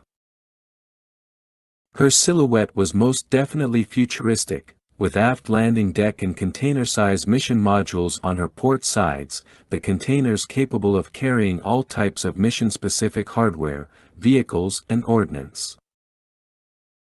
Littoral meant that she spent most of her time near the shoreline, and she was the perfect vessel to hunt a ship like Dooman in these waters. Independence's skipper, Commander Troy Ladd Wagner, Gold Team, was, Ross imagined, settling into his starboard bridge chair and sighting along the ship's bow, which reminded Ross of a cigar boat. Driving a 418-foot LCS at 30 knots in 20 feet of water was no easy task, Ross knew, but add to that the 36 fishing boats directly in his path, and Ross figured that Wagner was not having a great night. The pilot had told Ross that the Malaccan Strait fishing fleet was an issue whenever air ops were carried out during east-west prevailing winds that required Independence to travel at right angles to the main shipping channel. They were 4 minutes out now and on final approach. The pilot confessed that their landing would be close. If they didn't set down exactly on time, they would have to abort, be put in a holding pattern, then sent around for another pass, once Wagner repositioned the LCS to avoid the fishing fleet. If Ross were that skipper, he would be wondering why some special forces prima donnas from the army had taken so long to get there. A SEAL operation would have transited aboard 3 minutes early and with half as much equipment. Thankfully, the landing went off without a hitch, and within 10 minutes Ross was standing in the LCS's narrow wardroom, speaking with the skipper himself. "My apologies, sir. I know our timing wasn't the greatest. I saw all those fishing boats up ahead. It was getting dicier by the minute." "Nonsense, I welcomed the opportunity to live up to our motto, Libertas per laborum audentium, independence through bold action." "I appreciate that, sir." Wagner was at least 6 feet tall, graying, and nearly bald. His faded blue eyes had telltale crow's feet from squinting directly into far too many sunrises and sunsets. He hadn't escaped from becoming a little chunky from a combination of good Navy chow and living a confined life aboard ship. Now my XO tells me that 5 or 6 years ago he transported a SEAL team run by a guy named Andrew Ross. Any relation? That would be me, sir. Really? I find that strange. What the hell did you do to get fed to the army? Ross chuckled. Well, they told me the group for specialized tactics is the wave of the future, so I figured I'd give it a try. And how's that working out for you? The hardest part was getting used to being called Captain. For the first few weeks I kept looking around to see who my guys were talking to. "Well, we'll forgive you for leaving us too soon. Thank you again. All right, let's get down to it then. We've put our fire scout over Dooman for the past 3 nights. She's tracking right down the channel, and we haven't heard her request a pilot to enter any port. If her skipper is familiar with his destination, he might not even need the services of a local pilot." The C version Fire Scout unmanned aerial vehicle was equipped with a sensor ball turret that carried electro-optics, IR cameras, and a laser rangefinder. The robot chopper operated over a line of sight to a distance of 172 miles and had an endurance of 14 hours at cruising speed of 110 knots. Independence could comfortably shadow the Dooman from 100 miles away without fear of counter-detection. "I'm alternating my 2 Seahawks on standby every night. The crew will sleep on board," said Wagner. "In addition, we have a platoon of Fleet Anti-Terrorism Marines out of Manama, Bahrain, on board. The Chief of Naval Operations ordered the 3rd Fleet Anti-Terrorism Security Battalion to place them under your command. I'll introduce you to their CO." "That's excellent," Ross replied. "And if you've got the time, why don't we head down to the hangar deck, and you can meet the 5th member of my team. I take it you keep him in that giant crate?" Ross nodded. "He seems to like it in there." 56. Later in the evening, word reached Ross that Dooman had left the shipping channel and was heading toward the northern entrance to the Rupat Strait, which detoured around the western side of Rupat Island before again merging with the Strait of Malacca. The following evening, a helo had lifted off from the island and was heading toward the container ship. "That looks suspicious enough to me," Wagner told Ross. "Roger that. We need to reconnoiter that island. We'll get you there. In the meantime, we'll have Hire work things out with the Sumatran government so you boys don't get a ticket for trespassing." Wagner grinned and winked. Ross and the others quickly familiarized themselves with the area and worked out a hasty reconnaissance mission with Wagner and Mitchell, along with intel updates from Mazik. Rupat was a circular island lying 3 miles off the eastern coast of Sumatra, in the Riau province of Indonesia. The island was swampy and sparsely populated, with only one primary settlement, Bacapanjang, on the southwestern coast. A few primitive villages of thatched roof huts, along with some rickety piers and a small fishing boat rental place, were up on the northern coast. Just up the beach from them stood the more modern Tanjung Medang Lighthouse, an impressive 171-foot tall tower with lantern and gallery, along with keepers' huts on the small cape. Every 10 seconds a brilliant white flash marked the narrower section of the strait. Most of the island's tropical wet interior was too difficult to explore and still belonged to the insects and wildlife. Seasonal floods made farming all but impossible, save for some rice paddies in the south. With a diameter of just 30 miles, Rupat was a mere blip on the map, and Ross had never heard of the island until now. The Malaysian government planned to build a bridge from Malacca to Rupat and on to Dumai, the Malacca Strait Bridge.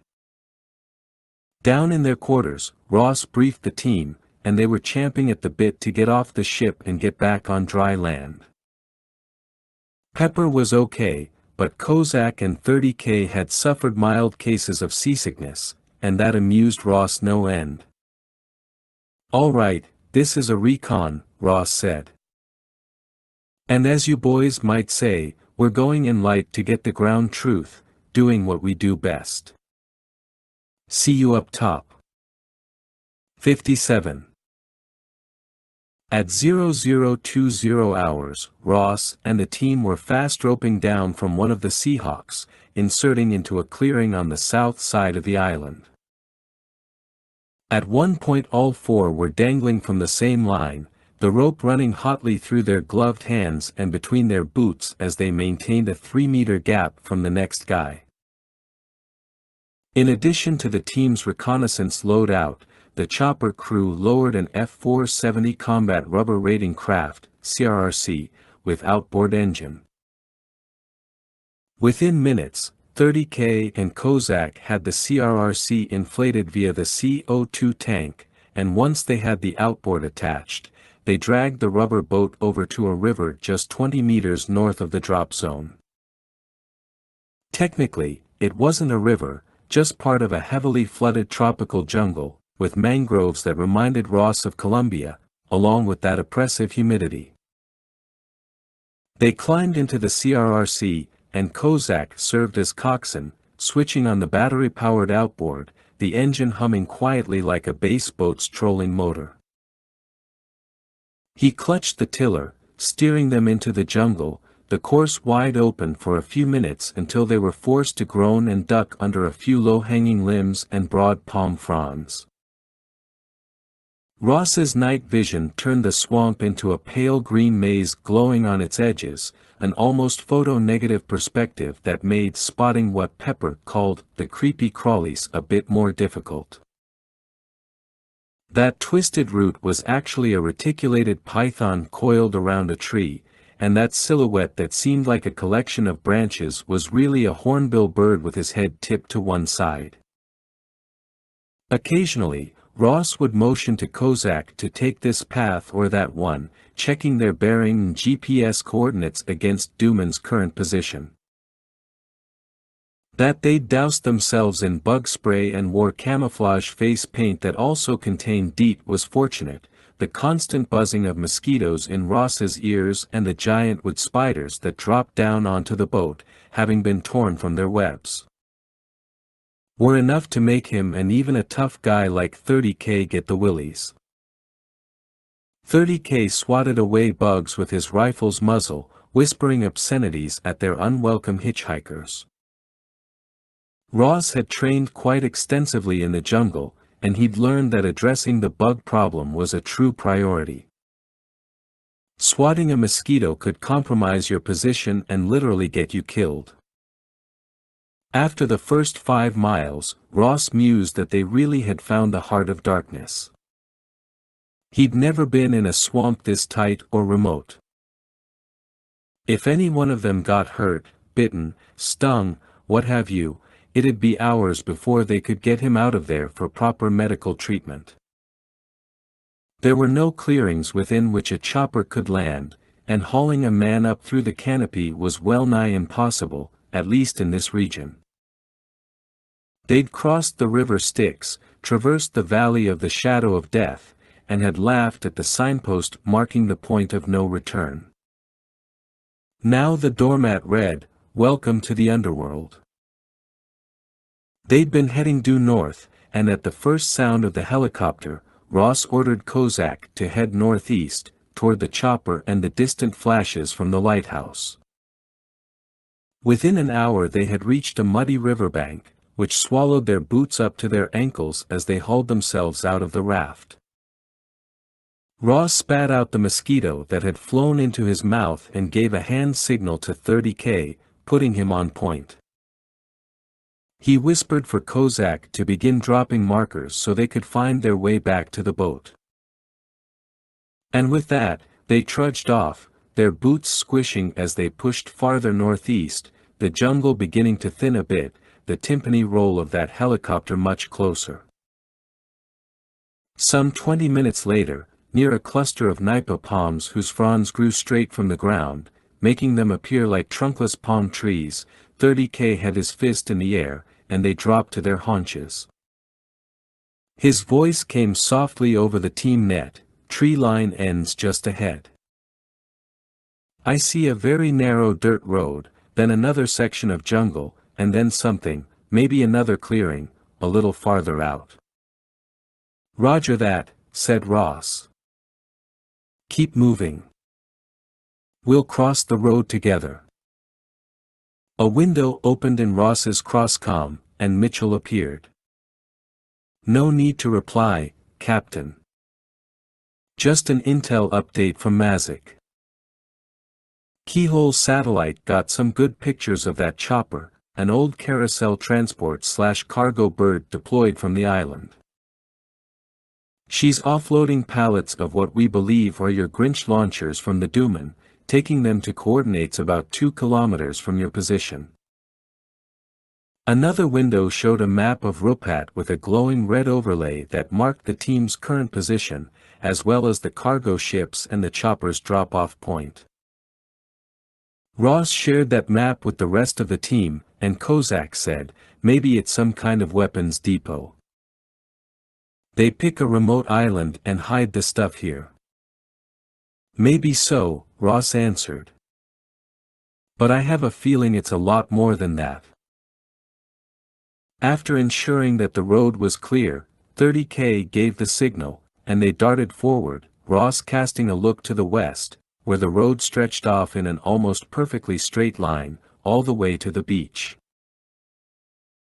Just ahead, the second patch of jungle was noticeably thinner, the ground much firmer, and they made good time, weaving around the giant palms, ducking and turning, covering ground twice as fast as they had before, until 30K tripped and crashed onto his stomach. Holy shit, bro, you alright? Stage whispered Kozak. 30K rolled over and sat up. What the hell was that? Ross came forward and got on his haunches, staring down in disbelief over the obstacle in 30K's path, railroad tracks. They'd been constructed just within the tree line and wove out to the next clearing. As far as Ross could tell, they kept going, extending much farther north, and the beauty of their placement made them difficult if not impossible to see on a satellite photograph, if you didn't know what you were looking for. They curved while in the clearing, then vanished again, the pattern haphazard, irregular. Look at these ties and spikes, said Kozak. They're new. These tracks were just put in here. Why the hell do they need a train running along the coastline? Asked Pepper. 30K, you alright? Ross asked. Yeah, I guess I should have been looking out for Fenji railroad tracks in the middle of the jungle. Ross snorted. Yeah, and if they've got railroad tracks, then they've got an engine, said Ross. Wonder why. 5 minutes later they reached the next clearing, and from there, crouched down at the edge, Ross marked a line of 4 lean-tos heavily camouflaged with more fronds. Beneath each one, perfectly hidden from satellites and other prying eyes, was a boxy APC, which Ross photographed and uploaded for identification. This is Ghost Lead. Hold up, he ordered the others. Barely 30 seconds later, the photos and schematics flashed across Ross's HUD, Puma M26-15 armored personnel carrier with mine and IED protection. Its main users were military, police, and security companies during peacekeeping operations. They were manufactured by OTT Technologies, a South African defense contractor. Contacts, said 30K. For just behind the lean-tos. Probably guards for the APCs. Sir, check it out, said Pepper, pointing to their left, where the railroad tracks broke free of the trees. Ross zoomed in with his night vision lens, and for a moment, he had to wipe his eyes, blink hard, then stare again, wanting to make sure that the image was real, that his lens wasn't out of focus, and that Hamid and his cronies had really gone this far. 58. Ross took point now, forging a path about 15 meters behind the railroad tracks until they came around the lean-tos and got a better look at the clearing, where the helicopter was lowering one of the pallets to a team of about 10 men below. Ross called for a halt, and they watched as these soldiers removed the crates from the pallets, stacking them on hand trucks to be rolled into a thatched roof hut identical to the ones present on the northern part of the island. Ross shifted his position to spy at least 10 more huts lying beneath the denser canopy, and beyond them, just visible through the maze of trees, was another surprise, a network of bunkers constructed of rectangular walls that formed a semicircular perimeter between the outpost, the final patch of jungle and the white sand beach beyond. "You believe this?" "They got Hescos," said 30K. "Weird thing is, even with the trenches they've dug, I don't see where they got enough dirt." A Hesco was a concertina manufactured by the Hesco Company, basically a cellular mesh framework with geotextile lining filled with dirt to create protective walls that were strong and structurally sound. They were used by the U.S. Army to build forward operating bases, FOBs, and other outposts all over the world. How these bastards had gotten their hands on them was another story. Then again, there was always a black market for everything. APCs. Hescos, surface-to-air missiles. And their deadliest weapon lying ahead, the one that Ross had just caught the barest glimpse of and still couldn't believe was there. He signaled the team to move out once more, and they came within 20 meters of the terrible confirmation that the Bidayat Jadida were importing much more than just shoulder-fired weapons. The real reason for the railroad tracks was undeniably clear. There, sitting at the edge of the clearing but still veiled from above by a natural awning of branches and broad-leafed fronds, was a diesel engine attached to a flatbed railcar. This would have been an unremarkable sight were it not for the Penguin 3 Malawian Kwacha's missile launch system custom fitted to that car, along with its 6 missile launch canister aimed skyward. Ross didn't need the analysts back home to help identify the weapon. He'd seen these 8-finned rockets before, their launch assemblies mounted to ships, and he'd watched videos of their test firing.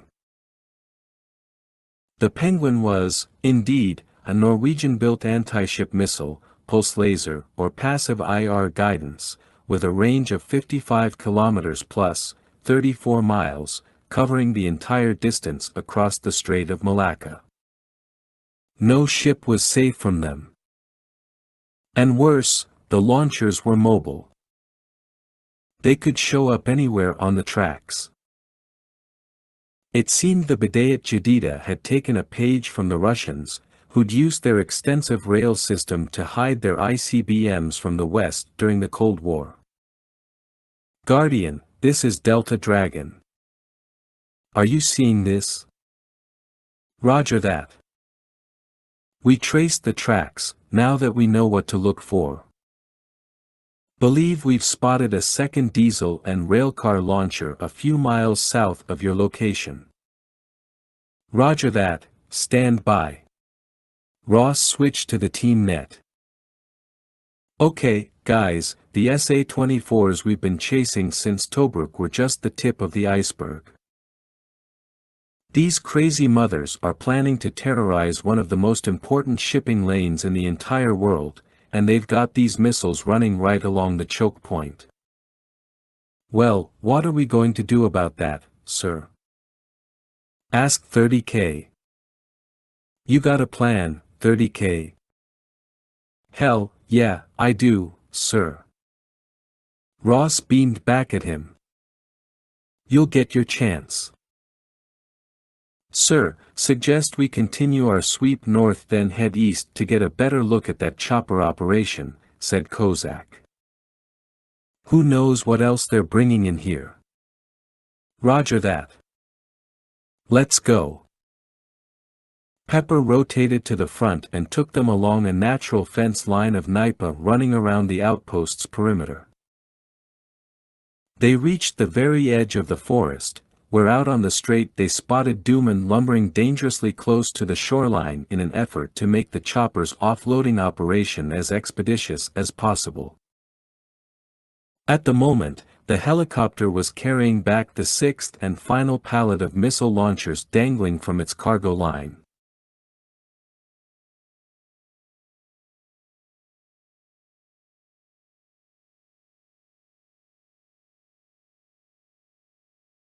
Argo line.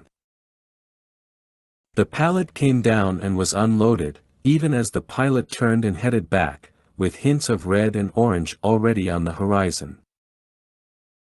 When the chopper was about halfway back to the ship, Kozak's voice broke over the radio, and he could barely contain himself.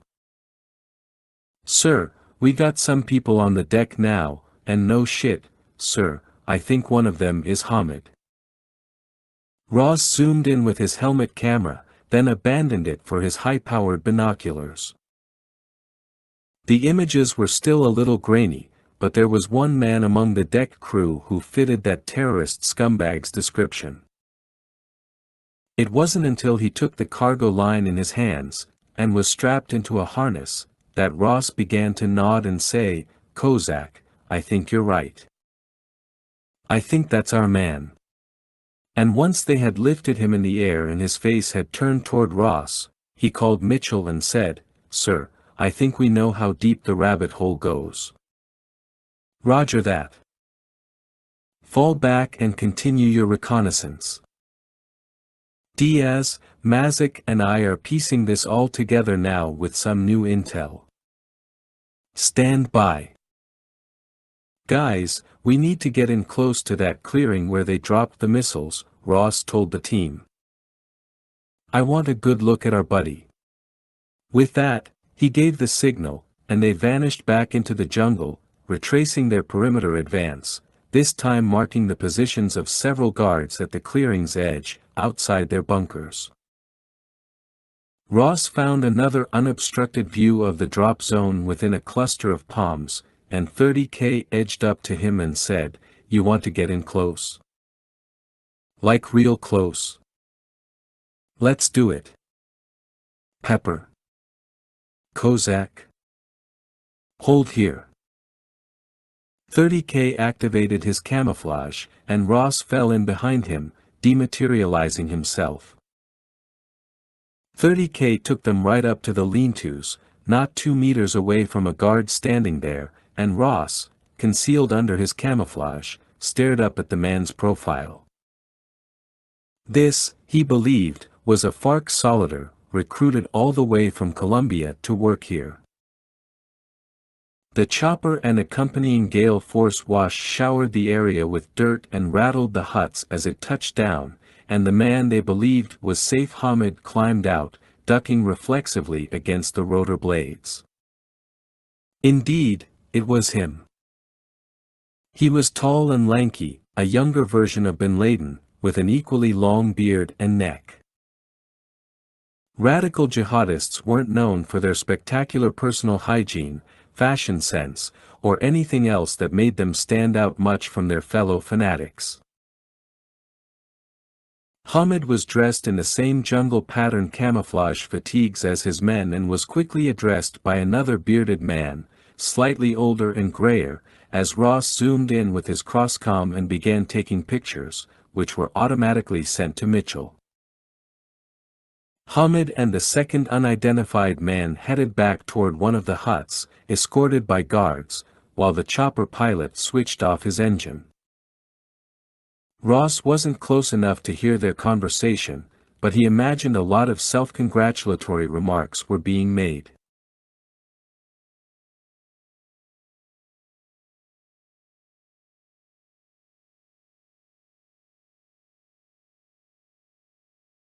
"Hello, you son of a bitch.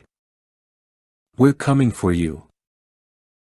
And we're bringing the blood, sweat and tears of all those innocent people you killed." "Delta Dragon, this is Guardian," called Mitchell. We've marked your positions. Fall back. I have another update. 59. Once Ross and 30K returned to the others, he ordered the team another 100 meters away from the outpost, then he re-established the link to Mitchell, who shared both the backstory and complex relationship Hamid had with his associates. The man talking with Hamid is a player we've been following for a long time now, Amir Bahar. He's the former spiritual leader of a Southeast Asian terrorist group known as Jama'a Islamiyah, and he used to buy pirated arms until his al-Qaeda funding dried up. He's formed an alliance with a group called the Jama'a Ansharat Tawhid, or JAT, to front his operation. Our sources close to him say his intent is to control the strait because he who controls the strait has the power to topple existing governments and restore Sharia law. He who controls the strait has the power to affect the world's oil supply, said Ross. Oh, I'm sure he understands that very well. Now Mazik tells me that shipments of arms and armaments between Norway and the South African Air Force have been pirated during transits around the Horn of Africa, which explains where these guys picked up some of their toys like those penguins you found. Okay, but what's in it for Bahar? Just more fighters. And how do the Colombians play into all this? Well, if you think about it, there aren't many places to hide heavy armament and large weapons caches in that region. Up until Bahar made contact with Hamid and the Bidayat Jadida, he was forced to hide his contraband in the holds of ships sympathetic to JAT, and we know this because we've intercepted a few of those ships. Hamid's base of operations on Rupat has solved his and Bahar's problems. Bahar has a secure place for his weapons cache safely hidden from satellites and our navy in Singapore, and Hamid has a strategically operational stronghold overlooking a narrow section of the strait. Plus he's got a propaganda tool to recruit new warriors. The FARC are employees of Hamid, trading partners, and a source of funding. However, if this plays out the way they want, South American oil would become much more valuable if the Middle East supply were disrupted, particularly Venezuelan oil, and it's a known fact that the FARC have had a relationship with that government. So what's their next move? Take out an oil tanker. We assume they'll begin by striking boats from the Malacca Strait Patrol, a security force staffed by personnel from Malaysia, Singapore, Indonesia, and Thailand. With the MSP weakened, they can go to town on the oil tankers. During his tenure as a SEAL, Ross had attended many presentations on how America had become the world's maritime police force, and he understood well how he and his team now fitted into the larger picture. Mitchell continued, increased risk in the strait will increase the price of oil, raise maritime insurance rates, and force some ships to find alternate, and expensive, routes to the Pacific. Under treaties with both Saudi Arabia and OPEC, securitizing oil is in our national interest. I understand, sir. U.S. Navy units operating in the Indian Ocean would, according to America's foreign policy, maintain the sea lines of communication, SLOC, for trade, logistics, and naval forces. Now, this policy also authorized the Group for Specialized Tactics to conduct as necessary reconnaissance and direct action operations that would secure that oil and keep those sea lines open. In sum and in layman's terms, the ghosts would have permission to blow the shit out of the entire outpost. And as Mitchell uttered the words, direct action mission, Ross sprang to his feet. Pepper snorted over the audacity of these sons of bitches. If they couldn't kill us on American soil like they had back on September 11th, they'd figured out the next best way to hurt us, by hitting us in the wallet. They wanted to convert all these small countries to their way of thinking and decide which oil tankers would be allowed through the choke point and which ones they'd destroy. They'd create some serious chaos before they all got martyred and sent to hell. Well, they had another thing coming. Pepper was on one knee just behind a pair of huts constructed on stilts, his camouflage activated, a sensor grenade in his right hand. The major wanted an exact troop count, and the ghosts would get that intel for him. With just the slightest toss, Pepper deployed the sensor beneath the hut, then he waited as his cross-comm rippled to life, the sensor picking up the hostile contacts and marking their exact number and locations inside those huts and those within a 0.25-kilometer hemisphere. At the same time, Ross, Kozak and 30K were doing likewise, all their data instantly compiled to give Mitchell a three-dimensional map of the battle space as well as the size and composition of their enemy. The images in Pepper's HUD showed the men inside the huts outlined in red and bowing in prayer. As Muslims, they prayed 5 times a day, a heck of a lot more than Pepper did, and if they had known how close the ghosts were, they'd have a lot more to pray about. Exploiting the moment, Pepper hauled ass across the clearing and reached the tangled web of palms. His ribs felt a lot better now, his breathing hardly as labored as it had been. He was back in the fight. Near the denser jungle along the south side of the camp, Ross discovered a Quonset hut draped in fronds. Stacked outside the rear door were empty boxes whose Spanish-language labels indicated they were medical supplies. Ross shifted through the undergrowth, freezing beneath his camouflage as the hut's front door opened and out stepped a familiar man, a man he'd seen outside the warehouses in Tobruk. Alfonso Valencia, the FARC leader with the medical background. What's more, another man accompanied him.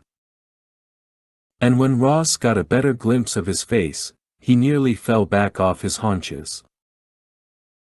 It was Delgado, the paramilitary operations officer for the CIA, better known as the little runt bastard who had deceived the team back in Colombia.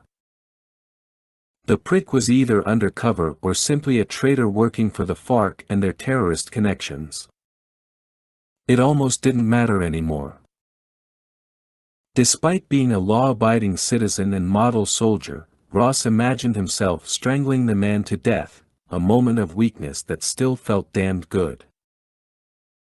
Shuddering off that thought, he captured Valencia and Delgado on video and immediately sent that file back to Mitchell.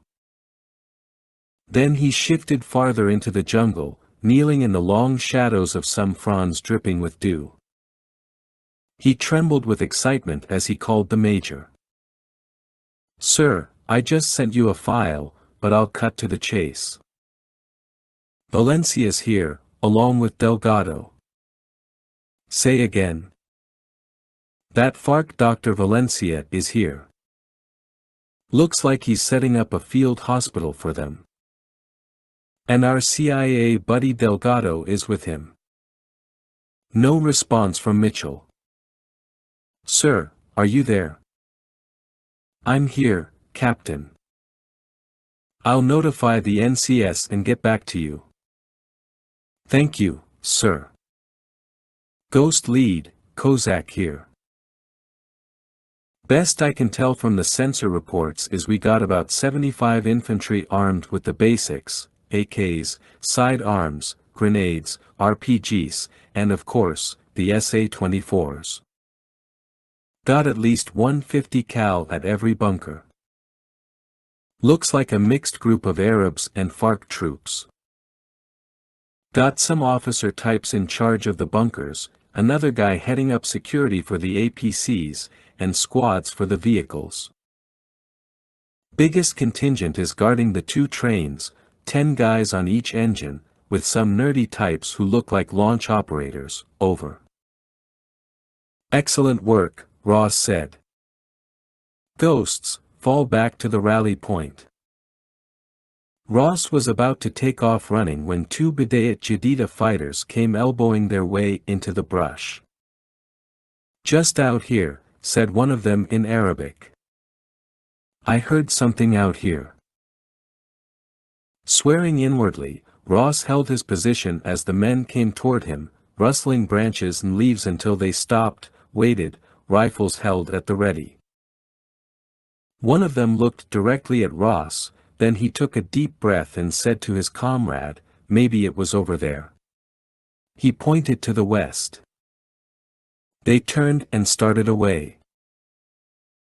Sweat was dripping from Ross's chin by the time he stood and got out of there, passing between two bunkers positioned about 10 meters apart, where a team of 4 men was setting up some claymores with trip wires. Great. More obstacles. 60. 30K reached the rally point at the CRRC first, switching off his active camouflage and sweeping the area to be sure he hadn't been followed. Then he dropped his pack and sat on it, keeping his stoner at the ready. He glanced up at the shafts of morning light filtering down through the canopy, gnats swarming in the beams, the humidity beginning to rise. The place was a sauna, all right, and by late afternoon he predicted heavy rains. Sometimes, when he had too much time to think, he'd take a hard look at his surroundings and wonder, is this where I'm going to die? Does it meet all my expectations? Or is it just some disgusting hellhole and I'm going to become another statistic whose name can't even be revealed? No, they weren't here for the glory, but he was, after all, a man, and a little recognition for laying down his life for his country wasn't such a bad thing, was it? He'd want his family to know that he'd fought and died for their freedom, and that his actions had been worth the sacrifice. He decided right then and there that he would not die here on this island. Nope. This place sucked. And there was still too much work to do, too many people to piss off. And one of them came hustling over, his green outline flickering like kryptonite in the hut. "Hey," said Pepper, shifting around a tree and reaching the boat. He placed his palms on his hips, leaned over, and took in long, slow breaths. "You okay, Grandpa?" "I'll kick your ass, punk. Any time, any place. Hey, how much C4 we got?" "You know what we got. This was a Recon. We came light, a block apiece. That won't do shit. We hitting them tonight?" Pepper shrugged. Kozak and Ross arrived, and the captain quickly gathered them around. "We've got 3 high-value targets here, and 1 wild card," he said. "No warning or ops order yet, but I'm betting the major's already working on it." Ross uploaded the intel photographs Mitchell had sent him of Bahar to the team's HUDs, and he gave them a capsule summary of the man's involvement. "And the wild card?" asked Kozak once Ross was finished. "Guess who?" Ross said. "Delgado?" 30K said, lifting his brows. "Yeah, he's here. Might be working for Valencia."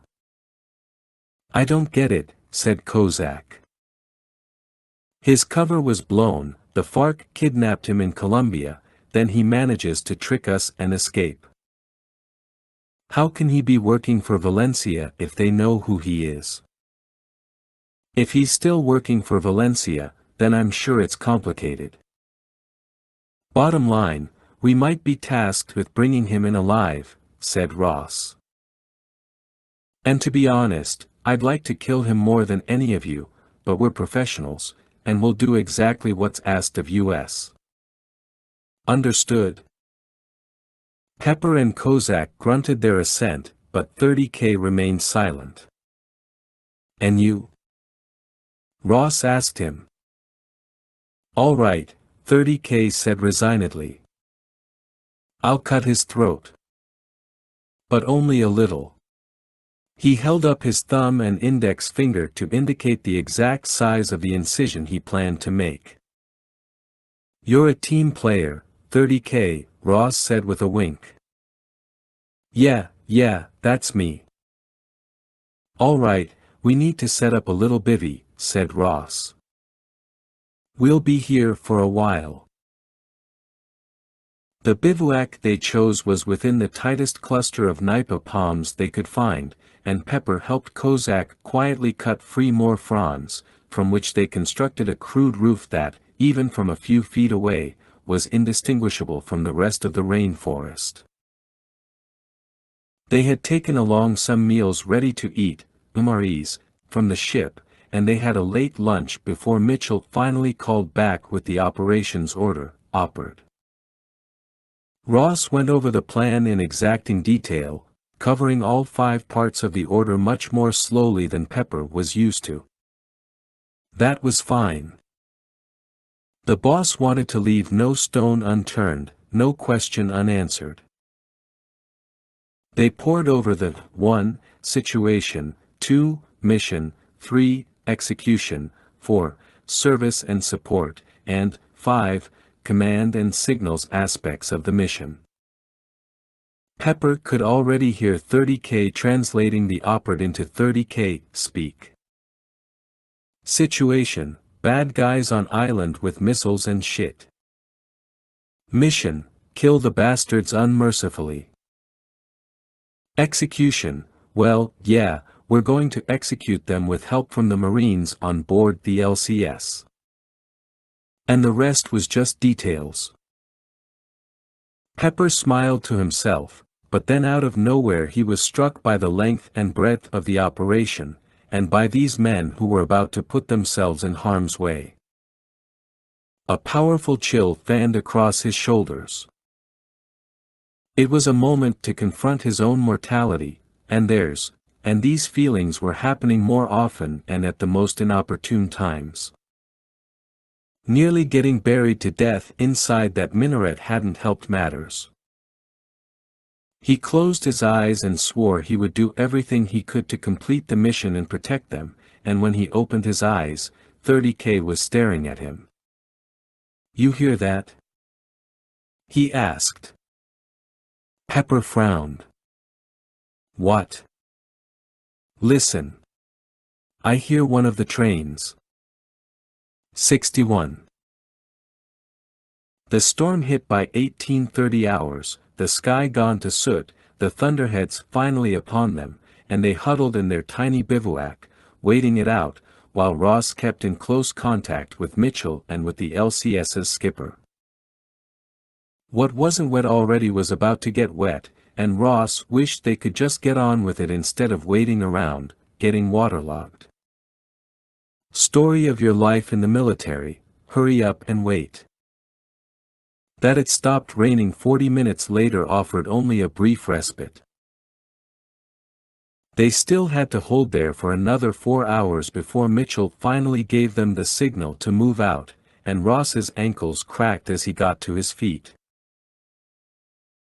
Pepper and Kozak headed off south along the railroad tracks, with Ross and 30K taking the northern route, each 2-man team tasked with reconnoitering the outpost one more time as 3 rigid-hull inflatable boats, ribs, carrying a Marine platoon of nearly 40 were deployed from the LCS. Ross noted immediately that the Penguin missile launcher they'd spotted earlier was no longer there and had been moved farther north, perhaps as far as 10 or 15 miles away, well out of their reach to conduct a demolition operation. And Mitchell called to confirm that the second diesel and launcher had been moved again as well. Hamid wasn't taking any chances with his most valuable weapons, keeping them rolling and well guarded, especially at night when he probably, and rightly, suspected he might be attacked. Wagner on board the LCS reported that no boats had approached or left the island, and no aircraft had been spotted on the Sea Giraffe radar, just the routine shipping traffic passing through the strait. He'd assured everyone that the system could detect small targets like sea skimmers, anti-radiation missiles, mortars, and even ribs from his position approximately 100 kilometers southeast of the island.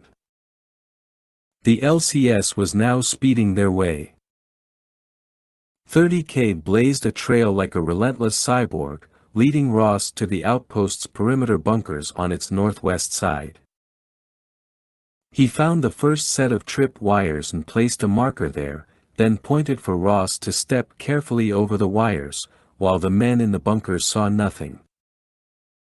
They advanced to the lean-tos where the APCs were parked, and once there, they glanced at each other and bit back their expletives. The trucks were gone. Ross reminded himself that 2 of those Pumas were the patrol variant, 6-man crew, fitted with a protected cupola with 360-degree traverse that carried either a 12.7 or 14.5 mm heavy machine gun. The other 2 APCs were the basic armored variant, carrying crews of 10 and fitted with 2 exterior-mounted light machine guns and 11 shooting ports so the crew could fire their personal weapons from within the vehicle. Ross strained to hear their engines in the distance, assuming they were on patrol, rolling up and down the island along the beach or on that narrow dirt road they'd crossed. Well, Plan A was shot to shit. Ross and 30K were supposed to place their blocks of C4 between the APCs and take them out the easy way. They moved inside the empty lean-tos, and Ross whispered into his boom mic, "Guardian, Delta Dragon. APCs are out and on patrol. We'll need the Seahawks to take them out." "Roger that, Delta Dragon." The LCS's 2 Seahawk helicopters were each armed with 8 AGM-114 Hellfire missiles, single 7.62 mm pintle-mounted machine guns, and equipped with an N/AAS-44 infrared laser detecting/ranging/tracking set. Despite the chopper's offensive capabilities, the ship's skipper and the Seahawk pilots and crew would not be thrilled by this news because while they could stand off and fire beyond the range of enemy surface-to-air missiles, they were also needed to provide close air support for Ross and his men. The Seahawks were tolerant to small arms fire and medium-caliber high-explosive projectiles, but Hamid and his troops did indeed possess those Grinch SA-24s, and any one of them could lift a launcher to his shoulder, get off a shot, and send one of the Seahawks exploding across the sky. 30K signaled to Ross. They would leave the lean-to now and head toward the forward bunkers past the tree line. Ross understood what 30K wanted to do now, and he nodded. If they couldn't blow up the APCs, they'd take out some bunkers for the Marines. That C4 was, after all, burning a hole in their pockets. The Eurocopter EC-275 carousel transport/cargo chopper sat in the dirt clearing where it had landed the morning before, after dropping off Hamid. At the edge of the clearing, facing the beach, sat 2 bunkers about 10 meters apart, each manned by 2 guards equipped with night vision goggles, NVGs. There were no men posted near the chopper itself, so if Kozak and Pepper made it past the bunkers, they were home free to plant their charges and withdraw toward the jungle behind the bird. Kozak reminded himself that this was a no-brainer, nothing to be worried about. Create a diversion. Cut off your enemy's lines of escape. Celebrate with beer and rock and roll. All in a night's work. What could possibly go wrong? Shit. He shouldn't have considered that question. They each clutched a block of C4 with remote detonator, but damn, from their position they had no choice but to move in the wide open, right between the bunkers to reach the chopper. Active camouflage or not, this was pucker-up time. Pepper signaled that he would go first. Hell, yeah, he would. No argument from Kozak. Taking long, deliberate strides, Pepper advanced several meters, then stopped and crouched down, allowing his camouflage to catch up with the surroundings. The NVGs warned by the guards would make it even more difficult to spot Pepper, but he remained vigilant, his footfalls light, his movements slow and practiced. By the time he reached the helicopter, Kozak gasped. He'd been holding his breath the entire time. Pepper, whose outline stood in sharp juxtaposition in Kozak's HUD, waved him over. Walk and stop. Walk and stop. Swift and silent. Once he was between both bunkers, Kozak stole a look to the left, a look to the right. The guards were just sitting there, one of them cleaning his .50 caliber machine gun, the other staring out across the strait. At the other bunker, practically the same thing.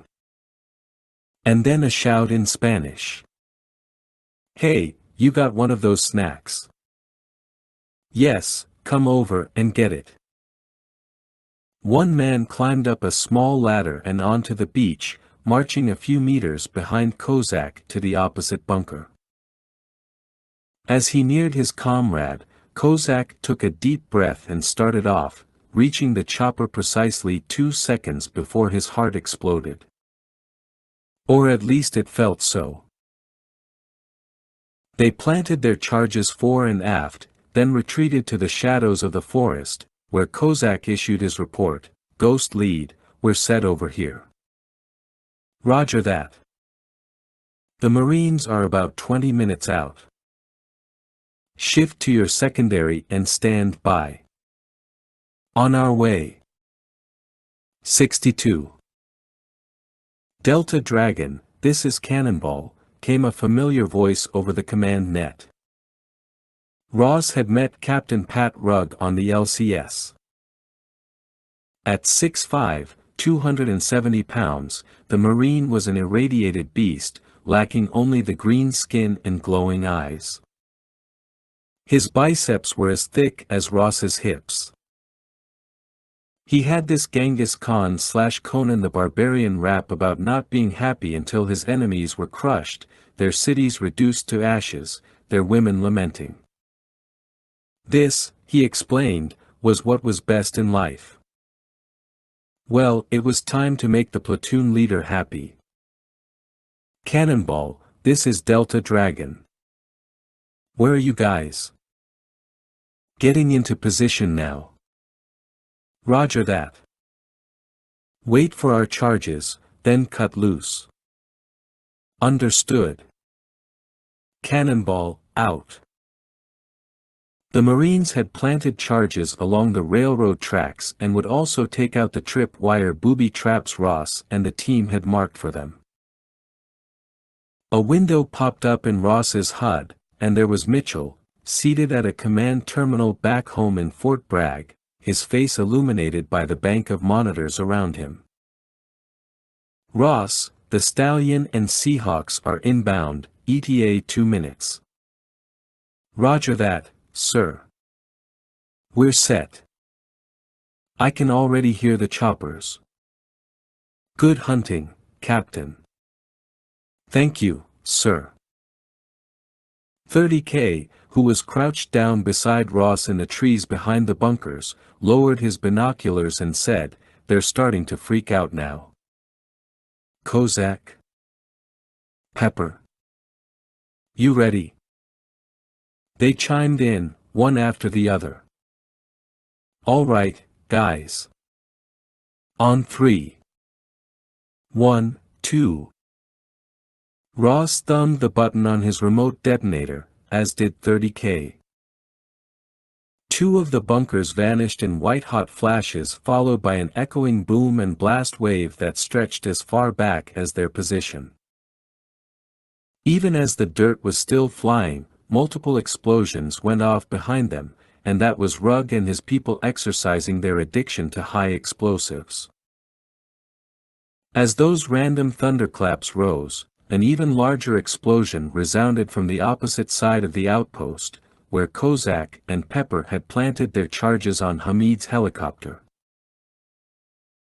Not a gasp after those fires lifted into the air, the remaining men in the perimeter bunkers turned their machine gun fire skyward, tracer rounds gleaming like laser fire and reaching out toward the approaching Seahawks.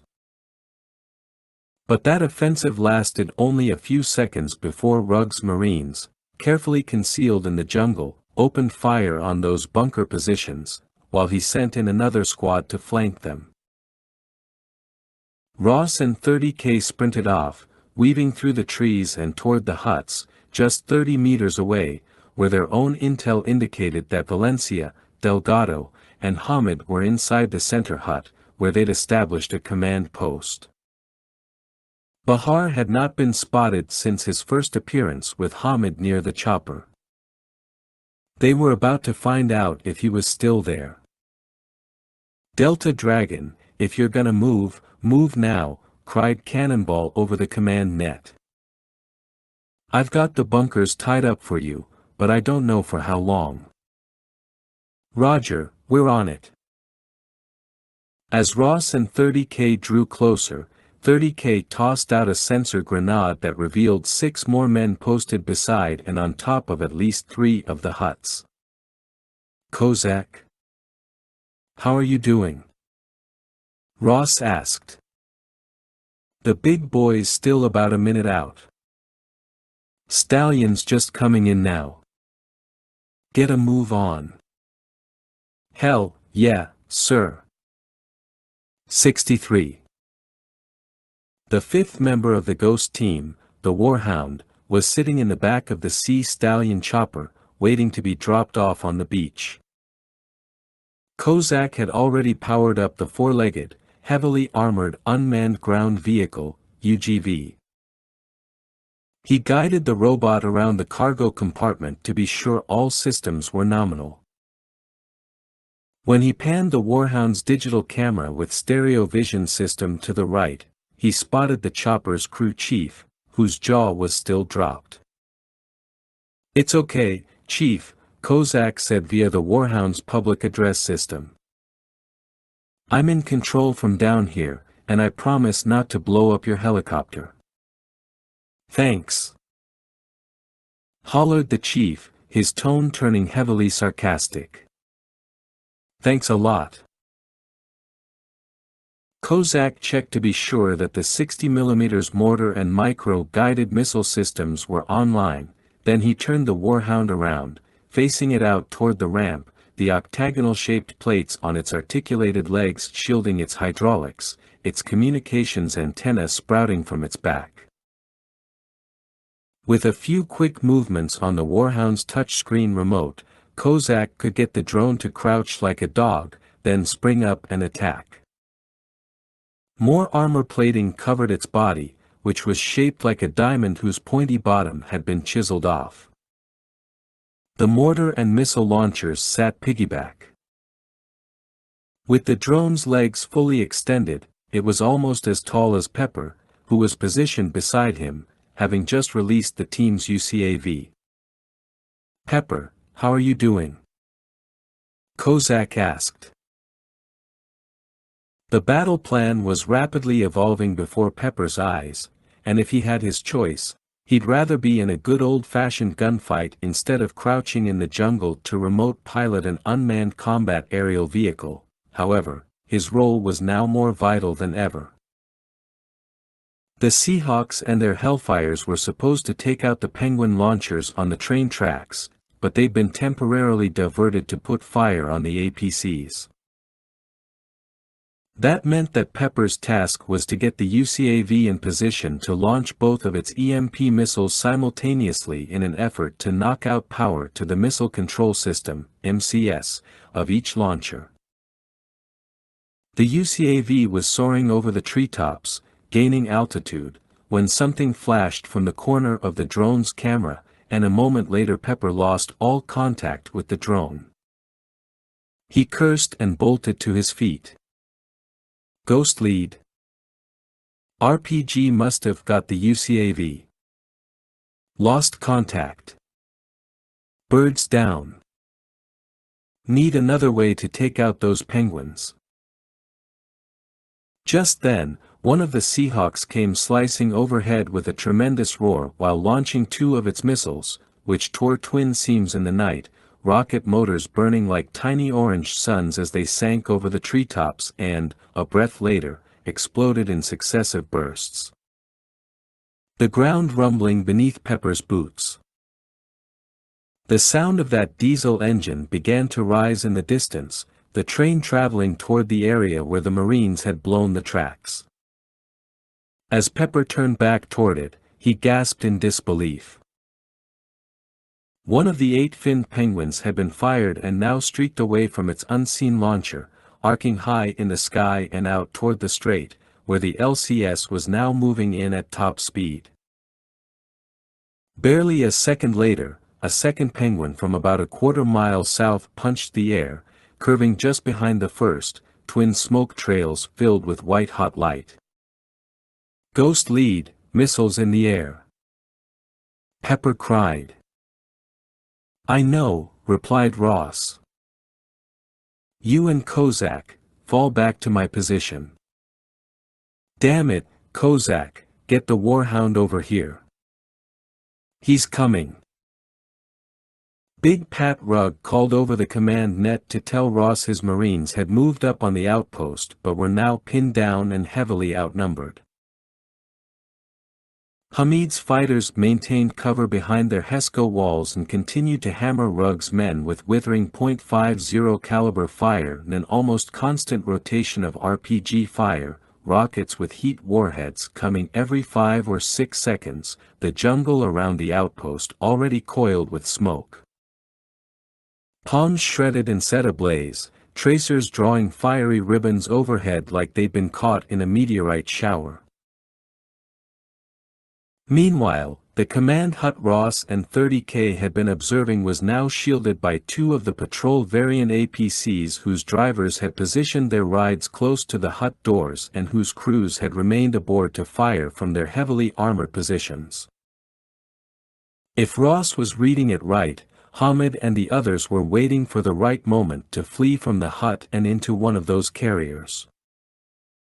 They would hightail it to the north side of the island, where they'd try to escape by a boat or second helicopter they'd already called in.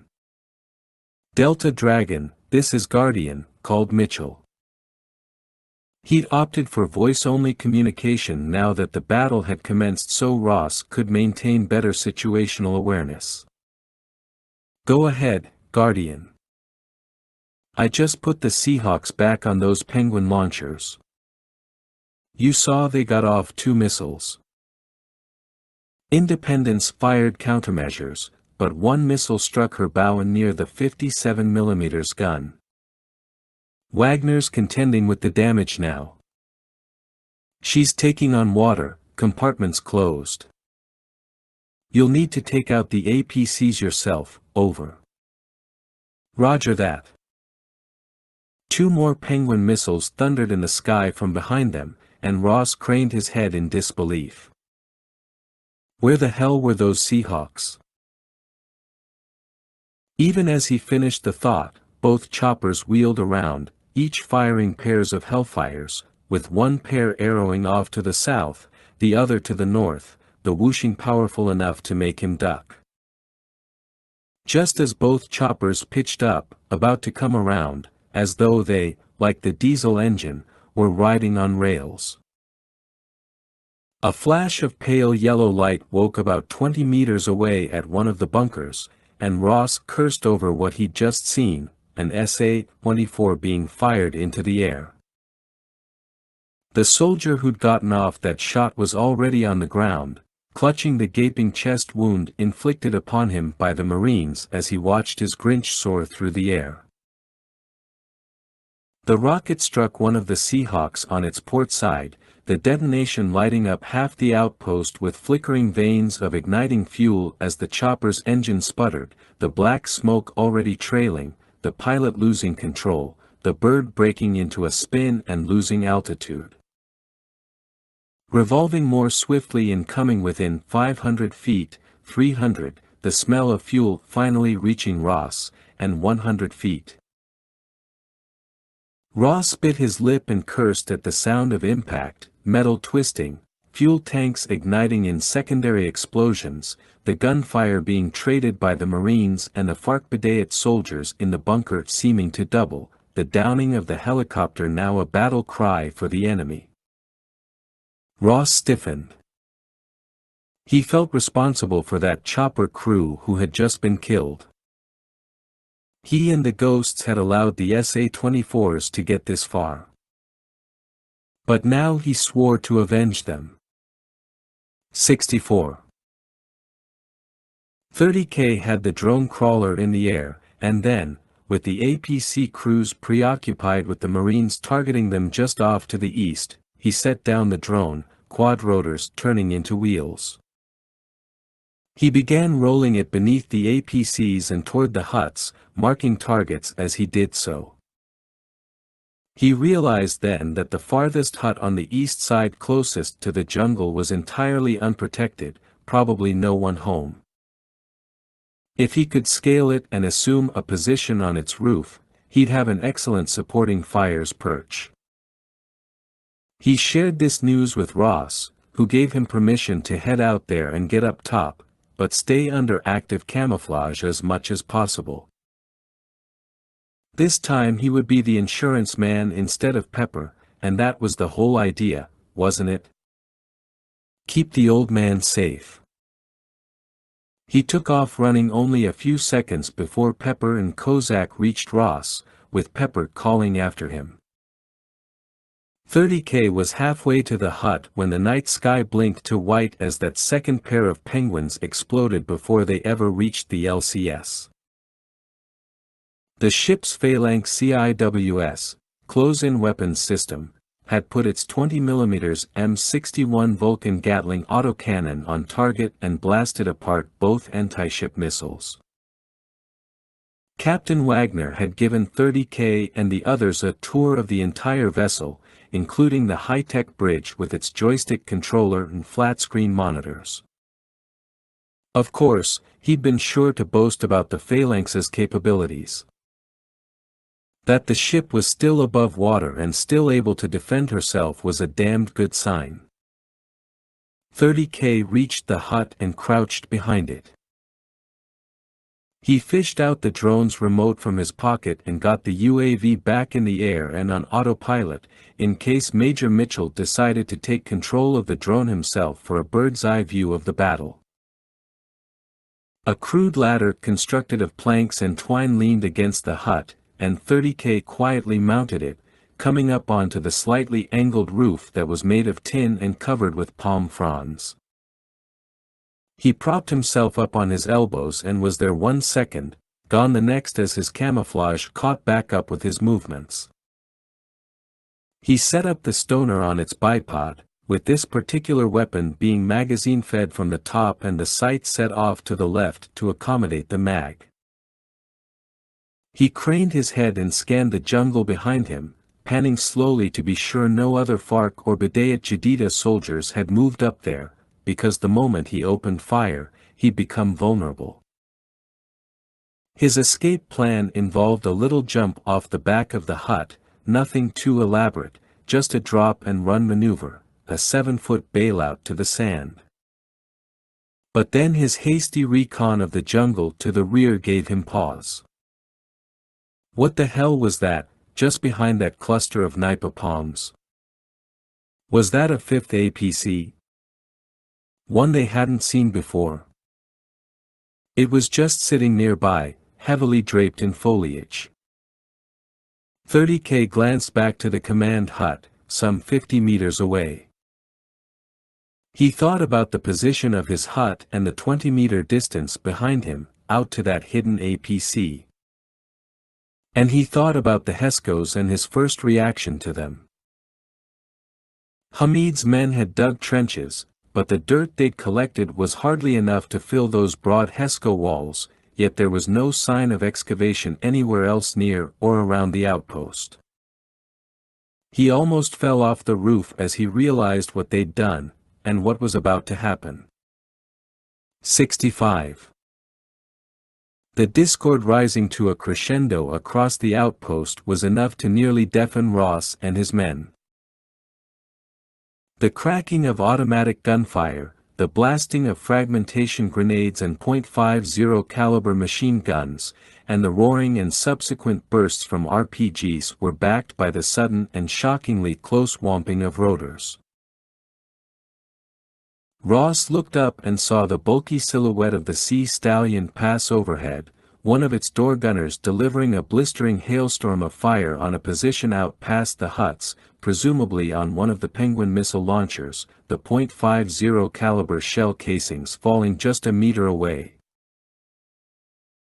Thumping like bugs on the sand until a louder sound drowned them out, 2 more Hellfire missiles charged off from the remaining Seahawk, and a heartbeat later, a 1-2 explosive punch rumbled in the distance, followed by strobing bursts of light across the bellies of clouds.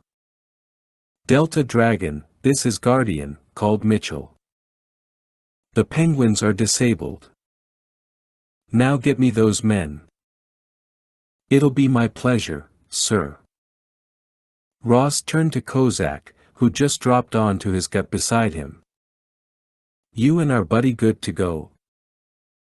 Kozak glanced down at his remote control. "Just say the word." Ross looked past Kozak to Pepper. "I need a sniper on those APCs." Pepper gave a curt nod. "I'll show them some love."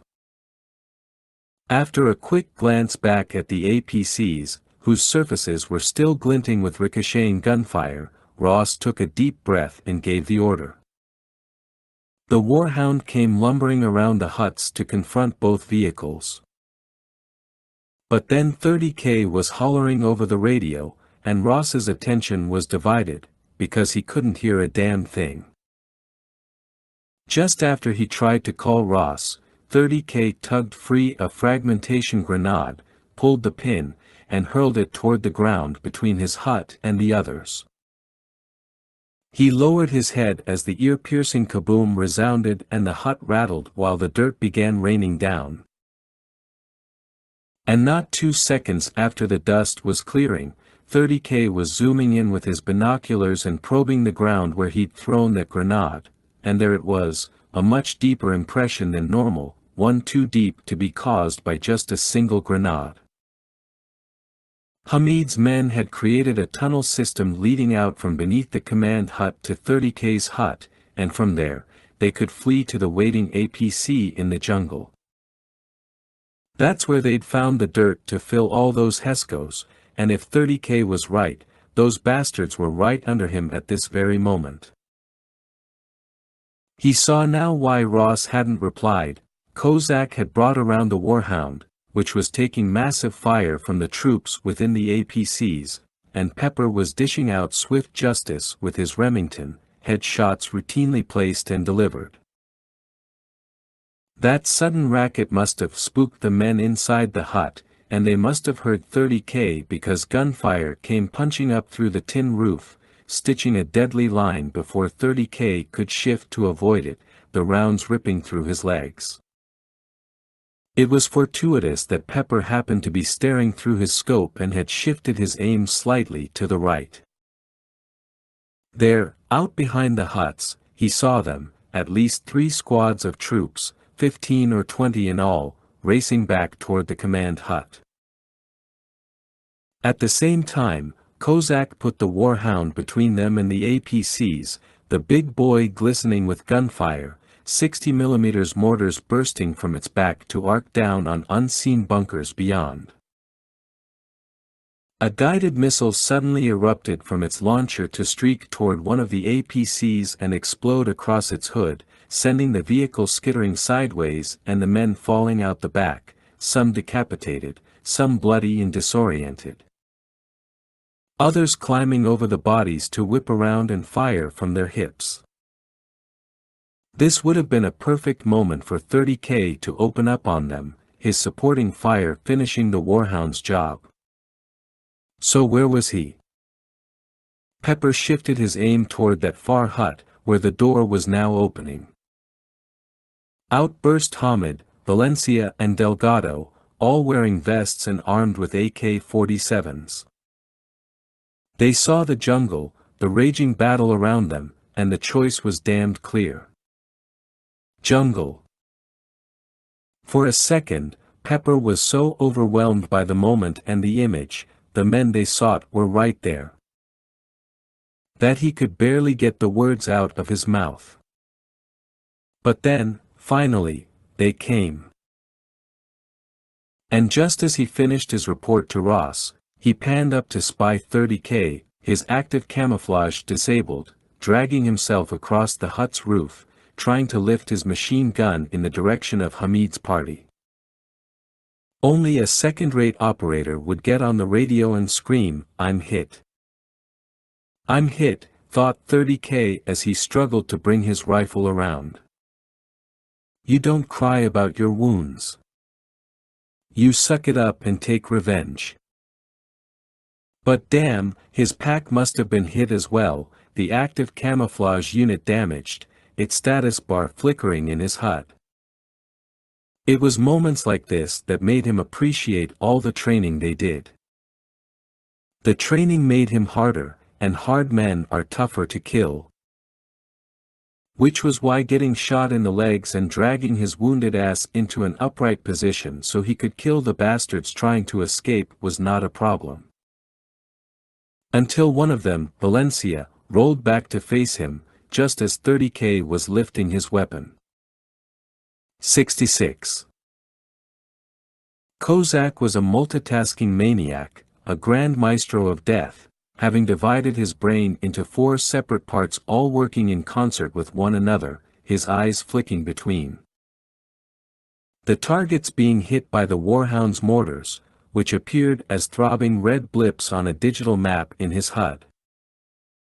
The video piped in from the guided missile camera as he launched a second rocket at the other APC. The grenade sensors readout marking the positions of the Marines along with the team, and the hostiles framed in red. And, finally, what he saw with his own eyes, the profiles of Hamid, Valencia and Delgado out by the far hut, and above them, surrounded by a bed of palm fronds, 30K rising to his knees with his rifle in hand. Screw the multitasking. That was his friend out there. 30K, his big brother. The guy who always got him into trouble, but the guy he wished he could be, with so much courage that he'd throw himself into a barrage of bullets and ask why the enemy was so cheap with ammo. Valencia had his rifle raised. Kozak was about to scream, but a barrage of incoming fire 10 times heavier than before came out of nowhere, as if every remaining troop at the outpost had suddenly converged on their position. And this tiny piece of swamp and sand on an island smaller than Brooklyn was about to become a slaughterhouse. Before Kozak could take another breath, the second APC was struck by the Warhound's guided missile. Valencia's rifle flashed and popped, and Pepper swung around and fired a shot at the fleeing men. The plates on 30K's chest took a few of the rounds, but one caught him in the arm, another grazing his neck, the multiple impacts making him lose his balance before he could return fire, damn it. And 2 more gunshots later, he was falling back off the hut's roof and into the air. He landed on his head and shoulder, a horrible crunch reverberating through his neck, the feeling of bones shattering, and then his breath gone, the cross-comm torn from his face, the dirt in his mouth, his eyes flickering open, another burning pain in his side turning prickly and sharper. Just after a rifle report. He'd been shot again. His left arm was useless, the collarbone most certainly broken, the bone already popping in his shoulder. He reached back for his pistol, saw Valencia lying on the ground clutching a gunshot wound at his hip, saw Hamid and Delgado darting off for the APC, as a fresh wave of gunfire began shredding the hut above him. After stealing a quick breath, he pulled himself up on one elbow and tried to crawl forward. Nothing. He tried again with everything he had. Cursed. Tried again. Damn it. He would not be killed by this hybrid half-assed army. They didn't deserve a prize like him, these amateur bastards. They'd hardly earned his respect. He drove his elbow deeper into the sand and groaned, just as a round pinged off his helmet. It was a Sunday afternoon, and Ross was home in Virginia Beach for 2 weeks of R&R. Wendy had gone out to Target with her friends to buy something for a baby shower happening the following week, and she'd warned him twice to keep an eye on the boys, and he'd sworn he would. Dad? It's so hot outside. Can you shoot us with the hose?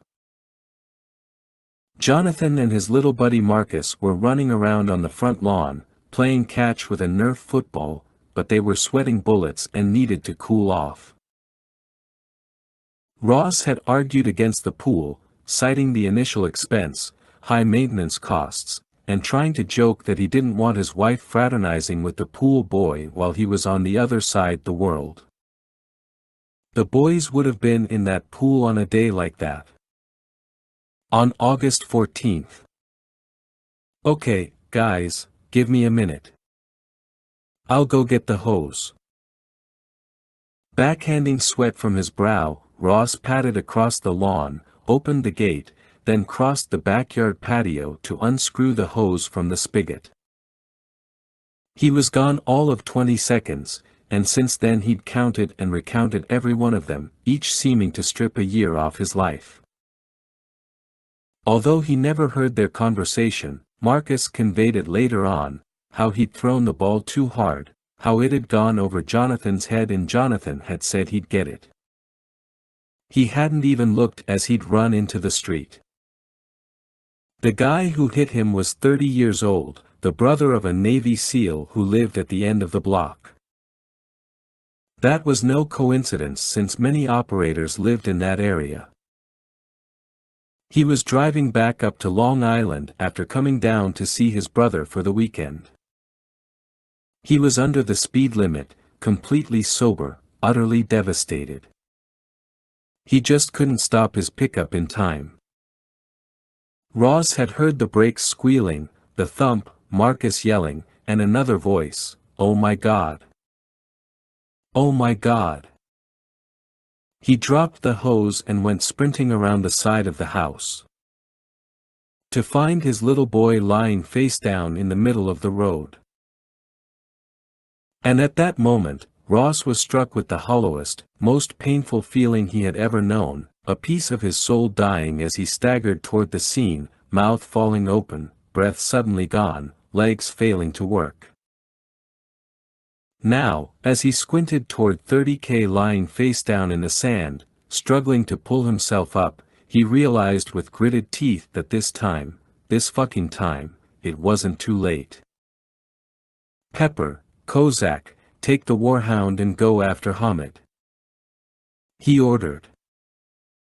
What about 30K? Cried Kozak. I got him. You go now. 67. Pepper got choked up as he and Kozak broke from cover and sprinted toward the warhound. Pepper just couldn't bear to abandon 30K and felt as though he needed to save 30K himself, but the mission required him elsewhere. Period. When 30K had told Pepper not to take any more risks, that if Pepper bought it, the rest of the team would be doomed, Pepper secretly felt the same way about him.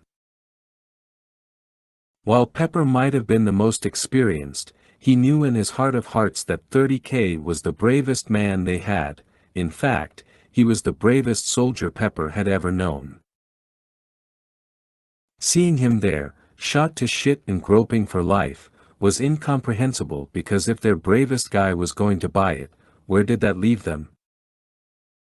Utilizing the warhound for cover, they passed through a fusillade of fire so dense that Pepper found himself flinching over every round that caromed off the UGV, its feet stomping like an elephant's for a few more meters, the air rank with the scent of gunpowder until the ground heaved and splintered, and then, with a creak and groan, some heavy wooden beams, the same ones used to contrast the railway, came popping through the dirt like broken bones through flesh, the warhound's weight too much for them.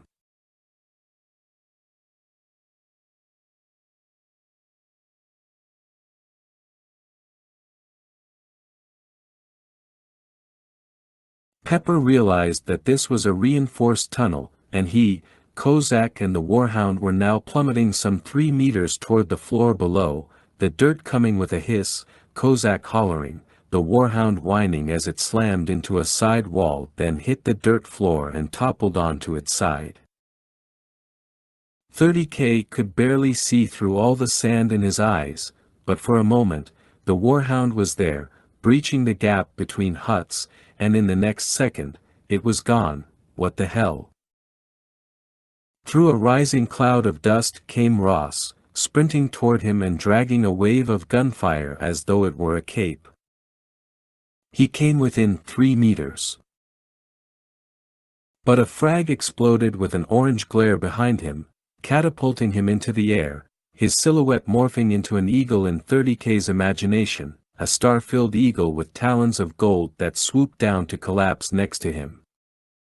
Boss? Boss? Shit, man, come on, he cried. Ross stirred and raised his head. I'm still alive. Good. I'm getting you out of here. Ready? Forget it. My legs are gone. Took another round in my side. Internal bleeding, man, I can feel it. Don't waste your time. Oh, I see how it is. You just can't handle the fact that it's me who's saving you. The Navy fucker with all the baggage. Well, I got news for you, Rambo, right now my baggage is you. Then leave me. 30K screamed. You giving up? No. Then let's go, motherfucker. With that Ross got up on his hands and knees, pulled 30K around, then managed to position him so he could rise, lifting him into a fireman's carry.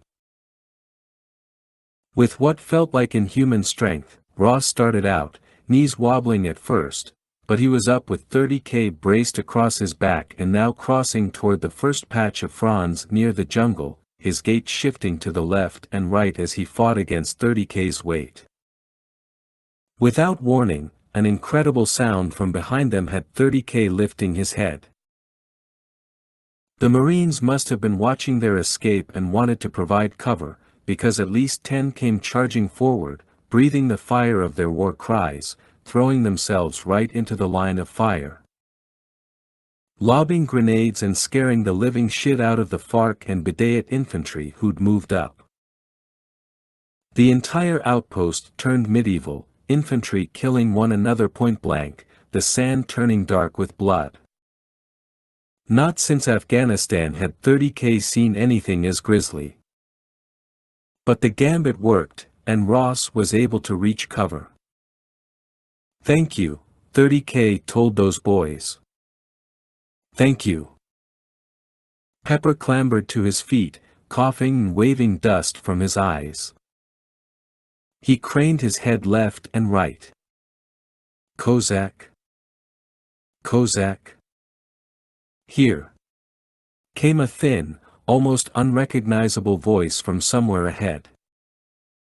Pepper rushed forward, and there, where he'd seen the warhound topple onto its side, was Kozak. Pinned beneath the half-ton monstrosity. Ah, dude, how the hell? Pepper asked. Where's the remote? Let me see if I can get him off you. No time, bro. I'm just stuck, not dying. You take off. They're getting away. Pepper shuddered with indecision, but deep down he knew Kozak was right. All right, buddy, hang on. I'm not going anywhere, said Kozak. Just go. Torn once more, Pepper finally nodded and took off sprinting, adjusting his night vision lens as he came over the mound where the collapse had occurred and followed the remaining section of the tunnel toward a ladder at the far end. He ascended and emerged into a hut filled with ammo crates, burst out the front door, and realized where he was. He looked toward the jungle where Hamid and Delgado had run and saw an APC blasting through the brush. He raised his rifle, took aim at one of the tires, fired. He wasn't sure if he'd struck the tire or not. The vehicle cut hard to the right, behind a thicker section of palms, now well out of his reach. And they must have helped their injured colleague Valencia, because he, too, was gone. 68. Ross's legs finally gave out before he could lower 30K to the ground. Instead, they both came down like boulders off a cliff. Boom! The shock waves of pain ripped through him. He hadn't said anything to 30K, but shrapnel from that grenade had torn into his arms and legs, and there was even a small piece that had stung the back of his neck. He could still move all right, but the hot flashes of pain were increasing by the minute. As he gasped for air, Pepper's report came over the radio, and he wanted to tear off his crosscom and smash it. But then he looked at 30K, rolling onto his back, coughing, blood leaking from his lips now.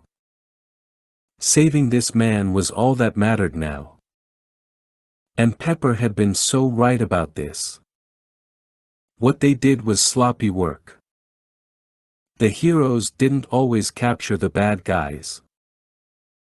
Then again, this was an island, and all Hamid had was an APC. Ross acknowledged Pepper, ordered him to go back for Kozak, then got on the horn to Mitchell. I need the Stallion or the Seahawk to track and interdict that APC, he told the major. Roger that, said Mitchell. Next, Ross called Captain Rugg. Cannonball, corpsman up, my position, right now, over. You got it. On his way. Ross slipped off his pack and wrenched out his first aid supplies, the gunfire still popping near the huts, the APCs on fire now. 30K had been shot in the arm, both legs, and there was blood at his waist and on his neck. He was a mess, but Ross fought against the tremors in his hands and decided that the wound on 30K's side needed the most attention. He got out some big 4x4 bandages and some scissors, beginning to cut away the man's shirt to expose his chest. 30K looked at him, licked his lips, and was about to say something when Ross shook his head and said, "Don't talk, bro. Corpsman on the way." 30K nodded, blinked hard, then stared up at the canopy, and for a moment, Ross thought he'd lost him, but then he blinked again and coughed.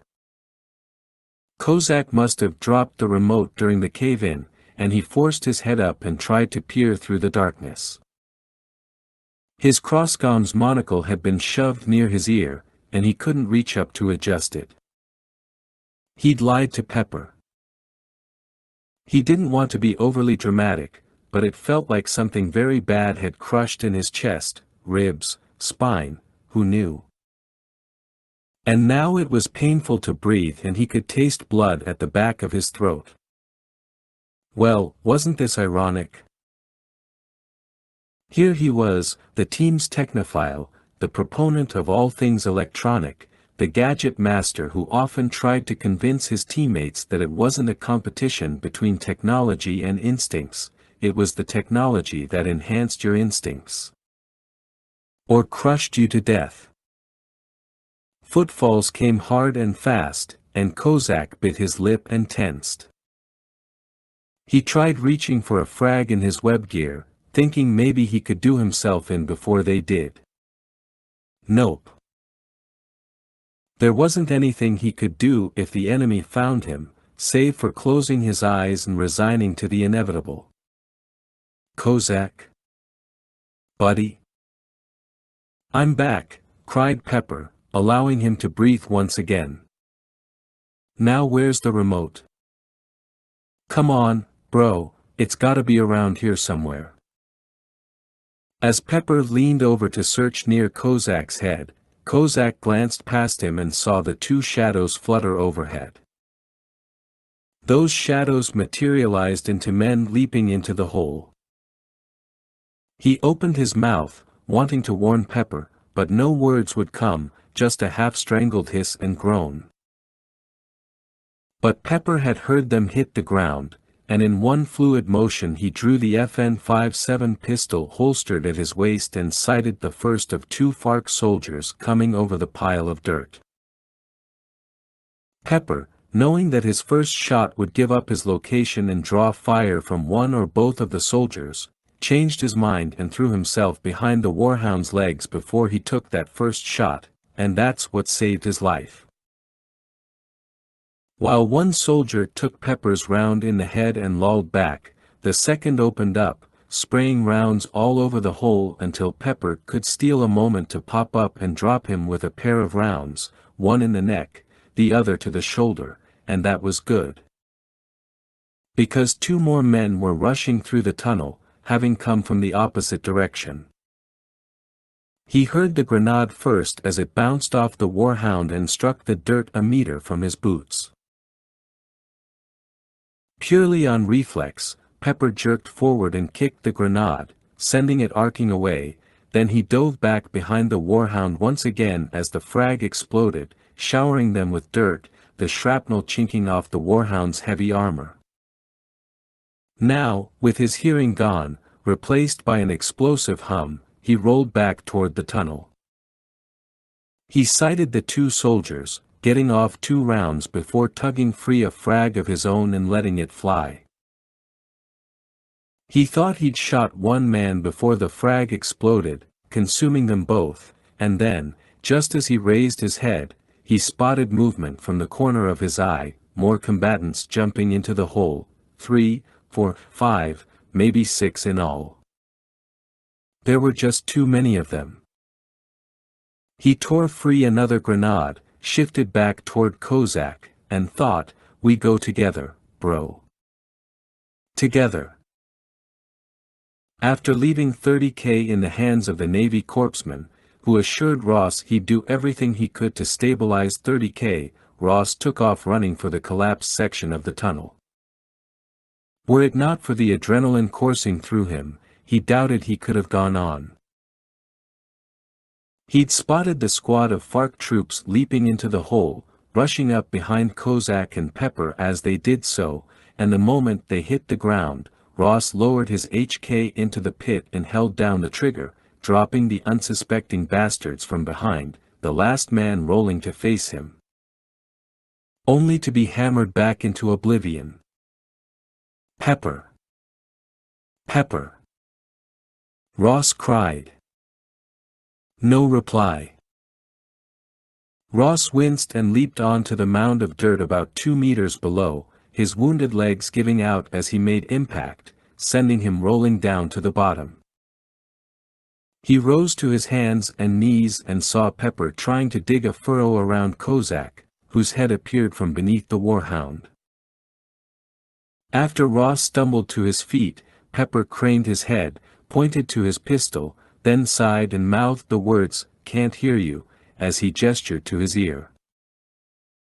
In the dirt, just behind Pepper, and just barely visible, was the warhound's remote. Ross scooped it up and studied the display. If he could flex 2 of the UGV's legs, he could raise its torso a 1/4 meter or so. After a deep breath, he fought to steady his hand and tap in the command. The warhound creaked, servos whining, then rose, just as Kozak moaned and Pepper tugged him free. Kozak's face was twisted in agony as Pepper assured him he'd be okay. Damning to hell medical protocol that dictated they immobilized the patient right there in the pit, they hauled him unsteadily to his feet, and he clutched his chest with one arm, the other draped over Pepper's shoulder. They started down the tunnel, toward the ladder beneath the hut, and Ross dragged himself after them. The pain shooting up and down his legs came as electrified needles now, his arms growing heavier. He helped Pepper get Kozak up the ladder, and then as he climbed and neared the top, the night sky faded for a moment. His heart raced. Sweat poured from his temples. He clutched the ladder even tighter and fought against it. No, he would not pass out. No. He took a long, deep breath, as Mitchell's voice buzzed in his earpiece. Delta Dragon, this is Guardian. The Seahawk has disabled the APC. I don't see Valencia but assume he's still inside. Hamid and Delgado look injured. They're still trying to escape on foot. I'm tracking them now with your drone, over. Roger that, Guardian. They won't get away. 69. Hamid and Delgado were heading toward the fishing boat rental place on the north coast, and Ross called for the Seahawk to land on the beach. He and Pepper headed out to board the chopper. Meanwhile, Rugg called to say that his Marines had captured 11 men who'd surrendered and that the others were either wounded or dead. Sadly, he also mentioned that 5 of his Marines had been killed, while another 14 had been wounded. You sure you're okay? Pepper shouted above the rotor wash as they climbed into the Seahawk. Ross gave him a vigorous nod and thumbs up, and once they were off the ground and had donned their headsets, he issued his instructions to the pilot. Meanwhile, the wounded were being evacuated on to the Sea Stallion, and Rugg called to say he was making sure that Ross's people were taken good care of for the trip back. Guess it's up to us old guys to finish this off, huh? Asked Pepper. Age and treachery, said Ross. Pepper smiled, thought a moment, then said, going back for 30K, that was something. You didn't think I had it in me. I won't lie. It's okay. So now you know. Yeah. I sure as hell do. Hamid was limping, and Delgado was clutching his left elbow with his rifle slung over his shoulder as they came out of the mangroves on the east side of the beach and stepped onto the rickety wooden pier leading out to the score of fishing boats. Their escape involved more than just stealing an old boat. Mitchell reported that a helicopter had landed on a tiny sand island less than a kilometer off Rupat's northern coast, and surely Hamid and Delgado would fire up one of the outboards and race out to meet it. But before they reached the end of the pier, they froze and squinted in horror through the darkness. As the air shimmered and fluctuated to expose Ross and Pepper, rifles trained on them, eyes burning. Don't move, Hamid, Ross ordered in Arabic. And you, too, Señor Delgado, Pepper said in Spanish. Hamid took a step forward and leaned toward Ross, straining to get a better look at him. Who are you? That doesn't matter. Why we're here is more important. Hamid contemplated that, his face stoic. He glanced back to Delgado. Do you know who they are? Yes, he does, said Ross. Don't you remember us, little man? Back in that coke lab in Colombia? We saved your ass, and you told us you were a taxi driver. Delgado's gaze drifted past them, as though he were already searching for an escape route. I don't know you. All right, listen to me, Ross began. Put your rifles on the dock. You do it right now, otherwise I'll make the pain a lot worse. Hamid kept his rifle trained on Ross.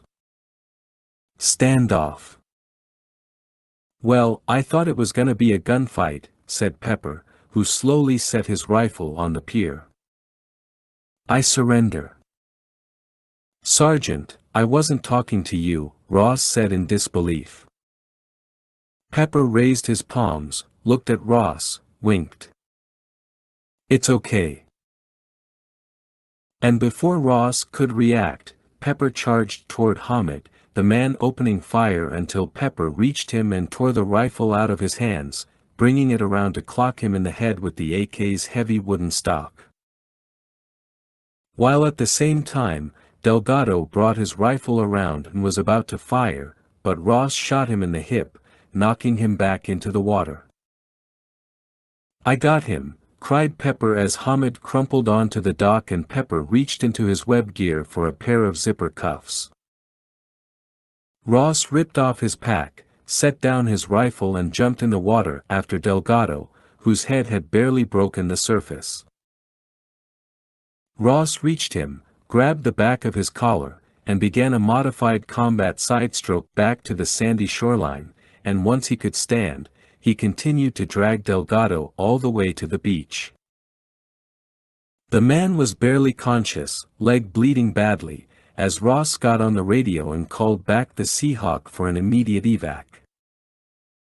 Seeing that the little man wasn't going anywhere, he crossed onto the dock and dragged himself over to Pepper, who was resting his back against Hamid and just breathing. Chopper on the way? Pepper asked.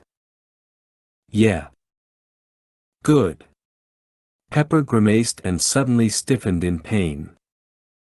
He shot me up pretty good.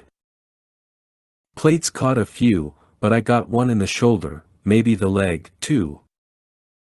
Yeah, I can feel it. Dude, what were you thinking? I don't know. I just got no patience for that shit. Ross was so dumbfounded he had to laugh. Next time you give me some warning. Pepper was about to reply, but the Seahawk had swooped down toward the beach and landed. Ross leaned over and cried in his ear, "We got him, old man. We got him."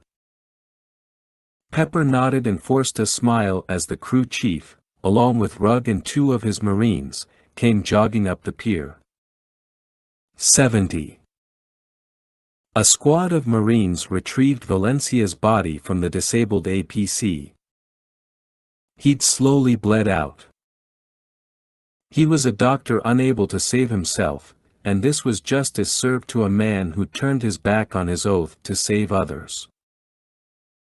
30K, the most seriously injured of the ghosts, was stabilized back on board the LCS, as were Pepper and Kozak, the latter of whom had suffered some broken ribs and a punctured lung. During stabilization and triage, Wagner ordered the Sea Stallion to be reconfigured for medevac. The CH-53 was capable of carrying 24 stretchers, 8 more than the number of wounded requiring critical trauma care. Singapore's two trauma care centers, Gleneagles Hospital in Tanglin and nearby Mt Elizabeth Hospital in Orchard, would split the casualties to reduce overload at either center. Ross stayed with his men, having been told that he'd need to have the shrapnel removed from his arms and legs. All Kozak could think about was whether or not the Warhound had been retrieved, and Ross assured him that yes, the big boy was back on the hangar deck, looking about as battle-worn as they were. Pepper was resting easy, the morphine drip keeping him in a good place for now, and 30K was completely out, eyes slammed shut, face ashen. With a deep lump in his throat, Ross reached out and took 30K's hand in his own. "You can be a real asshole, you know that?" "Yeah, I guess you do." During the next few weeks, while he and the team recovered, Ross kept tabs on Hamed and Delgado, learning what he could through Mitchell and Diaz. For his part, Hamed would not talk no matter how many times he was interrogated and didn't seem to care if he spent the rest of his life in prison. Delgado, on the other hand, knew the game all too well and was already working out his deal before federal prosecutors ever came to him with one. Because Hamid's partner Amir Bahar had been seen on the island but not captured during the raid, those prosecutors wanted to locate him. They also wanted everything Delgado knew regarding Hamid's operations with Bahar, and they wanted the truth about what Delgado had done after he'd been kidnapped. The little man spun quite a tale. Once he learned his cover was blown and 10 years of work in Colombia as the agency's most valuable asset was shot to hell, he got desperate. He knew the agency would punish him for his failure, assign him to a desk for the rest of his tenure, so he did something radical. He hacked into his personnel file and altered the photographs as part of a plan to go underground with some money he'd socked away. Unfortunately, the FARC caught up with him before he could vanish, and it was Mitchell's friend, Adamo, who'd learned of the kidnapping through his own contacts and called it into the agency.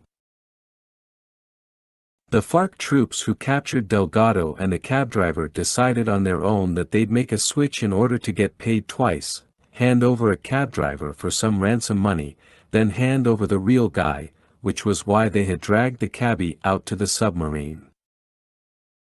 Ross's team got caught up in that mess, Delgado escaped, and then, instead of going underground, he decided he'd go for broke. He struck a deal with Valencia and Hamed, who went for it because Delgado's European drug contacts were valuable to them and Delgado threatened to expose the group if they didn't take him under his wing. To ensure against any retaliation, Delgado proved that he had a partner who would blow the whistle on Hamed if he wound up getting killed. His partner was Tamer, whose family Delgado promised to take care of so long as the man remained loyal to him. Despite killing himself, Tamer knew that Delgado would keep his promise. Delgado was going to further open up the European drug markets for Hamed and Bahar, as well as tip them off to any known American intelligence assets. For this, he would be paid handsomely. Ross had never known a more opportunistic, conniving, treacherous son of a bitch, and to top it all off, Delgado said the agency had driven him to this. They'd put too much pressure on him and made him risk his life for an insulting paycheck. He would spend the rest of his life in prison, but his deal kept the death penalty for treason and espionage off the table. Every military base had its local sports bar, and every sports bar had its regulars, which in the Liberators' case included men whose work was never discussed. These were the Special Forces operators like Ross whose motto, "Liberate the Oppressed," had given the bar its name. Their conversations ran the usual gamut from sports to beer to family and girlfriends. It had been nearly 8 weeks since Ross and the others had all been together, so this night out was a reunion of sorts. He sat at a long booth, realizing what a dork he was for showing up so early.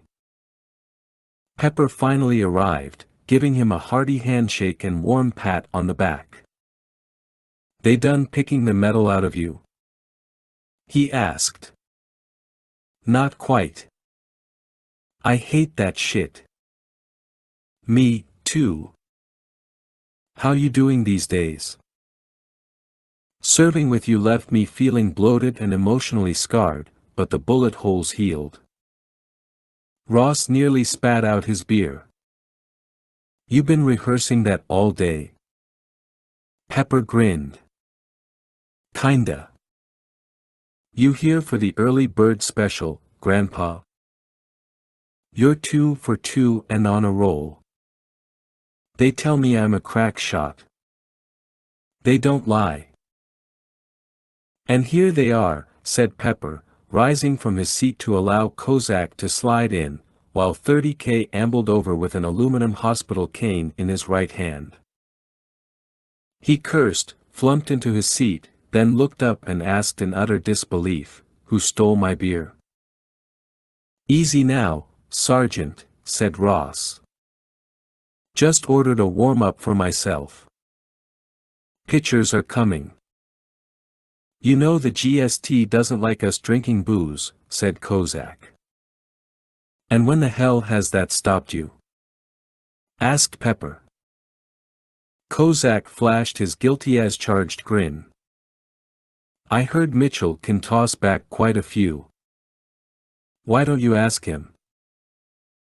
said Ross, cocking a thumb over his shoulder as Mitchell approached, wearing jeans and a sweatshirt simply labeled, Army. The team was about to snap to when Mitchell said, "Relax, boys, I just heard you were all getting together, and I wanted to stop by." "We appreciate that, sir," said Pepper. Mitchell's gaze grew distant. "You know, every time I went downrange, I came back with new stories and new scars, and sometimes a heavy heart, but you know what the best thing was?" The major waited, a dramatic pause. "Shit, the best thing was I came back. So enjoy your non-alcoholic beverages tonight, and as soon as the doctor clears you, I've got plenty of work. Are you in, gentlemen?" "Hooah!" they all shouted. "Very well. See you soon."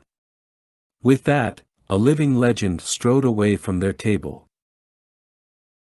After they'd eaten their fill, traded jokes and relived the more hair-raising parts of the mission, they said their goodbyes, and Ross made it a point to escort 30K out to his car, a red Mustang Cobra, of course. "You didn't come out here to give me help, did you?" said 30K. Ross shook his head. He closed his eyes for a moment and began to choke up. "Sir, what's wrong?" "Nothing. Sir. Look, I want to tell you about my son. I want you to know. I guess I need you to know. Do you have a minute?" "Sure. I got all the time in the world."